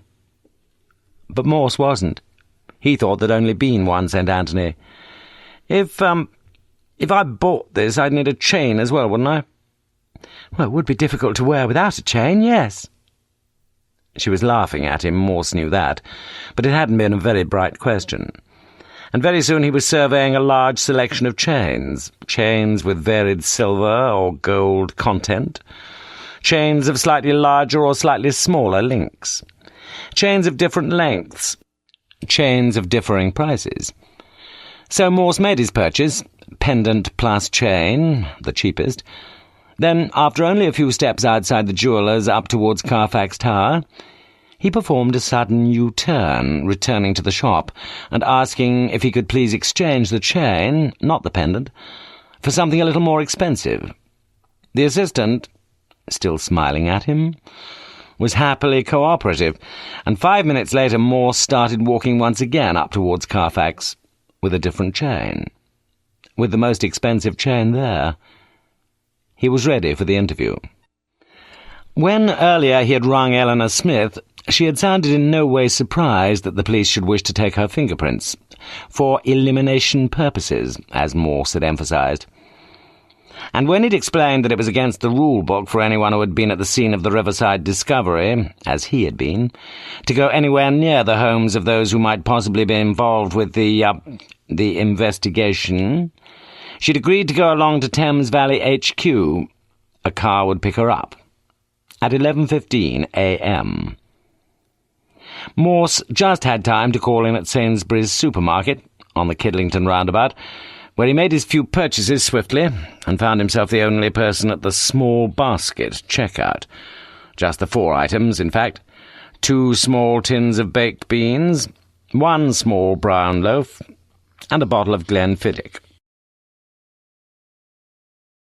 Chapter 60. When the Himalayan peasant meets the he-bear in his pride, he shouts to scare the monster, who will often turn aside.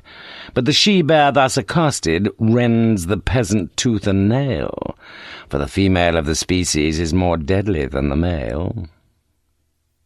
Rudyard Kipling, The Female of the Species. What line are you going to take with her, sir? I'm not at all sure.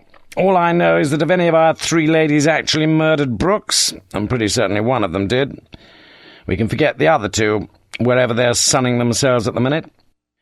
It's odds on that one of them, or both of them, had some part in the plot, but I'm sure that neither of them could actually have murdered Brooks. It's a physical impossibility, knowing what we do about dates and times. But she could have done. Ellie Smith could have done, if only just. She went to Birmingham that Wednesday. You've checked on that.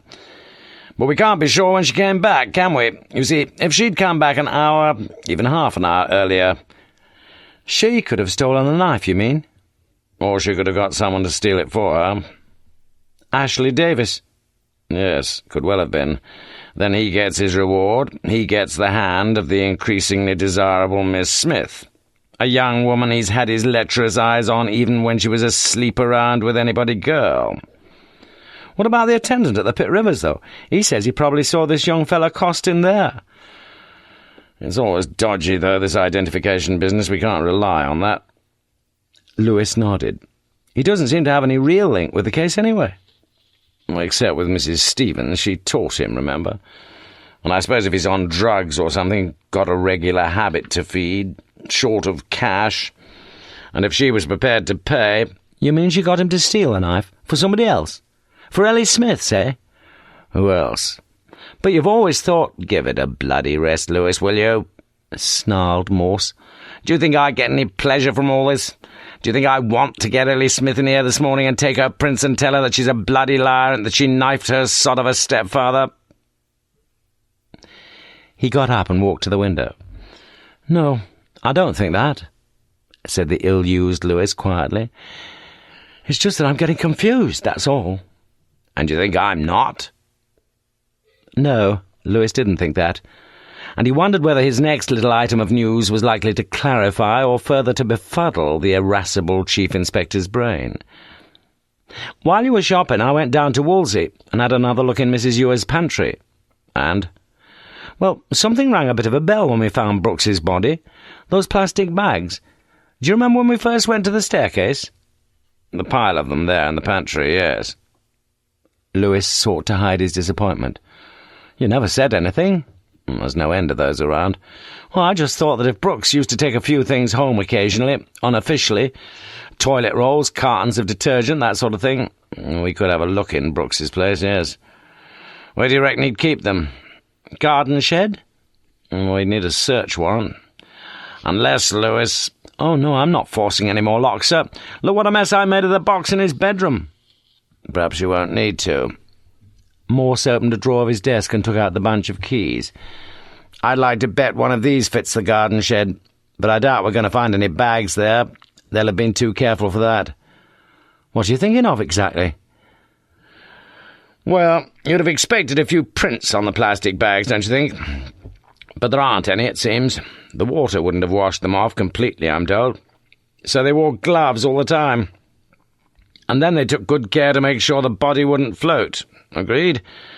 There's a gash in the bags, through all 3 layers. I don't think that was caused accidentally in the river. I think it was made deliberately to let the air out and get the body to sink. At least temporarily. That's what the warden thought, too. Yes, Lewis remembered. Holmes had claimed that unless any body was weighted down, it would almost certainly have come up towards the surface sooner or later because of the body's natural gases. Why do you think they, or somebody, went to all that trouble with the bag, sir? It's almost as if— Go on, Lewis.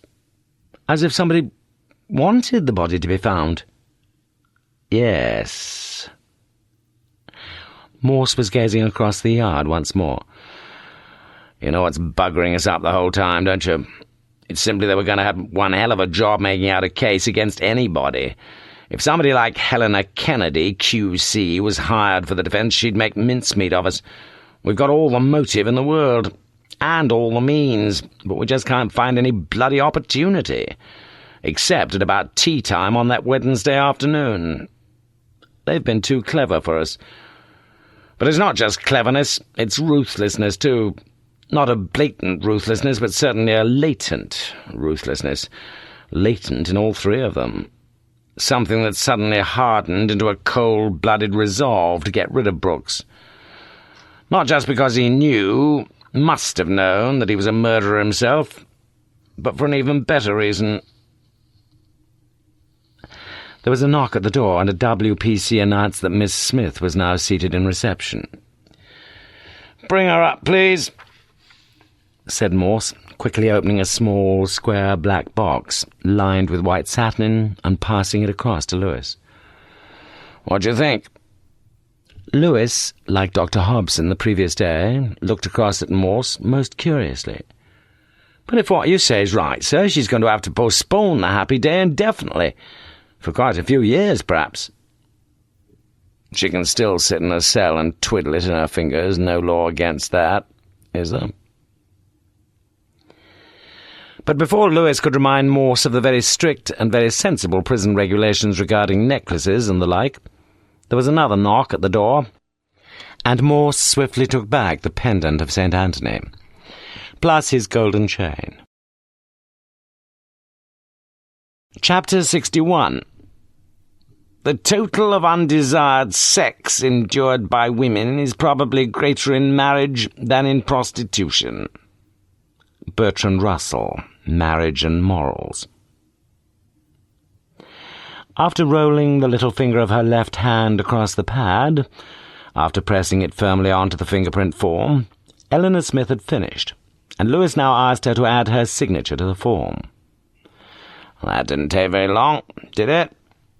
said Morse patronizingly. "Does all this mean you found some fingerprints on the knife?" she asked. Morse was slightly hesitant. "We think so, yes. Unidentified prints. Unidentified as yet. As I explained, though, it's just a matter of elimination." She looked rather weary. Gone was the sparkle that had characterized the last part of that champagne evening at the old parsonage. "You think they could be mine?" Rather weary, too, was Morse's smile. "We've got to have some suspects, haven't we? In fact, my sergeant here's got a long list of them." She turned to Lewis. "Whereabouts am I on the list?" "We always try to put the most attractive at the top, don't we, sir?" Morse nodded his agreement, wishing only that he thought of such a splendid rejoinder himself. "And when exactly am I supposed to have murdered that shithouse?" She looked from one to the other, and Morse in turn looked to Lewis, the interlocutor. "Perhaps," said the latter slowly, "when you got back from Birmingham, that Wednesday." "I see. And did I pinch the knife as well?" We don't think you could have done that because, as you told us, you didn't get back into Oxford until after the museum had closed. We checked up on the train time. It got into Oxford station at 16:35. Just 3 minutes late." "You still don't sound as if you believe me." "We don't think you took the knife," said Morse. The slight but perceptible stress on the "you" was clearly not lost on suspect number one. "You suggesting somebody else pinched it, then slipped it to me on the way home from the railway station? Then I just called in to have a chat with him and decided to murder the old bugger there and then? Is that what you're thinking?" "There are more unlikely scenarios than that," said Morse quietly. Oh, not you. How I hate that bloody word, scenario. She had touched a raw spot, for Morse hated the word too. Yet he'd not been able to come up with anything better, and he made no protest as Ellie Smith continued, changing down now into her lower gear register of speech. And what am I supposed to have done with him, then? Well, we were hoping you could give us a few ideas yourself. Is this turning into a bleeding interview or something? No, said Morse simply. You're under no obligation to answer anything, but sooner or later we're going to have to ask all sorts of questions. Ask you, ask your mother. Where is your mother, by the way? Abroad somewhere. How do you know that? Well, she sent me a postcard. Where from? The postmark was smudged. I couldn't read it. Must have had a stamp on it. Yeah, I'm no good at them names of foreign countries, though. Some of them aren't very difficult, you know. France, for instance. She made no reply. Have you still got the postcard? No, threw it away, didn't I? What was the picture on it? A river, I think. Not the Thames. Not the Thames. You're not being much help, you know. That's where you're wrong, though. She produced a small pasteboard business card and handed it to Morse. You were asking me about that Wednesday, weren't you? Well, I met a fellow on the train and he got a bit friendly and flirty-like. Said if I ever wanted any, work or anything. Morse looked at the white card. Mike Williamson, Modelling and Photographic Agency, with a Reading address and telephone number. You'll remember me? For sure, Inspector, I can promise you that. She smiled, her eyes momentarily recapturing the sparkle that Morse could recall so well. Better check, Lewis. But as Lewis got up and moved towards the phone, Morse held up his hand. Office next door, please. Why do you want him out of the way? Morse ignored the question, feeling quite irrationally jealous. What did this fellow offer you? Oh, Christ, come off it. Her eyes flashed angrily now. What the hell do you think? He just thought I was an intelligent, ill-educated, expensive prostitute. Which I am. Which you were. Which I am, Morse. By the way, you don't mind me calling you Morse, do you? I did ask you, remember, if I could call you something more pally and civilized, but... What about Mr. Davies? When you're married? To Ashley? Oh, that's all off. He came last night and we stayed up till God knows when talking about it. Going round and round in the same old circles. But I just can't go through with it. I like him. He's nice. But I just don't fancy him, that's all. And I could never love him. Never. So it's not fair, is it? Not fair on him. Not fair on me either, really. So you won't be needing me any more for the wedding? Said Morse slowly. Afraid not, no. There wouldn't have been a wedding anyway, though, would there? Not if you were going to arrest me. For a brief while the two looked at each other across the desk, their eyes locked together with a curiously disturbing intimacy. The phone rang. It was strange. And Ellie got to her feet. "Please stay," whispered Morse, his hand over the mouthpiece. Yes, sir, yes. Can you just give me 5 minutes? I'll be straight along. Why do you want me to stay? She asked after Morse had put down the receiver. He took the little black box from the drawer and handed it to her. It's not wrapped up, I'm afraid. I'm not much good at that sort of thing. What? She held the box in her left hand and opened it with her right, taking hold of the gold chain lovingly and gently, and slowly lifting up St. Anthony. What's this for? I bought it for you. But like I say, I want you to have it, that's all. I've never bought anything like that for anybody, and, as I say, I just want you to have it. Ellie had been looking down at the pendant, and suddenly there were tears. "Oh, God," she whispered. Do you like it? It's most wonderful." But she could get no further. She stood up and walked round the desk and kissed Morse fully and softly on the mouth, and Morse felt the wetness of her cheek against his own. "I must go," said Morse. My boss will be getting impatient. She nodded. You know what I just said about Ashley? That I couldn't marry him because I didn't love him? Well, that wasn't really the reason why I broke it off. In his brain, Morse had become convinced that Eleanor Smith must be guilty of her stepfather's murder. But in his heart he felt grieved as he awaited her words, for he knew exactly what they would be. Yet he was wrong. Spectacularly wrong. The real reason is I've fallen in love with somebody else. Morse wondered if he'd heard correctly. What? You getting deaf or something? Not with that charlatan from the modelling agency, surely. She shook her head crossly, like some unhappy, exasperated little girl who will stamp her foot until she can get her own way, her own selfish way. Now. Are you going to listen to me or not? Can't you guess? Can you see? Can't you see?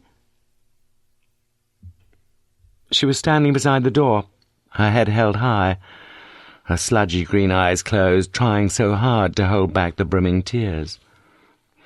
I've fallen in love with you, you stupid sod. Chapter 62. Dactyloscopy. Noun. The examination of fingerprints. Early 20th century. The new shorter Oxford English Dictionary. Always had Morse been a reluctant dactyloscopist, and throughout his police career all the arches and whorls and loops, all the peaks and the troughs and the ridges, had ever remained a deep mystery to him, like electricity and the Wheatstone Bridge. He was therefore perfectly happy on Friday the 30th of September to delegate the fingerprinting of Mesdames Brooks and Stevens to Sergeant Lewis, for the two overseas travellers had returned to Oxford early that afternoon. Immigration officials at Heathrow, Gatwick and Stansted airports had been alerted about them, and the phone call from Heathrow had been received at Thames Valley HQ just after midday. The two had boarded the Oxford City Link coach, scheduled to arrive in its Gloucester Green terminus in Oxford at 2:30 p.m. Neither had appeared to show any undue surprise or discomfiture when Lewis, accompanied by a fingerprint officer, had taken them into the manager's office there and trotted out the purely for elimination line.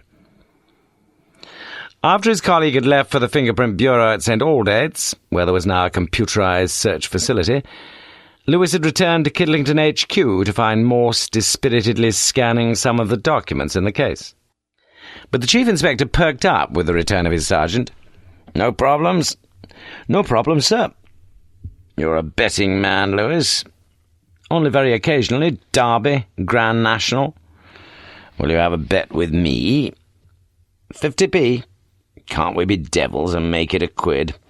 "All right. I've got to be careful with the money, though. We've got the decorators in." Morse appeared surprised. "I thought you did all that sort of stuff yourself." "I used to, sir, when I had the time and the energy, before I started working for you." "Well, take your pick." "Pardon?" "The fingerprints. Brenda Brooks or Julia Stevens. Who do you go for?" Lewis frowned. "Well, I can't really see his wife doing it, you know that. I just don't think she'd have the strength, for one thing." "Really?" Morse seemed almost to be enjoying himself. "Mrs. Stevens, though, well, she's a much stronger person, a much stronger character, isn't she? And she's got the brains, and she's got nothing to lose," added Morse more somberly. "Not much, no." "So your money's on her, is it?" Lewis hesitated. "You know, sir, in detective stories there are only two rules, really, aren't there? It's never the butler, and it's never the person you think it is, so I'll go for Mrs. Brooks." "Leaving me with Mrs. Stevens?" "Oh, you'd have gone for her anyway, sir." "You think so?" But Lewis didn't know what he was thinking and changed the subject. "Did you have any lunch earlier, sir?" "Not even a pint," complained Morse, lighting a cigarette. "You're not hungry?" "A bit." What about coming back and having a bite with us? The missus would be only too glad to knock something up for you.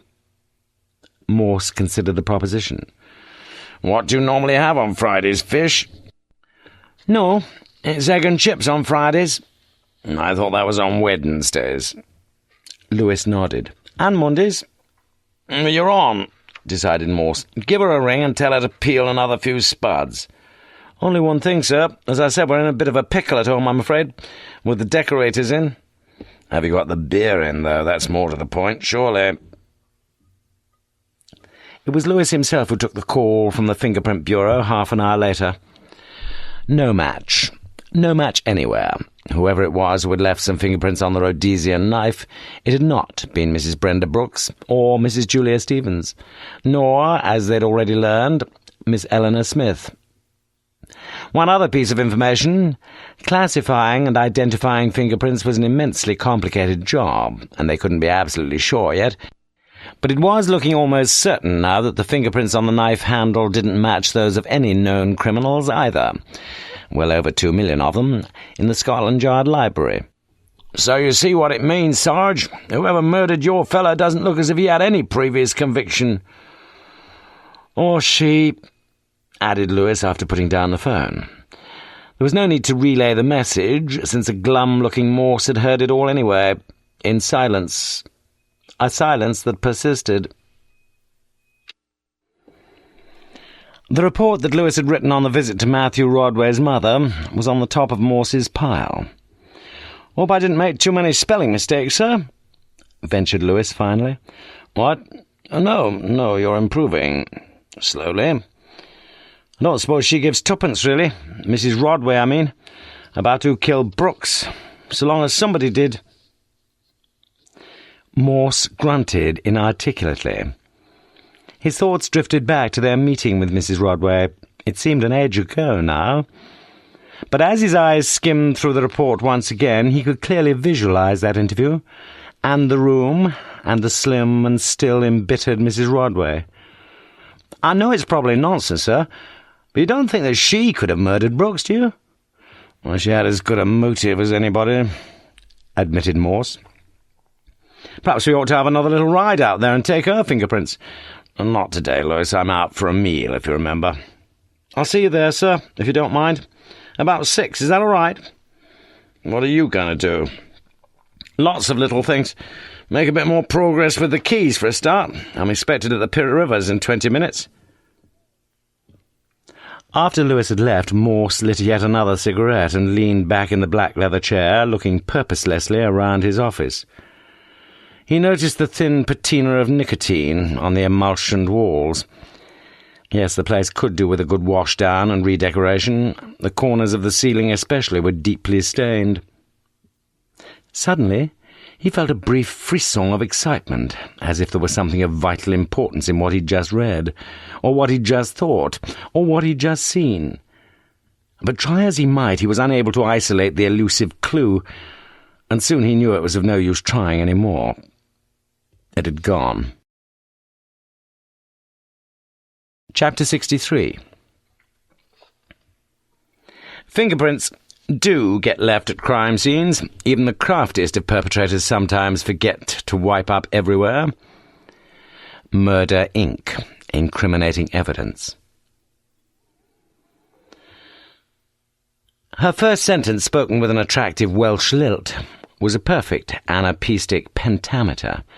"We shall have to eat here in the kitchen, Inspector, all right?" "Wherever, Mrs. Lewis, have no fears."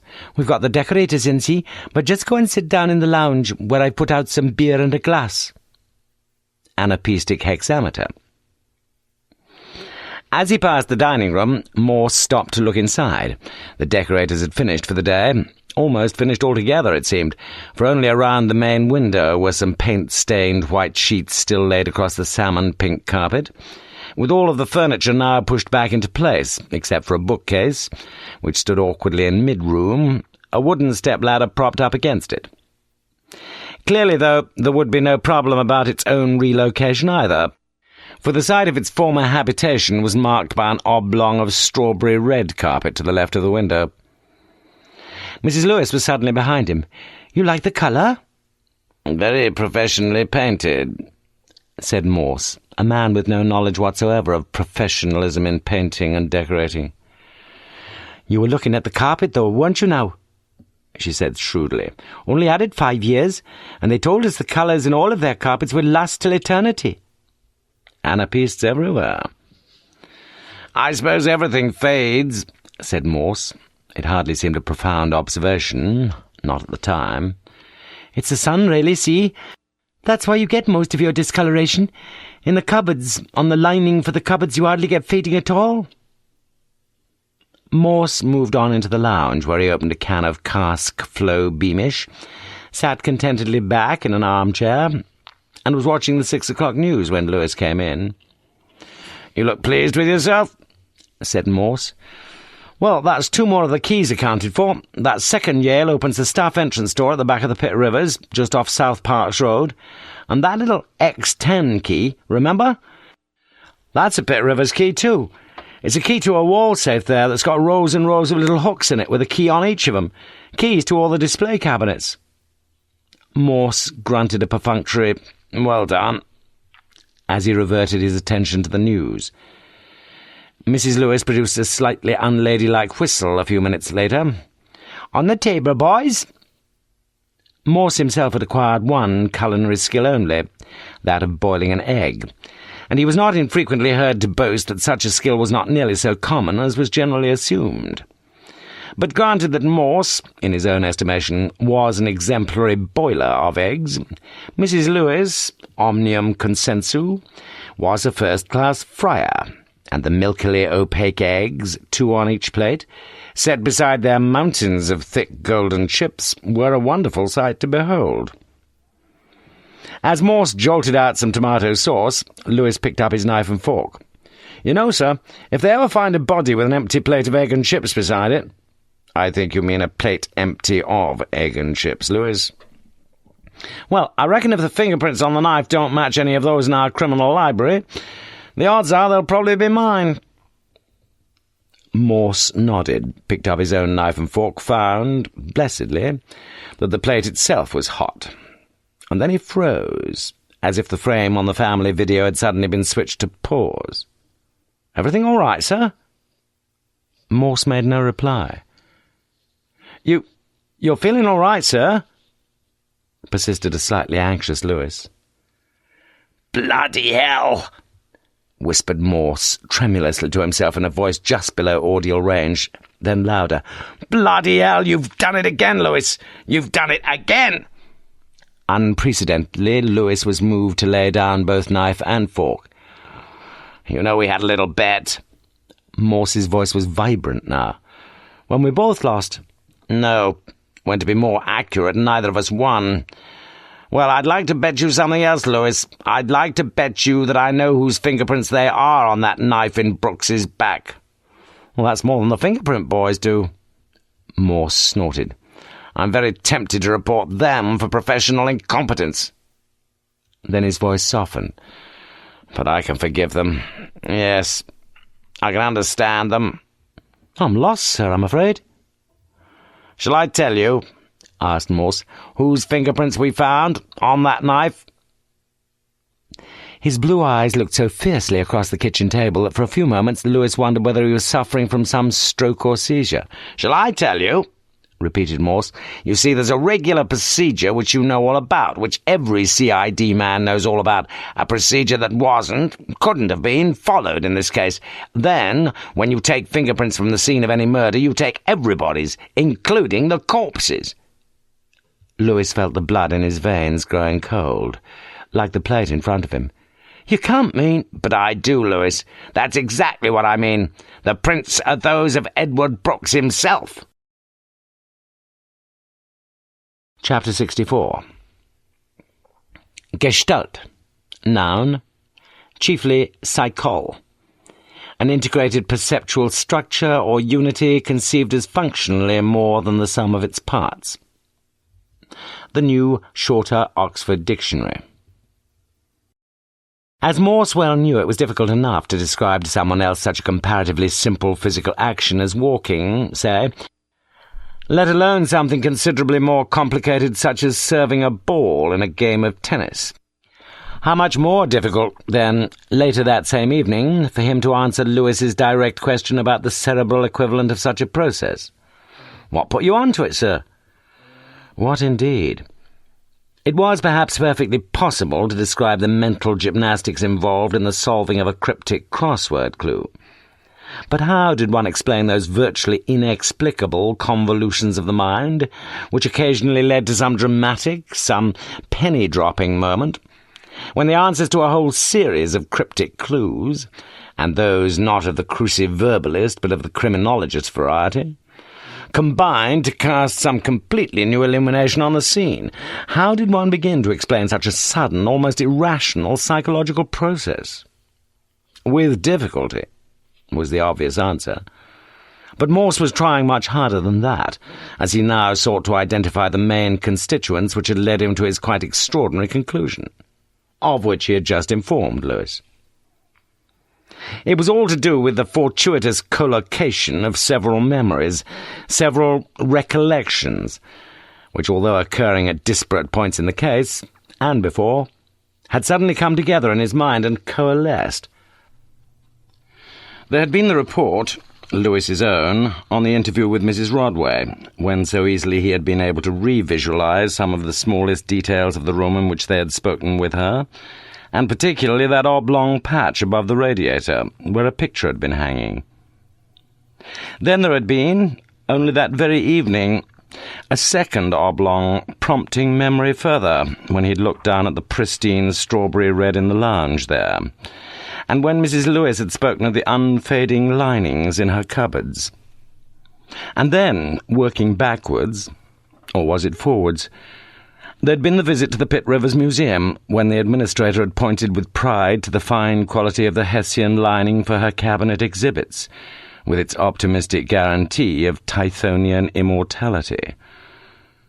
Then again, a much more distant memory from his childhood of a case of cutlery, a family heirloom, where, over the years, each knife, each fork, each spoon had left its own imprint, its own silhouette on the blue plush lining of the case. Things always left their impressions, didn't they? Or did they? Perhaps in the Pitt Rivers cabinets, in those slightly sombre, sunless galleries, the objects displayed there, the artifacts, the relics from the past, perhaps they were leaving only very faint impressions, like the utensils in Mrs. Lewis's kitchen cupboards. No impressions at all, possibly. Then, and above all, the discrepancy between the pathologist's report on the knife used to murder McClure and the statement given by the Raysons about the knife found in their own front garden. Blade not really sharp, in the former. Blade in no immediate need of sharpening, in the latter. Not a big discrepancy, perhaps, but a hugely significant one, and one which should never have passed unnoticed. Yes, all the constituents were there, separate, though, and unsynthesized, waiting for a catalyst. Lewis. Lewis the catalyst. For it was Lewis who had returned from his PM investigations with the information that one of the small keys found in Brooks's pocket fitted a wall safe in the museum, in which, in turn, were to be found row upon row of other keys, including the key to Cabinet 52. It was Lewis, too, who so innocently had asserted, as he picked up a knife with which to eat his meal, that his own fingerprints would be found thereon. And whither had such ratiocination finally led the chief inspector, as, like Abraham, he had made his way forth from his tent in the desert, not knowing whither he went? To the strangest of all conclusions, that on Wednesday the 7th of September, from Cabinet 52 in the Pitt Rivers Museum in Oxford, nothing whatsoever had been stolen. Chapter 65. Behold, I show you a mystery. St. Paul, 1 Corinthians chapter 15, verse 51.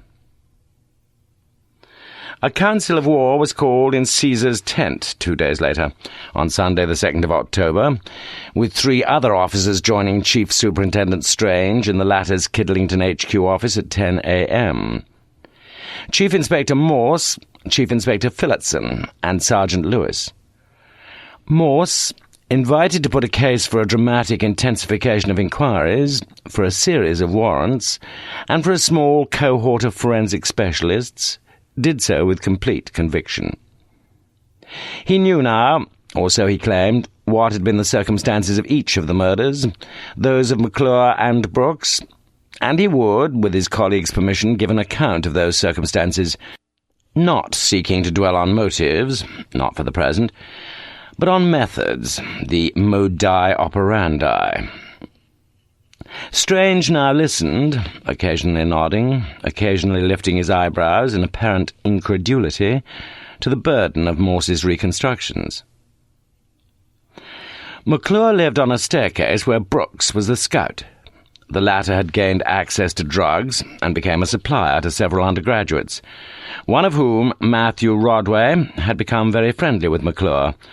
Probably not a homosexual relationship, though, before committing suicide in tragic and semi-suspicious circumstances.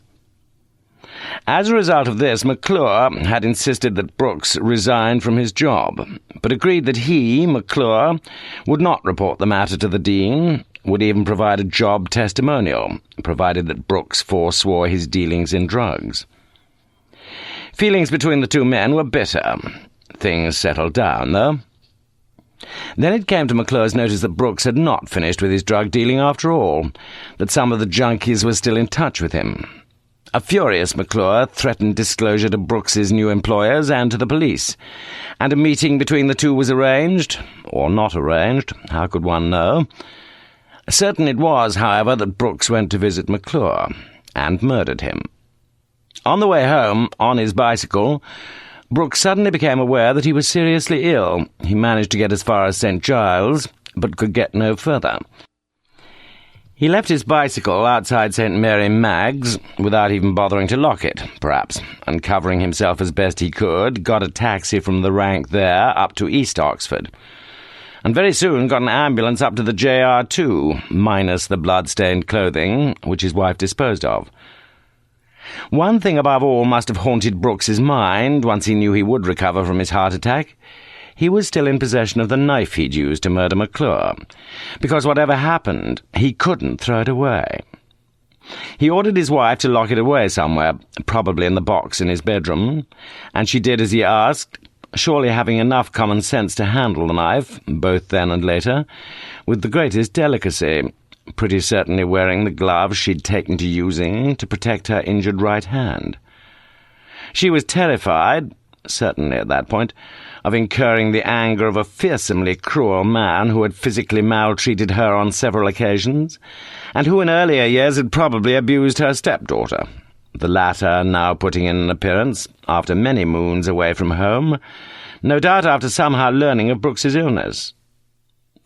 Brenda Brooks had an ally, two allies, in fact, because we now become increasingly aware of the unusually strong bond of friendship and affection between her and the woman for whom she cleaned, Mrs. Julia Stevens, a schoolma'am who, although this fact has only recently become known to us, was suffering from an inoperable brain tumour. A plot was hatched, an extraordinarily clever plot, designed to throw the police onto the wrong track, a plot which succeeded in so doing. "Let me explain. At last," mumbled Strange. Brenda Brooks took Mrs. Stevens wholly into her confidence, with both now knowing perfectly well not only who had murdered McClure, but also exactly where the knife had come from, and why Brooks was unable to get rid of it. On the Saturday before McClure's murder, the very last thing in the afternoon, Brooks had taken the knife from Cabinet 52 in the Pitt Rivers Museum, fully intending to replace it the very first thing on the following Monday morning, when he planned to turn up for work half an hour or so early and restore it to its position amongst the 50-odd other knives there. Nobody would have missed it. Nobody could have missed it, since the museum was closed on Sundays. "Why," Strange had begun, but Morse had anticipated the question. Why Brooks should have acted in such a devious way, or whether he had taken the knife with the deliberate intention of committing murder, it was now only possible to guess. The only slight clue, thus far, was that one of the few books found in the Brookses' virtually illiterate household was a library copy of The Innocence of Father Brown, in which Chesterton suggests a battlefield as the safest place to conceal a corpse, with the possible implication that a cabinet of weapons was the safest place to conceal a knife. But Brooks couldn't restore the knife, not yet. His great hope was that no one would notice its absence. And no one did. Apart from the attendant circumstance of so many other knives, one further factor was greatly in his favour. The cabinet had been recently relined, and there was no outwardly physical sign that any object could be missing. The normal routine when anything was taken out was for a printed white card, temporarily removed, to be inserted over the space left vacant. But there was no space left vacant, since Brooks had only to move 2 or 3 other knives along a little to effect a balanced row of exhibits. And as day followed day, no one in fact noticed that anything was missing. But apart from Brooks, 2 other persons now knew all of this, one of whom was Julia Stevens. And the beautifully clever idea was born. If Brooks were to be murdered with the very safe knife which he himself had stolen... Ah, yes. 2 things only were required. First, a knife. A different, but wholly similar knife, would have to be planted somewhere in or near Daventry Avenue. For when it was found, as surely sooner or later it would be, the police, with a little luck, would discover that it had been taken from one of the Brookses' kitchen drawers. Second, the cabinet from which the actual murder weapon had been taken, Cabinet 52 was clearly marked on the tag, would have to be broken into so that its contents would inevitably be checked. For then, and then only, would the pedigree of the missing knife become known. Someone was therefore delegated to break open that cabinet, to ruffle around a few of the knives there, exactly the opposite of what Brooks had done earlier, and the deception was launched. The theft was duly spotted and reported. The missing knife was fairly quickly identified, and above all the crucial alibis were established. How so? Because of the wholly incontestable fact that any person found murdered by means of that stolen knife must have been murdered after that knife was stolen. But the truth was that Brooks was murdered before the knife was stolen. Probably murdered the day before, since the 2 women lied about seeing him alive on the afternoon when they set off with the school party for Stratford. The only thing now calling for some sort of explanation was the curious circumstance of Brooks's body being so elaborately wrapped up in plastic, then wrapped up again in a brown carpet, before being dumped into the Isis, just upstream from Donington Bridge, almost certainly driven there in the boot of a car. Mrs. Stevens's car? Most probably, since she was the only one of them to own such a means of transport. Well, as Morse saw it, the reason was fairly obvious. If and when rather than if, the body was found, such wrapping would ensure one vital thing, that the knife would still be found with the body, still be found in the body, it could be hoped. There would be no danger of it being lost, and thereby no danger that the alibis so cunningly, so painstakingly devised, would be discounted or destroyed. "So you see," finished Detective Chief Inspector Morse, "the 2 women we assume could never have murdered Brooks have overnight moved up to the top of the list." He looked up with a fairly self-satisfied smile to Chief Superintendent Strange. "And with your permission, sir, we shall go ahead immediately. Apply for a couple of search warrants." "Why only 2 warrants?" asked Detective Chief Inspector Phillotson. Chapter 66. The mind is its own place, and in itself can make a heaven of hell, a hell of heaven. John Milton, Paradise Lost, Book 1. The following day a call was put through to Morse, from Mr. Basil Shepstone, senior neurologist at Oxford's Churchill Hospital. And 20 minutes later the 2 men were seated together in Shepstone's consulting room. Mrs. Julia Stevens, Morse learned, had been admitted at midday, having earlier been discovered unconscious at the side of her bed by her cleaning lady. Some speedy deterioration in her mental condition had been expected, but the literal collapse in her physical condition had come as some surprise. A recent biopsy, Morse learned, had confirmed glioblastoma multiforme, a fast-growing tumour of the neuroglia in the brain, wholly malignant, sadly inoperable, rapidly fatal. When Julia had been admitted, it was immediately apparent that somewhere on the brain pressure had become intolerably severe. She had been painfully sick again in the ambulance. Clearly she was experiencing some considerable difficulty with both sight and speech, showing signs, too, of spatial disorientation. Yet somehow she'd managed to make it clear that she wished to speak to the policeman, Morse. Twice, Shepstone reported, during the early afternoon, her behaviour had grown disturbingly aggressive, especially towards one of the young nurses trying to administer medication. But that sort of behaviour, often involving some fairly fundamental personality change, was almost inevitable with such a tumour. "Had you noticed any personality change before?" asked Morse. Shepstone hesitated. "Yes, perhaps so. I think, well, let's put it this way. The commonest symptom would be a general loss of inhibition, if you know what I mean." "I don't think I do." "Well, I mean, one obvious thing is she probably wouldn't be over-worried about the reactions and opinions of other people, other professional colleagues in her case. Let's say she'd be more willing than usual to speak her mind in a staff meeting, perhaps. I don't think she was ever too shy a person, but like most of us, she'd probably always felt a bit diffident, a bit insecure about life and things." "She's an attractive woman, isn't she?" Shepstone looked across at Morse keenly. "I know what you're thinking, and the answer's probably yes. I rather think that if, over these past few months, someone had asked to go to bed with her—" "When you say someone, you mean some man?" "I think I do, yes." "And you say she's been a bit violent today?" "Aggressive, certainly." Morse nodded. "It's really," continued Shepstone, "the unexpectedness rather than the nature of behaviour that always sticks out in these cases. I remember at the Radcliffe Infirmary, for example, a very straight-laced old dear with a similar tumour getting out of her bed one night and dancing naked in the fountain out the front there." "But she isn't a straight-laced old dear," said Morse slowly. "Oh, no," replied the sad-eyed consultant. "Oh, no."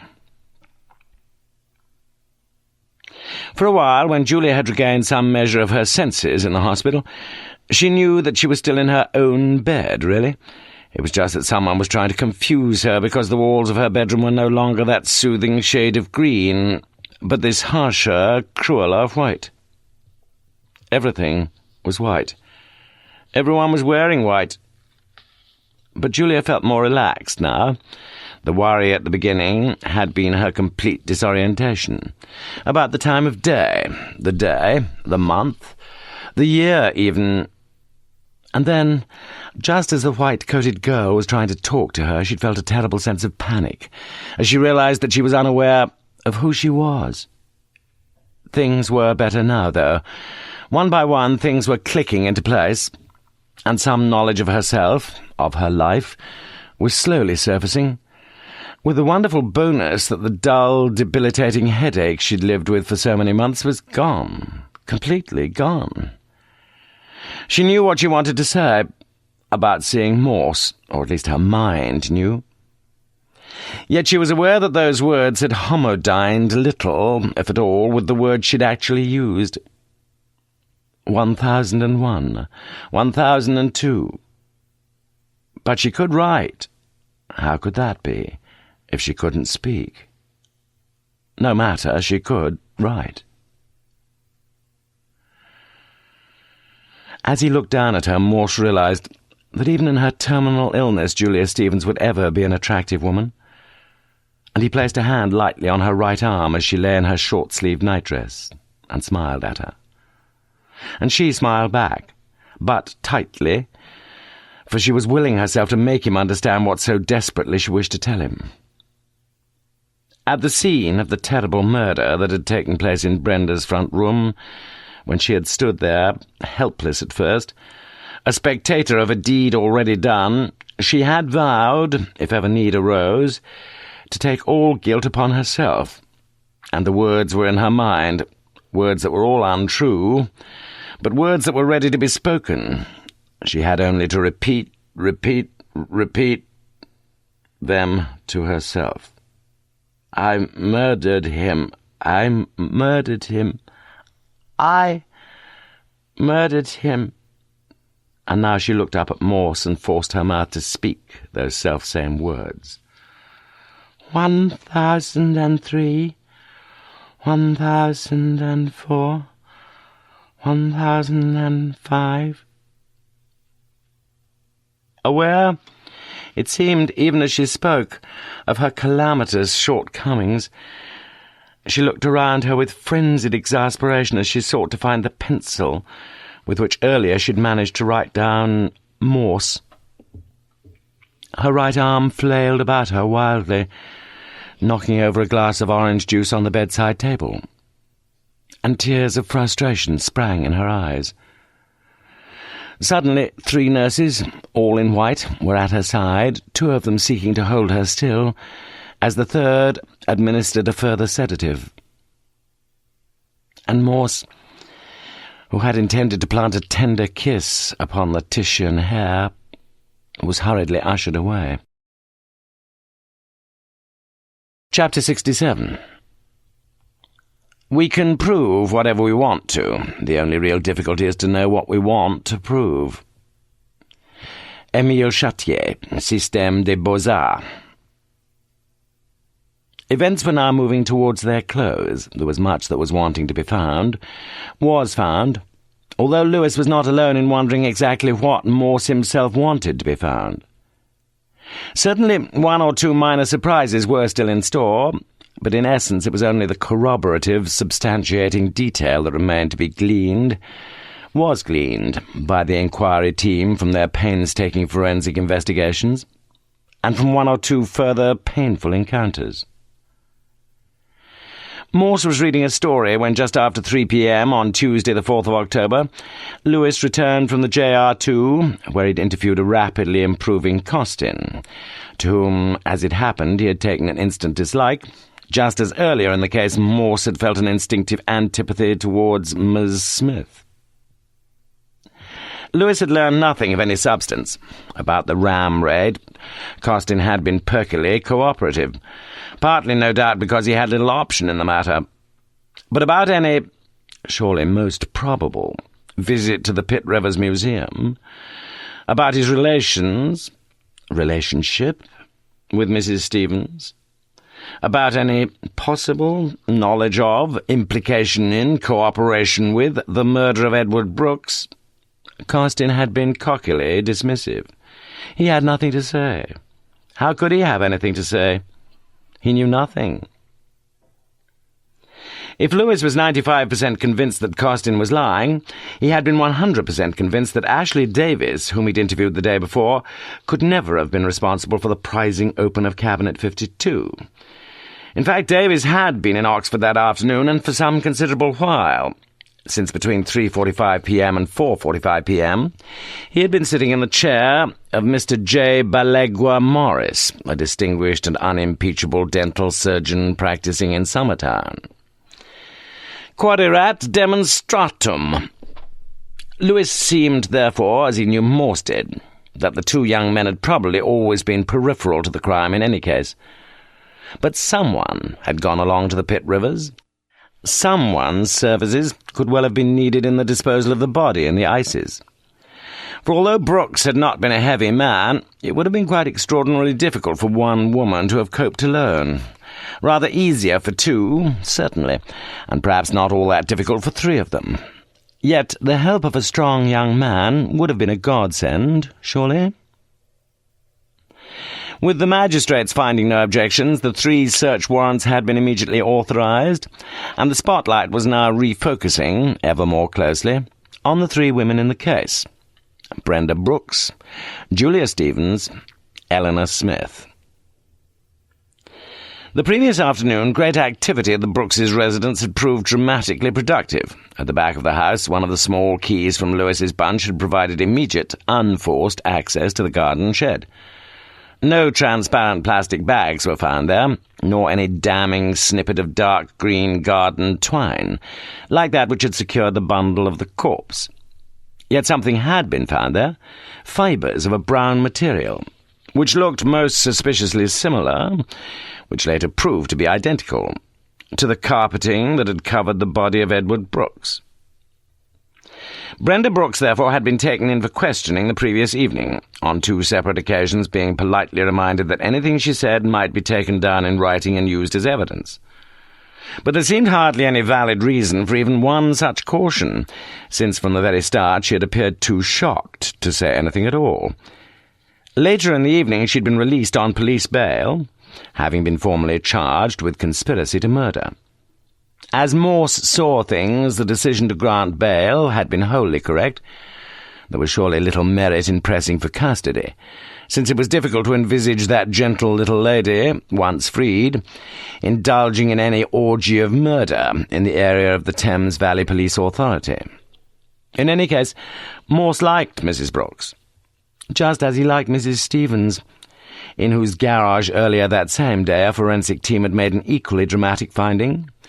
When they'd examined the ancient Volvo in situ and discovered in the boot fibres of a brown material which looked most suspiciously similar, which later proved to be identical, to the carpeting that had covered the body of Edward Brooks. Morse had nodded to himself with satisfaction on receiving each of these reports. So careful, so clever they'd been, the 2 women. Yet even the cleverest of criminals couldn't think of everything. They all made that one little mistake, sooner or later, and he should be glad of that. He was glad. He himself had taken temporary possession of the long-overdue library book found in the Brooks' bedroom, noticing with some self-congratulation that the tops of 2 pages in the story entitled "The Broken Sword" had been dog-eared. By Brooks? Were the pages worth testing for fingerprints? No. Far too fanciful a notion. But Morse told himself that he would himself reread the story once he got the chance, and indeed his eye had already caught some of the lines he remembered so vividly from his youth. Where does a man kick a pebble? On the beach. Where does a wise man hide a leaf? In the forest. Yes, things were progressing well, and quickly. There was that 3rd search warrant, of course, one that had been granted though not yet served, the one to be served on Ms. Smith, of whom, as it happened, Morse had dreamed the previous night, most disturbingly. He had watched her closely. How on earth, as semi-dressed in a plunging Versace creation, she had exhibited herself erotically to some lecherous yuppie in the back seat of a BMW. And when Morse had awoken, he had felt bitterly angry with her, and sick, and heart-achingly jealous. Morse had known better nights, known better dreams. Yet life is a strange affair, and only 10 minutes after Lewis had returned that Tuesday afternoon, he received a call from reception which quickened his heartbeat considerably. Chapter 68. She turned away, but with the autumn weather compelled my imagination many days and many hours. T.S. Eliot, La figlia che piange. She closed the passenger seat door, asking the man to wait there in the slip road for 10 minutes, no longer, then to drive in and pick her up. She walked quite briskly past the blue sign with its white lettering, Thames Valley Police HQ, then up the longish gradient to the brick and concrete building. At reception she quickly made her errand clear. "Is he expecting you, miss?" asked the man seated there. No. Can I ask what it's in connection with? A murder? The grey-haired man looked up at her with some curiosity. He thought he might have seen her before, then decided that he hadn't, and rang Morse. "Let her in, Bill. I'll be down to collect her in a couple of minutes." After entering her name neatly in the visitor's log, Bill pressed the mechanism that opened the door to the main building. She was carrying a small package, some 5 inches by 3 inches, and he decided to keep a precautionary eye on her. Normally he would not have let her through without some sort of check. But he'd always been encouraged to use his discretion, and in truth she looked more like a potential traveller than a potential terrorist. And Chief Inspector Morse had sounded happy enough. He pointed the way. "If you just go and sit and wait there, Miss..." So Ellie Smith walked over the darkly marbled floor to a small square waiting area, carpeted in blue, with matching chairs set against the walls. She sat down and looked around her. Many notices were displayed there of the "Watch Out, Burglars Beware" variety, and photographs of a police car splashing through floods, and a friendly bobby talking to a farmer's wife in a local village, and just opposite her a large map. But her observations ceased there. To her left was a flight of white marbled stairs, down which the white-haired Morse was coming towards her. "Good to see you. Come along up." "No, I can't stay. I've got a car waiting." "We can take you home." "I can take you home." "No, I'm sorry." "Why have you come?" asked Morse quietly, seating himself beside her. "Well, you've had Mum in. She told me all about it. She's on bail, isn't she? And I just wondered where it all leaves her. And me, for that matter." Morse spoke gently. "Your mother has been charged in connection with the murder of your stepfather. Please understand that for the present..." "She told me you might be bringing me in. Is that right?" "Look, we can't really talk here. Please come up." She shook her head. "Not unless you're arresting me. Anyway, I don't trust myself in that office of yours. Remember?" Look, about your mother. You'll have to face the fact, just like we have to, that it seems very likely at the minute that your mother was involved in some way in the murder of your stepfather." Morse had chosen his hesitant words carefully. "All right. If you're not going to tell me, never mind." She stood up, and Morse stood up beside her.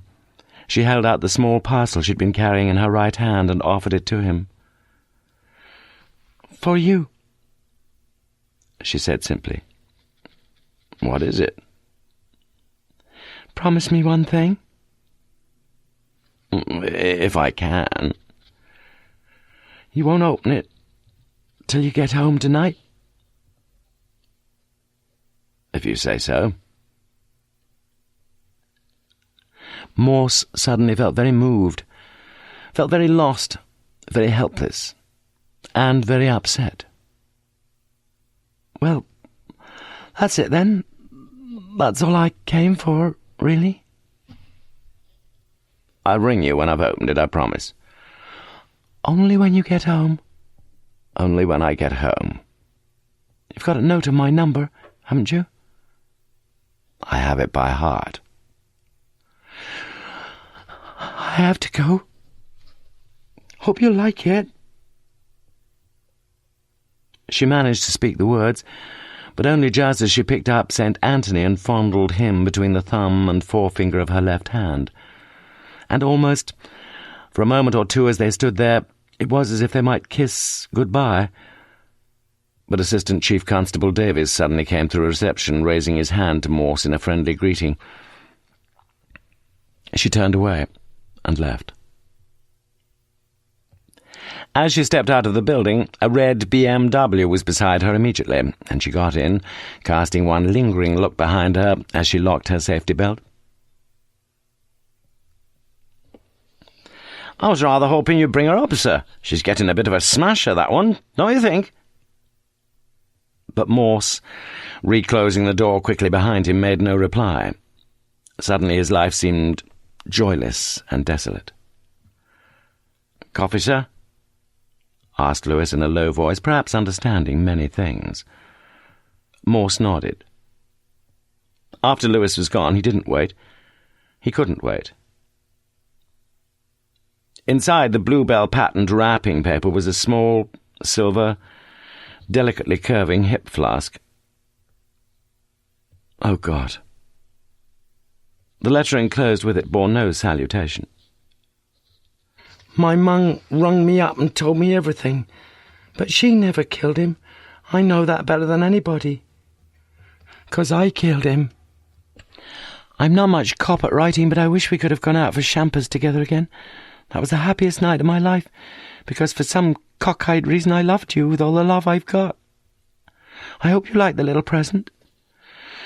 I wish I could finish this letter in the way I'd like to, but I can't quite think of the right sort of words. You know I'm trying, though. If only you'd known how much I wanted to kiss you in the taxi. So, some kisses from me now." XXXX. Ellie. XXXX.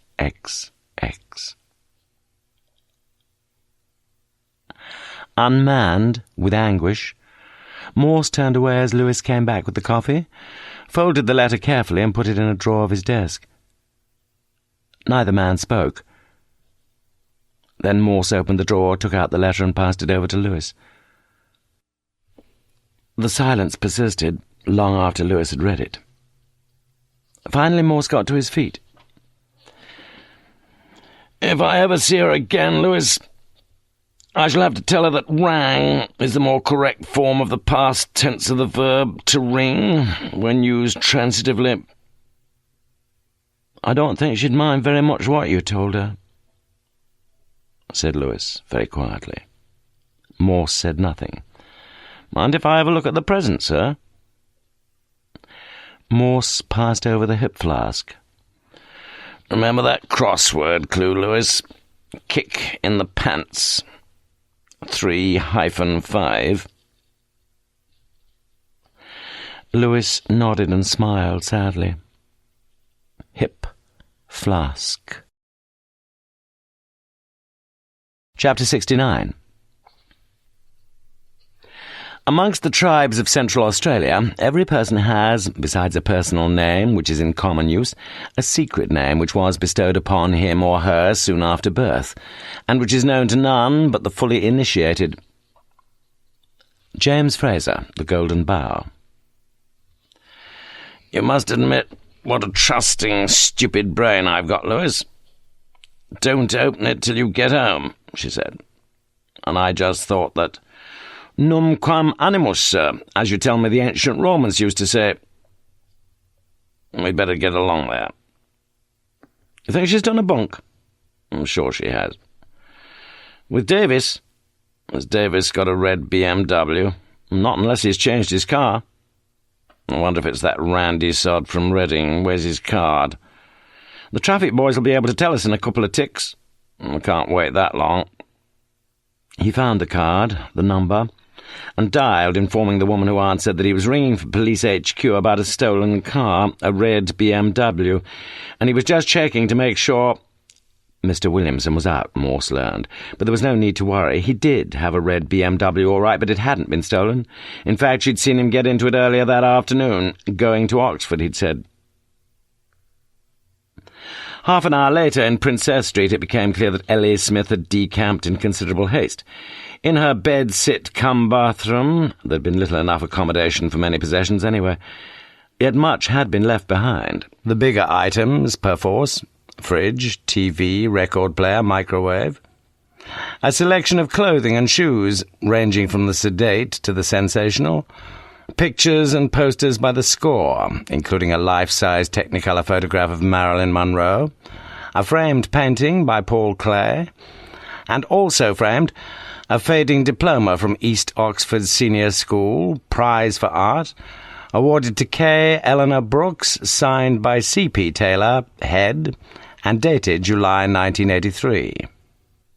Not much here in the drawers, sir. An appointments book, though, stuck at the back. Which I am not particularly anxious to see, said Morse, sitting himself down on the bed. You know, if you don't mind me saying so, it was a bit cruel, wasn't it? Leaving our mum for all those years and not really getting in touch with her again until... He broke off. Sir! Morse looked up. There's a telephone number here for that Tuesday the 6th with something written after it. GL, and what looks like the figure 1 after it. Morse got up and went to look over Lewis's shoulder. It could be a lowercase letter, L. Shall I give the number a go? Morse shrugged his shoulders disinterestedly. Please yourself. Lewis dialed the number, and a pleasing, clear Welsh voice answered, with an obviously well-practised formula. Gareth Llewellyn-Jones, can I help you? Sergeant Lewis, Thames Valley Police, sir. We're investigating a murder and think you might be able to help us confirm one or two things. My goodness me, well, I can't really, not for the moment, like. I'm in the middle of a tutorial, see. Can you give me a time when you will be free, sir? Could be important, said Lewis after putting down the phone, if she was out all night. Don't you mean in all night? Said Morse bitterly. In bed with some cock-happy client of hers. That's what you mean, isn't it? So stop being so bloody mealy-mouthed, man. Lewis counted up to 7. Well, if she was, she couldn't have had too much of a hand in things. Of course she did, snapped Morse. I don't believe her when she says she murdered him. She's just trying to shield her mother, that's all. Because it was her mother who murdered him. Isn't it usually the other way around, though? What do you mean? Isn't it usually mums who try to shield their kids? The word kid did to Morse what scenario did to Ellie Smith, and he was about to remonstrate when suddenly he clapped a cupped right hand hard over his forehead. What year did the Brookses marry? I can't remember exactly. 12 years ago, was it? We can soon check. What time are you seeing Armstrong Jones? Llewellyn-Jones, sir. 8:30, after he's had dinner and all. Good. I'm glad you're not letting our own inquiries interfere with his college routine. Well, it wasn't like that. Come on, Lewis. Morse pointed to the diploma. When you said Ellie Smith must have been a bit cruel to run away from her mother, you were right, in a way, but she didn't run away from her mother at all, Lewis. She ran away from her father, her natural father. But she could just have changed her name, surely. Nonsense. Morse consulted the directory lying beside the phone. Only one C.P. Taylor, with an Abingdon Road address. He rang the number and learned, yes indeed, that he was speaking to the former head of East Oxford Senior School, who would willingly help if he could. That same evening? Why not? After Lewis had dropped Morse, I found my own way home. At a rather elegant semi-detached property in the Abingdon Road, he himself proceeded to Lonsdale College, where his mission was quietly and quickly productive. Llewellyn-Jones freely admitted that he'd met the young woman he'd always known as Kay fairly regularly for sexual purposes. Never in his college rooms, more often than not in a hotel. And twice in her own little place, as was the case on Tuesday, the 6th of September, when he'd spent the evening with her, and would have spent much longer but for a phone call, 9:30, 9:45, which had galvanized her into panicky activity. She'd have to leave. He'd have to leave. Obviously some sort of emergency. But he knew no more, except perhaps that he thought the voice on the phone was that of a woman. Lewis thanked the dark, dapper little Welshman, and assured him that the information given would of course be treated with the utmost confidentiality. But Gareth Llewellyn-Jones appeared a little troubled. I'm a bachelor, Sergeant, see, and I just loved being with her, that's all. In fact, I could have... but I don't think she's the sort of woman who could ever really fall ass over tit for any man. Certainly not for me. He smiled, shook his head sadly, and bade farewell to Lewis from the porter's lodge. As Lewis drove up to his home in Headington, he realised that Morse had almost certainly been right about Ellie Smith's involvement in the murder. With a tumbler of most welcome scotch beside him, Morse sat back to listen. Kay Brooks? Oh, yes, I remember her, said the ex-headmaster, a thin, mildly drooping man in his early 70s. Who wouldn't? Aged 11, she'd started at his school as a lively, slightly devil-may-care lass, with long, dark hair, and a sweet, if somewhat cheeky, sort of smile. Bright, well above average, and very good at sketching, painting, design, that sort of thing. But, well, something must have gone a bit sour somewhere. By her mid-teens, she'd become a real handful, playing hooky, surly, inattentive, idle. A bit cruel, perhaps. Trouble at home, like as not, but no one knew. Kay's mother had come along to see him a couple of times, but Morse interrupted. "Well, that's really what I've come about, sir. It may not be important, but I rather think you probably mean her stepmother, don't you?" "Pardon?" Taylor looked as if he'd misheard. "You see, I think Brooks, Edward Brooks, the man fished out of the Isis, could well have been her real father, not her stepfather." "Nonsense!" The second time the word had been used in the past half hour. "I can understand what you're thinking, Inspector, but you're wrong. She changed her name when her mother got remarried. Changed it to her mother's new name. You see, I knew her mother, well before then." Morse looked puzzled. "Is that sort of thing usual?" Taylor smiled. "It depends, doesn't it? Some people would give an arm and a leg to change their names. Take me, for instance. My old mum and dad, bless their hearts, but, you know what they christened me? Cecil Paul. Would you credit it? I was cesspool before I'd been at school a fortnight. You know the sort of thing I mean." Oh, yes, Morse knew exactly the sort of thing he meant. "And I'm afraid," continued Taylor, "that Kay got teased pretty mercilessly about her name, about her surname, that is, so it was only natural, really, that when the opportunity arose to change it—" "What was her surname?" asked Morse. Taylor told him. Oh dear, poor Ellie. After gladly becoming Eleanor Brooks on her mother's remarriage, so very soon, it seemed, had she come to detest her newly adopted name, and when she'd left home, she'd plumped for Smith, a good, common stock, unexceptionable sort of name that could cause her pain no more. Yes, Morse knew all about being teased because of a name, in his own case a Christian name. And he felt so close to Ellie Smith at that moment, so very caring towards her, that he would have sacrificed almost anything in the world to find her there, waiting for him when he got back home. Ellie Morse, Eleanor Morse, better still? Difficult to decide. But gladly would Morse have settled for either as he walked slowly up into Cornmarket, where he stood waiting 25 minutes for a bus to take him up to his bachelor flat in North Oxford. Chapter 70. The last chapter. Then grief forever after, because forever after nothing less would ever do. J.G.F. Potter. Anything to declare? The subject of each of these last two inquiries, the young woman who had been known, principally in these pages, as Ellie Smith, had hurriedly wiped her eyes and for a considerable time said nothing after getting into Mike Williamson's car. Her thoughts were temporarily concentrated not so much on Morse himself as on what she could have told him, or rather, on what she could never have told him. About that terrible Tuesday night, when her mother had phoned her, pleading in such deep anguish for her daughter's help. When she'd got rid of that quite likeable, cock-happy little Welshman, and finally reached the house, a full 5 minutes before that other woman had arrived in a car, to find her mother standing like a zombie in the entrance hall, continuously massaging a gloved right hand with her left, as if she'd inflicted upon it some recent and agonizing injury.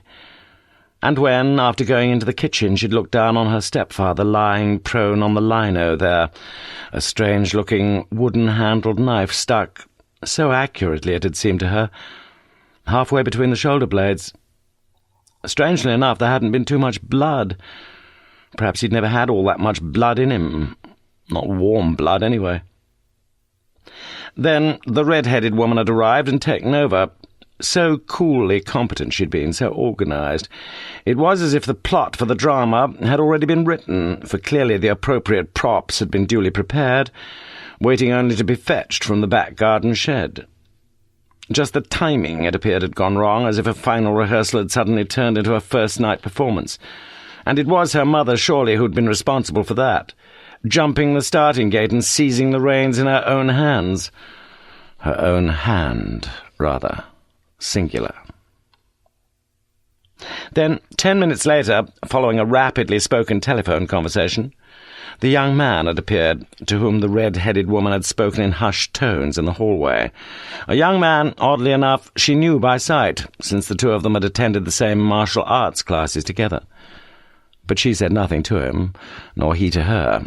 Indeed, he seemed hardly aware of her presence, as he began to manoeuvre the awkward corpse into its polythene winding sheet.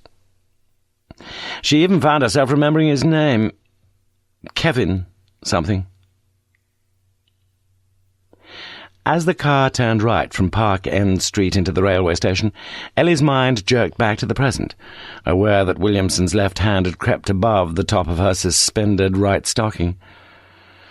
But she would always be able to handle people like Williamson, who now reminded her of their proposed agreement as he humped the two large suitcases from the boot. "You ring me like you said, okay?" Ellie nodded, adding a verbal gloss to her unspoken promise as she took his business card from her handbag and mechanically recited the telephone number. "Right then, and don't forget we can do real business with a body like yours, kid." It would have been a nice gesture if he'd offered to carry her cases up the steps to the automatic doors, or even as far as the ticket window. But he didn't, and of that she was glad. Had he done so, she would probably have felt obliged to buy a ticket for Paddington, for she'd spoken to him vaguely of friends in London. As it was, once he'd driven off, she bought a single ticket to Liverpool, and with aching arms crossed over the footbridge to Platform 2, where she stood for 25 minutes, forgetting for a while the future plight of her mother, forgetting the minor role she herself had played in the murder of a man she had learned to hate. Yet remembering again now, as she fingered the gold pendant, the man who had given it to her, the man for whom she would have sacrificed anything. If only he could have loved her.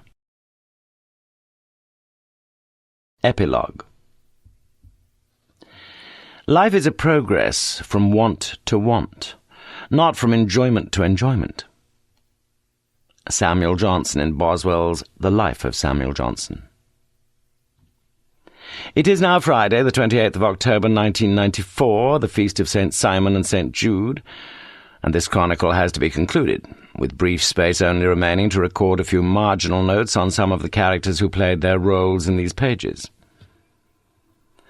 On Thursday, the 20th of October, Mrs. Brenda Brooks was rearrested, additionally charged with the murder of her husband, Mr. Edward Brooks, and remanded in custody at Holloway Prison, from which institution 4 days later she was granted temporary leave of escorted absence to attend a midday funeral service at the Oxford Crematorium, where many teachers from the Proctor Memorial School were squeezed into the small chapel there, together with a few relatives and a few friends, though the couple from California were unable to make the journey at such short notice.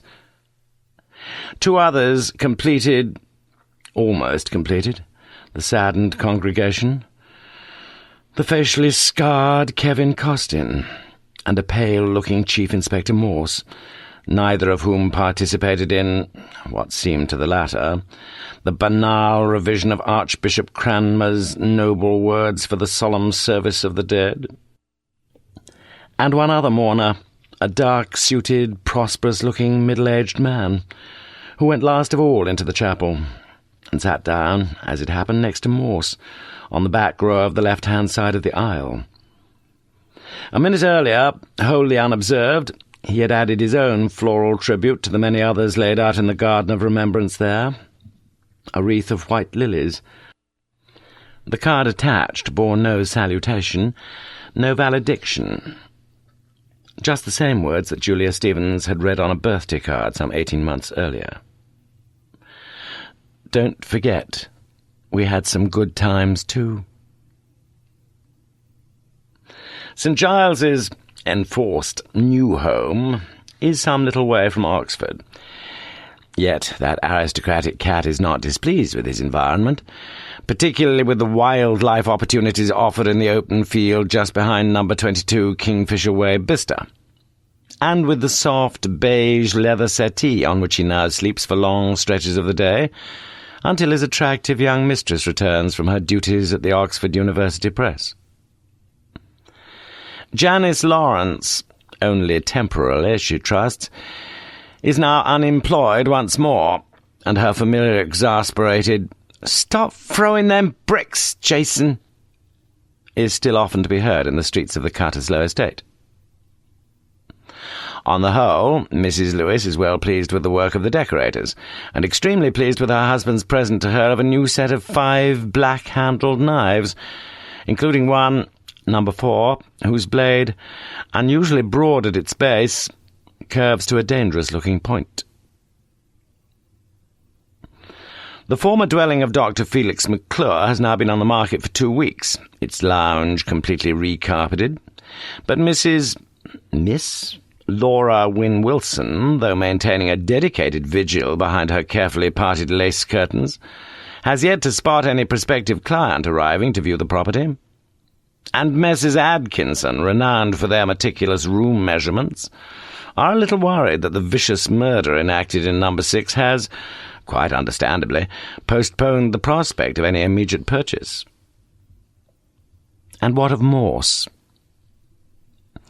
His proposed lunchtime meeting with Strange, with a view to launching a twin assault on the complexities of form-filling, has not yet been arranged, and Morse is not pursuing the matter with any sense of urgency, since he is undecided about the sooner or later of his own eventual retirement, and curiously unsettled about the immediate months ahead of him. He knew, of course, that it would be utterly hopeless to ring Ellie Smith, and therefore rang her number only 3 times in the week following her disappearance, only twice in the second week. After all, as Morse recalled from his believing days, hope is one of the greatest of the Christian virtues. In the 3rd week, his normal routine in life began to reassert itself, and at about 9:30 p.m. he was again regularly to be observed, walking fairly purposefully down the Banbury Road to one of the local hostelries. He has promised himself most faithfully that he will dramatically curtail his consumption of alcohol, with effect from the 1st of November, which day will also mark his permanent renunciation of nicotine. In the meantime, there is much work still to be done in the aftermath of the case, the aftermath of both cases, rather. Imprimis, in his life, is the searching out of Ellie Smith, since as a police officer that is Morse's professional duty, and as a man, his necessary purpose.